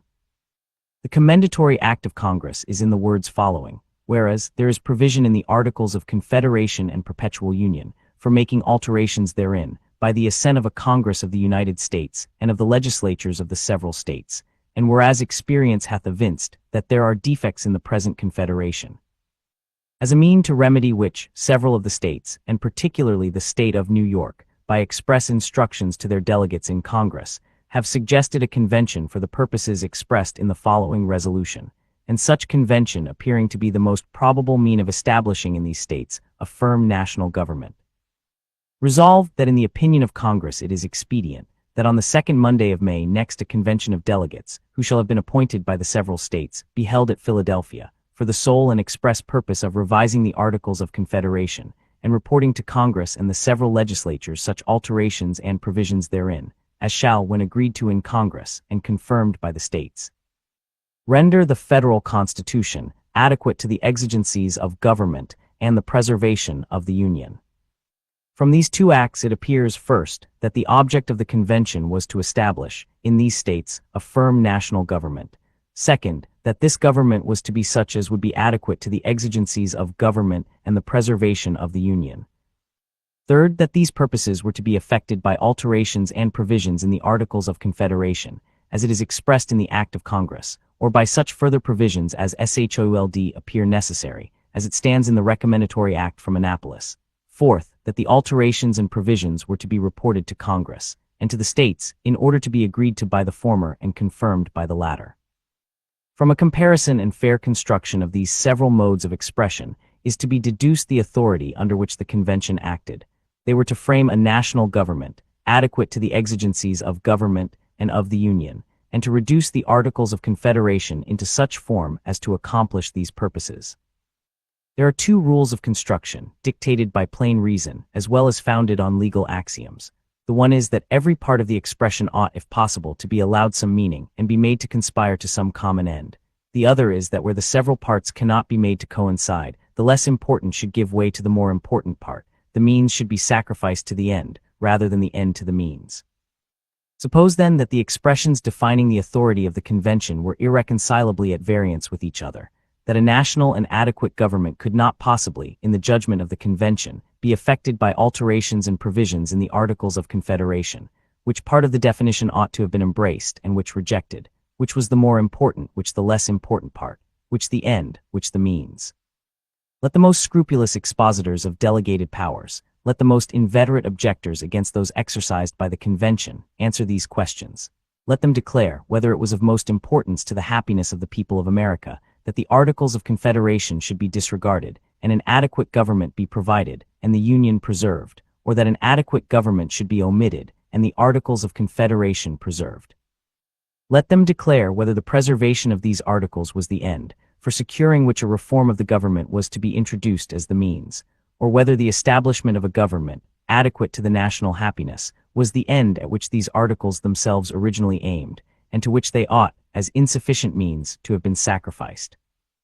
But is it necessary to suppose that these expressions are absolutely irreconcilable to each other, that no alterations or provisions in the Articles of the Confederation could possibly mold them into a national and adequate government, into such a government as has been proposed by the Convention? No stress, it is presumed, will in this case be laid on the title. A change of that could never be deemed an exercise of ungranted power. Alterations in the body of the instrument are expressly authorized. New provisions therein are also expressly authorized. Here then is a power to change the title, to insert new articles, to alter old ones. Must it of necessity be admitted that this power is infringed, so long as a part of the old articles remain? Those who maintain the affirmative ought at least to mark the boundary between authorized and usurped innovations, between that degree of change which lies within the compass of alterations and further provisions, and that which amounts to a transmutation of the government.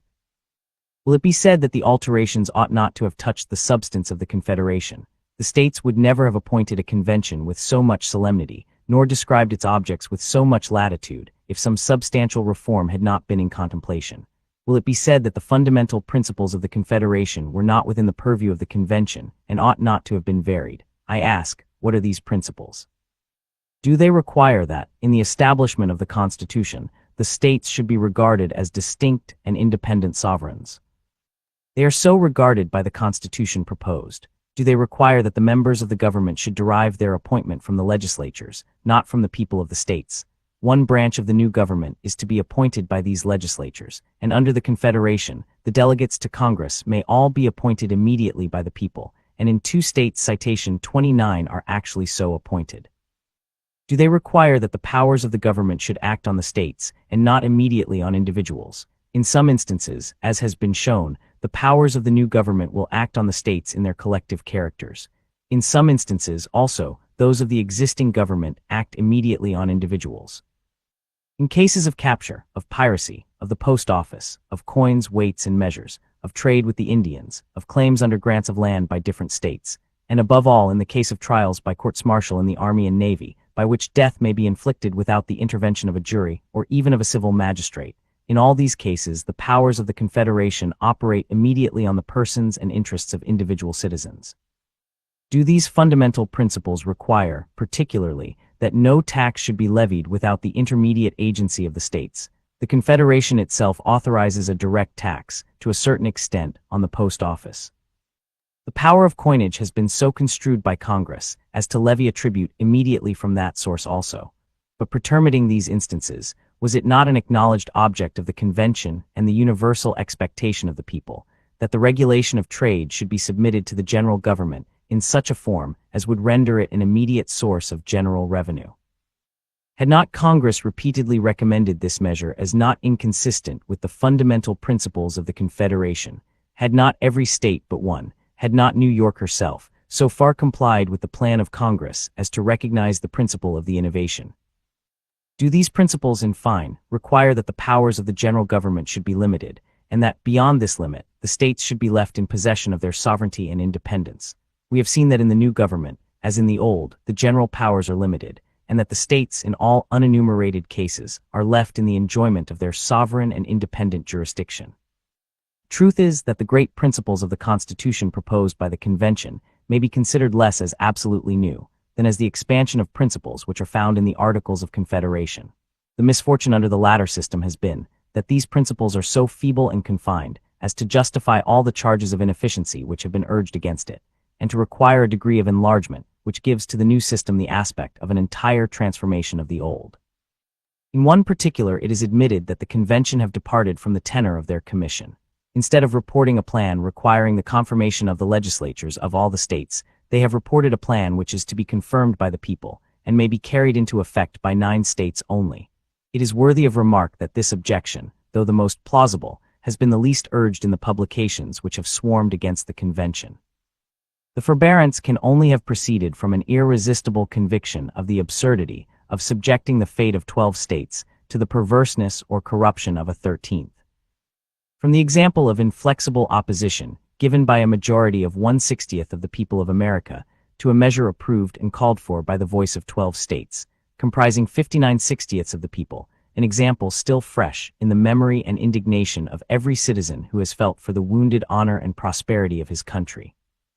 As this objection, therefore, has been in a manner waived by those who have criticized the powers of the Convention, I dismiss it without further observation.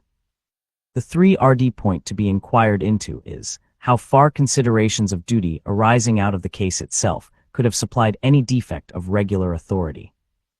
In the preceding inquiries, the powers of the Convention have been analyzed and tried with the same rigor, and by the same rules, as if they had been real and final powers for the establishment of a constitution for the United States. We have seen in what manner they have borne the trial even on that supposition. It is time now to recollect that the powers were merely advisory and recommendatory, that they were so meant by the states, and so understood by the Convention, and that the latter have accordingly planned and proposed a constitution which is to be of no more consequence than the paper on which it is written, unless it be stamped with the approbation of those to whom it is addressed.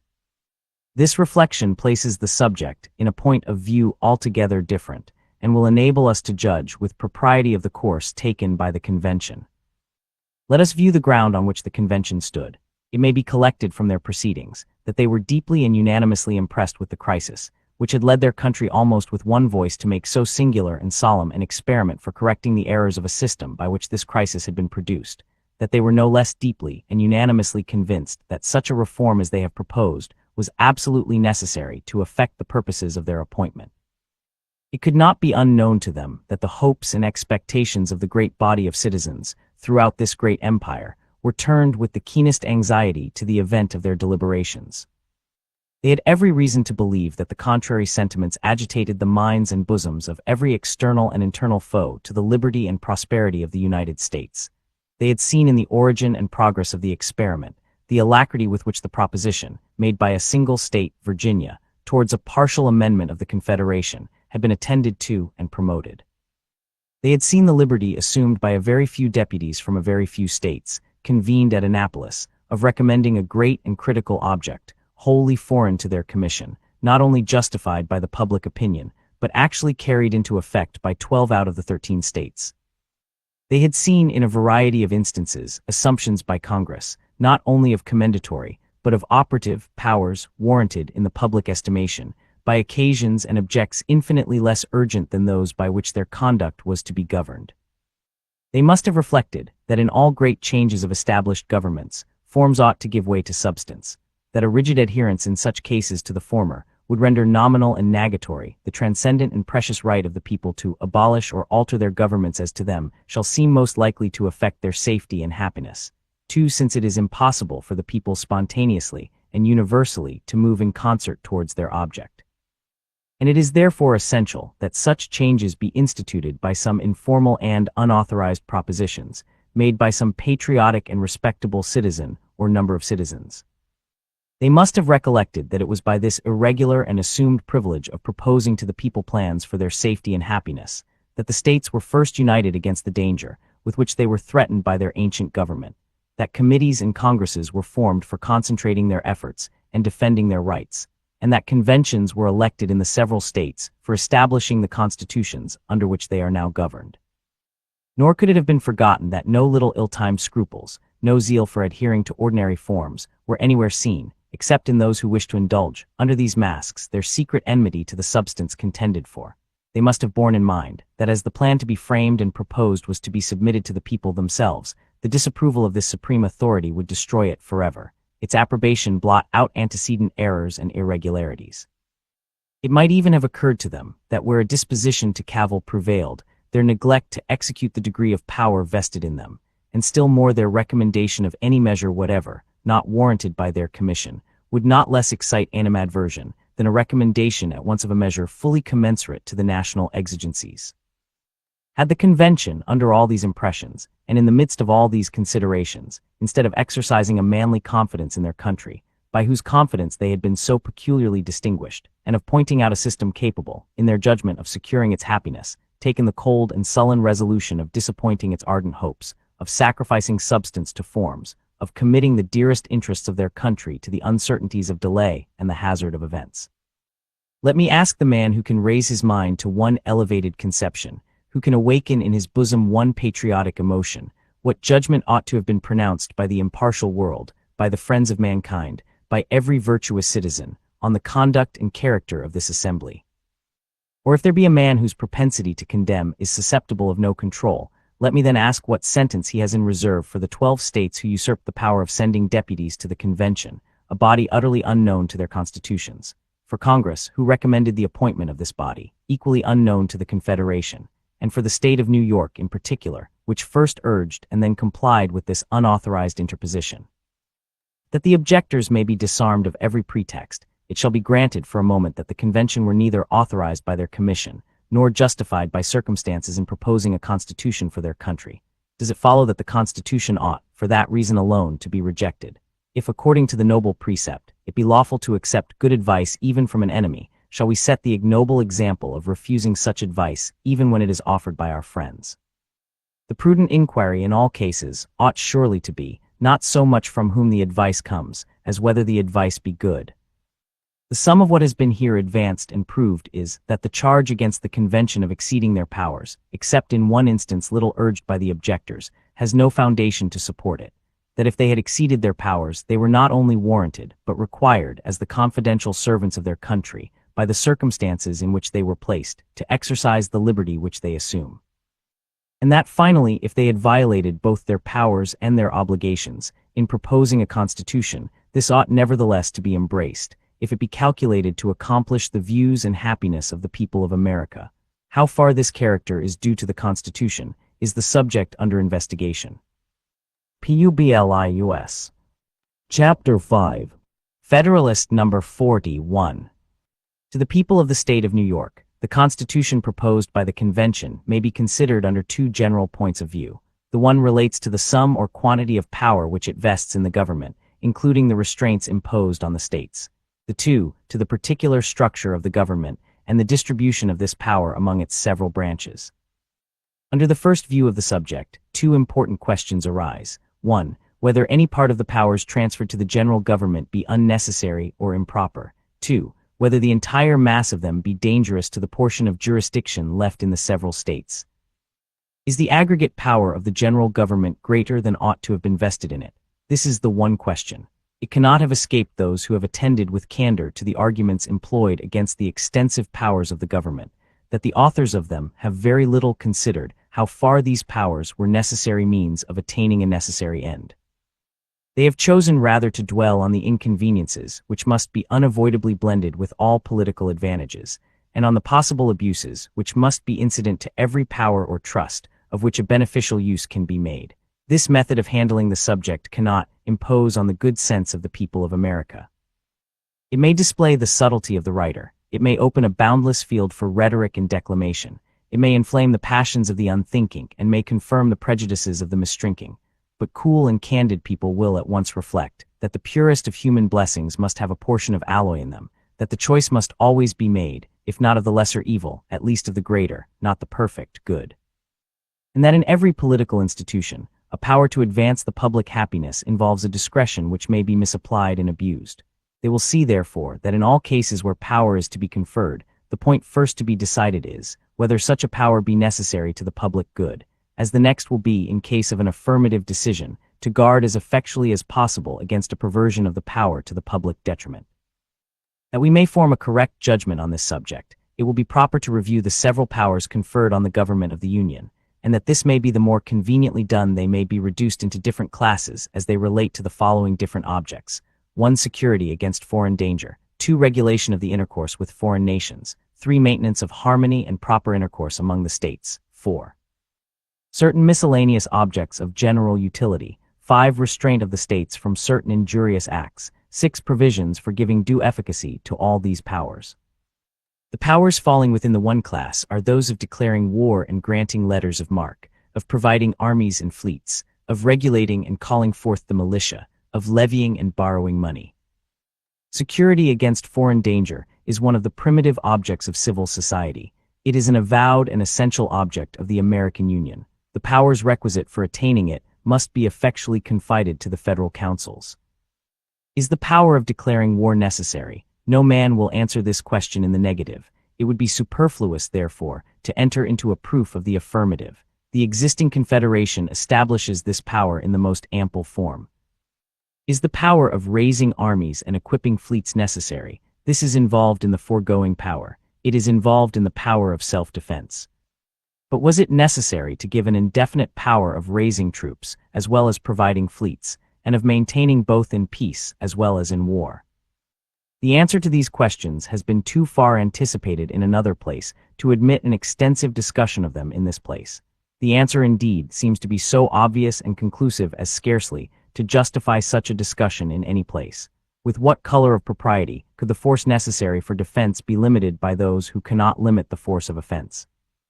If a federal constitution could chain the ambition or set bounds to the exertions of all other nations, then indeed might it prudently chain the discretion of its own government and set bounds to the exertions for its own safety.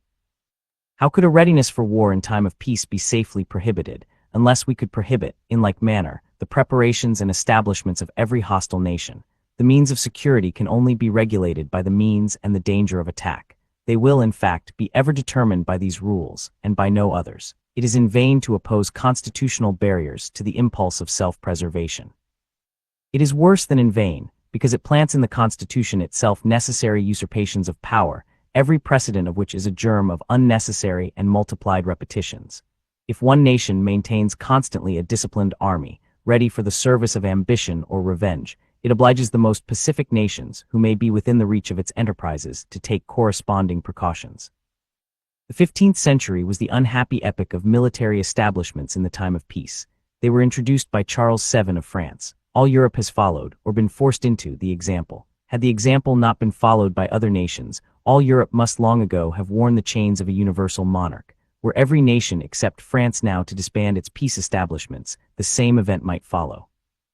The veteran legions of Rome were an overmatch for the undisciplined valor of all other nations, and rendered her the mistress of the world. Not the less true is it that the liberties of Rome proved the final victim to her military triumphs, and that the liberties of Europe, as far as they ever existed, have, with few exceptions, been the price of her military establishments. A standing force, therefore, is a dangerous, at the same time that it may be a necessary, provision. On the smallest scale, it has its inconveniences. On an extensive scale, its consequences may be fatal. On any scale, it is an object of laudable circumspection and precaution. A wise nation will combine all these considerations, and whilst it does not rashly preclude itself from any resource which may become essential to its safety, will exert all its prudence in diminishing both the necessity and the danger of resorting to one which may be inauspicious to its liberties. The clearest marks of this prudence are stamped on the proposed Constitution. The Union itself, which it cements and secures, destroys every pretext for a military establishment which could be dangerous. America united, with a handful of troops, or without a single soldier, exhibits a more forbidding posture to foreign ambition than America disunited, with 100,000 veterans ready for combat. It was remarked on a former occasion that the want of this pretext had saved the liberties of one nation in Europe, being rendered by her insular situation and her maritime resources impregnable to the armies of her neighbors. The rulers of Great Britain have never been able, by real or artificial dangers, to cheat the public into an extensive peace establishment. The distance of the United States from the powerful nations of the world gives them the same happy security. A dangerous establishment can never be necessary or plausible so long as they continue a united people, but let it never, for a moment, be forgotten that they are indebted for this advantage to the Union alone. The moment of its dissolution will be the date of a new order of things. The fears of the weaker, or the ambition of the stronger states or confederacies, will set the same example in the new, as Charles VII did in the Old World. The example will be followed here from the same motives which produced universal imitation there. Instead of deriving from our situation the precious advantage which Great Britain has derived from hers, the face of America will be but a copy of that of the continent of Europe. It will present liberty everywhere crushed between standing armies and perpetual taxes. The fortunes of disunited America will be even more disastrous than those of Europe. The sources of evil in the latter are confined to her own limits. No superior powers of another quarter of the globe intrigue among her rival nations, inflame their mutual animosities, and render them the instruments of foreign ambition, jealousy, and revenge. In America, the miseries springing from her internal jealousies, contentions, and wars would form a part only of her lot. A plentiful addition of evils would have their source in that relation in which Europe stands to this quarter of the earth, and which no other quarter of the earth bears to Europe. This picture of the consequences of disunion cannot be too highly colored or too often exhibited.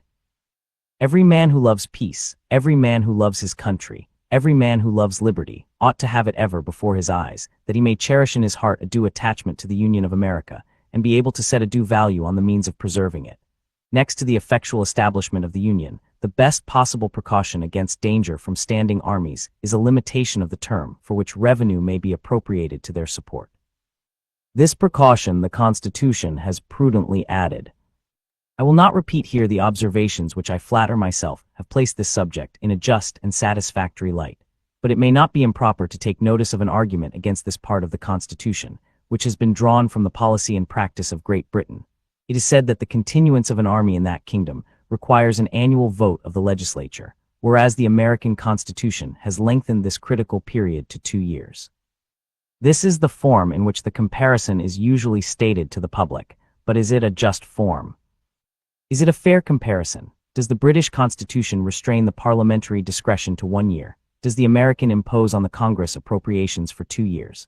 On the contrary, it cannot be unknown to the authors of the fallacy themselves that the British Constitution fixes no limit whatever to the discretion of the legislature, and that the American ties down the legislature to 2 years as the longest admissible term. Had the argument from the British example been truly stated, it would have stood thus: the term for which supplies may be appropriated to the army establishment, though unlimited by the British Constitution, has nevertheless, in practice, been limited by parliamentary discretion to a single year. Now, if in Great Britain, where the House of Commons is elected for 7 years, where so great a proportion of the members are elected by so small a proportion of the people, where the electors are so corrupted by the representatives, and the representatives so corrupted by the crown, the representative body can possess a power to make appropriations to the army for an indefinite term, without desiring or without daring to extend the term beyond a single year. Ought not suspicion herself to blush, in pretending that the representatives of the United States, elected freely by the whole body of the people, every 2 ND year, cannot be safely entrusted with the discretion over such appropriations, expressly limited to the short period of 2 years. A bad cause seldom fails to betray itself. Of this truth, the management of the opposition to the federal government is an unvaried exemplification. But among all the blunders which have been committed, none is more striking than the attempt to enlist on that side the prudent jealousy entertained by the people of standing armies.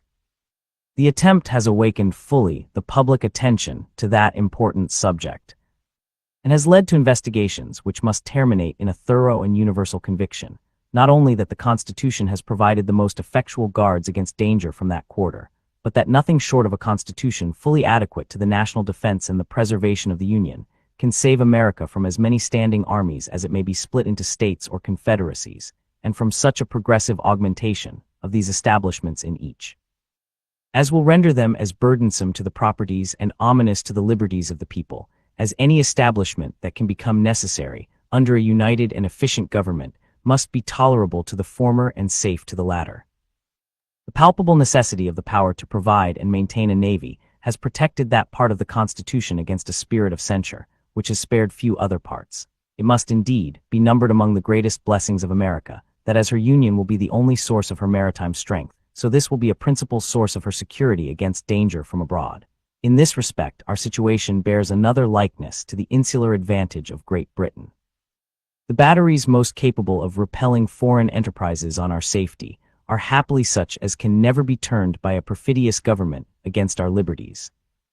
The inhabitants of the Atlantic frontier are all of them deeply interested in this provision for naval protection, and if they have hitherto been suffered to sleep quietly in their beds, if their property has remained safe against the predatory spirit of licentious adventurers, if their maritime towns have not yet been compelled to ransom themselves from the terrors of a conflagration, by yielding to the exactions of daring and sudden invaders, these instances of good fortune are not to be ascribed to the capacity of the existing government for the protection of those from whom it claims allegiance, but to causes that are fugitive and fallacious.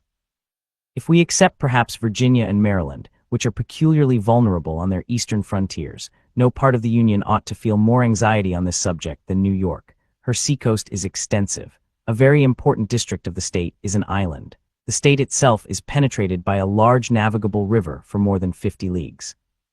The great emporium of its commerce, the great reservoir of its wealth, lies every moment at the mercy of events, and may almost be regarded as a hostage for ignominious compliances with the dictates of a foreign enemy, or even with the rapacious demands of pirates and barbarians.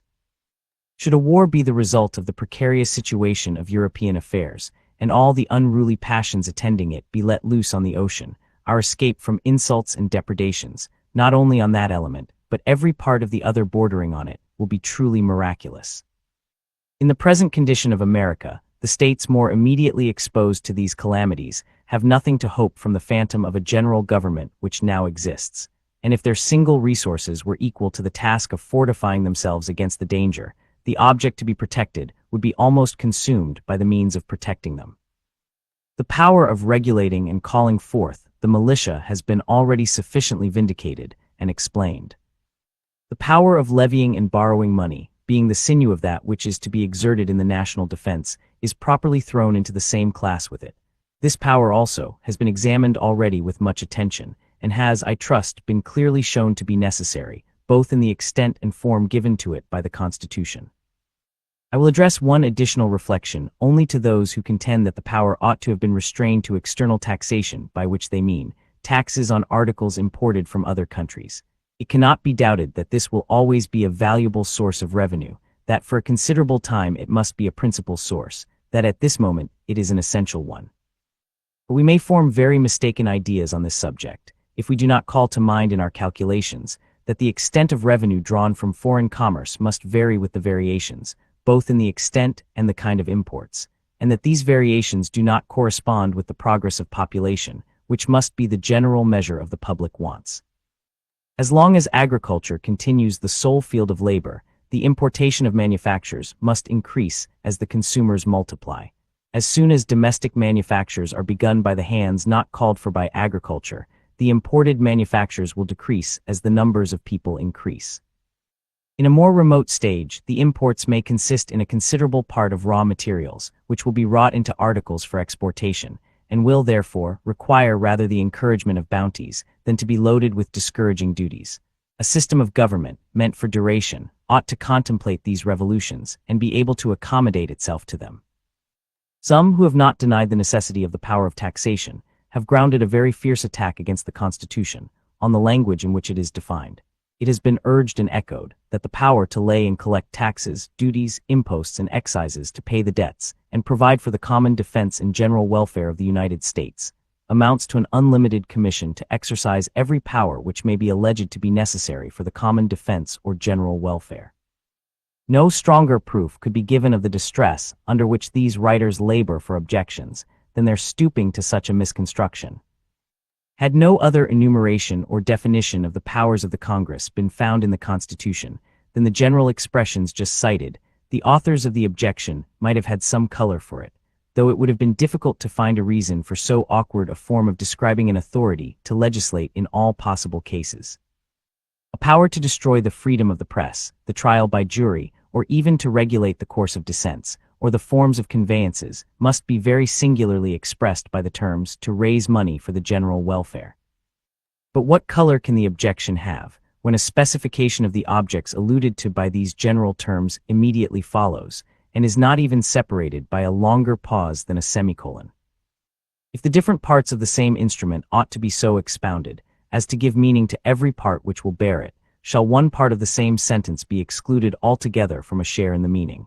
And shall the more doubtful and indefinite terms be retained in their full extent, and the clear and precise expressions be denied any signification whatsoever? For what purpose could the enumeration of particular powers be inserted, if these and all others were meant to be included in the preceding general power? Nothing is more natural nor common than first to use a general phrase, and then to explain and qualify it by a recital of particulars. But the idea of an enumeration of particulars which neither explain nor qualify the general meaning, and can have no other effect than to confound and mislead, is an absurdity, which, as we are reduced to the dilemma of charging either on the authors of the objection or on the authors of the Constitution, we must take the liberty of supposing, had not its origin with the latter. The objection here is the more extraordinary, as it appears that the language used by the Convention is a copy from the Articles of Confederation. The objects of the Union among the states, as described in Article 3, are their common defense, security of their liberties, and mutual and general welfare. Terms of Article 8 are still more identical. All charges of war and all other expenses that shall be incurred for the common defense or general welfare, and allowed by the United States in Congress, shall be defrayed out of a common treasury, etc. A similar language again occurs in Article 9. Construe either of these articles by the rules which would justify the construction put on the new Constitution, and they vest in the existing Congress a power to legislate in all cases whatsoever. But what would have been thought of that assembly, if, attaching themselves to these general expressions, and disregarding the specifications which ascertain and limit their import, they had exercised an unlimited power of providing for the common defense and general welfare? I appeal to the objectors themselves, whether they would in that case have employed the same reasoning in justification of Congress as they now make use of against the Convention. How difficult it is for error to escape its own condemnation. Publius. Chapter. Federalist number 42. To the people of the state of New York, the 2nd class of powers lodged in the general government consists of those which regulate the intercourse with foreign nations, to wit, to make treaties, to send and receive ambassadors, other public ministers and consuls, to define and punish piracies and felonies committed on the high seas and offenses against the law of nations.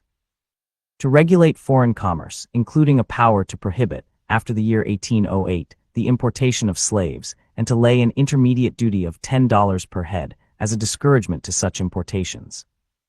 This class of powers forms an obvious and essential branch of the federal administration. If we are to be one nation in any respect, it clearly ought to be in respect to other nations. The powers to make treaties and to send and receive ambassadors speak their own propriety. Both of them are comprised in the Articles of Confederation, with this difference only, that the former is disembarrassed by the plan of the Convention of an exception under which treaties might be substantially frustrated by regulations of the states, and that a power of appointing and receiving other public ministers and consuls is expressly and very properly added to the former provision concerning ambassadors. The term ambassador, if taken strictly, as seems to be required by the second of the Articles of Confederation, comprehends the highest grade only of public ministers, and excludes the grades which the United States will be most likely to prefer, where foreign embassies may be necessary, and under no latitude of construction will the term comprehend consuls. Yet it has been found expedient, and has been the practice of Congress, to employ the inferior grades of public ministers, and to send and receive consuls. It is true that where treaties of commerce stipulate for the mutual appointment of consuls, whose functions are connected with commerce, the admission of foreign consuls may fall within the power of making commercial treaties. And that where no such treaties exist, the mission of American consuls into foreign countries may perhaps be covered under the authority given by the 9th Article of the Confederation, to appoint all such civil officers as may be necessary for managing the general affairs of the United States.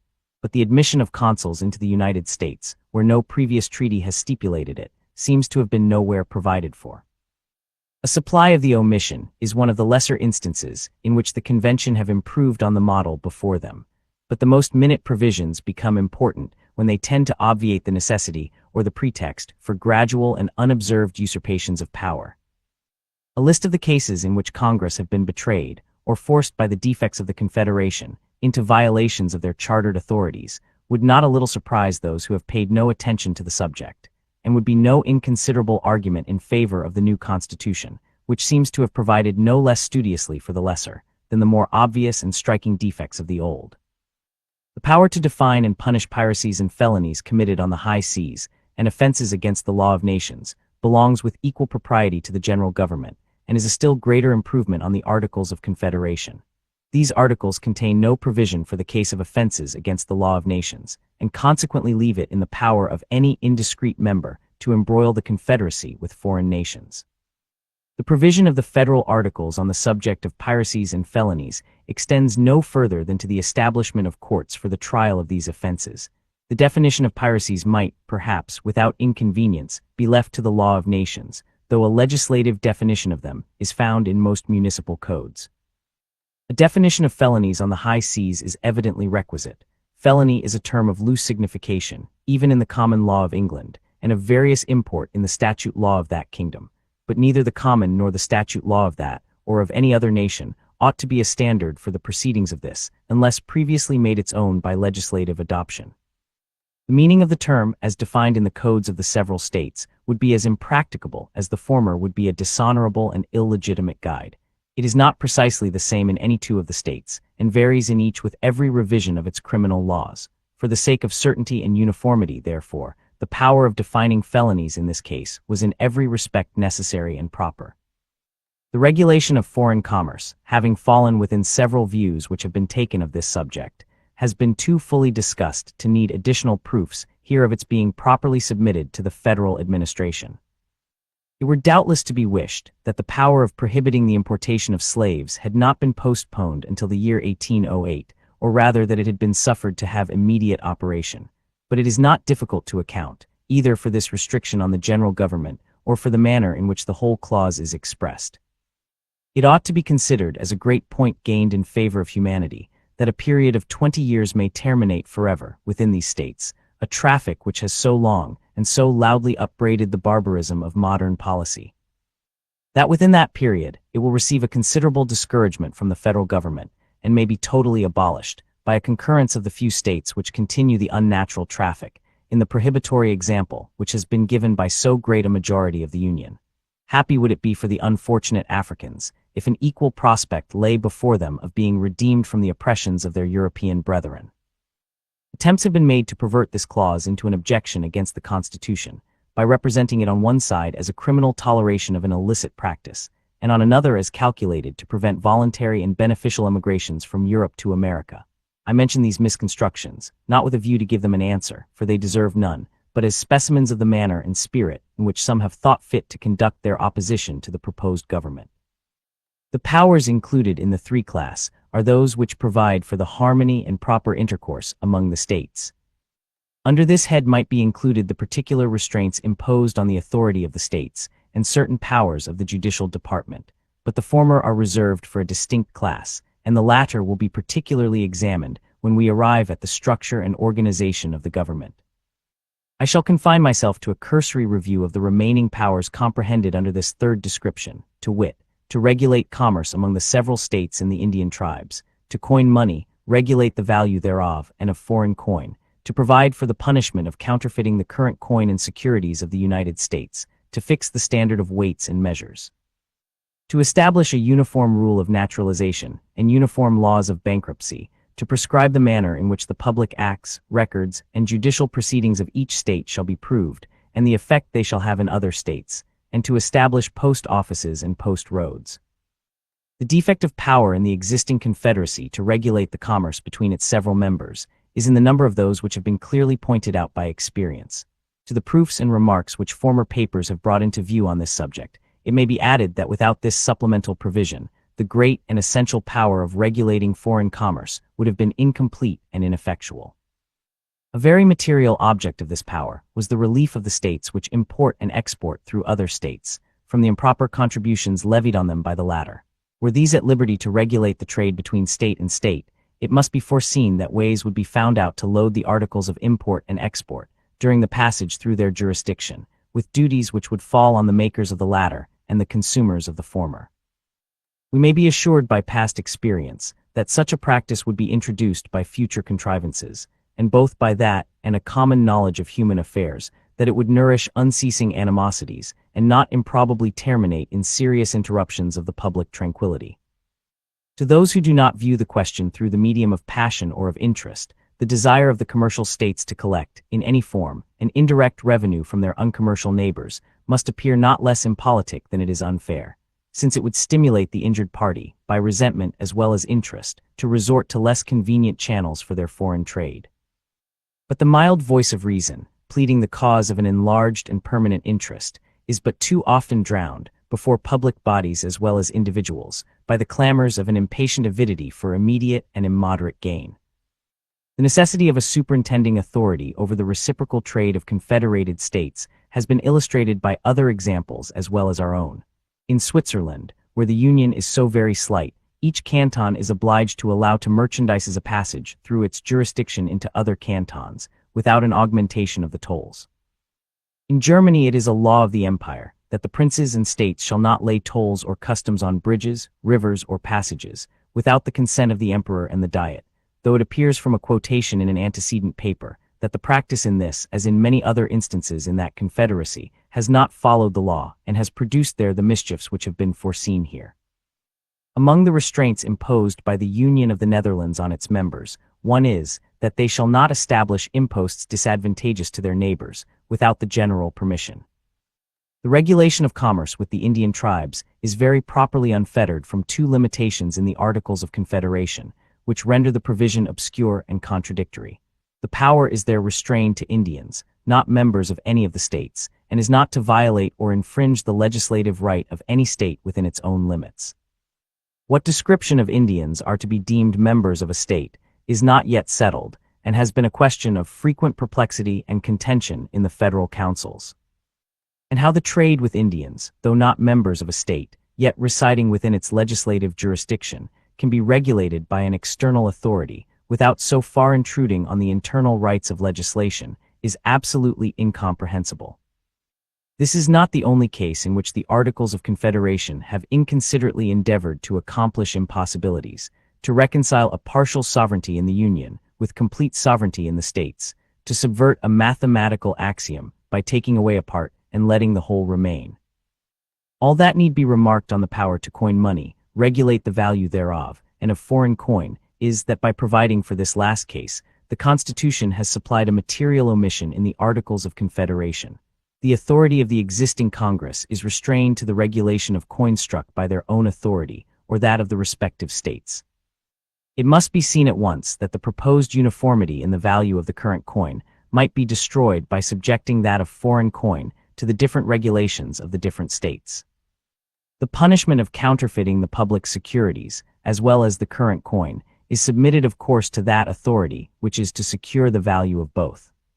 The regulation of weights and measures is transferred from the Articles of Confederation, and is founded on like considerations with the preceding power of regulating coin. The dissimilarity in the rules of naturalization has long been remarked as a fault in our system, and as laying a foundation for intricate and delicate questions. In the fourth article of the Confederation, it is declared that the free inhabitants of each of these states, paupers, vagabonds, and fugitives from justice, excepted, shall be entitled to all privileges and immunities of free citizens in the several states, and the people of each state shall in every other enjoy all the privileges of trade and commerce, etc. There is a confusion of language here, which is remarkable. Why the terms free inhabitants are used in one part of the article, free citizens in another, and people in another, or what was meant by superadding to all privileges and immunities of free citizens, all the privileges of trade and commerce, cannot easily be determined. It seems to be a construction scarcely avoidable, however, that those who come under the denomination of free inhabitants of a state, although not citizens of such state, are entitled, in every other state, to all the privileges of free citizens of the latter, that is, to greater privileges than they may be entitled to in their own state. So that it may be in the power of a particular state, or rather every state is laid under a necessity, not only to confer the rights of citizenship in other states upon any whom it may admit to such rights within itself, but upon any whom it may allow to become inhabitants within its jurisdiction. But were an exposition of the term inhabitants to be admitted which would confine the stipulated privileges to citizens alone, the difficulty is diminished only, not removed. The very improper power would still be retained by each state, of naturalizing aliens in every other state.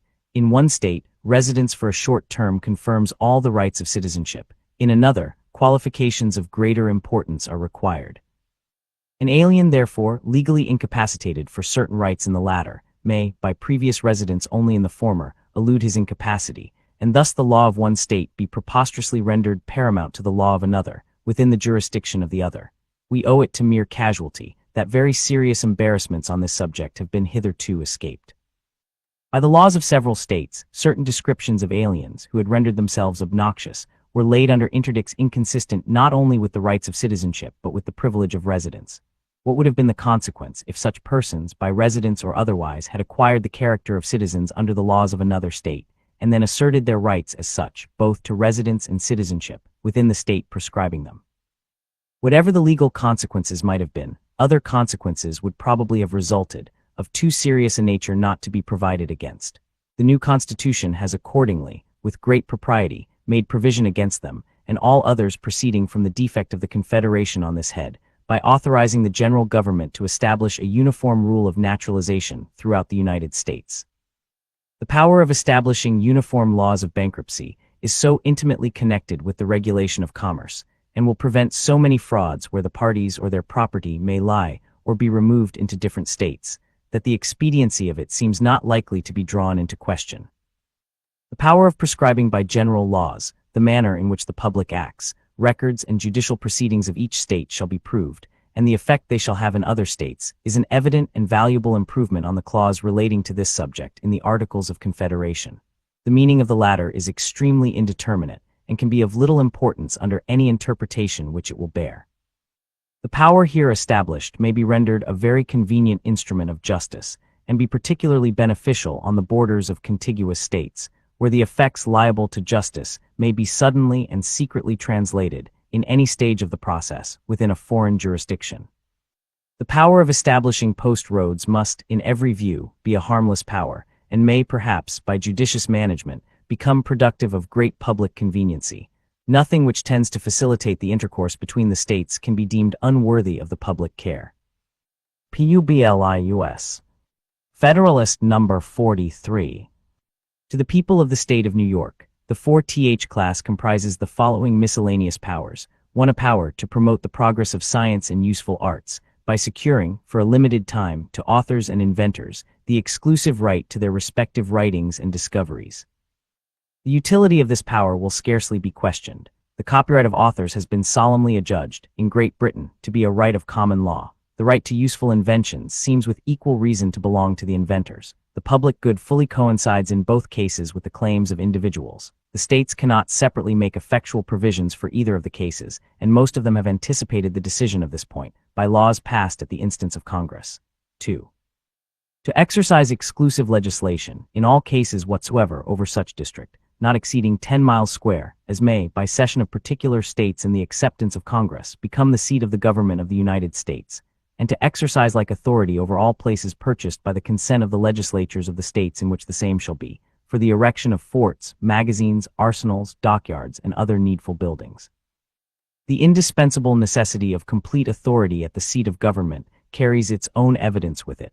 It is a power exercised by every legislature of the Union, I might say of the world, by virtue of its general supremacy. Without it, not only the public authority might be insulted, and its proceedings interrupted with impunity, but a dependence of the members of the general government on the state comprehending the seat of the government, for protection in the exercise of their duty, might bring on the national councils an imputation of awe or influence, equally dishonorable to the government and dissatisfactory to the other members of the Confederacy. This consideration has the more weight, as the gradual accumulation of public improvements at the stationary residence of the government would be both too great a public pledge to be left in the hands of a single state, and would create so many obstacles to a removal of the government, as still further to abridge its necessary independence. The extent of this federal district is sufficiently circumscribed to satisfy every jealousy of an opposite nature. And as it is to be appropriated to this use with the consent of the state ceding it, as the state will no doubt provide in the compact for the rights and the consent of the citizens inhabiting it, as the inhabitants will find sufficient inducements of interest to become willing parties to the cession, as they will have had their voice in the election of the government which is to exercise authority over them, as a municipal legislature for local purposes, derived from their own suffrages, will of course be allowed them. And as the authority of the legislature of the state, and of the inhabitants of the ceded part of it, to concur in the session, will be derived from the whole people of the state in their adoption of the Constitution, every imaginable objection seems to be obviated. The necessity of a like authority over forts, magazines, etc., established by the general government, is not less evident.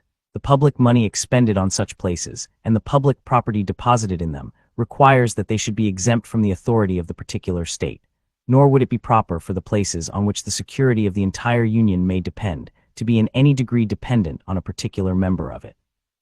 All objections and scruples are here also obviated, by requiring the concurrence of the states concerned, in every such establishment.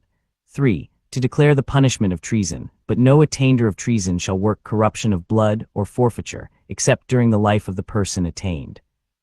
As treason may be committed against the United States, the authority of the United States ought to be enabled to punish it. But as newfangled and artificial treasons have been the great engines by which violent factions, the natural offspring of free government, have usually wreaked their alternate malignity on each other, the Convention have, with great judgment, opposed a barrier to this peculiar danger, by inserting a constitutional definition of the crime, fixing the proof necessary for conviction of it, and restraining the Congress, even in punishing it, from extending the consequences of guilt beyond the person of its author. 4. To admit new states into the Union, but no new state shall be formed or erected within the jurisdiction of any other state, nor any state be formed by the junction of two or more states, or parts of states, without the consent of the legislatures of the states concerned, as well as of the Congress. In the Articles of Confederation, no provision is found on this important subject.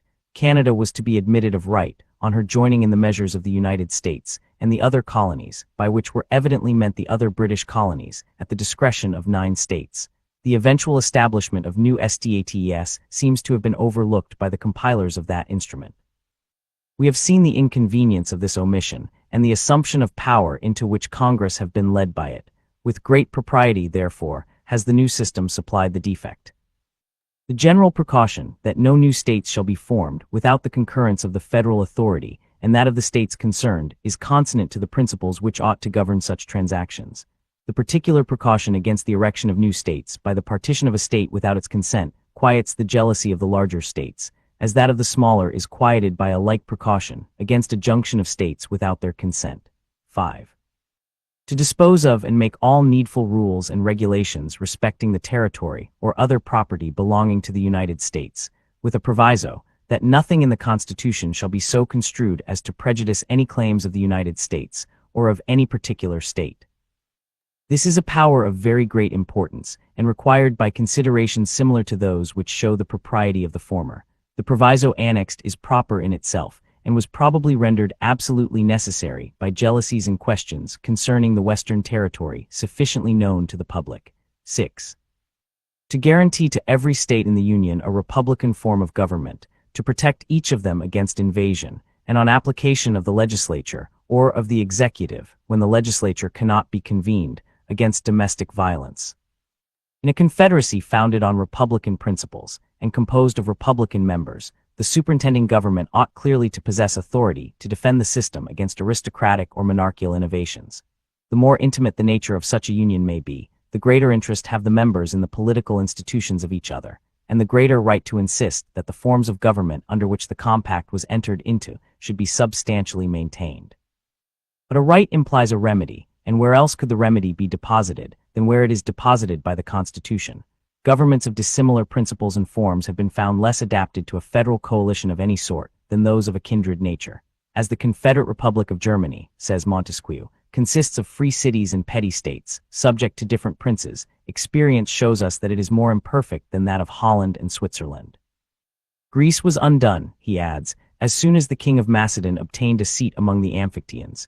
In the latter case, no doubt, the disproportionate force as well as the monarchical form of the new confederate had its share of influence on the events. It may possibly be asked, what need there could be of such a precaution, and whether it may not become a pretext for alterations in the state governments, without the concurrence of the states themselves. These questions admit of ready answers. If the interposition of the general government should not be needed, the provision for such an event will be a harmless superfluity only in the Constitution. But who can say what experiments may be produced by the caprice of particular states, by the ambition of enterprising leaders, or by the intrigues and influence of foreign powers? To the second question it may be answered, that if the general government should interpose by virtue of this constitutional authority, it will be, of course, bound to pursue the authority. But the authority extends no further than to a guarantee of a republican form of government, which supposes a pre-existing government of the form which is to be guaranteed.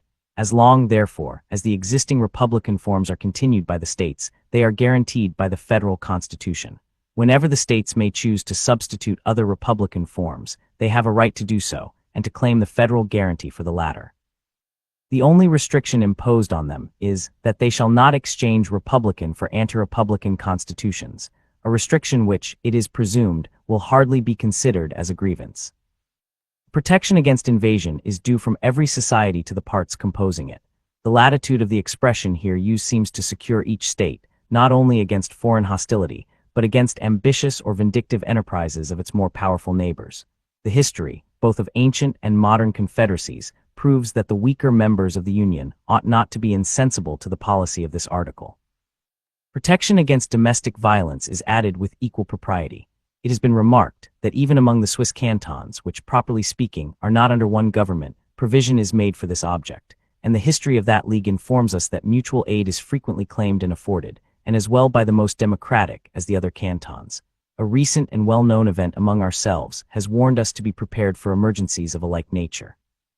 At first view it might seem not to square with the Republican theory, to suppose either that a majority have not the right, or that a minority will have the force to subvert a government, and consequently that the federal interposition can never be required, but when it would be improper.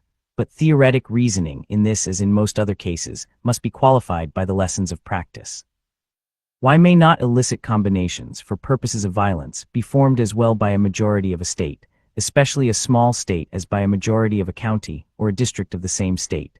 And if the authority of the state ought, in the latter case, to protect the local magistracy, ought not the federal authority in the former to support the state authority?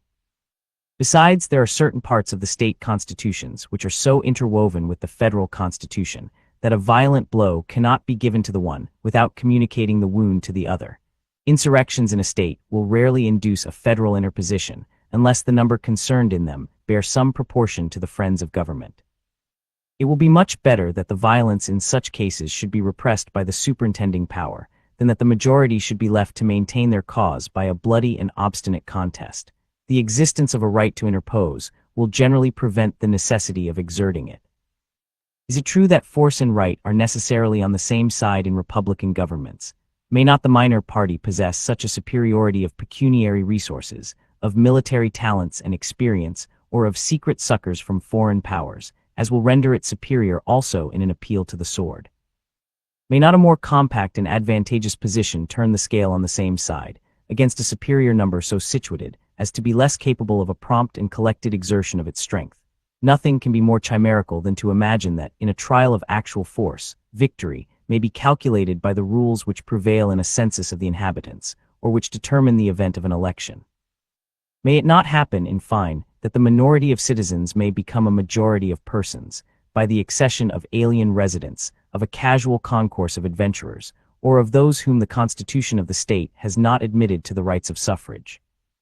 I take no notice of an unhappy species of population abounding in some of the states, who, during the calm of regular government, are sunk below the level of men, but who, in the tempestuous scenes of civil violence, may emerge into the human character, and give a superiority of strength to any party with which they may associate themselves. In cases where it may be doubtful on which side justice lies, what better umpires could be desired by two violent factions, flying to arms and tearing a state to pieces, than the representatives of confederate states, not heated by the local flame? To the impartiality of judges, they would unite the affection of friends. Happy would it be if such a remedy for its infirmities could be enjoyed by all free governments, if a project equally effectual could be established for the universal peace of mankind. Should it be asked what is to be the redress for an insurrection pervading all the states, and comprising a superiority of the entire force, though not a constitutional right, the answer must be that such a case as it would be without the compass of human remedies, so it is fortunately not within the compass of human probability, and that it is a sufficient recommendation of the federal Constitution, that it diminishes the risk of a calamity for which no possible constitution can provide a cure.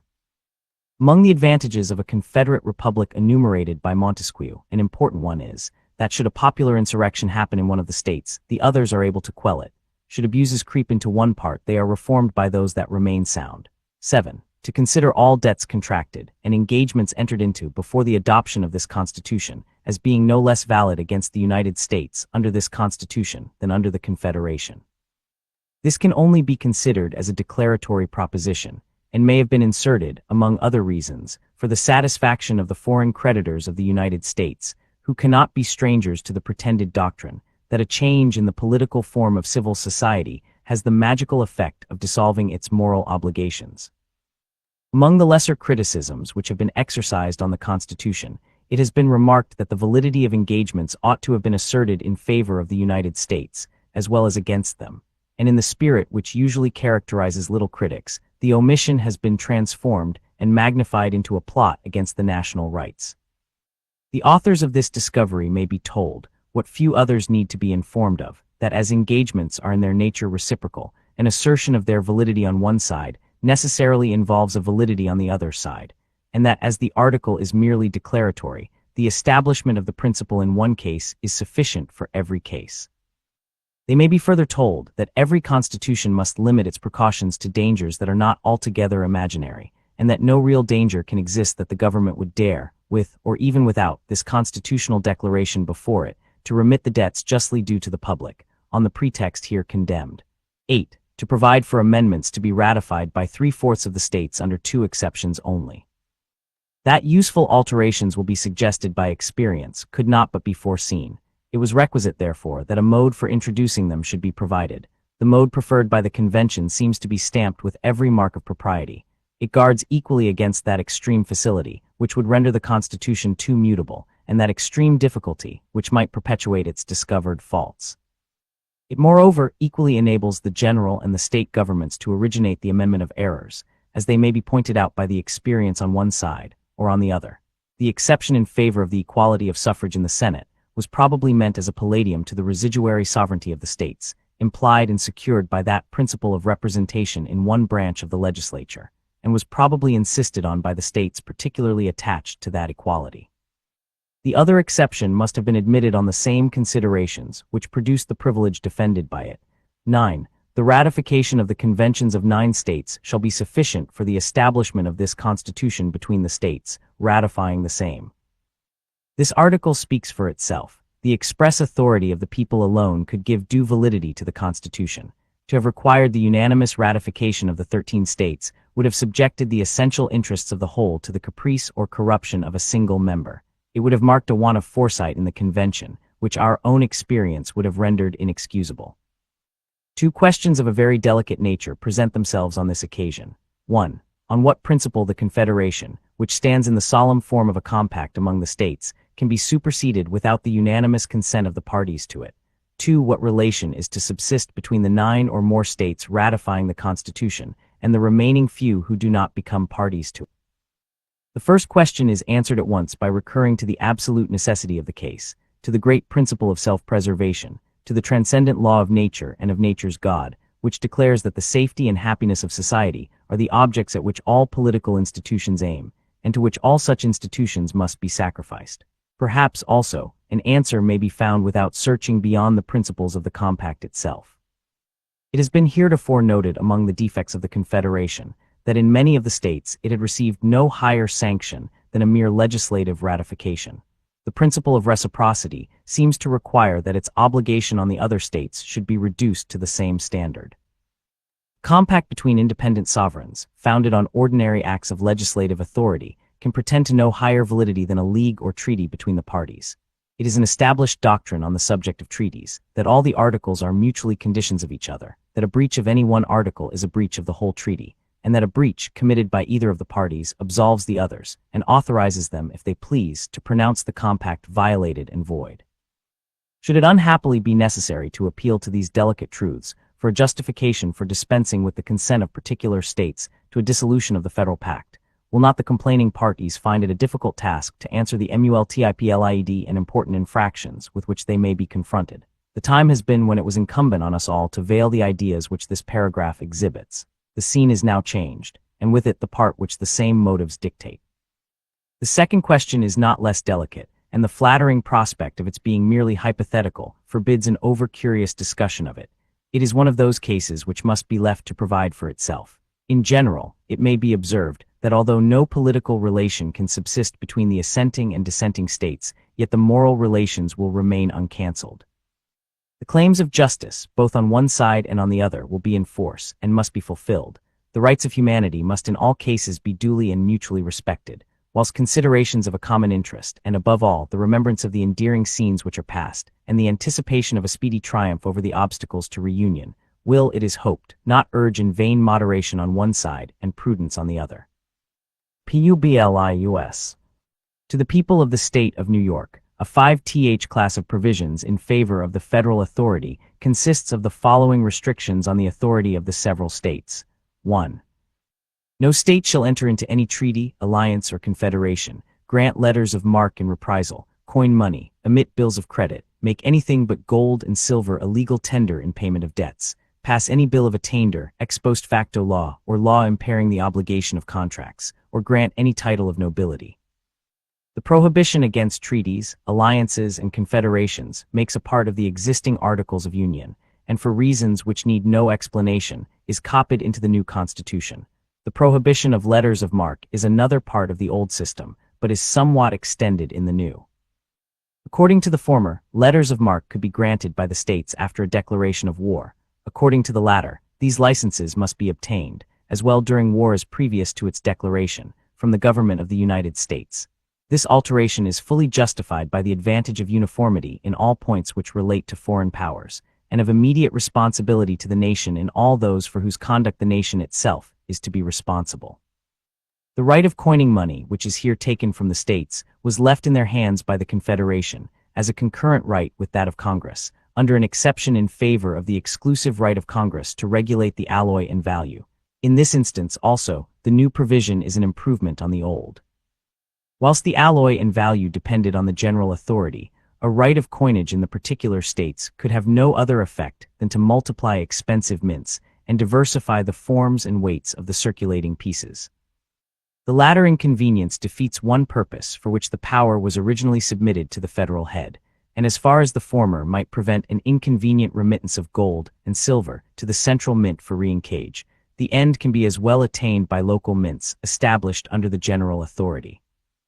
The extension of the prohibition to bills of credit must give pleasure to every citizen, in proportion to his love of justice and his knowledge of the true springs of public prosperity. The loss which America has sustained since the peace, from the pestilent effects of paper money on the necessary confidence between man and man, on the necessary confidence in the public councils, on the industry and morals of the people, and on the character of republican government, constitutes an enormous debt against the states chargeable with this unadvised measure, which must long remain unsatisfied.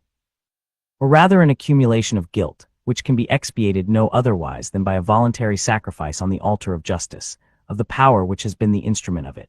In addition to these persuasive considerations, it may be observed that the same reasons which show the necessity of denying to the states the power of regulating coin, prove with equal force that they ought not to be at liberty to substitute a paper medium in the place of coin. Had every state a right to regulate the value of its coin, there might be as many different currencies as states, and thus the intercourse among them would be impeded, retrospective alterations in its value might be made, and thus the citizens of other states be injured, and animosities be kindled among the states themselves. The subjects of foreign powers might suffer from the same cause, and hence the union be discredited and embroiled by the indiscretion of a single member. No one of these mischiefs is less incident to a power in the states to emit paper money than to coin gold or silver. The power to make anything but gold and silver a tender in payment of debts is withdrawn from the states, on the same principle with that of issuing a paper currency. Bills of attainder, ex post facto laws, and laws impairing the obligation of contracts are contrary to the first principles of the social compact, and to every principle of sound legislation. The two former are expressly prohibited by the declarations prefixed to some of the state constitutions, and all of them are prohibited by the spirit and scope of these fundamental charters.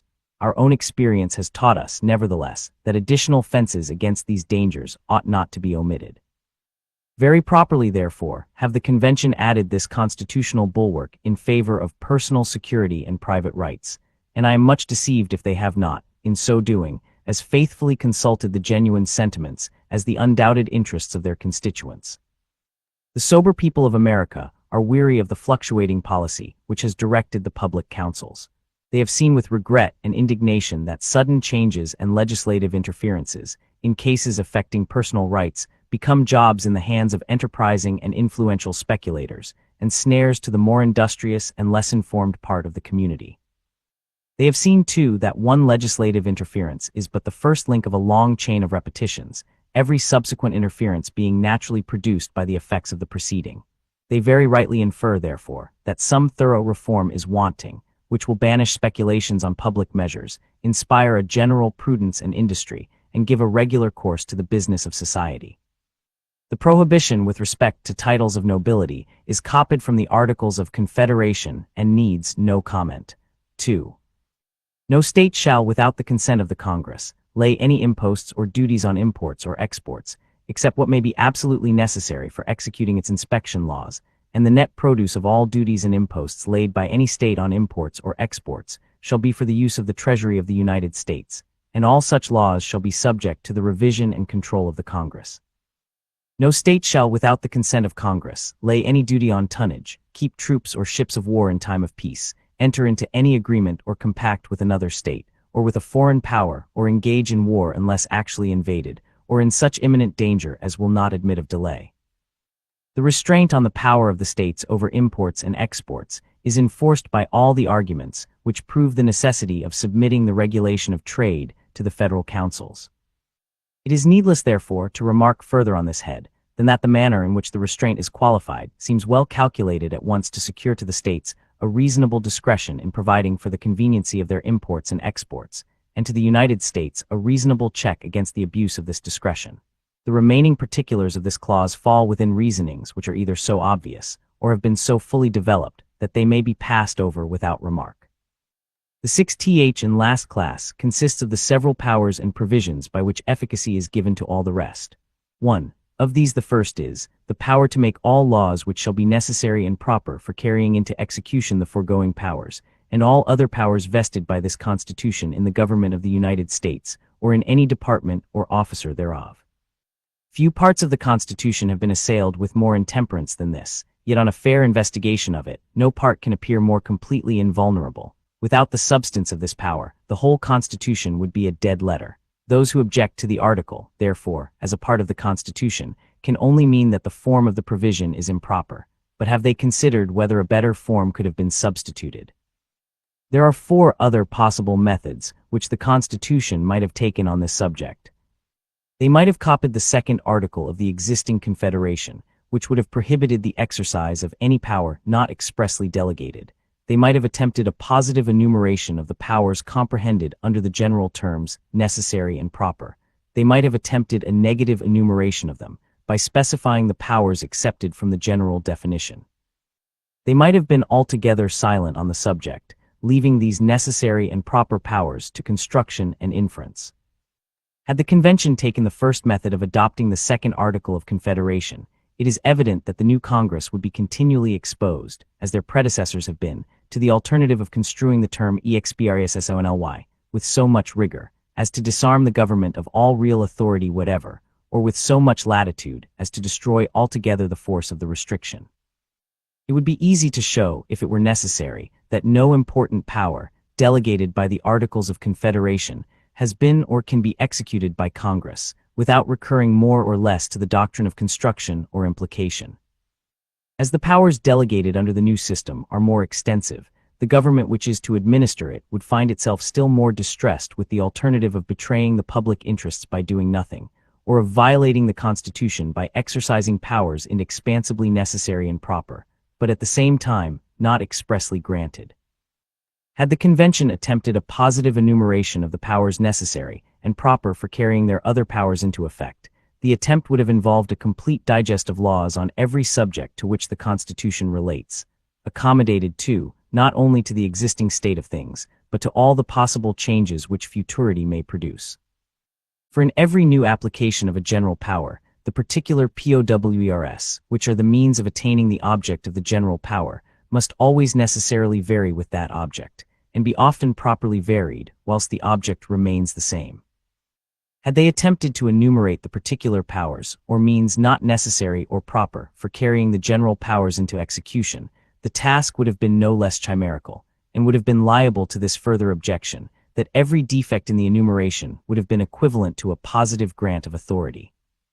If to avoid this consequence, they had attempted a partial enumeration of the exceptions, and described the residue by the general terms, not necessary or proper, it must have happened that the enumeration would comprehend a few of the accepted powers only, that these would be such as would be least likely to be assumed or tolerated, because the enumeration would of course select such as would be least necessary or proper, and that the unnecessary and improper powers included in the residuum would be less forcibly accepted than if no partial enumeration had been made.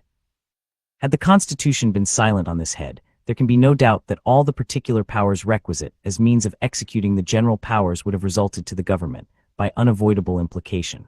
No axiom is more clearly established in law, or in reason, than that wherever the end is required, the means are authorized. Wherever a general power to do a thing is given, every particular power necessary for doing it is included.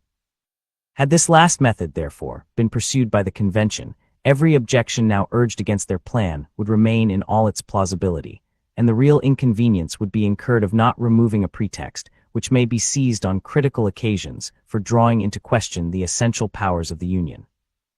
If it be asked what is to be the consequence, in case the Congress shall misconstrue this part of the Constitution, and exercise powers not warranted by its true meaning, I answer, the same as if they should misconstrue or enlarge any other power vested in them, as if the general power had been reduced to particulars, and any one of these were to be violated, the same, in short, as if the state legislatures should violate the irrespective constitutional authorities.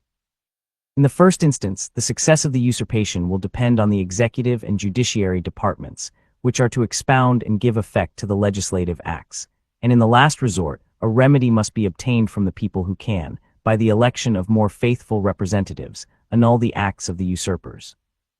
The truth is that this ultimate redress may be more confided in against unconstitutional acts of the federal than of the state legislatures, for this plain reason, that as every such act of the former will be an invasion of the rights of the latter, these will be ever ready to mark the innovation, to sound the alarm to the people, and to exert their local influence in effecting a change of federal representatives. There being no such intermediate body between the state legislatures and the people interested in watching the conduct of the former, violations of the state constitutions are more likely to remain unnoticed and unredressed. 2. This Constitution and the laws of the United States which shall be made in pursuance thereof, and all treaties made, or which shall be made, under the authority of the United States, shall be the supreme law of the land, and the judges in every state shall be bound thereby, anything in the Constitution or laws of any state to the contrary notwithstanding. The indiscreet zeal of the adversaries to the Constitution has betrayed them into an attack on this part of it also, without which it would have been evidently and radically defective. To be fully sensible of this, we need only suppose for a moment that the supremacy of the state constitutions had been left complete by a saving clause in their favor. In the first place, as these constitutions invest the state legislatures with absolute sovereignty, in all cases not excepted by the existing Articles of Confederation, all the authorities contained in the proposed Constitution, so far as they exceed those enumerated in the Confederation, would have been annulled, and the new Congress would have been reduced to the same impotent condition with their predecessors. In the next place, as the constitutions of some of the states do not even expressly and fully recognize the existing powers of the Confederacy, an express saving of the supremacy of the former would, in such states, have brought into question every power contained in the proposed Constitution. In the third place, as the constitutions of the states differ much from each other, it might happen that a treaty or national law, of great and equal importance to the states, would interfere with some and not with other constitutions, and would consequently be valid in some of the states, at the same time that it would have no effect in others. In fine, the world would have seen, for the first time, a system of government founded on an inversion of the fundamental principles of all government. It would have seen the authority of the whole society everywhere subordinate to the authority of the parts. It would have seen a monster, in which the head was under the direction of the members. 3. The senators and representatives, and the members of the several state legislatures, and all executive and judicial officers, both of the United States and the several states, shall be bound by oath or affirmation to support this Constitution. It has been asked why it was thought necessary that the state magistracy should be bound to support the federal Constitution, and unnecessary that a like oath should be imposed on the officers of the United States in favor of the state constitutions. Several reasons might be assigned for the distinction. I content myself with one, which is obvious and conclusive. The members of the federal government will have no agency in carrying the state constitutions into effect. The members and officers of the state governments, on the contrary, will have an essential agency in giving effect to the federal Constitution. The election of the President and Senate will depend, in all cases, on the legislatures of the several states. And the election of the House of Representatives will equally depend on the same authority in the first instance, and will, probably, forever be conducted by the officers, and according to the laws of the states. 4. Among the provisions for giving efficacy to the federal powers might be added those which belong to the executive and judiciary departments, but as these are reserved for particular examination in another place, I pass them over in this.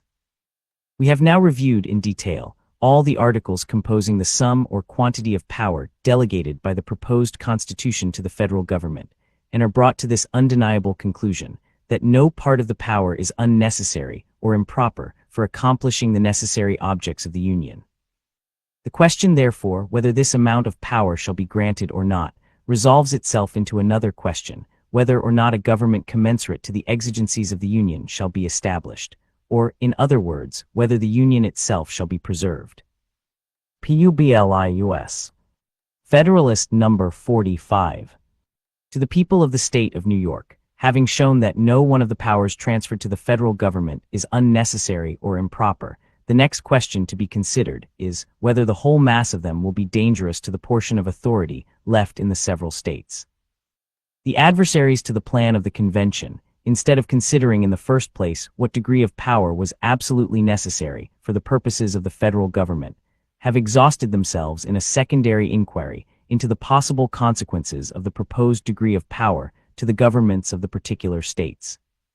But if the Union, as has been shown, be essential to the security of the people of America against foreign danger, if it be essential to their security against contentions and wars among the different states, if it be essential to guard them against those violent and oppressive factions which embitter the blessings of liberty, and against those military establishments which must gradually poison its very fountain. If, in a word, the Union be essential to the happiness of the people of America, is it not preposterous to urge as an objection to a government, without which the objects of the Union cannot be attained, that such a government may derogate from the importance of the governments of the individual states? Was then the American Revolution effected? Was the American Confederacy formed? Was the precious blood of thousands spilt, and the hard-earned substance of millions lavished, not that the people of America should enjoy peace, liberty, and safety, but that the government of the individual states, that particular municipal establishments, might enjoy a certain extent of power and be arrayed with certain dignities and attributes of sovereignty? We have heard of the impious doctrine in the Old World, that the people were made for kings, not kings for the people. Is the same doctrine to be revived in the New, in another shape, that the solid happiness of the people is to be sacrificed to the views of political institutions of a different form?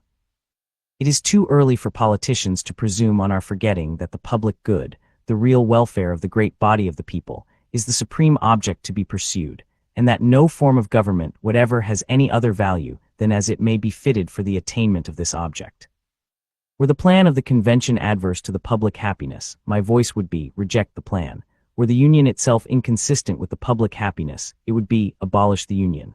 In like manner, as far as the sovereignty of the states cannot be reconciled to the happiness of the people, the voice of every good citizen must be, let the former be sacrificed to the latter. How far the sacrifice is necessary has been shown. How far the unsacrificed residue will be endangered is the question before us. Several important considerations have been touched in the course of these papers, which countenance the supposition that the operation of the federal government will by degrees prove fatal to the state governments. The more I revolve the subject, the more fully I am persuaded that the balance is much more likely to be disturbed by the preponderancy of the last than of the first scale. We have seen, in all the examples of ancient and modern confederacies, the strongest tendency continually betraying itself in the members, to despoil the general government of its authorities, with a very ineffectual capacity in the latter to defend itself against the encroachments. Although in most of these examples, the system has been so dissimilar from that under consideration as greatly to weaken any inference concerning the latter from the fate of the former, yet, as the states will retain, under the proposed constitution, a very extensive portion of active sovereignty, the inference ought not to be wholly disregarded. In the Achaean League, it is probable that the federal head had a degree and species of power, which gave it a considerable likeness to the government framed by the convention. The Lycian Confederacy, as far as its principles and form are transmitted, must have borne a still greater analogy to it, yet history does not inform us that either of them ever degenerated, or tended to degenerate, into one consolidated government. On the contrary, we know that the ruin of one of them proceeded from the incapacity of the federal authority to prevent the dissensions, and finally the disunion of the subordinate authorities. These cases are the more worthy of our attention, as the external causes by which the component parts were pressed together were much more numerous and powerful than in our case, and consequently less powerful ligaments within would be sufficient to bind the members to the head and to each other. In the feudal system, we have seen a similar propensity exemplified, notwithstanding the want of proper sympathy in every instance between the local sovereigns and the people, and the sympathy in some instances between the general sovereign and the latter. It usually happened that the local sovereigns prevailed in the rivalship for encroachments. Had no external dangers enforced internal harmony and subordination, and particularly, had the local sovereigns possessed the affections of the people, the great kingdoms in Europe would at this time consist of as many independent princes as there were formerly feudatory barons. The state government will have the advantage of the federal government, whether we compare them in respect to the immediate dependence of the one on the other, to the weight of personal influence which each side will possess, to the powers respectively vested in them, to the predilection and probable support of the people, to the disposition and faculty of resisting and frustrating the measures of each other. State governments may be regarded as constituent and essential parts of the federal government, whilst the latter is nowise essential to the operation or organization of the former. Without the intervention of the state legislatures, the President of the United States cannot be elected at all. They must in all cases have a great share in his appointment, and will, perhaps, in most cases of themselves determine it. The Senate will be elected absolutely and exclusively by the state legislatures. Even the House of Representatives, though drawn immediately from the people, will be chosen very much under the influence of that class of men, whose influence over the people obtains for themselves an election into the state legislatures. Thus, each of the principal branches of the federal government will owe its existence more or less to the favor of the state governments, and must consequently feel a dependence, which is much more likely to beget a disposition too obsequious than too overbearing towards them. On the other side, the component parts of the state governments will in no instance be indebted for their appointment to the direct agency of the federal government, and very little, if at all, to the local influence of its members. The number of individuals employed under the Constitution of the United States will be much smaller than the number employed under the particular states. There will consequently be less of personal influence on the side of the former than of the latter. The members of the legislative, executive, and judiciary departments of 13 and more states, the justices of peace, officers of militia, ministerial officers of justice, with all the county, corporation, and town officers, for 3 millions and more of people intermixed and having particular acquaintance with every class and circle of people, must exceed beyond all proportion, both in number and influence, those of every description who will be employed in the administration of the federal system. Compare the members of the three great departments of the 13 states, excluding from the Judiciary Department the Justices of Peace, with the members of the corresponding departments of the single government of the Union. Compare the militia officers of 3 millions of people with the military and marine officers of any establishment which is within the compass of probability, or, I may add, of possibility, and in this view alone, we may pronounce the advantage of the states to be decisive. If the federal government is to have collectors of revenue, the state governments will have theirs also. And as those of the former will be principally on the seacoast, and not very numerous, whilst those of the latter will be spread over the face of the country, and will be very numerous, the advantage in this view also lies on the same side. It is true that the Confederacy is to possess, and may exercise, the power of collecting internal as well as external taxes throughout the states, but it is probable that this power will not be resorted to, except for supplemental purposes of revenue, that an option will then be given to the states to supply their quotas by previous collections of their own, and that the eventual collection, under the immediate authority of the Union, will generally be made by the officers, and according to the rules appointed by the several states. Indeed, it is extremely probable that in other instances, particularly in the organization of the judicial power, the officers of the states will be clothed with the correspondent authority of the Union. Should it happen, however, that separate collectors of internal revenue should be appointed under the federal government, the influence of the whole number would not bear a comparison with that of the multitude of state officers in the opposite scale. Within every district to which a federal collector would be allotted, there would not be less than 30 or 40, or even more, officers of different descriptions, and many of them persons of character and weight, whose influence would lie on the side of the state. The powers delegated by the proposed Constitution to the federal government are few and defined. Those which are to remain in the state governments are numerous and indefinite. The former will be exercised principally on external objects, as war, peace, negotiation, and foreign commerce, with which last the power of taxation will, for the most part, be connected. The powers reserved to the several states will extend to all the objects which, in the ordinary course of affairs, concern the lives, liberties, and properties of the people, and the internal order, improvement, and prosperity of the state. The operations of the federal government will be most extensive and important in times of war and danger, those of the state governments, in times of peace and security. As the former periods will probably bear a small proportion to the latter, the state governments will here enjoy another advantage over the federal government. The more adequate, indeed, the federal powers may be rendered to the national defense, the less frequent will be those scenes of danger which might favor their ascendancy over the governments of the particular states.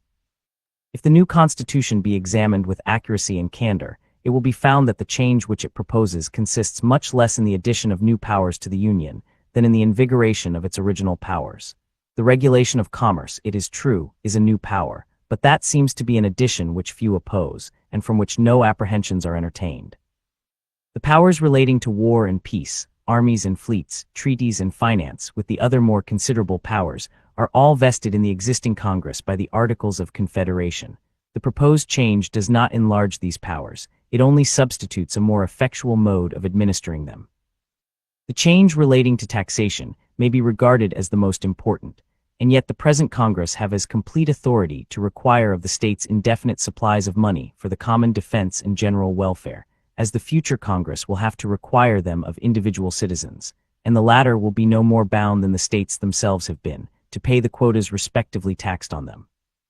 Had the states complied punctually with the Articles of Confederation, or could their compliance have been enforced by as peaceable means as may be used with success towards single persons, our past experience is very far from countenancing an opinion that the state governments would have lost their constitutional powers and have gradually undergone an entire consolidation.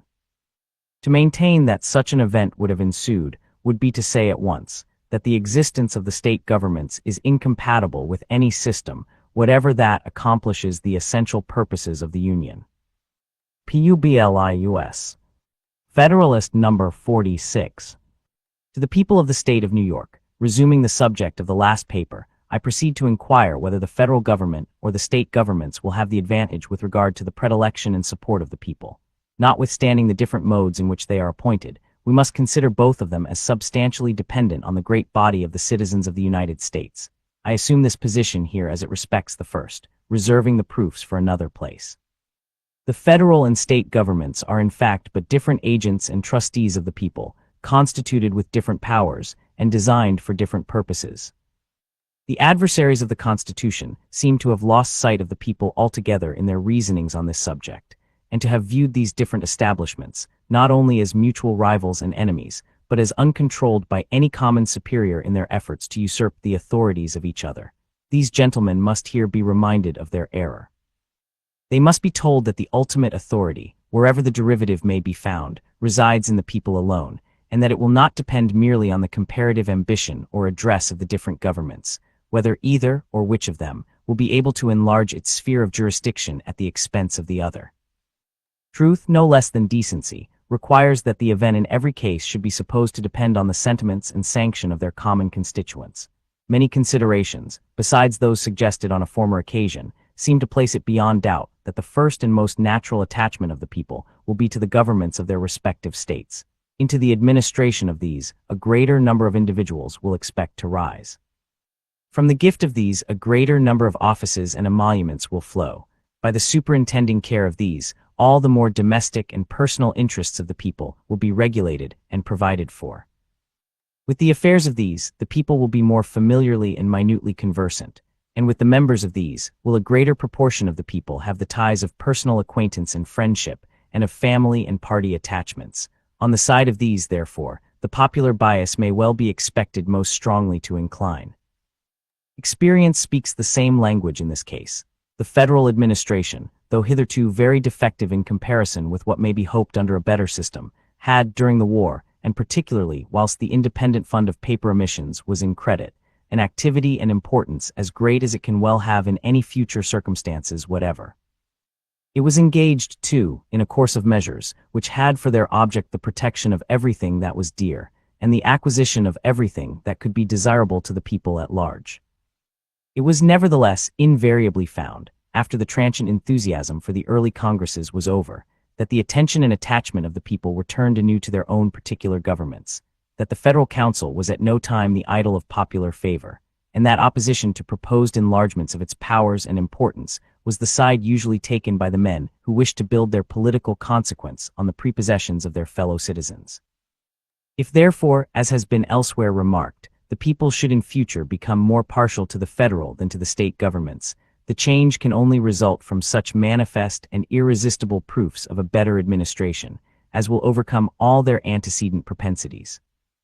And in that case the people ought not surely to be precluded from giving most of their confidence where they may discover it to be most due. But even in that case the state governments could have little to apprehend, because it is only within a certain sphere that the federal power can, in the nature of things, be advantageously administered. The remaining points on which I propose to compare the federal and state governments are the disposition and the faculty they may respectively possess to resist and frustrate the measures of each other. It has been already proved that the members of the federal will be more dependent on the members of the state governments than the latter will be on the former. It has appeared also that the prepossessions of the people on whom both will depend will be more on the side of the state governments than of the federal government. So far as the disposition of each towards the other may be influenced by these causes, the state governments must clearly have the advantage. But in a distinct and very important point of view, the advantage will lie on the same side.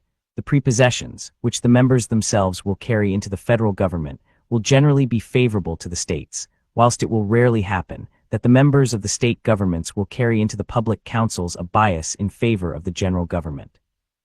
A local spirit will infallibly prevail much more in the members of Congress than a national spirit will prevail in the legislatures of the particular states.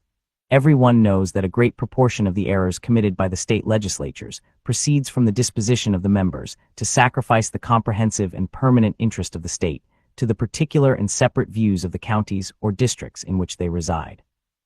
And if they do not sufficiently enlarge their policy to embrace the collective welfare of their particular state, how can it be imagined that they will make the aggregate prosperity of the Union and the dignity and respectability of its government the objects of their affections and consultations? For the same reason that the members of the state legislatures will be unlikely to attach themselves sufficiently to national objects, the members of the federal legislature will be likely to attach themselves too much to local objects. The states will be to the latter what counties and towns are to the former. Measures will too often be decided according to their probable effect, not on the national prosperity and happiness, but on the prejudices, interests, and pursuits of the governments and people of the individual states. What is the spirit that has in general characterized the proceedings of Congress? A perusal of their journals, as well as the candid acknowledgments of such as have had a seat in that assembly, will inform us that the members have but too frequently displayed the character, rather of partisans of their respective states, than of impartial guardians of a common interest. That where on one occasion improper sacrifices have been made of local considerations, to the aggrandizement of the federal government, the great interests of the nation have suffered on 100, from an undue attention to the local prejudices, interests, and views of the particular states. I mean not by these reflections to insinuate that the new federal government will not embrace a more enlarged plan of policy than the existing government may have pursued, much less that its views will be as confined as those of the state legislatures, but only that it will partake sufficiently of the spirit of both to be disinclined to invade the rights of the individual states or the prerogatives of their governments. The motives on the part of the state governments to augment their prerogatives by defalcations from the federal government will be overruled by no reciprocal predispositions in the members. Were it admitted, however, that the federal government may feel an equal disposition with the state governments to extend its power beyond the due limits, the latter would still have the advantage in the means of defeating such encroachments. If an act of a particular state, though unfriendly to the national government, be generally popular in that state, and should not too grossly violate the oaths of the state officers, it is executed immediately and, of course, by means on the spot and depending on the state alone. The opposition of the federal government or the interposition of federal officers would but inflame the zeal of all parties on the side of the state, and the evil could not be prevented or repaired, if at all, without the employment of means, which must always be resorted to with reluctance and difficulty. On the other hand, should an unwarrantable measure of the federal government be unpopular in particular states, which would seldom fail to be the case, or even a warrantable measure be so, which may sometimes be the case, the means of opposition to it are powerful and at hand. The disquietude of the people, their repugnance and perhaps refusal to cooperate with the officers of the Union, the frowns of the executive magistracy of the state, the embarrassments created by legislative devices, which would often be added on such occasions, would oppose in any state difficulties not to be despised, would form in a large state very serious impediments. And where the sentiments of several adjoining states happen to be in unison, would present obstructions which the federal government would hardly be willing to encounter. But ambitious encroachments of the federal government on the authority of the state governments would not excite the opposition of a single state or of a few states only. They would be signals of general alarm. Every government would espouse the common cause. A correspondence would be opened. Plans of resistance would be concerted. One spirit would animate and conduct the whole. The same combinations, in short, would result from an apprehension of the federal, as was produced by the dread of a foreign yoke, and unless the projected innovations should be voluntarily renounced, the same appeal to a trial of force would be made in the one case as was made in the other. But what degree of madness could ever drive the federal government to such an extremity? In the contest with Great Britain, one part of the empire was employed against the other. The more numerous part invaded the rights of the less numerous part. The attempt was unjust and unwise, but it was not in speculation absolutely chimerical. But what would be the contest in the case we are supposing? Who would be the parties? A few representatives of the people would be opposed to the people themselves, or rather one set of representatives would be contending against 13 sets of representatives, with the whole body of their common constituents on the side of the latter. The only refuge left for those who prophesy the downfall of the state governments is the visionary supposition that the federal government may previously accumulate a military force for the projects of ambition.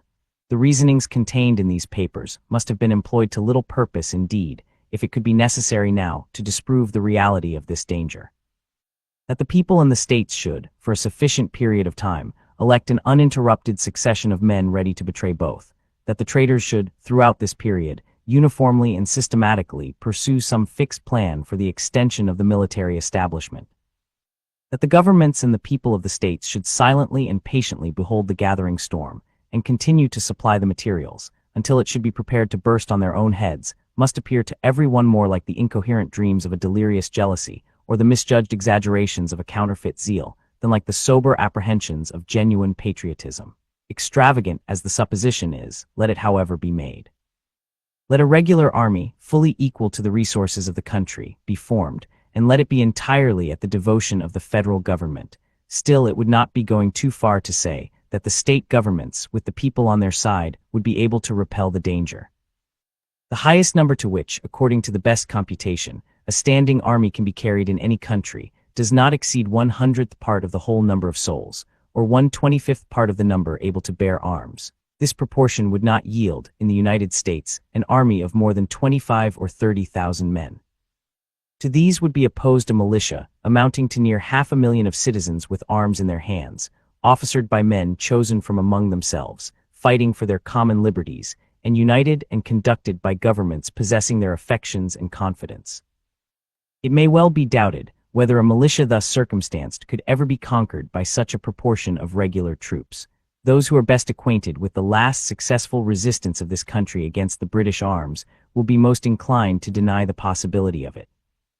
Besides the advantage of being armed, which the Americans possess over the people of almost every other nation, the existence of subordinate governments, to which the people are attached, and by which the militia officers are appointed, forms a barrier against the enterprises of ambition, more insurmountable than any which a simple government of any form can admit of. Notwithstanding the military establishments in the several kingdoms of Europe, which are carried as far as the public resources will bear, the governments are afraid to trust the people with arms, and it is not certain that with this aid alone they would not be able to shake off their yokes. But were the people to possess the additional advantages of local governments chosen by themselves, who could collect the national will and direct the national force, and of officers appointed out of the militia, by these governments, and attached both to them and to the militia, it may be affirmed with the greatest assurance that the throne of every tyranny in Europe would be speedily overturned in spite of the legions which surround it. Let us not insult the free and gallant citizens of America with the suspicion that they would be less able to defend the rights of which they would be in actual possession than the debased subjects of arbitrary power would be to rescue theirs from the hands of their oppressors. Let us rather no longer insult them with the supposition that they can ever reduce themselves to the necessity of making the experiment by a blind and tame submission to the long train of insidious measures which must precede and produce it. The argument under the present head may be put into a very concise form, which appears altogether conclusive. Either the mode in which the federal government is to be constructed will render it sufficiently dependent on the people, or it will not. On the first supposition, it will be restrained by that dependence from forming schemes obnoxious to their constituents. On the other supposition, it will not possess the confidence of the people, and its schemes of usurpation will be easily defeated by the state governments, who will be supported by the people. On summing up the considerations stated in this and the last paper, they seem to amount to the most convincing evidence that the powers proposed to be lodged in the federal government are as little formidable to those reserved to the individual states, as they are indispensably necessary to accomplish the purposes of the Union. And that all those alarms which have been sounded, of a meditated and consequential annihilation of the state governments, must, on the most favorable interpretation, be ascribed to the chimerical fears of the authors of them. Publius. Chapter 11. Federalist Number 47. To the people of the State of New York, having reviewed the general form of the proposed government and the general mass of power allotted to it, I proceed to examine the particular structure of this government and the distribution of this mass of power among its constituent parts. One of the principal objections inculcated by the more respectable adversaries to the Constitution is its supposed violation of the political maxim that the legislative, executive, and judiciary departments ought to be separate and distinct. In the structure of the federal government, no regard, it is said, seems to have been paid to this essential precaution in favor of liberty. The several departments of power are distributed and blended in such a manner as at once to destroy all symmetry and beauty of form, and to expose some of the essential parts of the edifice to the danger of being crushed by the disproportionate weight of other parts. No political truth is certainly of greater intrinsic value, or is stamped with the authority of more enlightened patrons of liberty, than that on which the objection is founded. The accumulation of all powers, legislative, executive, and judiciary, in the same hands, whether of one, a few, or many, and whether hereditary, self-appointed, or elective, may justly be pronounced the very definition of tyranny. Were the federal constitution, therefore, really chargeable with the accumulation of power, or with a mixture of powers, having a dangerous tendency to such an accumulation, no further arguments would be necessary to inspire a universal reprobation of the system. I persuade myself, however, that it will be made apparent to everyone that the charge cannot be supported, and that the maxim on which it relies has been totally misconceived and misapplied. In order to form correct ideas on this important subject, it will be proper to investigate the sense in which the preservation of liberty requires that the three great departments of power should be separate and distinct. The oracle who is always consulted and cited on this subject is the celebrated Montesquieu. If he be not the author of this invaluable precept in the science of politics, he has the merit at least of displaying and recommending it most effectually to the attention of mankind. Let us endeavor, in the first place, to ascertain his meaning on this point. The British Constitution was to Montesquieu what Homer has been to the didactic writers on epic poetry. As the latter have considered the work of the immortal bard as the perfect model from which the principles and rules of the epic art were to be drawn, and by which all similar works were to be judged, so this great political critic appears to have viewed the Constitution of England as the standard, or to use his own expression, as the mirror of political liberty, and to have delivered, in the form of elementary truths, the several characteristic principles of that particular system. That we may be sure, then, not to mistake his meaning in this case, let us recur to the source from which the maxim was drawn. On the slightest view of the British Constitution, we must perceive that the legislative, executive, and judiciary departments are by no means totally separate and distinct from each other.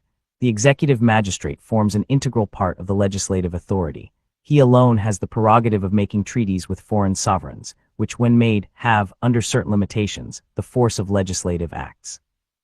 All the members of the judiciary department are appointed by him, can be removed by him on the address of the two houses of Parliament, and form, when he pleases to consult them, one of his constitutional councils.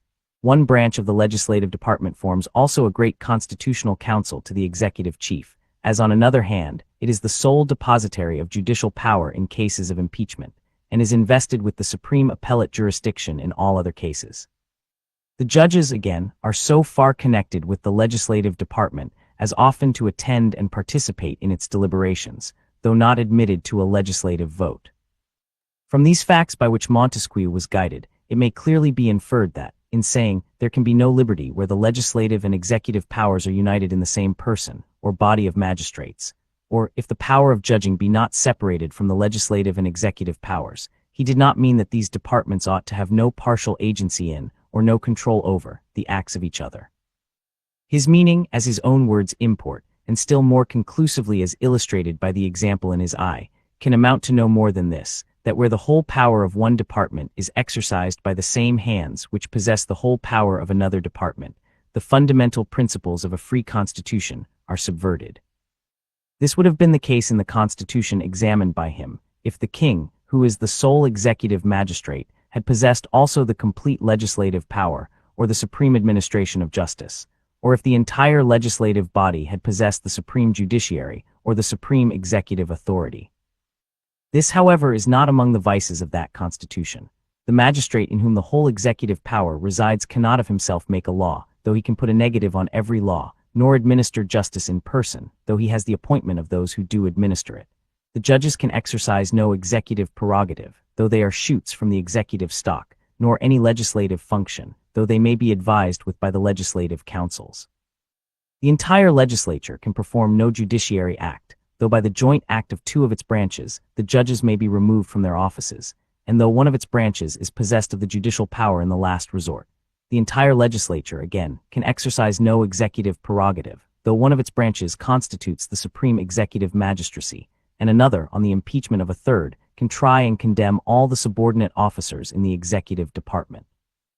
The reasons on which Montesquieu grounds his maxim are a further demonstration of his meaning. When the legislative and executive powers are united in the same person or body, says he, there can be no liberty, because apprehensions may arise lest the same monarch or senate should enact tyrannical laws to execute them in a tyrannical manner. Again, were the power of judging joined with the legislative, the life and liberty of the subject would be exposed to arbitrary control, for the judge would then be the legislator. Were it joined to the executive power, the judge might behave with all the violence of an oppressor. Some of these reasons are more fully explained in other passages, but briefly stated as they are here, they sufficiently establish the meaning which we have put on this celebrated maxim of this celebrated author.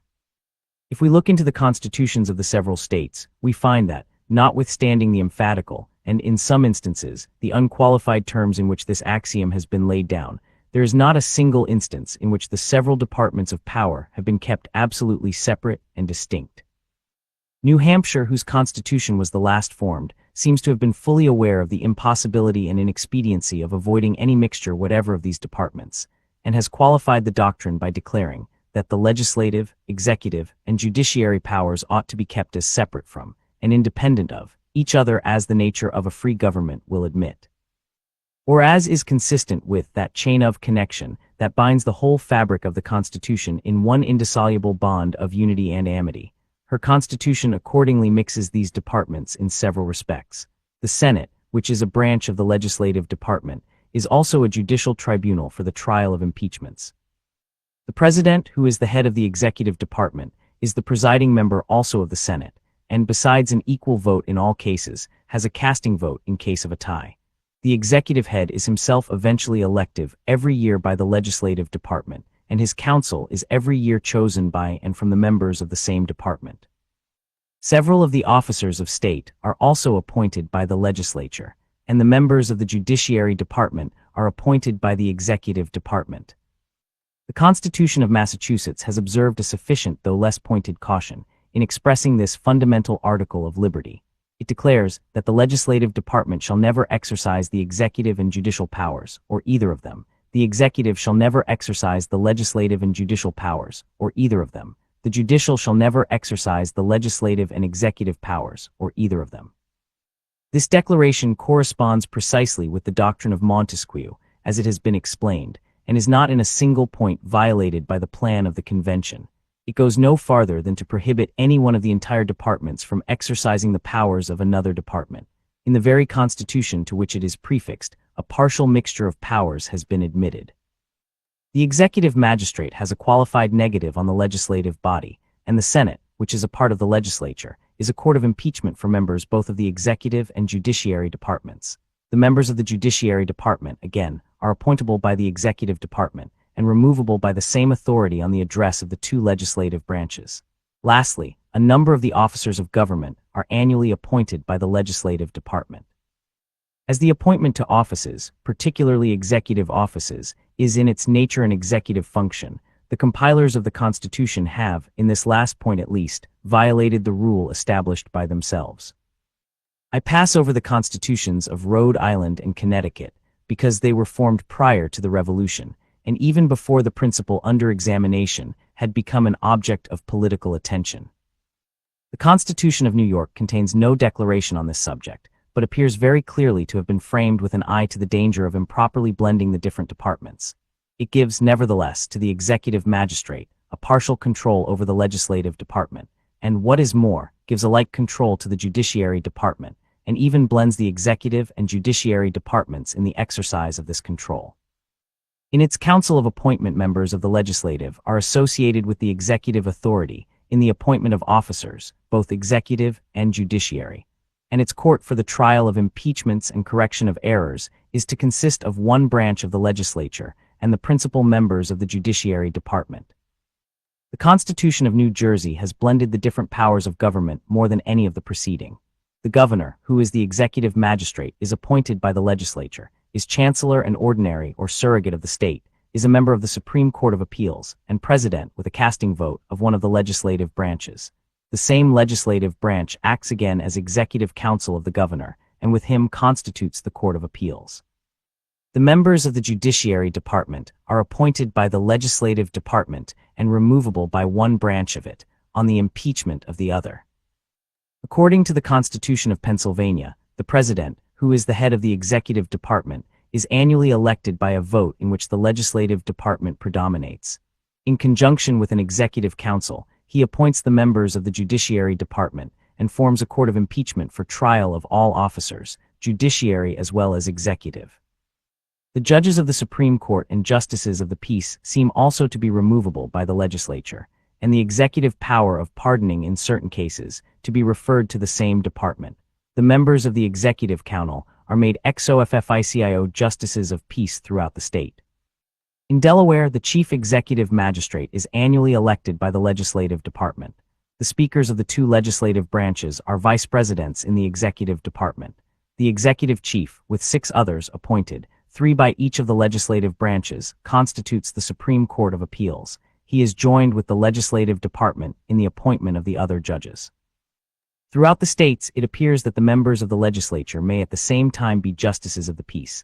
In this state, the members of one branch of it are ex officio justices of the peace, as are also the members of the Executive Council. The principal officers of the executive department are appointed by the legislative, and one branch of the latter forms a court of impeachments. All officers may be removed on address of the legislature.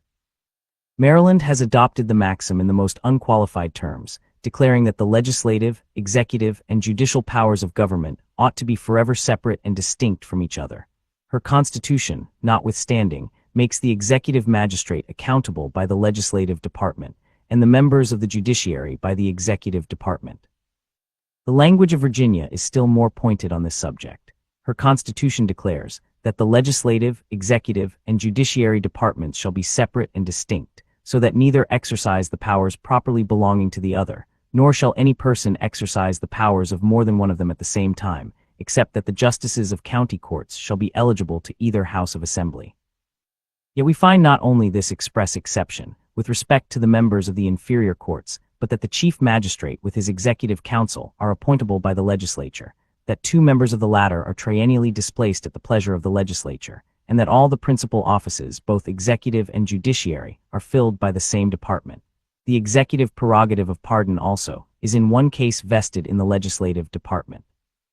The Constitution of North Carolina, which declares that the legislative, executive, and supreme judicial powers of government ought to be forever separate and distinct from each other, refers at the same time to the legislative department, the appointment not only of the executive chief, but all the principal officers within both that and the judiciary department. In South Carolina, the Constitution makes the executive magistracy eligible by the legislative department. It gives to the latter, also, the appointment of the members of the judiciary department, including even justices of the peace and sheriffs, and the appointment of officers in the executive department, down to captains in the Army and Navy of the state. In the Constitution of Georgia, where it is declared that the legislative, executive, and judiciary departments shall be separate and distinct, so that neither exercise the powers properly belonging to the other, we find that the executive department is to be filled by appointments of the legislature, and the executive prerogative of pardon to be finally exercised by the same authority. Even justices of the peace are to be appointed by the legislature. In citing these cases, in which the legislative, executive, and judiciary departments have not been kept totally separate and distinct, I wish not to be regarded as an advocate for the particular organizations of the several state governments. I am fully aware that among the many excellent principles which they exemplify, they carry strong marks of the haste, and still stronger of the inexperience, under which they were framed. It is but too obvious that in some instances the fundamental principle under consideration has been violated by too great a mixture, and even an actual consolidation, of the different powers, and that in no instance has a competent provision been made for maintaining in practice the separation delineated on paper. What I have wished to evince is, that the charge brought against the proposed Constitution, of violating the sacred maxim of free government, is warranted neither by the real meaning annexed to that maxim by its author, nor by the sense in which it has hitherto been understood in America. This interesting subject will be resumed in the ensuing paper. First author's name et al. Audio by paper to audio. Federalist number 48. To the people of the state of New York, it was shown in the last paper that the political apothegm there examined does not require that the legislative, executive, and judiciary departments should be wholly unconnected with each other. I shall undertake in the next place to show that unless these departments be so far connected and blended as to give to each a constitutional control over the others, the degree of separation which the maxim requires, as essential to a free government, can never in practice be duly maintained. It is agreed on all sides that the powers properly belonging to one of the departments ought not to be directly and completely administered by either of the other departments. It is equally evident that none of them ought to possess, directly or indirectly, an overruling influence over the others in the administration of their respective powers. It will not be denied that power is of an encroaching nature, and that it ought to be effectually restrained from passing the limits assigned to it. After discriminating, therefore, in theory, the several classes of power, as they may in their nature be legislative, executive, or judiciary, the next and most difficult task is to provide some practical security for each, against the invasion of the others. What this security ought to be is the great problem to be solved. Will it be sufficient to mark, with precision, the boundaries of these departments in the constitution of the government, and to trust to these parchment barriers against the encroaching spirit of power? This is the security which appears to have been principally relied on by the compilers of most of the American constitutions. But experience assures us that the efficacy of the provision has been greatly overrated, and that some more adequate defense is indispensably necessary for the more feeble, against the more powerful, members of the government. The legislative department is everywhere extending the sphere of its activity and drawing all power into its impetuous vortex. The founders of our republics have so much merit for the wisdom which they have displayed, that no task can be less pleasing than that of pointing out the errors into which they have fallen. A respect for truth, however, obliges us to remark that they seem never for a moment to have turned their eyes from the danger to liberty from the overgrown and all-grasping prerogative of an hereditary magistrate, supported and fortified by an hereditary branch of the legislative authority. They seem never to have recollected the danger from legislative usurpations, which, by assembling all power in the same hands, must lead to the same tyranny as is threatened by executive usurpations. In a government where numerous and extensive prerogatives are placed in the hands of an hereditary monarch, the executive department is very justly regarded as the source of danger, and watched with all the jealousy which a zeal for liberty ought to inspire. In a democracy where a multitude of people exercise in person the legislative functions, and are continually exposed, by their incapacity for regular deliberation and concerted measures, to the ambitious intrigues of their executive magistrates, tyranny may well be apprehended, on some favorable emergency, to start up in the same quarter.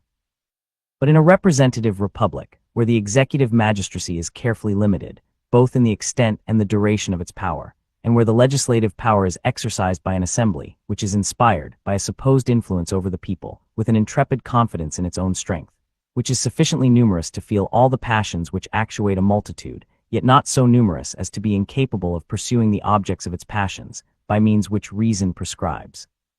It is against the enterprising ambition of this department that the people ought to indulge all their jealousy and exhaust all their precautions. The legislative department derives a superiority in our governments from other circumstances, its constitutional powers being at once more extensive and less susceptible of precise limits. It can, with the greater facility, mask, under complicated and indirect measures, the encroachments which it makes on the coordinate departments. It is not unfrequently a question of real nicety in legislative bodies, whether the operation of a particular measure will, or will not, extend beyond the legislative sphere. On the other side, the executive power being restrained within a narrower compass, and being more simple in its nature, and the judiciary being described by landmarks still less uncertain, projects of usurpation by either of these departments would immediately betray and defeat themselves. Nor is this all, as the legislative department alone has access to the pockets of the people, and has in some constitutions full discretion, and in all a prevailing influence, over the pecuniary rewards of those who fill the other departments. A dependence is thus created in the latter, which gives still greater facility to encroachments of the former. I have appealed to our own experience for the truth of what I advance on this subject. Were it necessary to verify this experience by particular proofs, they might be multiplied without end. I might find a witness in every citizen who has shared in, or been attentive to, the course of public administrations. I might collect vouchers in abundance from the records and archives of every state in the Union. But as a more concise, and at the same time equally satisfactory, evidence, I will refer to the example of two states, attested by two unexceptionable authorities. The first example is that of Virginia, a state which, as we have seen, has expressly declared in its constitution that the three great departments ought not to be intermixed. The authority in support of it is Mr. Jefferson, who, besides his other advantages for remarking the operation of the government, was himself the chief magistrate of it. In order to convey fully the ideas with which his experience had impressed him on this subject, it will be necessary to quote a passage of some length from his very interesting Notes on the State of Virginia, p. 195. All the powers of government, legislative, executive, and judiciary, result to the legislative body. The concentrating these in the same hands is precisely the definition of despotic government. It will be no alleviation that these powers will be exercised by a plurality of hands, and not by a single one. 173 despots would surely be as oppressive as one. Let those who doubt it turn their eyes on the Republic of Venice, as little will it avail us that they are chosen by ourselves. An elective despotism was not the government we fought for, but one which should not only be founded on free principles, but in which the powers of government should be so divided and balanced among several bodies of magistracy, as that no one could transcend their legal limits, without being effectually checked and restrained by the others. For this reason, that convention which passed the ordinance of government laid its foundation on this basis, that the legislative, executive, and judiciary departments should be separate and distinct, so that no person should exercise the powers of more than one of them at the same time. But no barrier was provided between these several powers. The judiciary and the executive members were left dependent on the legislative for their subsistence in office, and some of them for their continuance in it. If therefore the legislature assumes executive and judiciary powers, no opposition is likely to be made, nor, if made, can be effectual, because in that case they may put their proceedings into the form of acts of assembly, which will render them obligatory on the other branches. They have accordingly in many instances decided rights which should have been left to judiciary controversy, and the direction of the executive, during the whole time of their session, is becoming habitual and familiar. The other state which I shall take for an example is Pennsylvania, and the other authority, the Council of Censors, which assembled in the years 1783 and 1784. A part of the duty of this body, as marked out by the Constitution, was to inquire whether the Constitution had been preserved inviolate in every part, and whether the legislative and executive branches of government had performed their duty as guardians of the people, or assumed to themselves, or exercised, other or greater powers than they are entitled to by the Constitution. In the execution of this trust, the Council were necessarily led to a comparison of both the legislative and executive proceedings, with the constitutional powers of these departments, and from the facts enumerated, and to the truth of most of which both sides in the Council subscribed, it appears that the Constitution had been flagrantly violated by the legislature in a variety of important instances. A great number of laws had been passed, violating, without any apparent necessity, the rule requiring that all bills of a public nature shall be previously printed for the consideration of the people, although this is one of the precautions chiefly relied on by the Constitution against improper acts of legislature. The constitutional trial by jury had been violated, and powers assumed which had not been delegated by the Constitution. Executive powers had been usurped. The salaries of the judges, which the Constitution expressly requires to be fixed, had been occasionally varied, and cases belonging to the judiciary department frequently drawn within legislative cognizance and determination. Those who wish to see the several particulars falling under each of these heads may consult the journals of the Council, which are in print.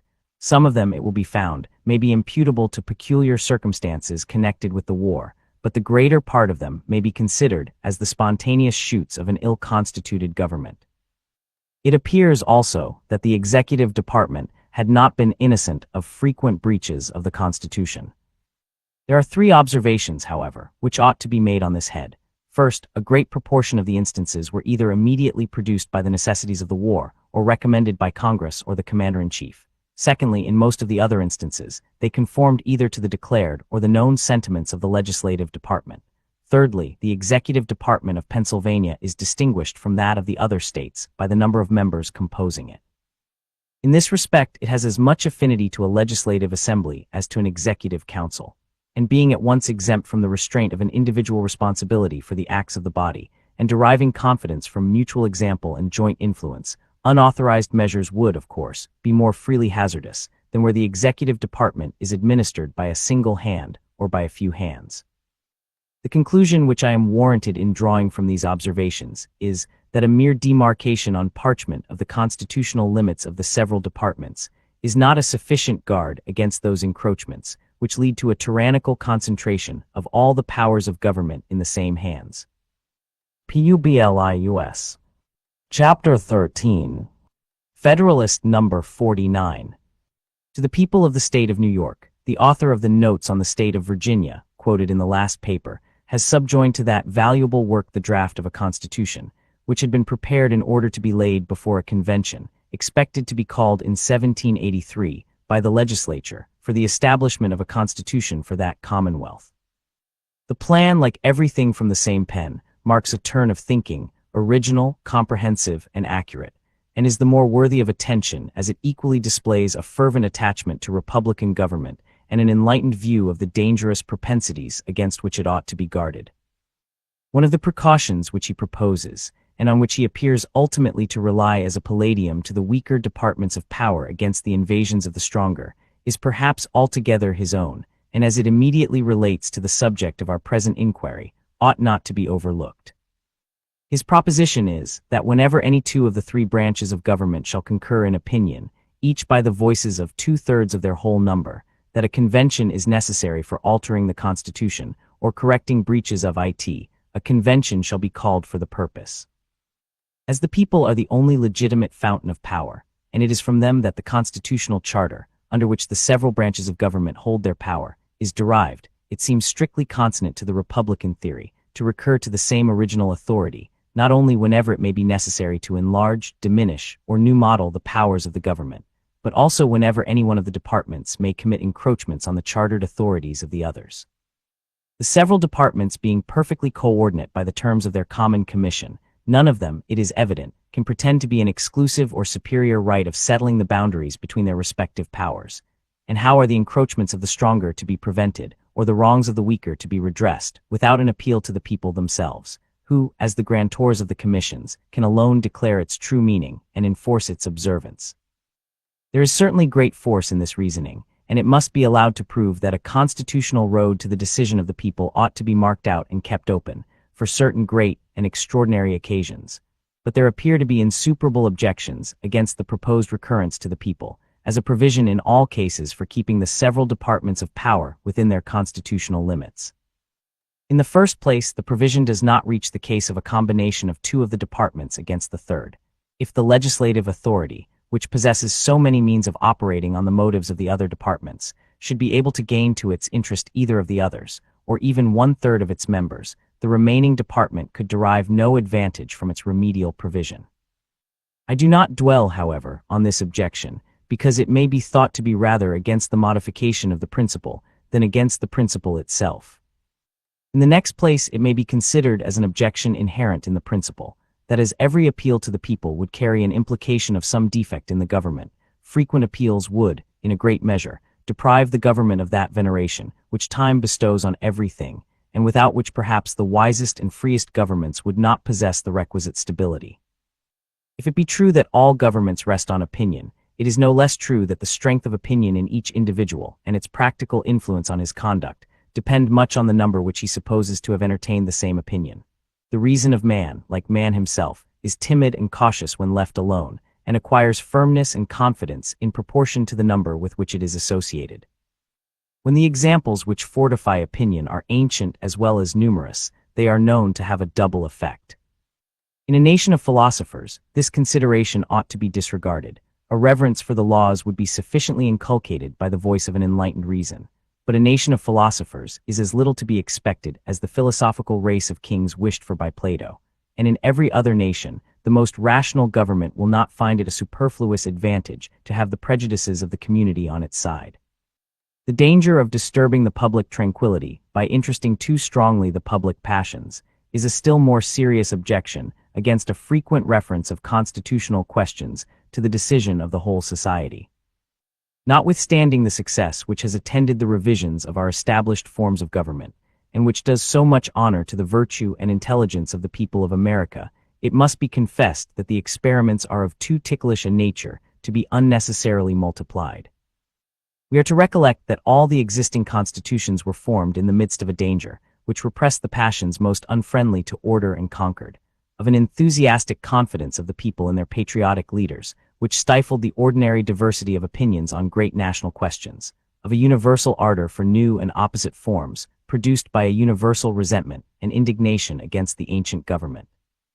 And whilst no spirit of party connected with the changes to be made, or the abuses to be reformed, could mingle its leaven in the operation, the future situations in which we must expect to be usually placed do not present any equivalent security against the danger which is apprehended.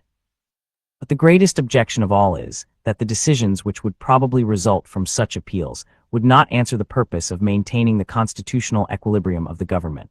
We have seen that the tendency of republican governments is to an aggrandizement of the legislative at the expense of the other departments. The appeals to the people, therefore, would usually be made by the executive and judiciary departments. But whether made by one side or the other, would each side enjoy equal advantages on the trial? Let us view their different situations. The members of the executive and judiciary departments are few in number and can be personally known to a small part only of the people. The latter, by the mode of their appointment, as well as by the nature and permanency of it, are too far removed from the people to share much in their prepossessions. The former are generally the objects of jealousy, and their administration is always liable to be discolored and rendered unpopular. The members of the legislative department, on the other hand, are numerous. They are distributed and dwell among the people at large. Their connections of blood, of friendship, and of acquaintance embrace a great proportion of the most influential part of the society. The nature of their public trust implies a personal influence among the people, and that they are more immediately the confidential guardians of the rights and liberties of the people.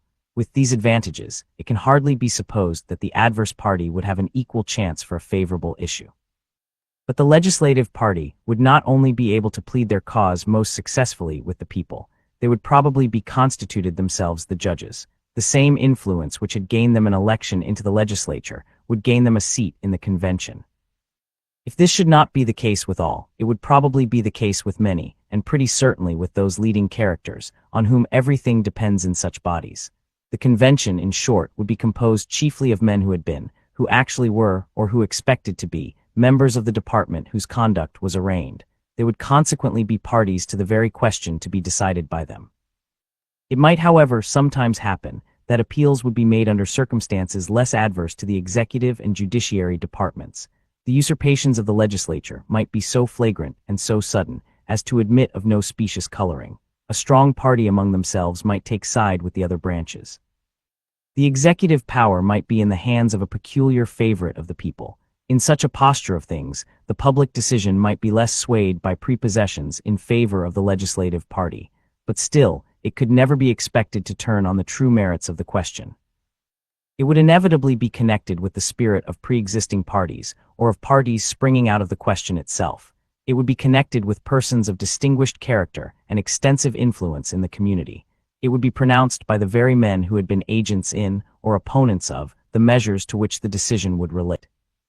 The passions, therefore, not the reason, of the public would sit in judgment, but it is the reason alone of the public that ought to control and regulate the government. The passions ought to be controlled and regulated by the government. We found in the last paper that mere declarations in the written constitution are not sufficient to restrain the several departments within their legal rights. It appears in this that occasional appeals to the people would be neither a proper nor an effectual provision for that purpose. How far the provisions of a different nature contained in the plan above quoted might be adequate, I do not examine. Some of them are unquestionably founded on sound political principles, and all of them are framed with singular ingenuity and precision. Publius. Chapter 14. Federalist number 50. To the people of the state of New York, it may be contended, perhaps, that instead of CCASIONAL appeals to the people, which are liable to the objections urged against them, periodical appeals are the proper and adequate means of preventing and correcting infractions of the Constitution. It will be attended to that in the examination of these expedients, I confine myself to their aptitude for enforcing the Constitution, by keeping the several departments of power within their due bounds, without particularly considering them as provisions for altering the Constitution itself. In the first view, appeals to the people at fixed periods appear to be nearly as ineligible as appeals on particular occasions as they emerge.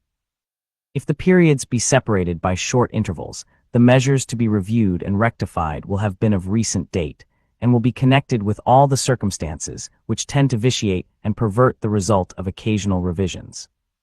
If the periods be distant from each other, the same remark will be applicable to all recent measures, and in proportion as the remoteness of the others may favor a dispassionate review of them, this advantage is inseparable from inconveniences which seem to counterbalance it. In the first place, a distant prospect of public censure would be a very feeble restraint on power from those excesses to which it might be urged by the force of present motives. Is it to be imagined that a legislative assembly, consisting of 100 or 200 members, eagerly bent on some favorite object, and breaking through the restraints of the Constitution in pursuit of it, would be arrested in their career, by considerations drawn from a censorial revision of their conduct at the future distance of 10, 15, or 20 years? In the next place, the abuses would often have completed their mischievous effects before the remedial provision would be applied. And in the last place, where this might not be the case, they would be of long standing, would have taken deep root, and would not easily be extirpated. The scheme of revising the Constitution, in order to correct recent breaches of it, as well as for other purposes, has been actually tried in one of the states. One of the objects of the Council of Censors, which met in Pennsylvania in 1783 and 1784, was, as we have seen, to inquire whether the Constitution had been violated and whether the legislative and executive departments had encroached upon each other. This important and novel experiment in politics merits, in several points of view, very particular attention. In some of them it may, perhaps as a single experiment, made under circumstances somewhat peculiar, be thought to be not absolutely conclusive. But as applied to the case under consideration, it involves some facts, which I venture to remark, as a complete and satisfactory illustration of the reasoning which I have employed. First, it appears from the names of the gentlemen who composed the council, that some, at least, of its most active members had also been active and leading characters in the parties which pre-existed in the state. Secondly, it appears that the same active and leading members of the council had been active and influential members of the legislative and executive branches within the period to be reviewed, and even patrons or opponents of the very measures to be thus brought to the test of the Constitution. 2 of the members had been vice presidents of the state, and several other members of the executive council within the 7 preceding years. 1 of them had been speaker, and a number of others distinguished members of the legislative assembly within the same period. Thirdly, every page of their proceedings witnesses the effect of all these circumstances on the temper of their deliberations. Throughout the continuance of the council, it was split into 2 fixed and violent parties. The fact is acknowledged and lamented by themselves. Had this not been the case, the face of their proceedings exhibits a proof equally satisfactory. In all questions, however unimportant in themselves or unconnected with each other, the same names stand invariably contrasted on the opposite columns. Every unbiased observer may infer, without danger of mistake, and at the same time without meaning to reflect on either party or any individuals of either party, that unfortunately passion, not reason, must have presided over their decisions. When men exercise their reason coolly and freely on a variety of distinct questions, they inevitably fall into different opinions on some of them. When they are governed by a common passion, their opinions, if they are so to be called, will be the same. Fourthly, it is at least problematical whether the decisions of this body do not, in several instances, misconstrue the limits prescribed for the legislative and executive departments, instead of reducing and limiting them within their constitutional places.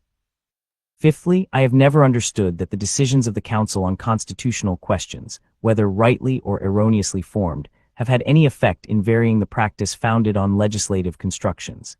It even appears, if I mistake not, that in one instance the contemporary legislature denied the constructions of the Council, and actually prevailed in the contest. This censorial body, therefore, proves at the same time, by its researches, the existence of the disease, and by its example, the inefficacy of the remedy. This conclusion cannot be invalidated by alleging that the state in which the experiment was made was at that crisis, and had been for a long time before, violently heated and distracted by the rage of party. Is it to be presumed that at any future septennial epoch the same state will be free from parties? Is it to be presumed that any other state, at the same or any other given period, will be exempt from them? Such an event ought to be neither presumed nor desired, because an extinction of parties necessarily implies either a universal alarm for the public safety or an absolute extinction of liberty. Were the precaution taken of excluding from the assemblies elected by the people, to revise the preceding administration of the government, all persons who should have been concerned with the government within the given period, the difficulties would not be obviated. The important task would probably devolve on men, who, with inferior capacities, would in other respects be little better qualified. Although they might not have been personally concerned in the administration, and therefore not immediately agents in the measures to be examined, they would probably have been involved in the parties connected with these measures, and have been elected under their auspices. Publius. Chapter 15. Federalist number 51. To the people of the state of New York, to what expedient, then, shall we finally resort, for maintaining in practice the necessary partition of power among the several departments, as laid down in the Constitution? The only answer that can be given is, that as all these exterior provisions are found to be inadequate, the defect must be supplied, by so contriving the interior structure of the government as that its several constituent parts may, by their mutual relations, be the means of keeping each other in their proper places. Without presuming to undertake a full development of this important idea, I will hazard a few general observations, which may perhaps place it in a clearer light, and enable us to form a more correct judgment of the principles and structure of the government planned by the Convention. In order to lay a due foundation for that separate and distinct exercise of the different powers of government, which to a certain extent is admitted on all hands to be essential to the preservation of liberty, it is evident that each department should have a will of its own, and consequently should be so constituted that the members of each should have as little agency as possible in the appointment of the members of the others. Were this principle rigorously adhered to, it would require that all the appointments for the supreme executive, legislative, and judiciary magistracies should be drawn from the same fountain of authority, the people, through channels having no communication whatever with one another. Perhaps such a plan of constructing the several departments would be less difficult in practice than it may in contemplation appear. Some difficulties, however, and some additional expense would attend the execution of it. Some deviations, therefore, from the principle must be admitted. In the constitution of the Judiciary Department in particular, it might be inexpedient to insist rigorously on the principle. First, because peculiar qualifications being essential in the members, the primary consideration ought to be to select that mode of choice which best secures these qualifications. Secondly, because the permanent tenure by which the appointments are held in that department must soon destroy all sense of dependence on the authority conferring them. It is equally evident that the members of each department should be as little dependent as possible on those of the others, for the emoluments annexed to their offices. Were the executive magistrate, or the judges, not independent of the legislature in this particular, their independence in every other would be merely nominal. But the great security against a gradual concentration of the several powers in the same department consists in giving to those who administer each department the necessary constitutional means and personal motives to resist encroachments of the others. The provision for defense must in this, as in all other cases, be made commensurate to the danger of attack. Ambition must be made to counteract ambition. The interest of the man must be connected with the constitutional rights of the place. It may be a reflection on human nature that such devices should be necessary to control the abuses of government. But what is government itself, but the greatest of all reflections on human nature? If men were angels, no government would be necessary. If angels were to govern men, neither external nor internal controls on government would be necessary. In framing a government which is to be administered by men over men, the great difficulty lies in this. You must first enable the government to control the governed, and in the next place oblige it to control itself. A dependence on the people is, no doubt, the primary control on the government, but experience has taught mankind the necessity of auxiliary precautions. This policy of supplying, by opposite and rival interests, the defect of better motives, might be traced through the whole system of human affairs, private as well as public. We see it particularly displayed in all the subordinate distributions of power, where the constant aim is to divide and arrange the several offices in such a manner as that each may be a check on the other, that the private interest of every individual may be a sentinel over the public rights. These inventions of prudence cannot be less requisite in the distribution of the supreme powers of the state. But it is not possible to give to each department an equal power of self-defense. In republican government, the legislative authority necessarily predominates. The remedy for this inconvenience is to divide the legislature into different branches, and to render them, by different modes of election and different principles of action, as little connected with each other as the nature of their common functions and their common dependence on the society will admit. It may even be necessary to guard against dangerous encroachments by still further precautions. As the weight of the legislative authority requires that it should be thus divided, the weakness of the executive may require, on the other hand, that it should be fortified. An absolute negative on the legislature appears, at first view, to be the natural defense with which the executive magistrate should be armed, but perhaps it would be neither altogether safe nor alone sufficient. On ordinary occasions, it might not be exerted with the requisite firmness, and on extraordinary occasions, it might be perfidiously abused. May not this defect of an absolute negative be supplied by some qualified connection between this weaker department and the weaker branch of the stronger department, by which the latter may be led to support the constitutional rights of the former, without being too much detached from the rights of its own department? If the principles on which these observations are founded be just, as I persuade myself they are, and they be applied as a criterion to the several state constitutions, and to the federal constitution, it will be found that if the latter does not perfectly correspond with them, the former are infinitely less able to bear such a test. There are moreover two considerations particularly applicable to the federal system of America, which place that system in a very interesting point of view. First, in a single republic, all the power surrendered by the people is submitted to the administration of a single government, and the usurpations are guarded against by a division of the government into distinct and separate departments. In the compound Republic of America, the power surrendered by the people is first divided between two distinct governments, and then the portion allotted to each subdivided among distinct and separate departments. Hence, a double security arises to the rights of the people. The different governments will control each other, at the same time that each will be controlled by itself. Second, it is of great importance in a republic not only to guard the society against the oppression of its rulers, but to guard one part of the society against the injustice of the other part. Different interests necessarily exist in different classes of citizens. If a majority be united by a common interest, the rights of the minority will be insecure. There are but two methods of providing against this evil. The one by creating a will in the community independent of the majority, that is, of the society itself. The other, by comprehending in the society so many separate descriptions of citizens as will render an unjust combination of a majority of the whole very improbable, if not impracticable. The first method prevails in all governments possessing an hereditary or self-appointed authority. This at best is but a precarious security, because a power independent of the society may as well espouse the unjust views of the major as the rightful interests of the minor party, and may possibly be turned against both parties. The second method will be exemplified in the Federal Republic of the United States.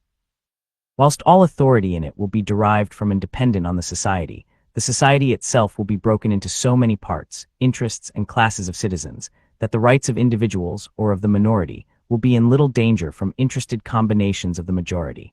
In a free government, the security for civil rights must be the same as that for religious rights.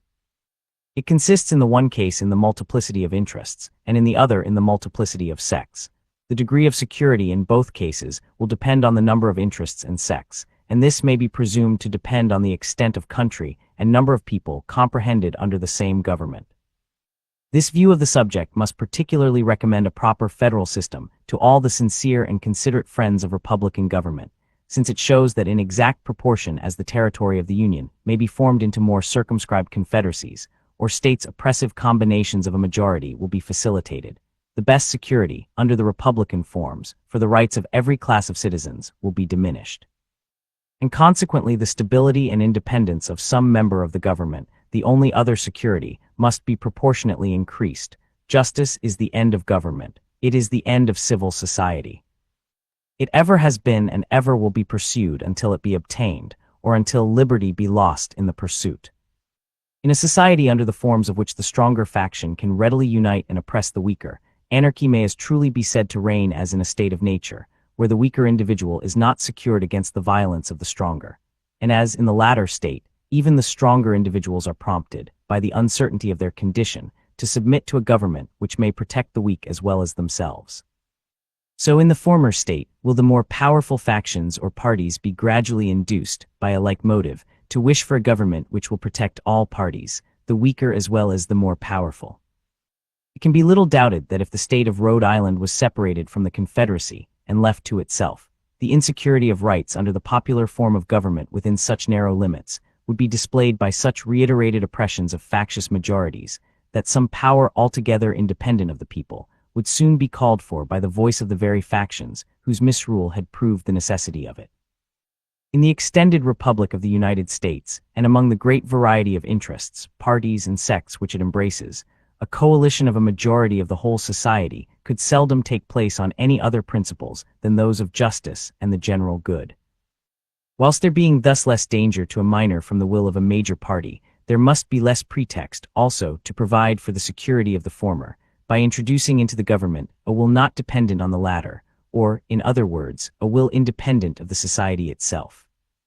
It is no less certain than it is important, notwithstanding the contrary opinions which have been entertained, that the larger the society, provided it lie within a practical sphere, the more duly capable it will be of self-government.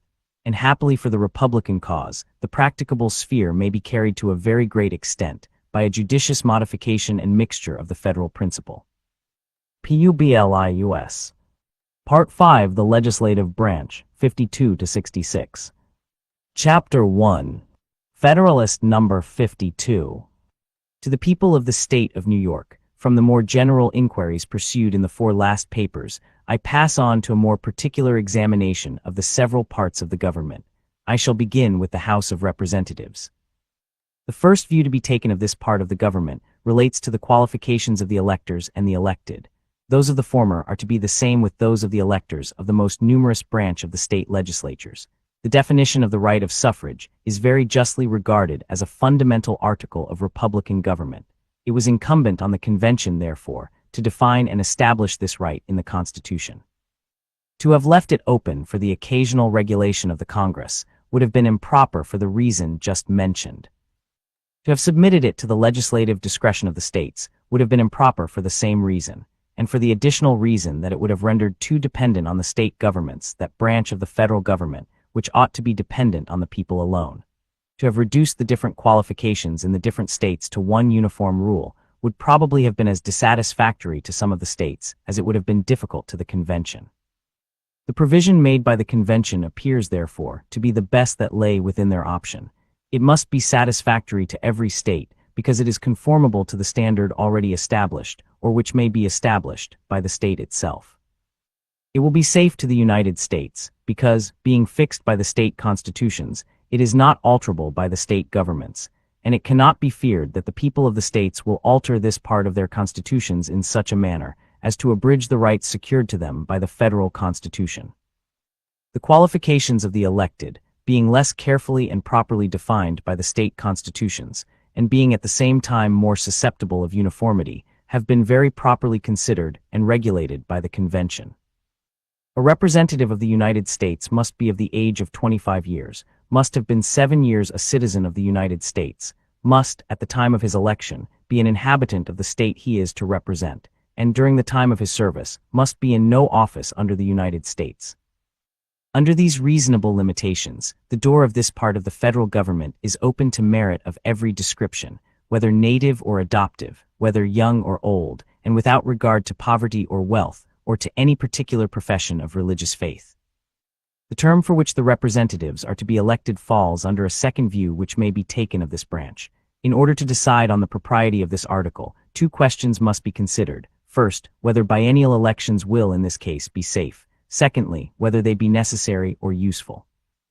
First, as it is essential to liberty that the government in general should have a common interest with the people, so it is particularly essential that the branch of it under consideration should have an immediate dependence on, and an intimate sympathy with, the people. Frequent elections are unquestionably the only policy by which this dependence and sympathy can be effectually secured. But what particular degree of frequency may be absolutely necessary for the purpose does not appear to be susceptible of any precise calculation, and must depend on a variety of circumstances with which it may be connected. Let us consult experience, the guide that ought always to be followed whenever it can be found.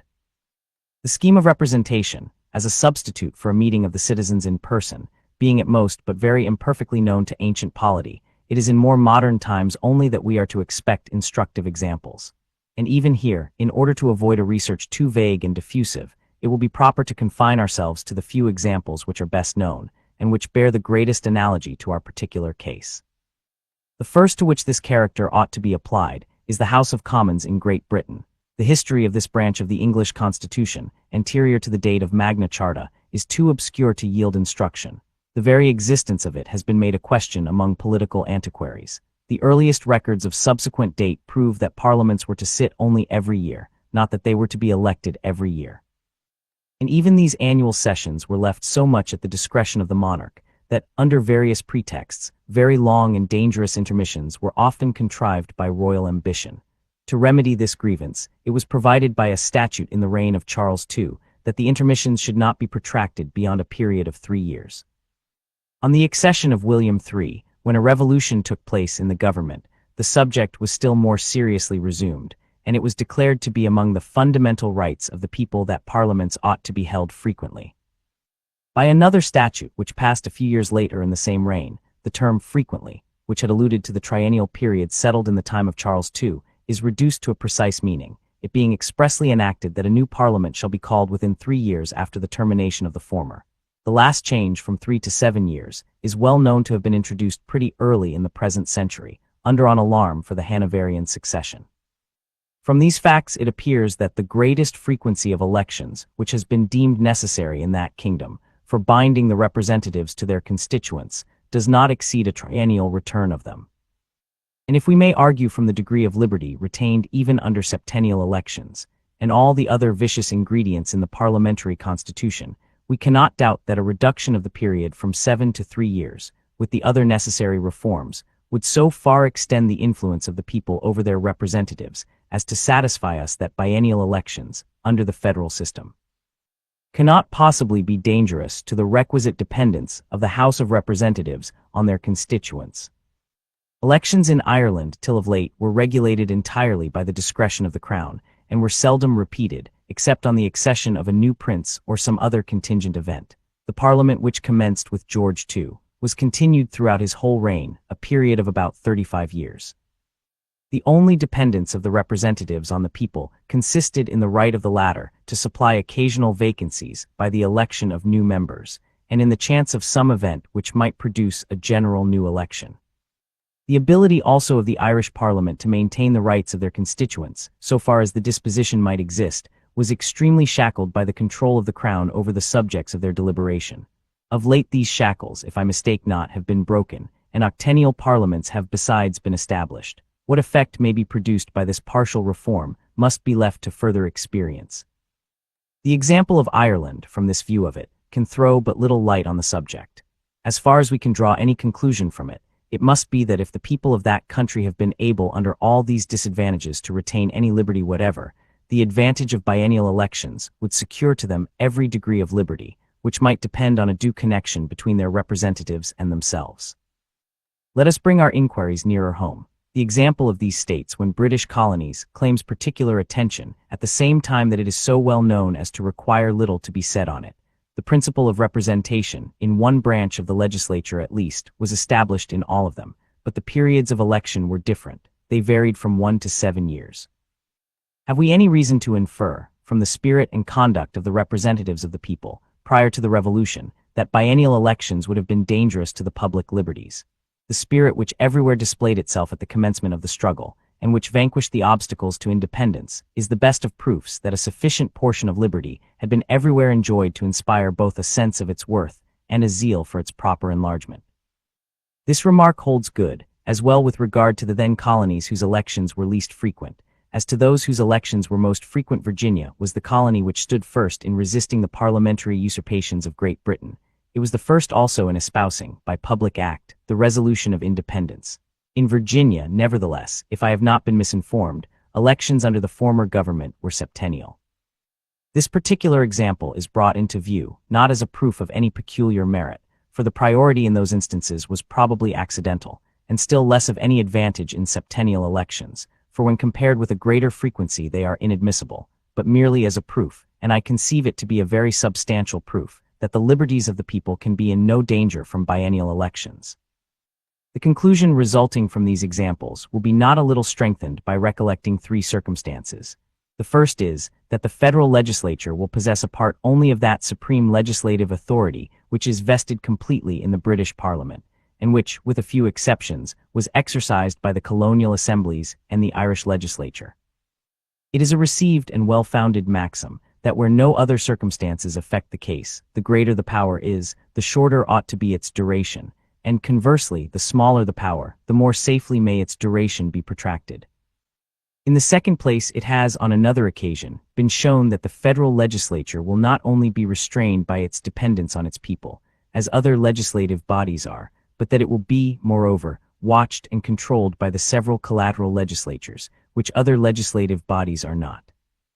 And in the third place, no comparison can be made between the means that will be possessed by the more permanent branches of the federal government for seducing, if they should be disposed to seduce, the House of Representatives from their duty to the people, and the means of influence over the popular branch possessed by the other branches of the government above cited. With less power, therefore, to abuse, the federal representatives can be less tempted on one side, and will be doubly watched on the other. Publius. Chapter 2, Federalist number 53, to the people of the state of New York. I shall here, perhaps, be reminded of a current observation, that where annual elections end, tyranny begins. If it be true, as has often been remarked, that sayings which become proverbial are generally founded in reason, it is not less true that when once established, they are often applied to cases to which the reason of them does not extend. I need not look for a proof beyond the case before us. What is the reason on which this proverbial observation is founded? No man will subject himself to the ridicule of pretending that any natural connection subsists between the sun or the seasons, and the period within which human virtue can bear the temptations of power. Happily for mankind, liberty is not, in this respect, confined to any single point of time, but lies within extremes, which afford sufficient latitude for all the variations which may be required by the various situations and circumstances of civil society. The election of magistrates might be, if it were found expedient, as in some instances it actually has been, daily, weekly, or monthly, as well as annual, and if circumstances may require a deviation from the rule on one side, why not also on the other side? Turning our attention to the periods established among ourselves, for the election of the most numerous branches of the state legislatures, we find them by no means coinciding any more in this instance than in the elections of other civil magistrates. In Connecticut and Rhode Island, the periods are half-yearly. In the other states, South Carolina excepted, they are annual. In South Carolina, they are biennial, as is proposed in the federal government. Here is a difference as 4-to-1 between the longest and shortest periods, and yet it would be not easy to show that Connecticut or Rhode Island is better governed or enjoys a greater share of rational liberty than South Carolina, or that either the one or the other of these states is distinguished in these respects, and by these causes, from the states whose elections are different from both. In searching for the grounds of this doctrine, I can discover but one, and that is wholly inapplicable to our case. The important distinction so well understood in America, between a constitution established by the people and unalterable by the government, and a law established by the government and alterable by the government, seems to have been little understood and less observed in any other country. Wherever the supreme power of legislation has resided, has been supposed to reside also a full power to change the form of the government. Even in Great Britain, where the principles of political and civil liberty have been most discussed, and where we hear most of the rights of the Constitution, it is maintained that the authority of the Parliament is transcendent and uncontrollable, as well with regard to the Constitution, as the ordinary objects of legislative provision. They have accordingly, in several instances, actually changed, by legislative acts, some of the most fundamental articles of the government. They have in particular, on several occasions, changed the period of election, and on the last occasion, not only introduced septennial in place of triennial elections, but by the same act, continued themselves in place 4 years beyond the term for which they were elected by the people. An attention to these dangerous practices has produced a very natural alarm in the votaries of free government, of which frequency of elections is the cornerstone, and has led them to seek for some security to liberty against the danger to which it is exposed. Where no constitution, paramount to the government, either existed or could be obtained, no constitutional security, similar to that established in the United States, was to be attempted. Some other security, therefore, was to be sought for, and what better security would the case admit than that of selecting and appealing to some simple and familiar portion of time, as a standard for measuring the danger of innovations, for fixing the national sentiment, and for uniting the patriotic exertions. The most simple and familiar portion of time, applicable to the subject, was that of a year, and hence the doctrine has been inculcated by a laudable zeal to erect some barrier against the gradual innovations of an unlimited government, that the advance towards tyranny was to be calculated by the distance of departure from the fixed point of annual elections. But what necessity can there be of applying this expedient to a government limited, as the federal government will be, by the authority of a paramount constitution? Or who will pretend that the liberties of the people of America will not be more secure under biennial elections, unalterably fixed by such a constitution, than those of any other nation would be, where elections were annual, or even more frequent, but subject to alterations by the ordinary power of the government? The second question stated is, whether biennial elections be necessary or useful. The propriety of answering this question in the affirmative will appear from several very obvious considerations. No man can be a competent legislator who does not add to an upright intention and a sound judgment a certain degree of knowledge of the subjects on which he is to legislate. A part of this knowledge may be acquired by means of information which lie within the compass of men in private as well as public stations. Another part can only be attained, or at least thoroughly attained, by actual experience in the station which requires the use of it. The period of service ought therefore, in all such cases, to bear some proportion to the extent of practical knowledge requisite to the due performance of the service. The period of legislative service established in most of the states for the more numerous branch is, as we have seen, 1 year.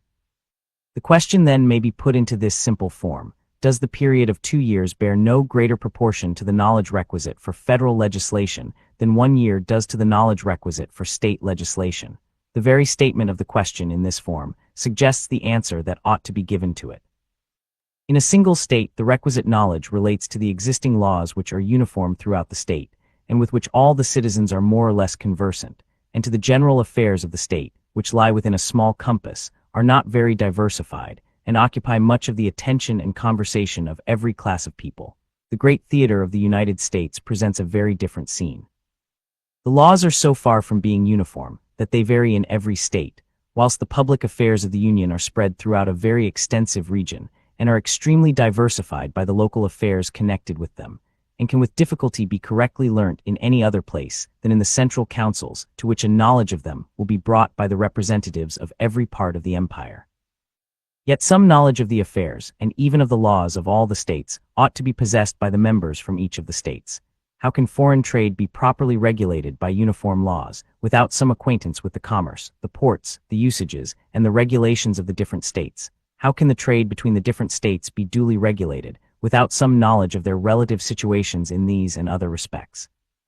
How can taxes be judiciously imposed and effectually collected, if they be not accommodated to the different laws and local circumstances relating to these objects in the different states?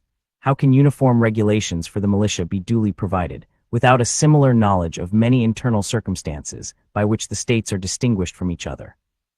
These are the principal objects of federal legislation, and suggest most forcibly the extensive information which the representatives ought to acquire. The other interior objects will require a proportional degree of information with regard to them. It is true that all these difficulties will, by degrees, be very much diminished. The most laborious task will be the proper inauguration of the government and the primeval formation of a federal code. Improvements on the first drafts will every year become both easier and fewer.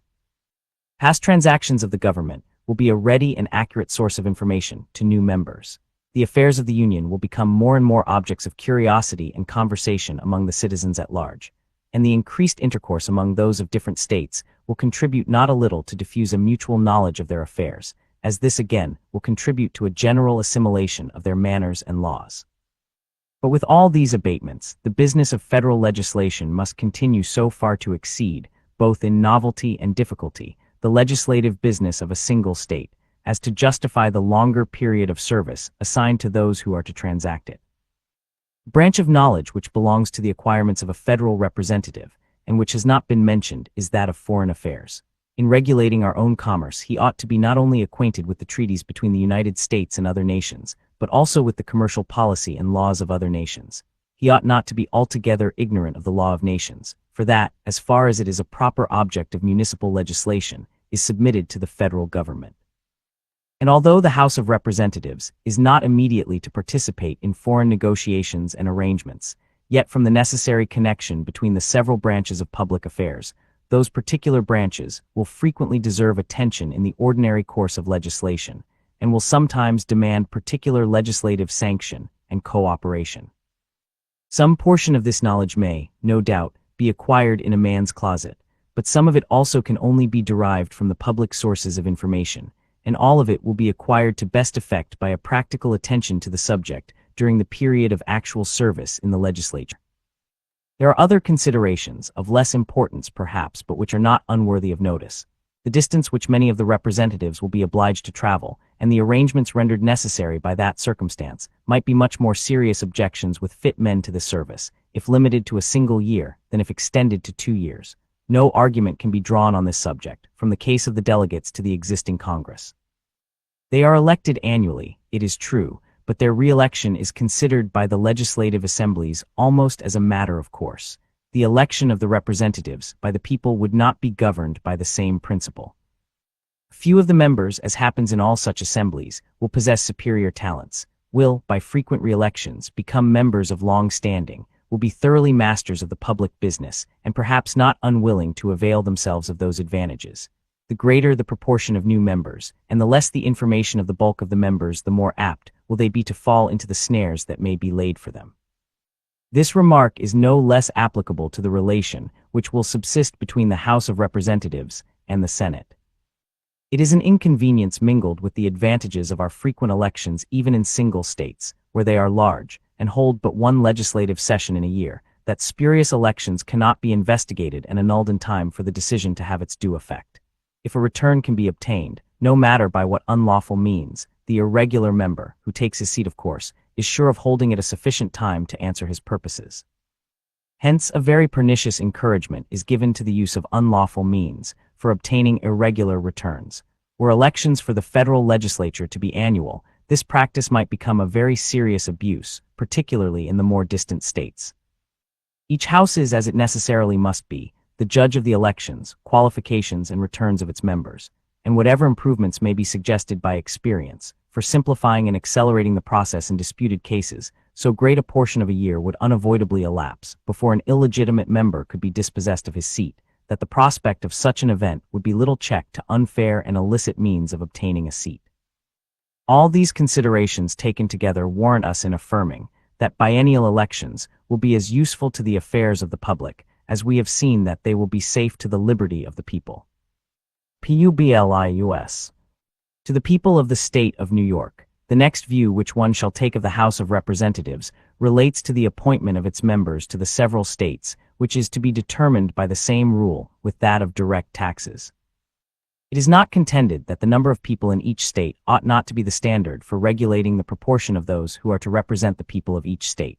The establishment of the same rule for the appointment of taxes will probably be as little contested, though the rule itself in this case is by no means founded on the same principle. In the former case, the rule is understood to refer to the personal rights of the people, with which it has a natural and universal connection. In the latter, it has reference to the proportion of wealth, of which it is in no case a precise measure, and in ordinary cases a very unfit one. But notwithstanding the imperfection of the rule as applied to the relative wealth and contributions of the states, it is evidently the least objectionable among the practicable rules, and had too recently obtained the general sanction of America not to have found a ready preference with the convention.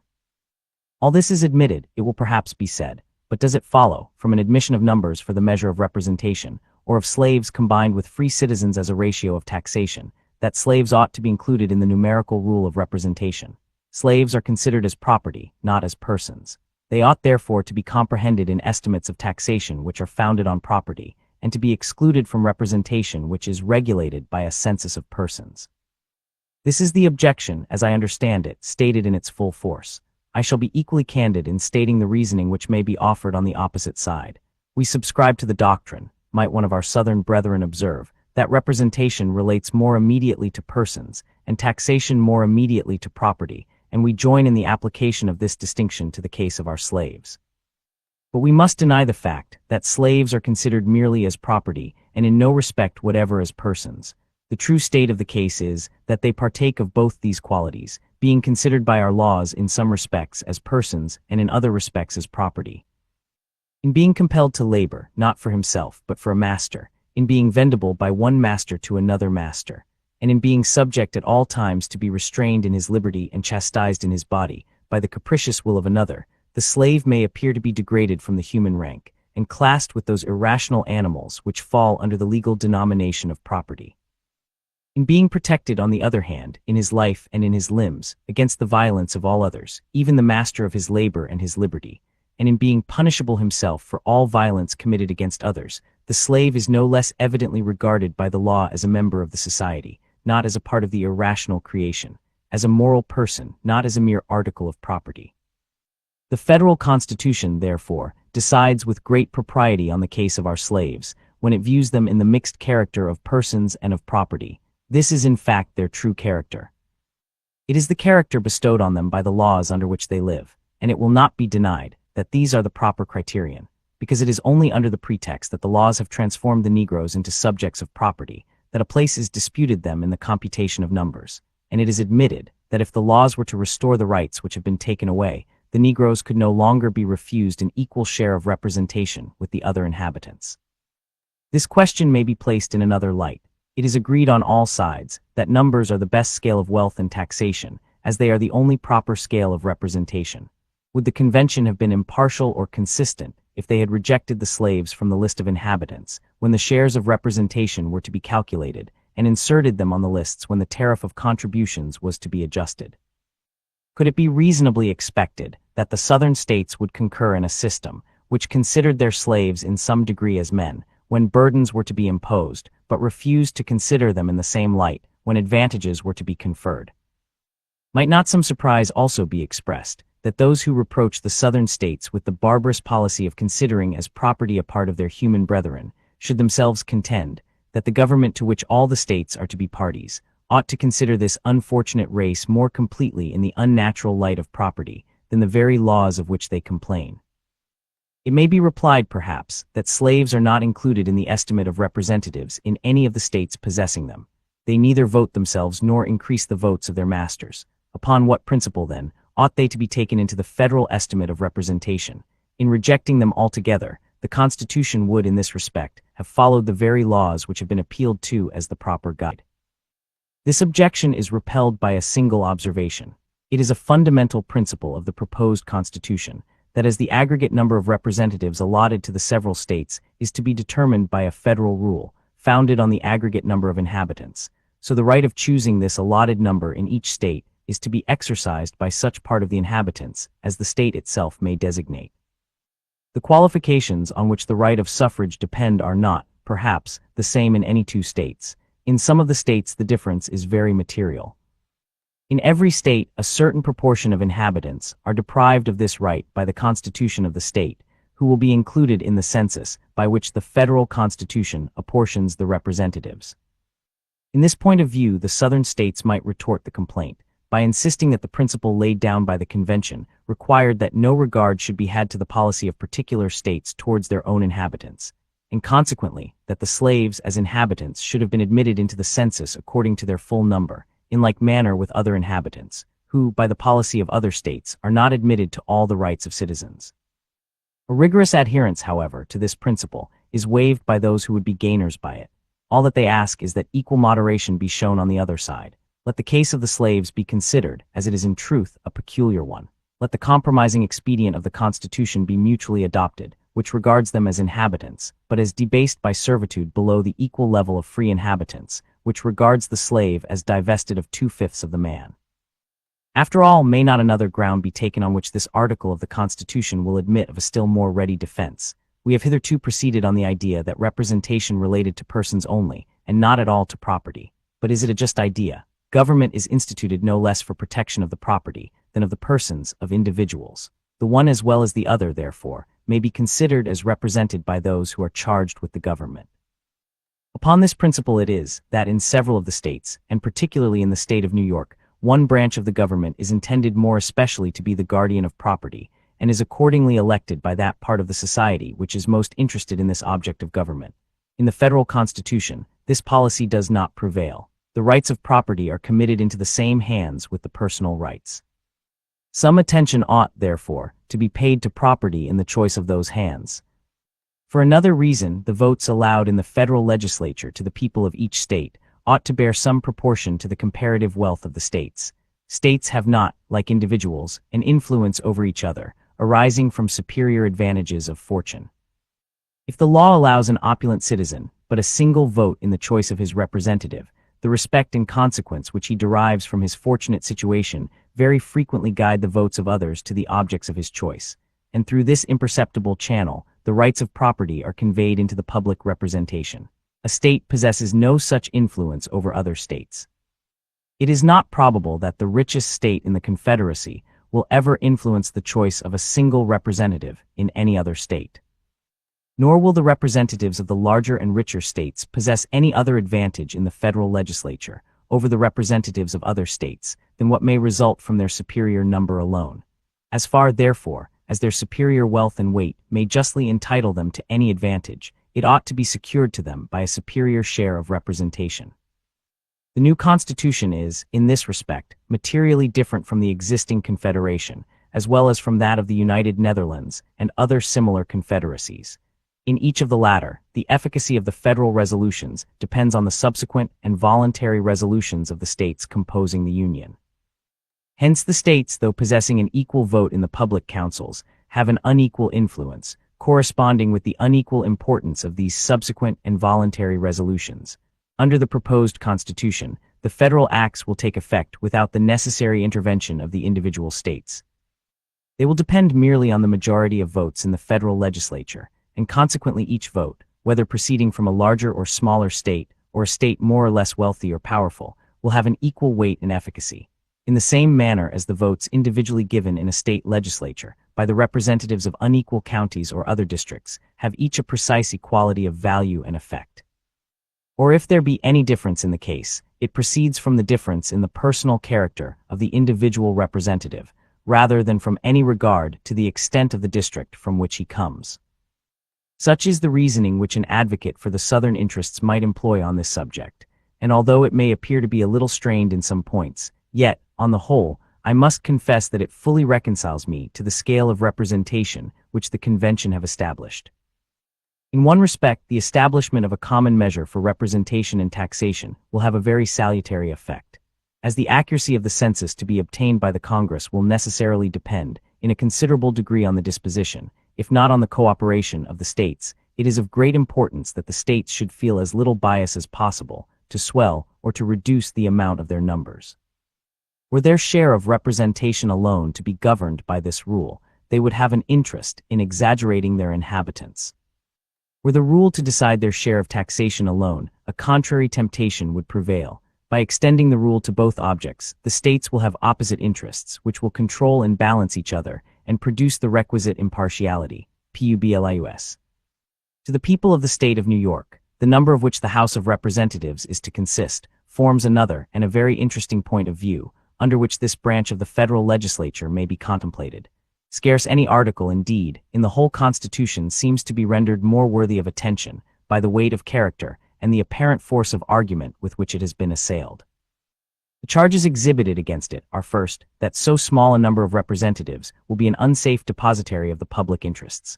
Secondly, that they will not possess a proper knowledge of the local circumstances of their numerous constituents. Thirdly, that they will be taken from that class of citizens which will sympathize least with the feelings of the mass of the people, and be most likely to aim at a permanent elevation of the few on the depression of the many. Fourthly, that defective as the number will be in the first instance, it will be more and more disproportionate by the increase of the people, and the obstacles which will prevent a correspondent increase of the representatives. In general, it may be remarked on this subject that no political problem is less susceptible of a precise solution than that which relates to the number most convenient for a representative legislature. Nor is there any point on which the policy of the several states is more at variance, whether we compare their legislative assemblies directly with each other, or consider the proportions which they respectively bear to the number of their constituents. Passing over the difference between the smallest and largest states, as Delaware, whose most numerous branch consists of 21 representatives, and Massachusetts, where it amounts to between 300 and 400, a very considerable difference is observable among states nearly equal in population. The number of representatives in Pennsylvania is not more than 1/5 of that in the state last mentioned. New York, whose population is to that of South Carolina as 6-5, has little more than 1/3 of the number of representatives. As great a disparity prevails between the states of Georgia and Delaware, or Rhode Island. In Pennsylvania, the representatives do not bear a greater proportion to their constituents than of one for every 4,000 or 5,000. In Rhode Island, they bear a proportion of at least one for every 1,000, and according to the Constitution of Georgia, the proportion may be carried to 1 to every 10 electors, and must unavoidably far exceed the proportion in any of the other states. Another general remark to be made is that the ratio between the representatives and the people ought not to be the same where the latter are very numerous as where they are very few. Were the representatives in Virginia to be regulated by the standard in Rhode Island, they would, at this time, amount to between 400 and 500, and 20 or 30 years hence to 1,000. On the other hand, the ratio of Pennsylvania, if applied to the state of Delaware, would reduce the representative assembly of the latter to 7 or 8 members. Nothing can be more fallacious than to found our political calculations on arithmetical principles. 60 or 70 men may be more properly trusted with a given degree of power than 6 or 7, but it does not follow that 600 or 700 would be proportionably a better depositary, and if we carry on the supposition to 6,000 or 7,000, the whole reasoning ought to be reversed. The truth is that in all cases, a certain number at least seems to be necessary to secure the benefits of free consultation and discussion, and to guard against too easy a combination for improper purposes, as on the other hand, the number ought at most to be kept within a certain limit, in order to avoid the confusion and intemperance of a multitude. In all very numerous assemblies, of whatever character composed, passion never fails to wrest the scepter from reason. Had every Athenian citizen been a Socrates, every Athenian assembly would still have been a mob.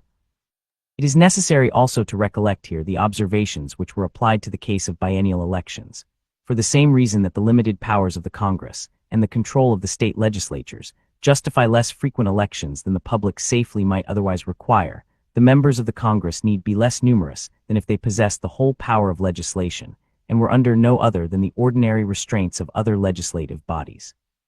With these general ideas in our mind, let us weigh the objections which have been stated against the number of members proposed for the House of Representatives.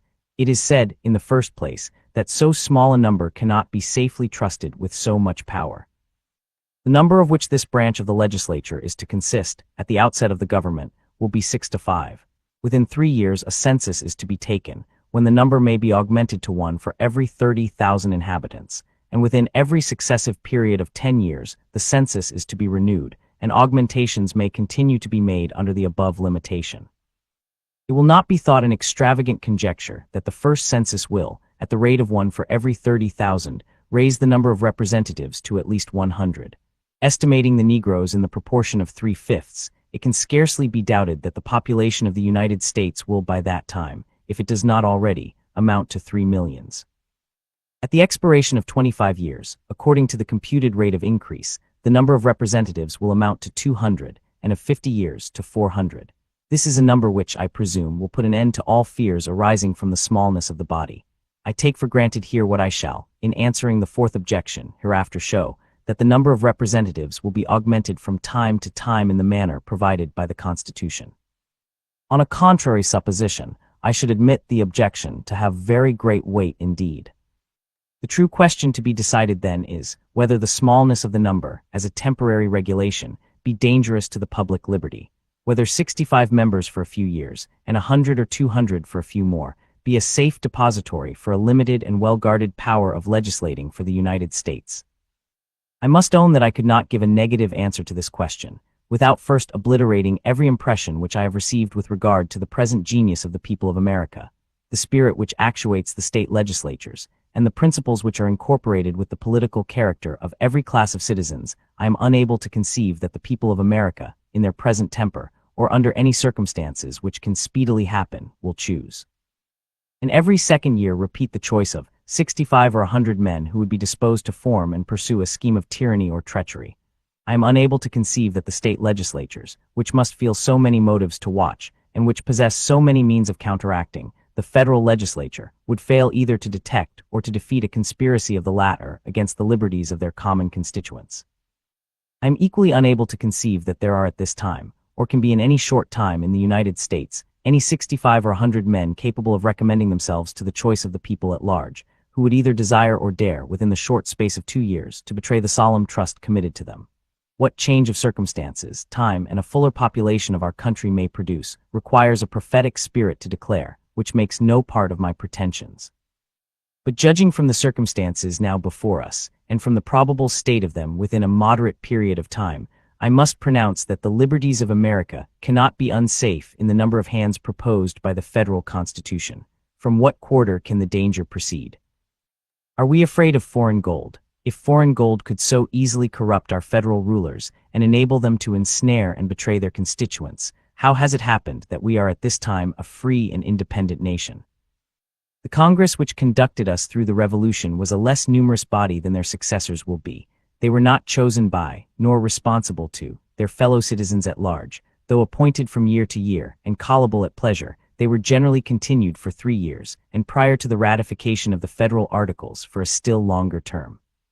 They held their consultations always under the veil of secrecy. They had the sole transaction of our affairs with foreign nations. Through the whole course of the war they had the fate of their country more in their hands than it is to be hoped will ever be the case with our future representatives. And from the greatness of the prize at stake, and the eagerness of the party which lost it, it may well be supposed that the use of other means than force would not have been scrupled. Yet we know by happy experience that the public trust was not betrayed, nor has the purity of our public counsels in this particular ever suffered, even from the whispers of calumny. Is the danger apprehended from the other branches of the federal government? But where are the means to be found by the President, or the Senate, or both? Their emoluments of office, it is to be presumed, will not, and without a previous corruption of the House of Representatives cannot, more than suffice for very different purposes. Their private fortunes, as they must all be American citizens, cannot possibly be sources of danger. The only means, then, which they can possess, will be in the dispensation of appointments. Is it here that suspicion rests her charge? Sometimes we are told that this fund of corruption is to be exhausted by the President in subduing the virtue of the Senate. Now, the fidelity of the other house is to be the victim. The improbability of such a mercenary and perfidious combination of the several members of government, standing on as different foundations as republican principles will well admit, and at the same time accountable to the society over which they are placed, ought alone to quiet this apprehension. But fortunately, the Constitution has provided a still further safeguard. The members of the Congress are rendered ineligible to any civil offices that may be created, or of which the emoluments may be increased, during the term of their election. No offices therefore can be dealt out to the existing members, but such as may become vacant by ordinary casualties. And to suppose that these would be sufficient to purchase the guardians of the people, selected by the people themselves, is to renounce every rule by which events ought to be calculated, and to substitute an indiscriminate and unbounded jealousy, with which all reasoning must be vain. The sincere friends of liberty, who give themselves up to the extravagancies of this passion, are not aware of the injury they do their own cause. As there is a degree of depravity in mankind which requires a certain degree of circumspection and distrust, so there are other qualities in human nature which justify a certain portion of esteem and confidence. Republican government presupposes the existence of these qualities in a higher degree than any other form. Were the pictures which have been drawn by the political jealousy of some among us faithful likenesses of the human character, the inference would be that there is not sufficient virtue among men for self-government, and that nothing less than the chains of despotism can restrain them from destroying and devouring one another. Publius. Federalist number 56. To the people of the state of New York, the second charge against the House of Representatives is that it will be too small to possess a due knowledge of the interests of its constituents. As this objection evidently proceeds from a comparison of the proposed number of representatives with the great extent of the United States, the number of their inhabitants, and the diversity of their interests, without taking into view at the same time the circumstances which will distinguish the Congress from other legislative bodies, the best answer that can be given to it will be a brief explanation of these peculiarities. It is a sound and important principle that the representative ought to be acquainted with the interests and circumstances of his constituents, but this principle can extend no further than to those circumstances and interests to which the authority and care of the representative relate. An ignorance of a variety of minute and particular objects, which do not lie within the compass of legislation, is consistent with every attribute necessary to a due performance of the legislative trust. In determining the extent of information required in the exercise of a particular authority, recourse then must be had to the objects within the purview of that authority. What are to be the objects of federal legislation, those which are of most importance and which seem most to require local knowledge, are commerce, taxation, and the militia. A proper regulation of commerce requires much information, as has been elsewhere remarked, but as far as this information relates to the laws and local situation of each individual state, a very few representatives would be very sufficient vehicles of it to the federal councils. Taxation will consist, in a great measure, of duties which will be involved in the regulation of commerce. So far the preceding remark is applicable to this object. As far as it may consist of internal collections, a more diffusive knowledge of the circumstances of the state may be necessary, but will not this also be possessed in sufficient degree by a very few intelligent men, diffusively elected within the state? Divide the largest state into 10 or 12 districts, and it will be found that there will be no peculiar local interests in either, which will not be within the knowledge of the representative of the district. Besides this source of information, the laws of the state, framed by representatives from every part of it, will be almost of themselves a sufficient guide. In every state there have been made, and must continue to be made, regulations on this subject which will, in many cases, leave little more to be done by the federal legislature than to review the different laws and reduce them in one general act. A skillful individual in his closet with all the local codes before him might compile a law on some subjects of taxation for the whole Union, without any aid from oral information, and it may be expected that whenever internal taxes may be necessary, and particularly in cases requiring uniformity throughout the states, the more simple objects will be preferred. To be fully sensible of the facility which will be given to this branch of federal legislation by the assistance of the state codes, we need only suppose for a moment that this or any other state were divided into a number of parts, each having and exercising within itself a power of local legislation. Is it not evident that a degree of local information and preparatory labor would be found in the several volumes of their proceedings, which would very much shorten the labors of the general legislature, and render a much smaller number of members sufficient for it? The federal councils will derive great advantage from another circumstance.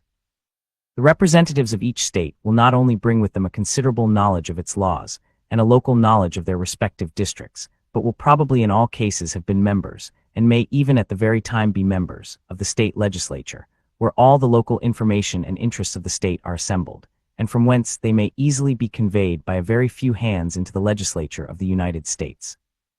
The observations made on the subject of taxation apply with greater force to the case of the militia, for however different the rules of discipline may be in different states, they are the same throughout each particular state, and depend on circumstances which can differ but little in different parts of the same state. The attentive reader will discern that the reasoning here used, to prove the sufficiency of a moderate number of representatives, does not in any respect contradict what was urged on another occasion with regard to the extensive information which the representatives ought to possess, and the time that might be necessary for acquiring it. This information, so far as it may relate to local objects, is rendered necessary and difficult, not by a difference of laws and local circumstances within a single state, but of those among different states. Taking each state by itself, its laws are the same, and its interests but little diversified. A few men, therefore, will possess all the knowledge requisite for a proper representation of them. Were the interests and affairs of each individual state perfectly simple and uniform, a knowledge of them in one part would involve a knowledge of them in every other, and the whole state might be competently represented by a single member taken from any part of it. On a comparison of the different states together, we find a great dissimilarity in their laws, and in many other circumstances connected with the objects of federal legislation, with all of which the federal representatives ought to have some acquaintance. Whilst a few representatives, therefore, from each state, may bring with them a due knowledge of their own state, every representative will have much information to acquire concerning all the other states. The changes of time, as was formerly remarked, on the comparative situation of the different states, will have an assimilating effect. The effect of time on the internal affairs of the states, taken singly, will be just the contrary. At present some of the states are little more than a society of husbandmen. Few of them have made much progress in those branches of industry which give a variety and complexity to the affairs of a nation. These, however, will in all of them be the fruits of a more advanced population, and will require, on the part of each state, a fuller representation. The foresight of the convention has accordingly taken care that the progress of population may be accompanied with a proper increase of the representative branch of the government. The experience of Great Britain, which presents to mankind so many political lessons, both of the monitory and exemplary kind, and which has been frequently consulted in the course of these inquiries, corroborates the result of the reflections which we have just made. The number of inhabitants in the two kingdoms of England and Scotland cannot be stated at less than 8 millions. The representatives of these 8 millions in the House of Commons amount to 558. Of this number, 1/9 are elected by 364 persons, and 1/2 by 5,723 persons. It cannot be supposed that the half thus elected, and who do not even reside among the people at large, can add anything either to the security of the people against the government, or to the knowledge of their circumstances and interests in the legislative councils.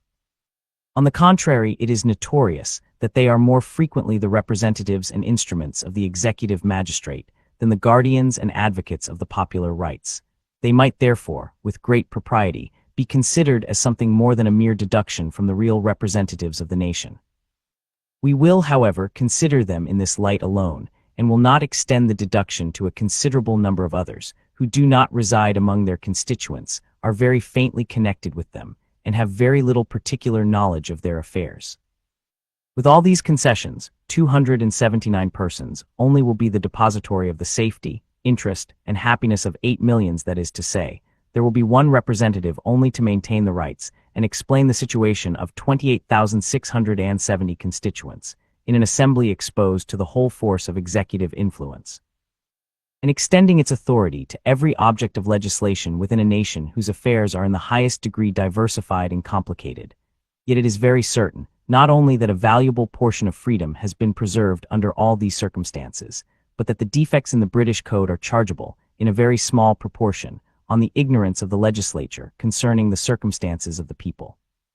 Allowing to this case the weight which is due to it, and comparing it with that of the House of Representatives, as above explained, it seems to give the fullest assurance that a representative for every 30,000 inhabitants will render the latter both a safe and competent guardian of the interests which will be confided to it.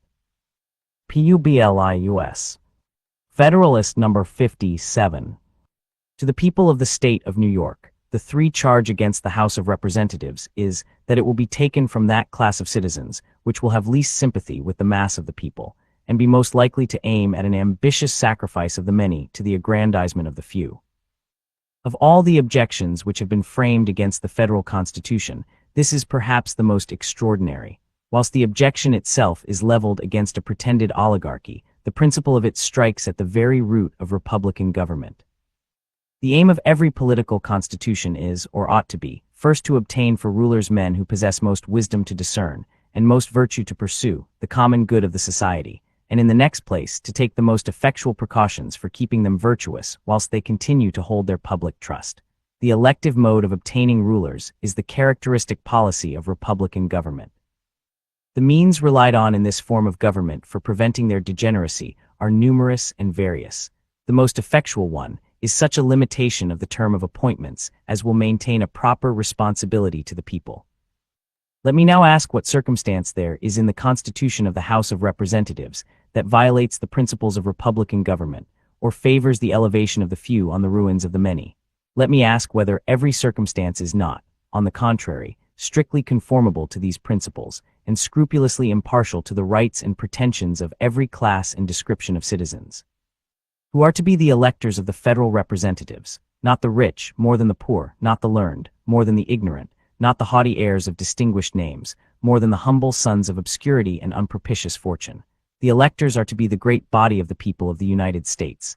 They are to be the same who exercise the right in every state of electing the corresponding branch of the legislature of the state, who are to be the objects of popular choice, every citizen whose merit may recommend him to the esteem and confidence of his country. No qualification of wealth, of birth, of religious faith, or of civil profession is permitted to fetter the judgment or disappoint the inclination of the people. If we consider the situation of the men on whom the free suffrages of their fellow citizens may confer the representative trust, we shall find it involving every security which can be devised or desired for their fidelity to their constituents.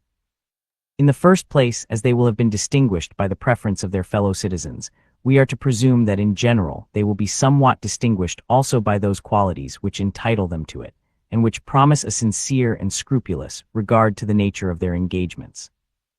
In the second place, they will enter into the public service under circumstances which cannot fail to produce a temporary affection at least to their constituents. There is in every breast a sensibility to marks of honor, of favor, of esteem, and of confidence, which, apart from all considerations of interest, is some pledge for grateful and benevolent returns. Ingratitude is a common topic of declamation against human nature, and it must be confessed that instances of it are but too frequent and flagrant, both in public and in private life. But the universal and extreme indignation which it inspires is itself a proof of the energy and prevalence of the contrary sentiment. In the third place, those ties which bind the representative to his constituents are strengthened by motives of a more selfish nature. His pride and vanity attach him to a form of government which favors his pretensions and gives him a share in its honors and distinctions. Whatever hopes or projects might be entertained by a few aspiring characters, it must generally happen that a great proportion of the men deriving their advancement from their influence with the people would have more to hope from a preservation of the favor than from innovations in the government subversive of the authority of the people. All these securities, however, would be found very insufficient without the restraint of frequent elections. Hence, in the fourth place, the House of Representatives is so constituted as to support in the members an habitual recollection of their dependence on the people. Before the sentiments impressed on their minds by the mode of their elevation can be effaced by the exercise of power, they will be compelled to anticipate the moment when their power is to cease, when their exercise of it is to be reviewed, and when they must descend to the level from which they were raised. They're forever to remain unless a faithful discharge of their trust shall have established their title to a renewal of it. I will add as a fifth circumstance in the situation of the House of Representatives, restraining them from oppressive measures, that they can make no law which will not have its full operation on themselves and their friends, as well as on the great mass of the society. This has always been deemed one of the strongest bonds by which human policy can connect the rulers and the people together. It creates between them that communion of interests and sympathy of sentiments, of which few governments have furnished examples, but without which every government degenerates into tyranny. If it be asked what is to restrain the House of Representatives from making legal discriminations in favor of themselves and a particular class of the society, I answer, the genius of the whole system, the nature of just and constitutional laws, and above all, the vigilant and manly spirit which actuates the people of America, a spirit which nourishes freedom, and in return is nourished by it. If this spirit shall ever be so far debased as to tolerate a law not obligatory on the legislature, as well as on the people will be prepared to tolerate anything but liberty. Such will be the relation between the House of Representatives and their constituents. Duty, gratitude, interest, ambition itself are the cords by which they will be bound to fidelity and sympathy with the great mass of the people.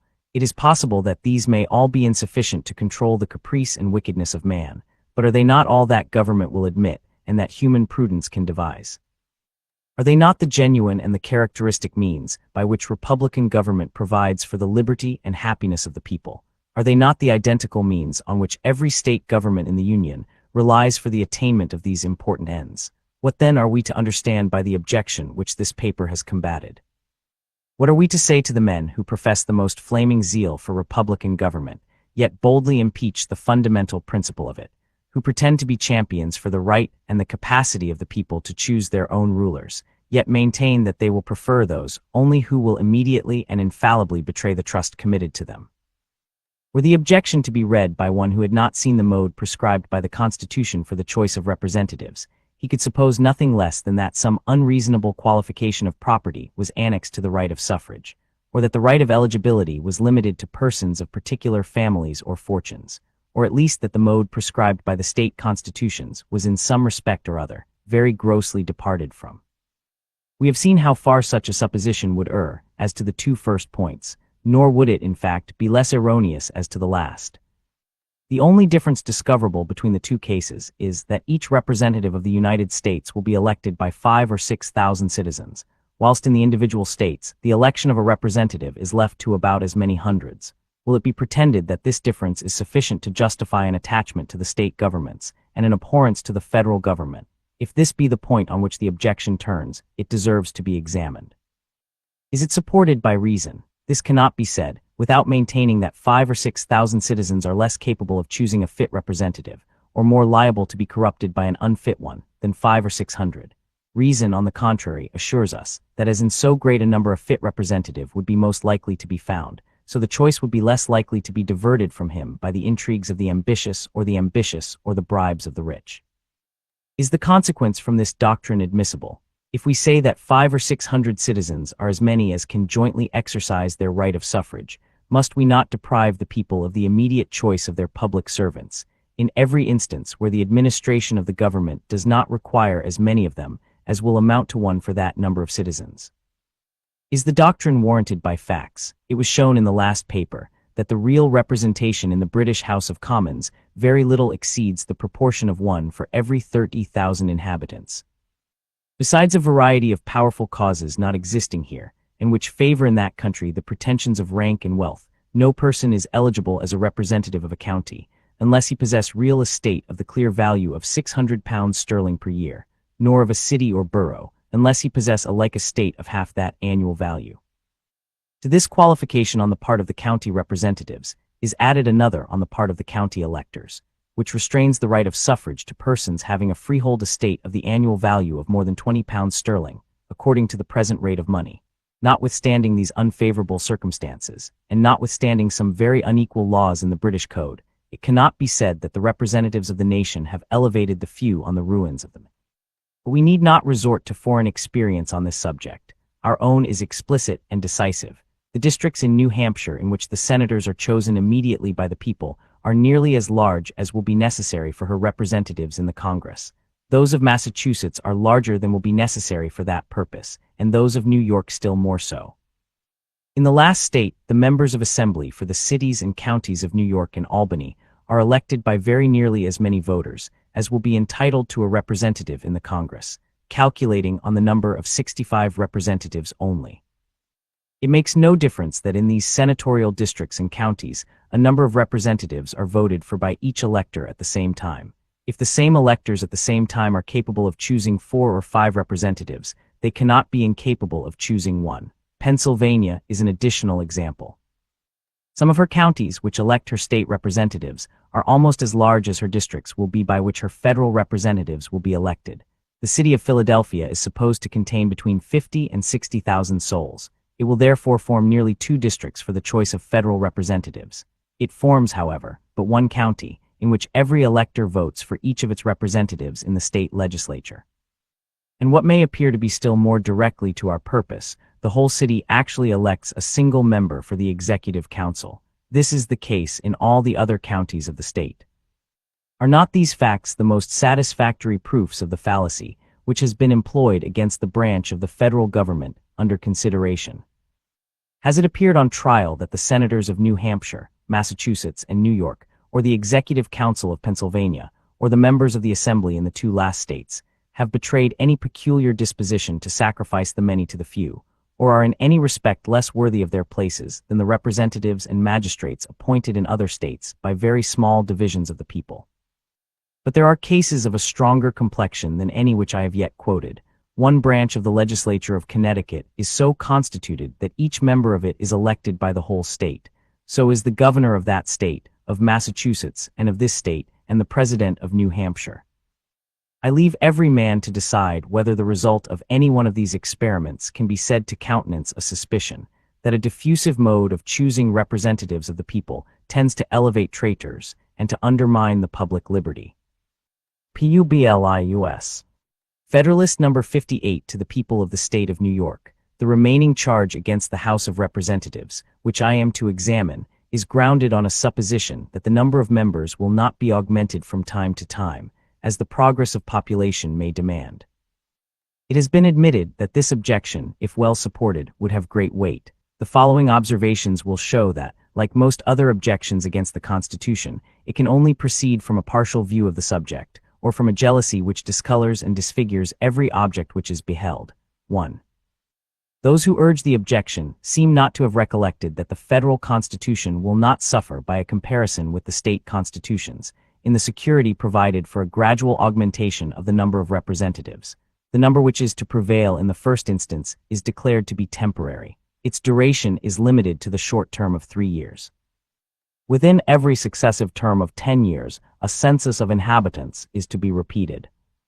The unequivocal objects of these regulations are, first, to readjust from time to time the apportionment of representatives to the number of inhabitants, under the single exception that each state shall have 1 representative at least. Secondly, to augment the number of representatives at the same periods, under the sole limitation that the whole number shall not exceed 1 for every 30,000 inhabitants. If we review the constitutions of the several states, we shall find that some of them contain no determinate regulations on this subject, that others correspond pretty much on this point with the federal Constitution, and that the most effectual security in any of them is resolvable into a mere directory provision. 2. As far as experience has taken place on this subject, a gradual increase of representatives under the state constitutions has at least kept pace with that of the constituents, and it appears that the former have been as ready to concur in such measures as the latter have been to call for them. 3. There is a peculiarity in the federal Constitution which ensures a watchful attention in a majority both of the people and of their representatives to a constitutional augmentation of the latter. The peculiarity lies in this, that one branch of the legislature is a representation of citizens, the other of the states. In the former, consequently, the larger states will have most weight. In the latter, the advantage will be in favor of the smaller states. From this circumstance it may with certainty be inferred that the larger states will be strenuous advocates for increasing the number and weight of that part of the legislature in which their influence predominates. And it so happens that 4 only of the largest will have a majority of the whole votes in the House of Representatives. Should the representatives or people, therefore, of the smaller states oppose at any time a reasonable addition of members, a coalition of a very few states will be sufficient to overrule the opposition. A coalition which, notwithstanding the rivalry and local prejudices which might prevent it on ordinary occasions, would not fail to take place, when not merely prompted by common interest, but justified by equity and the principles of the Constitution. It may be alleged, perhaps, that the Senate would be prompted by like motives to an adverse coalition, and as their concurrence would be indispensable, the just and constitutional views of the other branch might be defeated. This is the difficulty which has probably created the most serious apprehensions in the jealous friends of a numerous representation. Fortunately, it is among the difficulties which, existing only in appearance, vanish on a close and accurate inspection. The following reflections will, if I mistake not, be admitted to be conclusive and satisfactory on this point. Notwithstanding the equal authority which will subsist between the two houses on all legislative subjects, except the originating of money bills, it cannot be doubted that the House, composed of the greater number of members, when supported by the more powerful states, and speaking the known and determined sense of a majority of the people, will have no small advantage in a question depending on the comparative firmness of the two houses.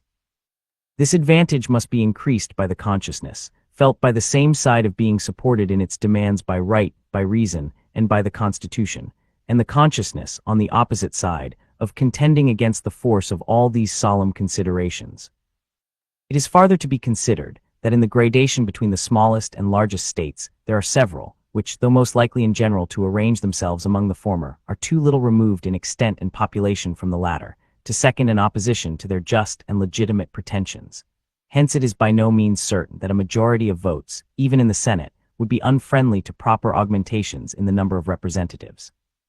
It will not be looking too far to add that the senators from all the new states may be gained over to the just views of the House of Representatives by an expedient too obvious to be overlooked. As these states will, for a great length of time, advance in population with peculiar rapidity, they will be interested in frequent reapportionments of the representatives to the number of inhabitants.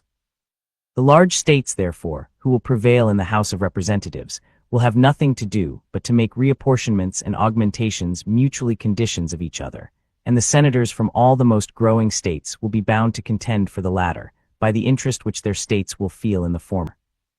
These considerations seem to afford ample security on this subject, and ought alone to satisfy all the doubts and fears which have been indulged with regard to it.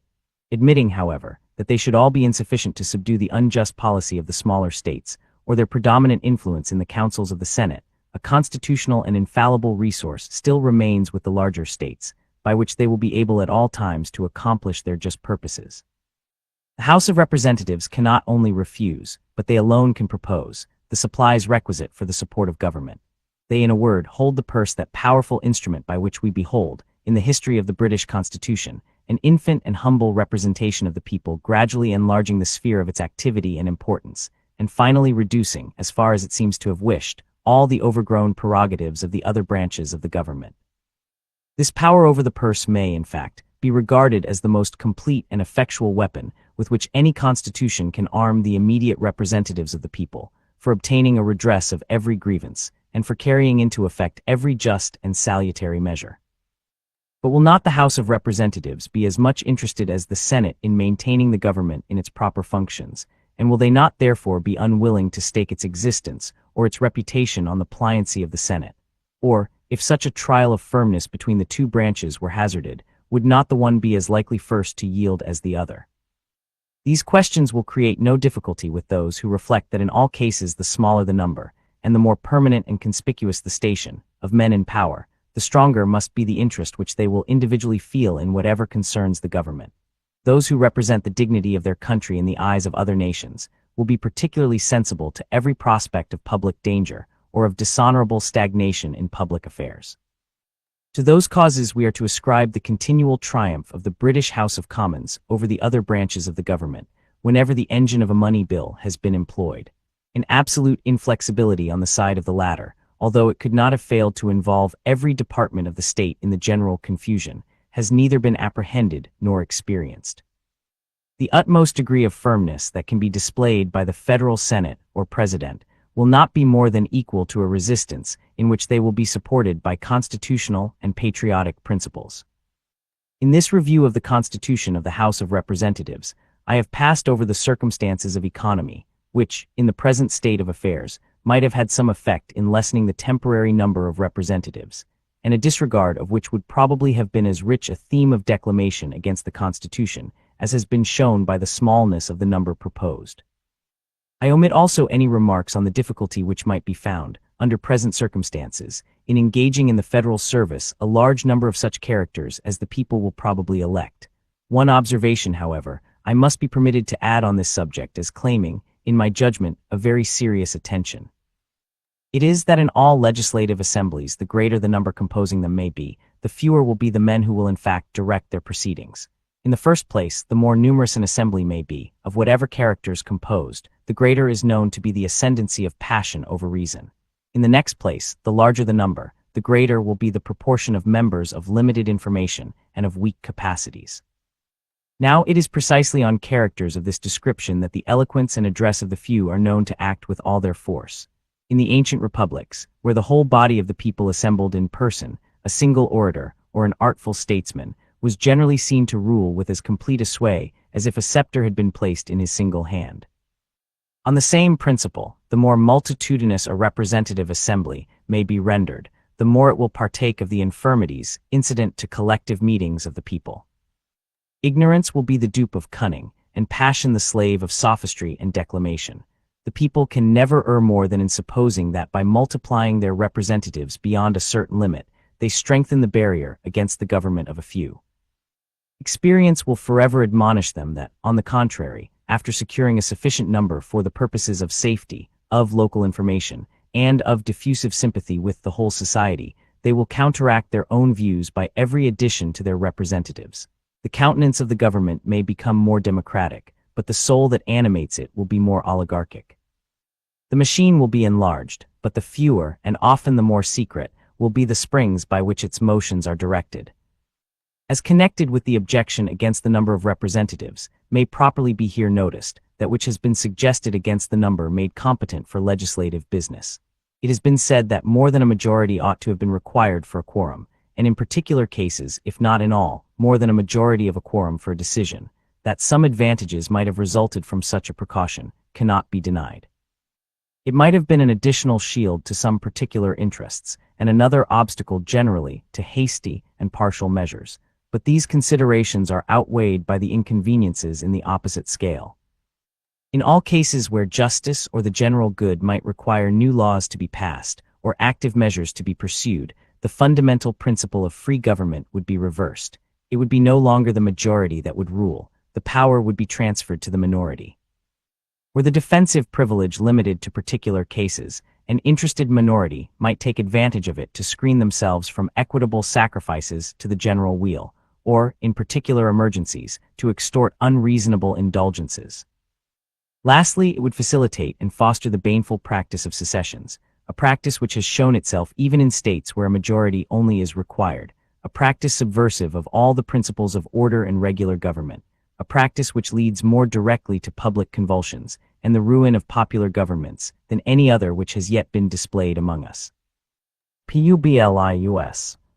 Federalist number 59. To the people of the state of New York, the natural order of the subject leads us to consider, in this place, that provision of the Constitution which authorizes the national legislature to regulate, in the last resort, the election of its own members. It is in these words, the times, places, and manner of holding elections for senators and representatives shall be prescribed in each state by the legislature thereof. But the Congress may, at any time, by law, make or alter such regulations, except as to the places of choosing senators. This provision has not only been declaimed against by those who condemn the Constitution in the gross, but it has been censured by those who have objected with less latitude and greater moderation, and in one instance it has been thought exceptionable by a gentleman who has declared himself the advocate of every other part of the system. I am greatly mistaken, notwithstanding, if there be any article in the whole plan more completely defensible than this. Its propriety rests upon the evidence of this plain proposition, that every government ought to contain in itself the means of its own preservation. Every just reasoner will, at first sight, a proven adherence to this rule in the work of the convention, and will disapprove every deviation from it which may not appear to have been dictated by the necessity of incorporating into the work some particular ingredient, with which a rigid conformity to the rule was incompatible.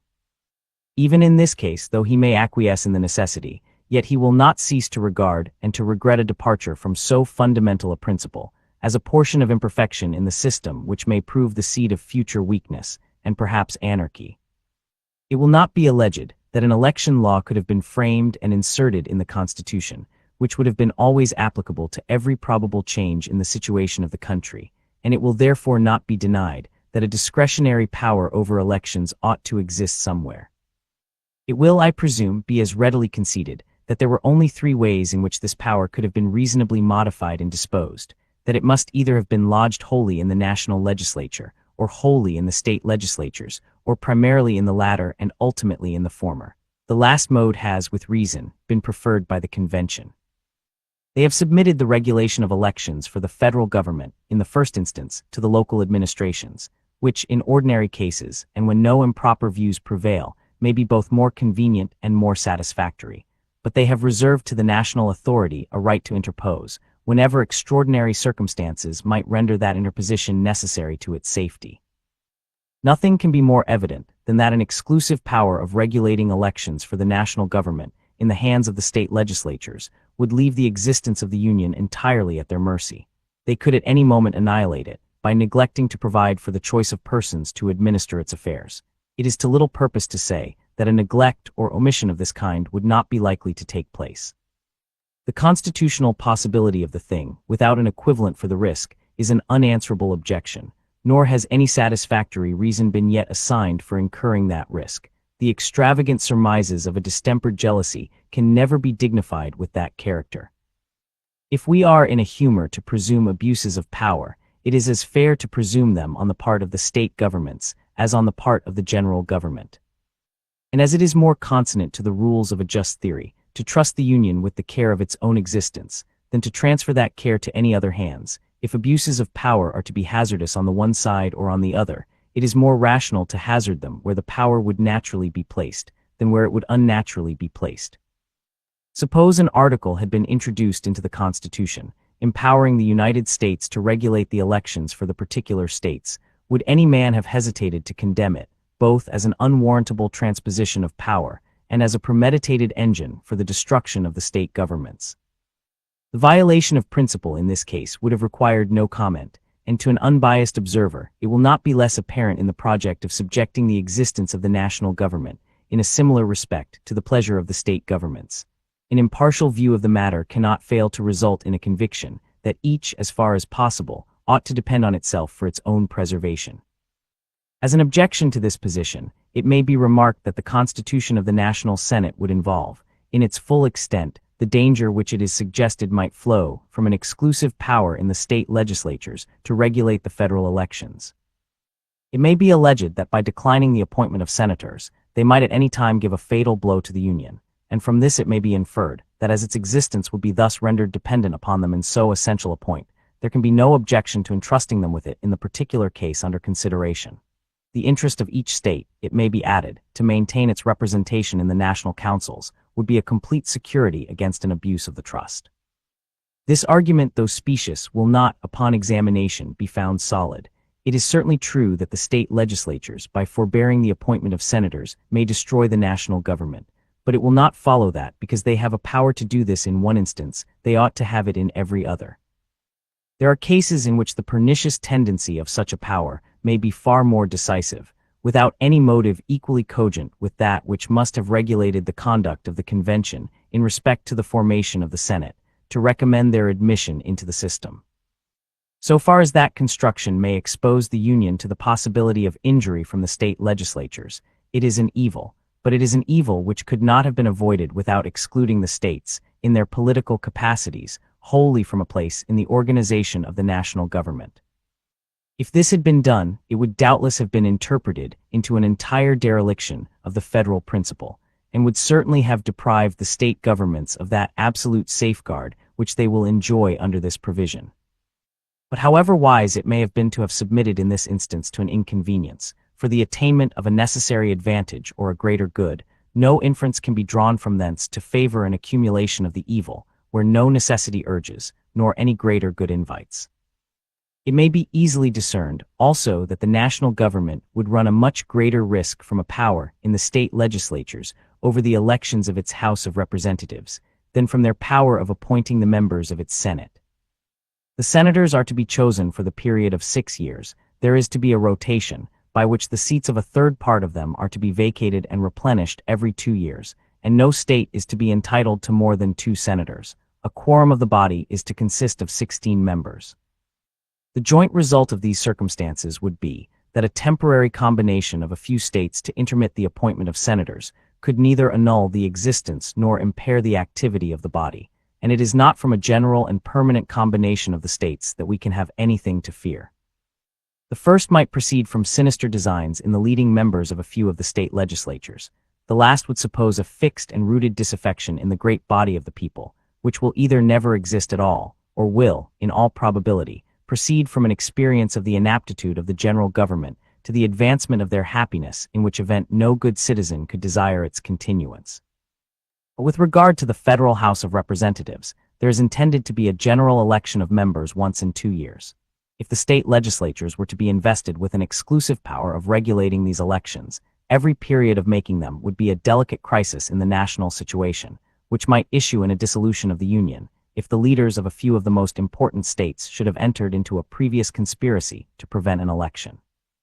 I shall not deny that there is a degree of weight in the observation that the interests of each state, to be represented in the federal councils, will be a security against the abuse of a power over its elections in the hands of the state legislatures. But the security will not be considered as complete by those who attend to the force of an obvious distinction between the interest of the people in the public felicity and the interest of their local rulers in the power and consequence of their offices. The people of America may be warmly attached to the government of the Union, at times when the particular rulers of particular states, stimulated by the natural rivalry of power and by the hopes of personal aggrandizement, and supported by a strong faction in each of those states, may be in a very opposite temper. This diversity of sentiment between a majority of the people and the individuals who have the greatest credit in their councils is exemplified in some of the states at the present moment, on the present question. The scheme of separate confederacies, which will always multiply the chances of ambition, will be a never-failing bait to all such influential characters in the state administrations as are capable of preferring their own emolument and advancement to the public weal. With so effectual a weapon in their hands as the exclusive power of regulating elections for the national government, a combination of a few such men, in a few of the most considerable states, where the temptation will always be the strongest, might accomplish the destruction of the Union, by seizing the opportunity of some casual dissatisfaction among the people, in which perhaps they may themselves have excited, to discontinue the choice of members for the Federal House of Representatives. It ought never to be forgotten that a firm union of this country, under an efficient government, will probably be an increasing object of jealousy to more than one nation of Europe, and that enterprises to subvert it will sometimes originate in the intrigues of foreign powers, and will seldom fail to be patronized and abetted by some of them. Its preservation, therefore, ought in no case that can be avoided, to be committed to the guardianship of any, but those whose situation will uniformly beget an immediate interest in the faithful and vigilant performance of the trust. Publius. Chapter 9. Federalist Number 60. To the people of the state of New York, we have seen that an uncontrollable power over the elections to the federal government could not, without hazard, be committed to the state legislatures. Let us now see what would be the danger on the other side, that is, from confiding the ultimate right of regulating its own elections to the Union itself. It is not pretended that this right would ever be used for the exclusion of any state from its share in the representation. The interest of all would, in this respect at least, be the security of all, but it is alleged that it might be employed in such a manner as to promote the election of some favorite class of men in exclusion of others, by confining the places of election to particular districts, and rendering it impracticable to the citizens at large to partake in the choice. Of all chimerical suppositions, this seems to be the most chimerical. On the one hand, no rational calculation of probabilities would lead us to imagine that the disposition which a conduct so violent and extraordinary would imply could ever find its way into the national councils, and on the other, it may be concluded with certainty that if so improper a spirit should ever gain admittance into them, it would display itself in a form altogether different and far more decisive. The improbability of the attempt may be satisfactorily inferred from this single reflection, that it could never be made without causing an immediate revolt of the great body of the people, headed and directed by the state governments. It is not difficult to conceive that this characteristic right of freedom may, in certain turbulent and factious seasons, be violated, in respect to a particular class of citizens, by a victorious and overbearing majority, but that so fundamental a privilege in a country so situated and enlightened should be invaded to the prejudice of the great mass of the people, by the deliberate policy of the government, without occasioning a popular revolution, is altogether inconceivable and incredible. In addition to this general reflection, there are considerations of a more precise nature, which forbid all apprehension on the subject. The dissimilarity in the ingredients which will compose the national government, and still more in the manner in which they will be brought into action in its various branches, must form a powerful obstacle to a concert of views in any partial scheme of elections. There is sufficient diversity in the state of property, in the genius, manners, and habits of the people of the different parts of the Union, to occasion a material diversity of disposition in their representatives towards the different ranks and conditions in society. And though an intimate intercourse under the same government will promote a gradual assimilation in some of these respects, yet there are causes, as well physical as moral, which may, in a greater or less degree, permanently nourish different propensities and inclinations in this respect. But the circumstance which will be likely to have the greatest influence in the matter will be the dissimilar modes of constituting the several component parts of the government.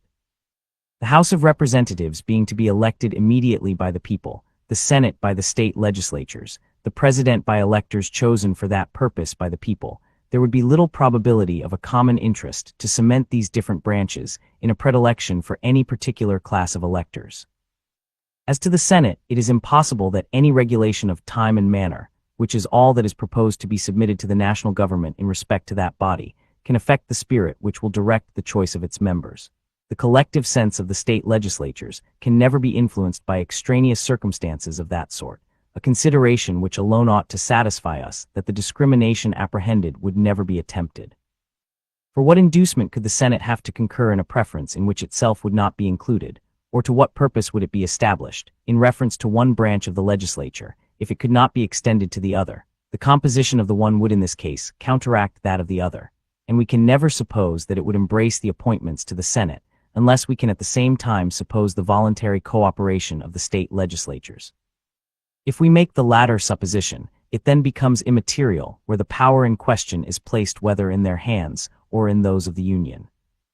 But what is to be the object of this capricious partiality in the national councils? Is it to be exercised in a discrimination between the different departments of industry, or between the different kinds of property, or between the different degrees of property? Will it lean in favor of the landed interest, or the moneyed interest, or the mercantile interest, or the manufacturing interest? Or, to speak in the fashionable language of the adversaries to the Constitution, will it court the elevation of the wealthy and the well-born, to the exclusion and debasement of all the rest of the society? If this partiality is to be exerted in favor of those who are concerned in any particular description of industry or property, I presume it will readily be admitted that the competition for it will lie between landed men and merchants, and I scruple not to affirm that it is infinitely less likely that either of them should gain an ascendant in the national councils than that the one or the other of them should predominate in all the local councils. The inference will be that a conduct tending to give an undue preference to either is much less to be dreaded from the former than from the latter. The several states are in various degrees addicted to agriculture and commerce. In most, if not all of them, agriculture is predominant. In a few of them, however, commerce nearly divides its empire, and in most of them has a considerable share of influence. In proportion as either prevails, it will be conveyed into the national representation, and for the very reason that this will be an emanation from a greater variety of interests, and in much more various proportions than are to be found in any single state, it will be much less apt to espouse either of them with a decided partiality than the representation of any single state. In a country consisting chiefly of the cultivators of land, where the rules of an equal representation obtain, the landed interest must, upon the whole, preponderate in the government. As long as this interest prevails in most of the state legislatures, so long it must maintain a correspondent superiority in the national Senate, which will generally be a faithful copy of the majorities of those assemblies. It cannot therefore be presumed that a sacrifice of the landed to the mercantile class will ever be a favorite object of this branch of the federal legislature. In applying thus particularly to the Senate, a general observation suggested by the situation of the country, I am governed by the consideration that the credulous votaries of state power cannot, upon their own principles, suspect that the state legislatures would be warped from their duty by any external influence. But in reality, the same situation must have the same effect. In the primitive composition at least of the federal House of Representatives, an improper bias towards the mercantile class is as little to be expected from this quarter as from the other. In order perhaps to give countenance to the objection at any rate, it may be asked, is there not danger of an opposite bias in the national government, which may dispose it to endeavor to secure a monopoly of the federal administration to the landed class? As there is little likelihood that the supposition of such a bias will have any terrors for those who would be immediately injured by it, a labored answer to this question will be dispensed with. It will be sufficient to remark, first, that for the reasons elsewhere assigned, it is less likely that any decided partiality should prevail in the councils of the Union than in those of any of its members. Secondly, that there would be no temptation to violate the Constitution in favor of the landed class, because that class would, in the natural course of things, enjoy as great a preponderancy as itself could desire. And thirdly, that men accustomed to investigate the sources of public prosperity upon a large scale must be too well convinced of the utility of commerce, to be inclined to inflict upon it so deep a wound as would result from the entire exclusion of those who would best understand its interest from a share in the management of them. The importance of commerce, in the view of revenue alone, must effectually guard it against the enmity of a body which would be continually imparted in its favor by the urgent calls of public necessity. I the rather consult brevity in discussing the probability of a preference founded upon a discrimination between the different kinds of industry and property, because, as far as I understand the meaning of the objectors, they contemplate a discrimination of another kind. They appear to have in view, as the objects of the preference with which they endeavor to alarm us, those whom they designate by the description of the wealthy and the well-born. These, it seems, are to be exalted to an odious preeminence over the rest of their fellow citizens. At one time, however, their elevation is to be a necessary consequence of the smallness of the representative body. At another time, it is to be effected by depriving the people at large of the opportunity of exercising their right of suffrage in the choice of that body. But upon what principle is the discrimination of the places of election to be made, in order to answer the purpose of the meditated preference? Are the wealthy and the well-born, as they are called, confined to particular spots in the several states? Have they, by some miraculous instinct or foresight, set apart in each of them a common place of residence? Are they only to be met with in the towns or cities? Or are they, on the contrary, scattered over the face of the country, as avarice or chance may have happened to cast their own lot or that of their predecessors? If the latter is the case, as every intelligent man knows it to be, is it not evident that the policy of confining the places of election to particular districts would be as subversive of its own aim as it would be exceptionally on every other account? The truth is that there is no method of securing to the rich the preference apprehended, but by prescribing qualifications of property either for those who may elect or be elected. But this forms no part of the power to be conferred upon the national government. Its authority would be expressly restricted to the regulation of the times, the places, the manner of elections. The qualifications of the persons who may choose or be chosen, as has been remarked upon other occasions, are defined and fixed in the Constitution, and are unalterable by the legislature. Let it, however, be admitted, for argument's sake, that the expedient suggested might be successful. And let it at the same time be equally taken for granted that all the scruples which a sense of duty, or an apprehension of the danger of the experiment might inspire, were overcome in the breasts of the national rulers. Still, I imagine it will hardly be pretended that they could ever hope to carry such an enterprise into execution without the aid of a military force sufficient to subdue the resistance of the great body of the people.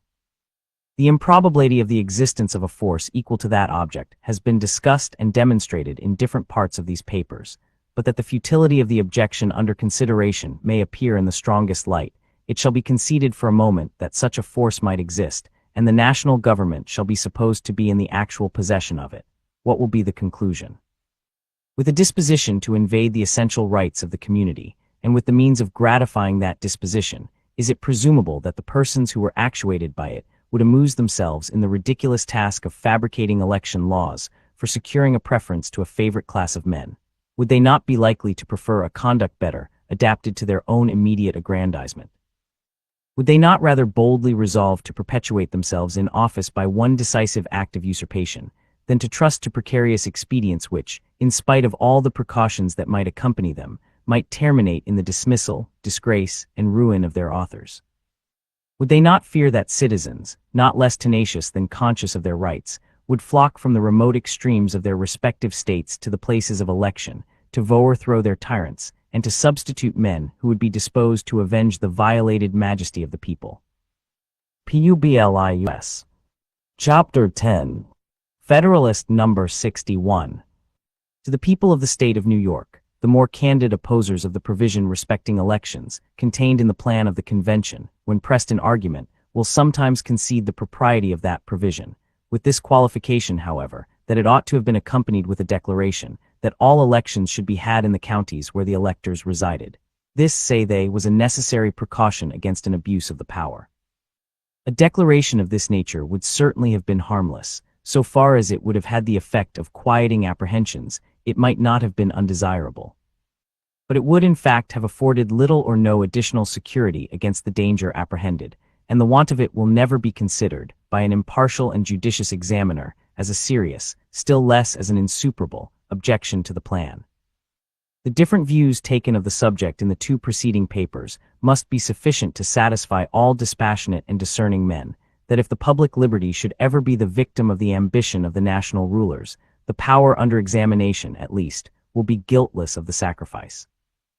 If those who are inclined to consult their jealousy only would exercise it in a careful inspection of the several state constitutions, they would find little less room for disquietude and alarm, from the latitude which most of them allow in respect to elections, than from the latitude which is proposed to be allowed to the national government in the same respect. A review of their situation, in this particular, would tend greatly to remove any ill impressions which may remain in regard to this matter. But as that view would lead into long and tedious details, I shall content myself with the single example of the state in which I write.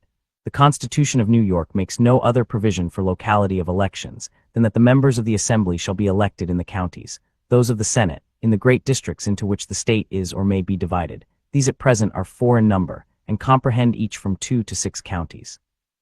It may readily be perceived that it would not be more difficult to the legislature of New York to defeat the suffrages of the citizens of New York by confining elections to particular places than for the legislature of the United States to defeat the suffrages of the citizens of the Union by the like expedient.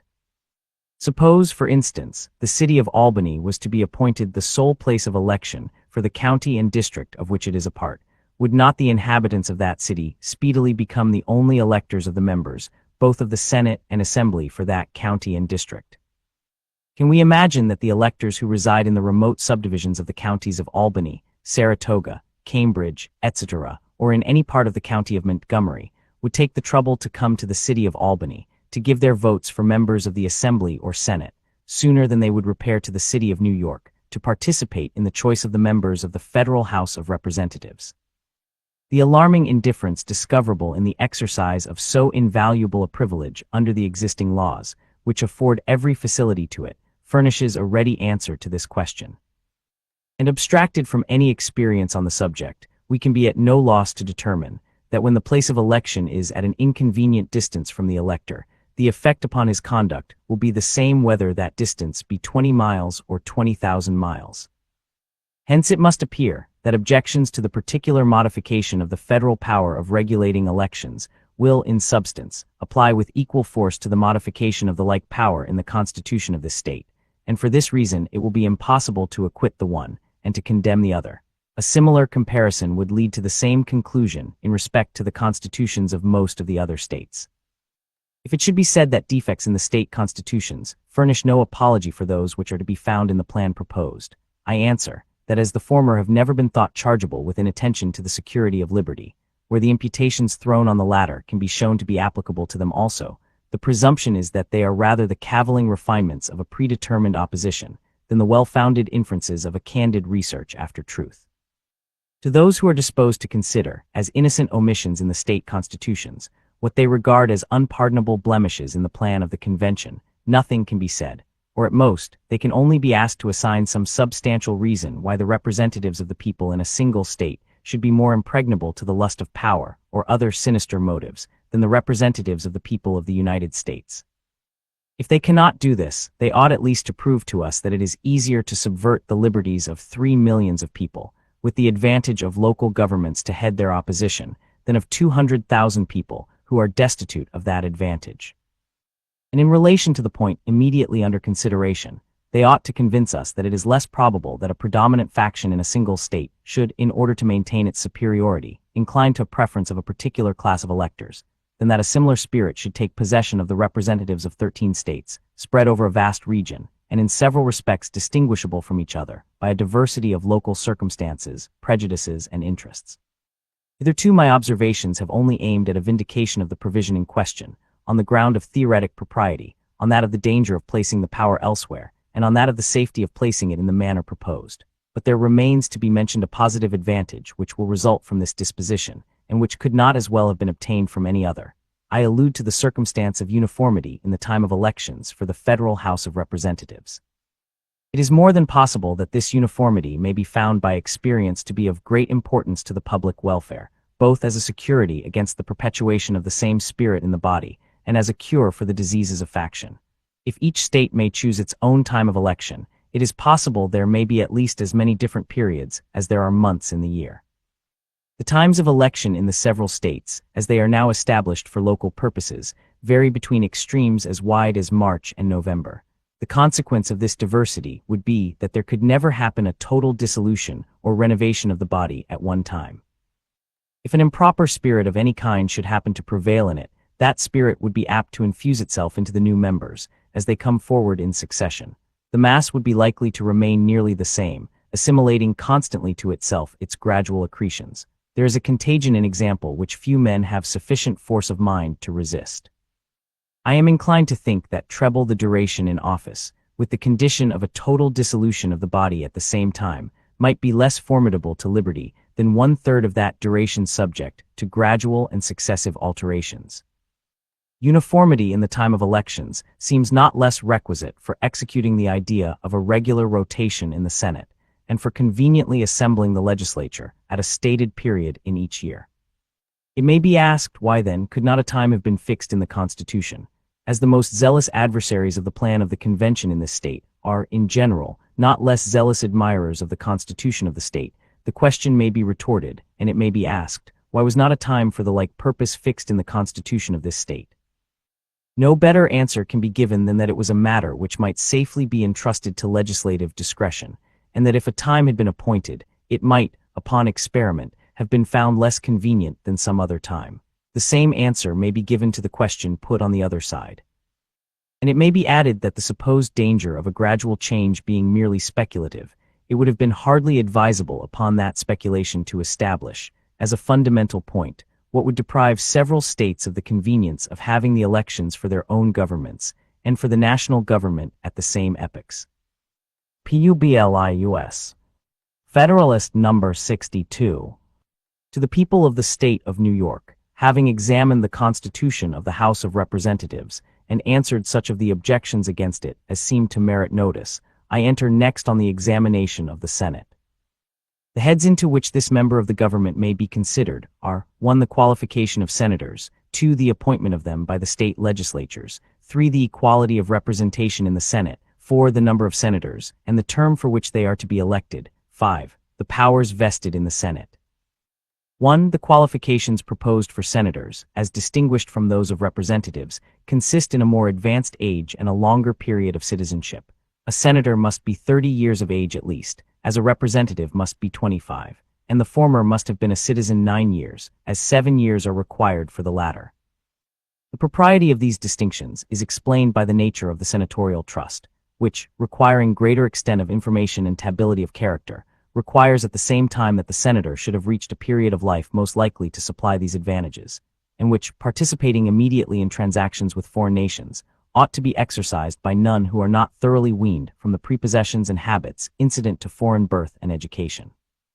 The term of 9 years appears to be a prudent mediocrity between a total exclusion of adopted citizens, whose merits and talents may claim a share in the public confidence, and an indiscriminate and hasty admission of them, which might create a channel for foreign influence on the national councils. 2. It is equally unnecessary to dilate on the appointment of senators by the state legislatures. Among the various modes which might have been devised for constituting this branch of the government, that which has been proposed by the convention is probably the most congenial with the public opinion. It is recommended by the double advantage of favoring a select appointment, and of giving to the state governments such an agency in the formation of the federal government as must secure the authority of the former, and may form a convenient link between the two systems.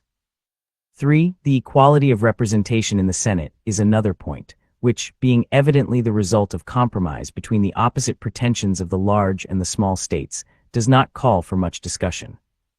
If indeed it be right that among a people thoroughly incorporated into one nation, every district ought to have a proportional share in the government, and that among independent and sovereign states, bound together by a simple league, the parties, however unequal in size, ought to have an equal share in the common councils, it does not appear to be without some reason that in a compound republic, partaking both of the national and federal character, the government ought to be founded on a mixture of the principles of proportional and equal representation.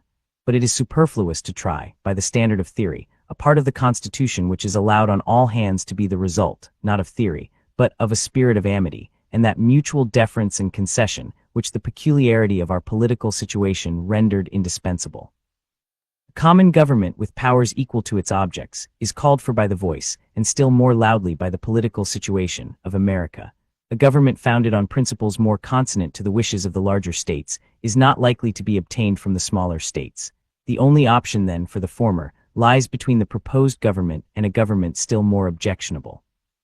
Under this alternative, the advice of prudence must be to embrace the lesser evil, and, instead of indulging a fruitless anticipation of the possible mischiefs which may ensue, to contemplate rather the advantageous consequences which may qualify the sacrifice. In this spirit it may be remarked that the equal vote allowed to each state is at once a constitutional recognition of the portion of sovereignty remaining in the individual states, and an instrument for preserving that residuary sovereignty. So far the equality ought to be no less acceptable to the large than to the small states, since they are not less solicitous to guard, by every possible expedient, against an improper consolidation of the states into one simple republic. Another advantage accruing from this ingredient in the constitution of the Senate is the additional impediment it must prove against improper acts of legislation. No law or resolution can now be passed without the concurrence, first, of a majority of the people, and then, of a majority of the states. It must be acknowledged that this complicated check on legislation may in some instances be injurious as well as beneficial, and that the peculiar defense which it involves in favor of the smaller states would be more rational if any interests common to them and distinct from those of the other states would otherwise be exposed to peculiar danger. But as the larger states will always be able, by their power over the supplies, to defeat unreasonable exertions of this prerogative of the lesser states, and as the faculty and excess of lawmaking seem to be the diseases to which our governments are most liable, it is not impossible that this part of the Constitution may be more convenient in practice than it appears to many in contemplation. 4. The number of senators and the duration of their appointment come next to be considered.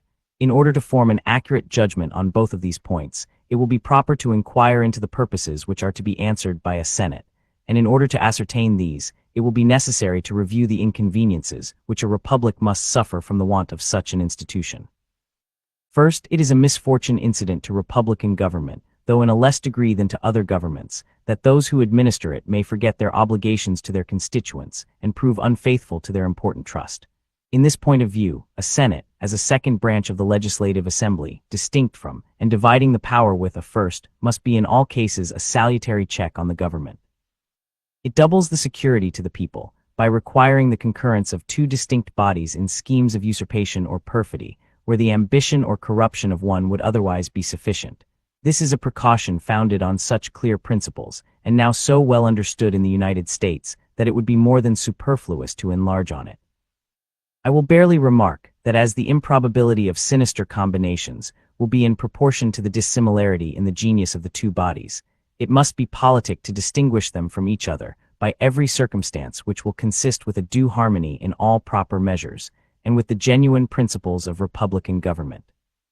Secondly, the necessity of a Senate is not less indicated by the propensity of all single and numerous assemblies to yield to the impulse of sudden and violent passions, and to be seduced by factious leaders into intemperate and pernicious resolutions. Examples on this subject might be cited without number, and from proceedings within the United States, as well as from the history of other nations. But a position that will not be contradicted need not be proved.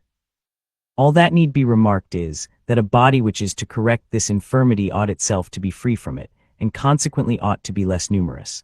It ought, moreover, to possess great firmness, and consequently ought to hold its authority by a tenure of considerable duration.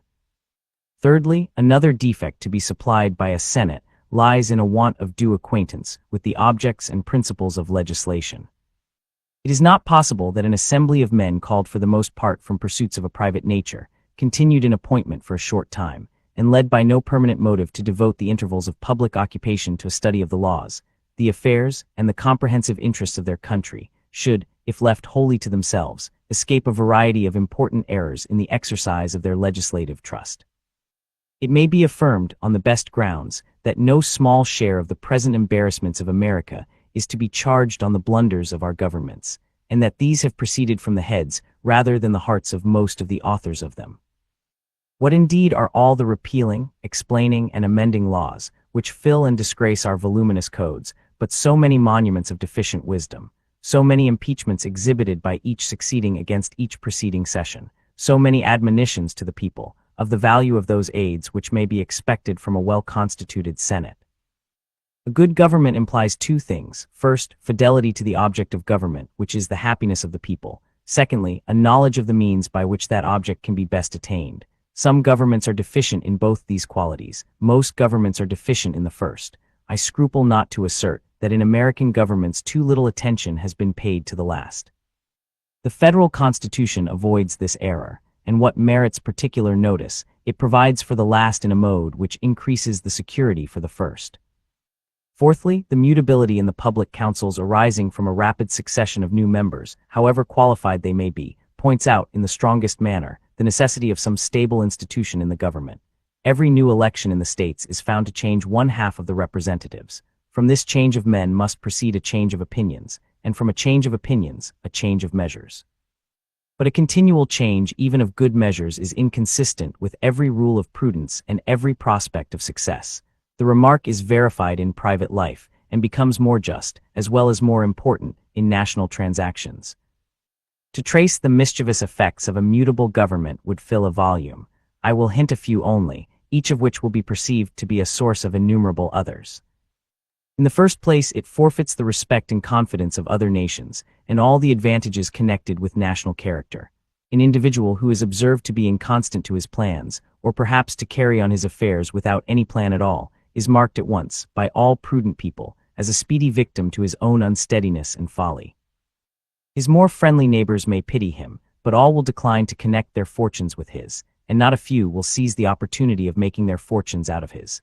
One nation is to another what one individual is to another, with this melancholy distinction perhaps, that the former, with fewer of the benevolent emotions than the latter, are under fewer restraints also from taking undue advantage from the indiscretions of each other. Every nation, consequently, whose affairs betray a want of wisdom and stability, may calculate on every loss which can be sustained from the more systematic policy of their wiser neighbors. But the best instruction on this subject is unhappily conveyed to America by the example of her own situation. She finds that she is held in no respect by her friends, that she is the derision of her enemies, and that she is a prey to every nation which has an interest in speculating on her fluctuating counsels and embarrassed affairs. The internal effects of immutable policy are still more calamitous. It poisons the blessing of liberty itself. It will be of little avail to the people that the laws are made by men of their own choice, if the laws be so voluminous that they cannot be read, or so incoherent that they cannot be understood, if they be repealed or revised before they are promulgated, or undergo such incessant changes that no man, who knows what the law is today, can guess what it will be tomorrow. Law is defined to be a rule of action, but how can that be a rule which is little known and less fixed? Another effect of public instability is the unreasonable advantage it gives to the sagacious, the enterprising, and the moneyed few over the industrious and uniformed mass of the people. Every new regulation concerning commerce or revenue, or in any way affecting the value of the different species of property, presents a new harvest to those who watch the change, and can trace its consequences, a harvest reared not by themselves, but by the toils and cares of the great body of their fellow citizens. This is a state of things in which it may be said with some truth that laws are made for the few, not for the many. In another point of view, great injury results from an unstable government. The want of confidence in the public councils damps every useful undertaking, the success and profit of which may depend on a continuance of existing arrangements. What prudent merchant will hazard his fortunes in any new branch of commerce when he knows not but that his plans may be rendered unlawful before they can be executed? What farmer or manufacturer will lay himself out for the encouragement given to any particular cultivation or establishment, when he can have no assurance that his preparatory labors and advances will not render him a victim to an inconstant government? In a word, no great improvement or laudable enterprise can go forward which requires the auspices of a steady system of national policy. But the most deplorable effect of all is that diminution of attachment and reverence which steals into the hearts of the people, towards a political system which betrays so many marks of infirmity and disappoints so many of their flattering hopes. No government, any more than an individual, will long be respected without being truly respectable, nor be truly respectable without possessing a certain portion of order and stability. Publius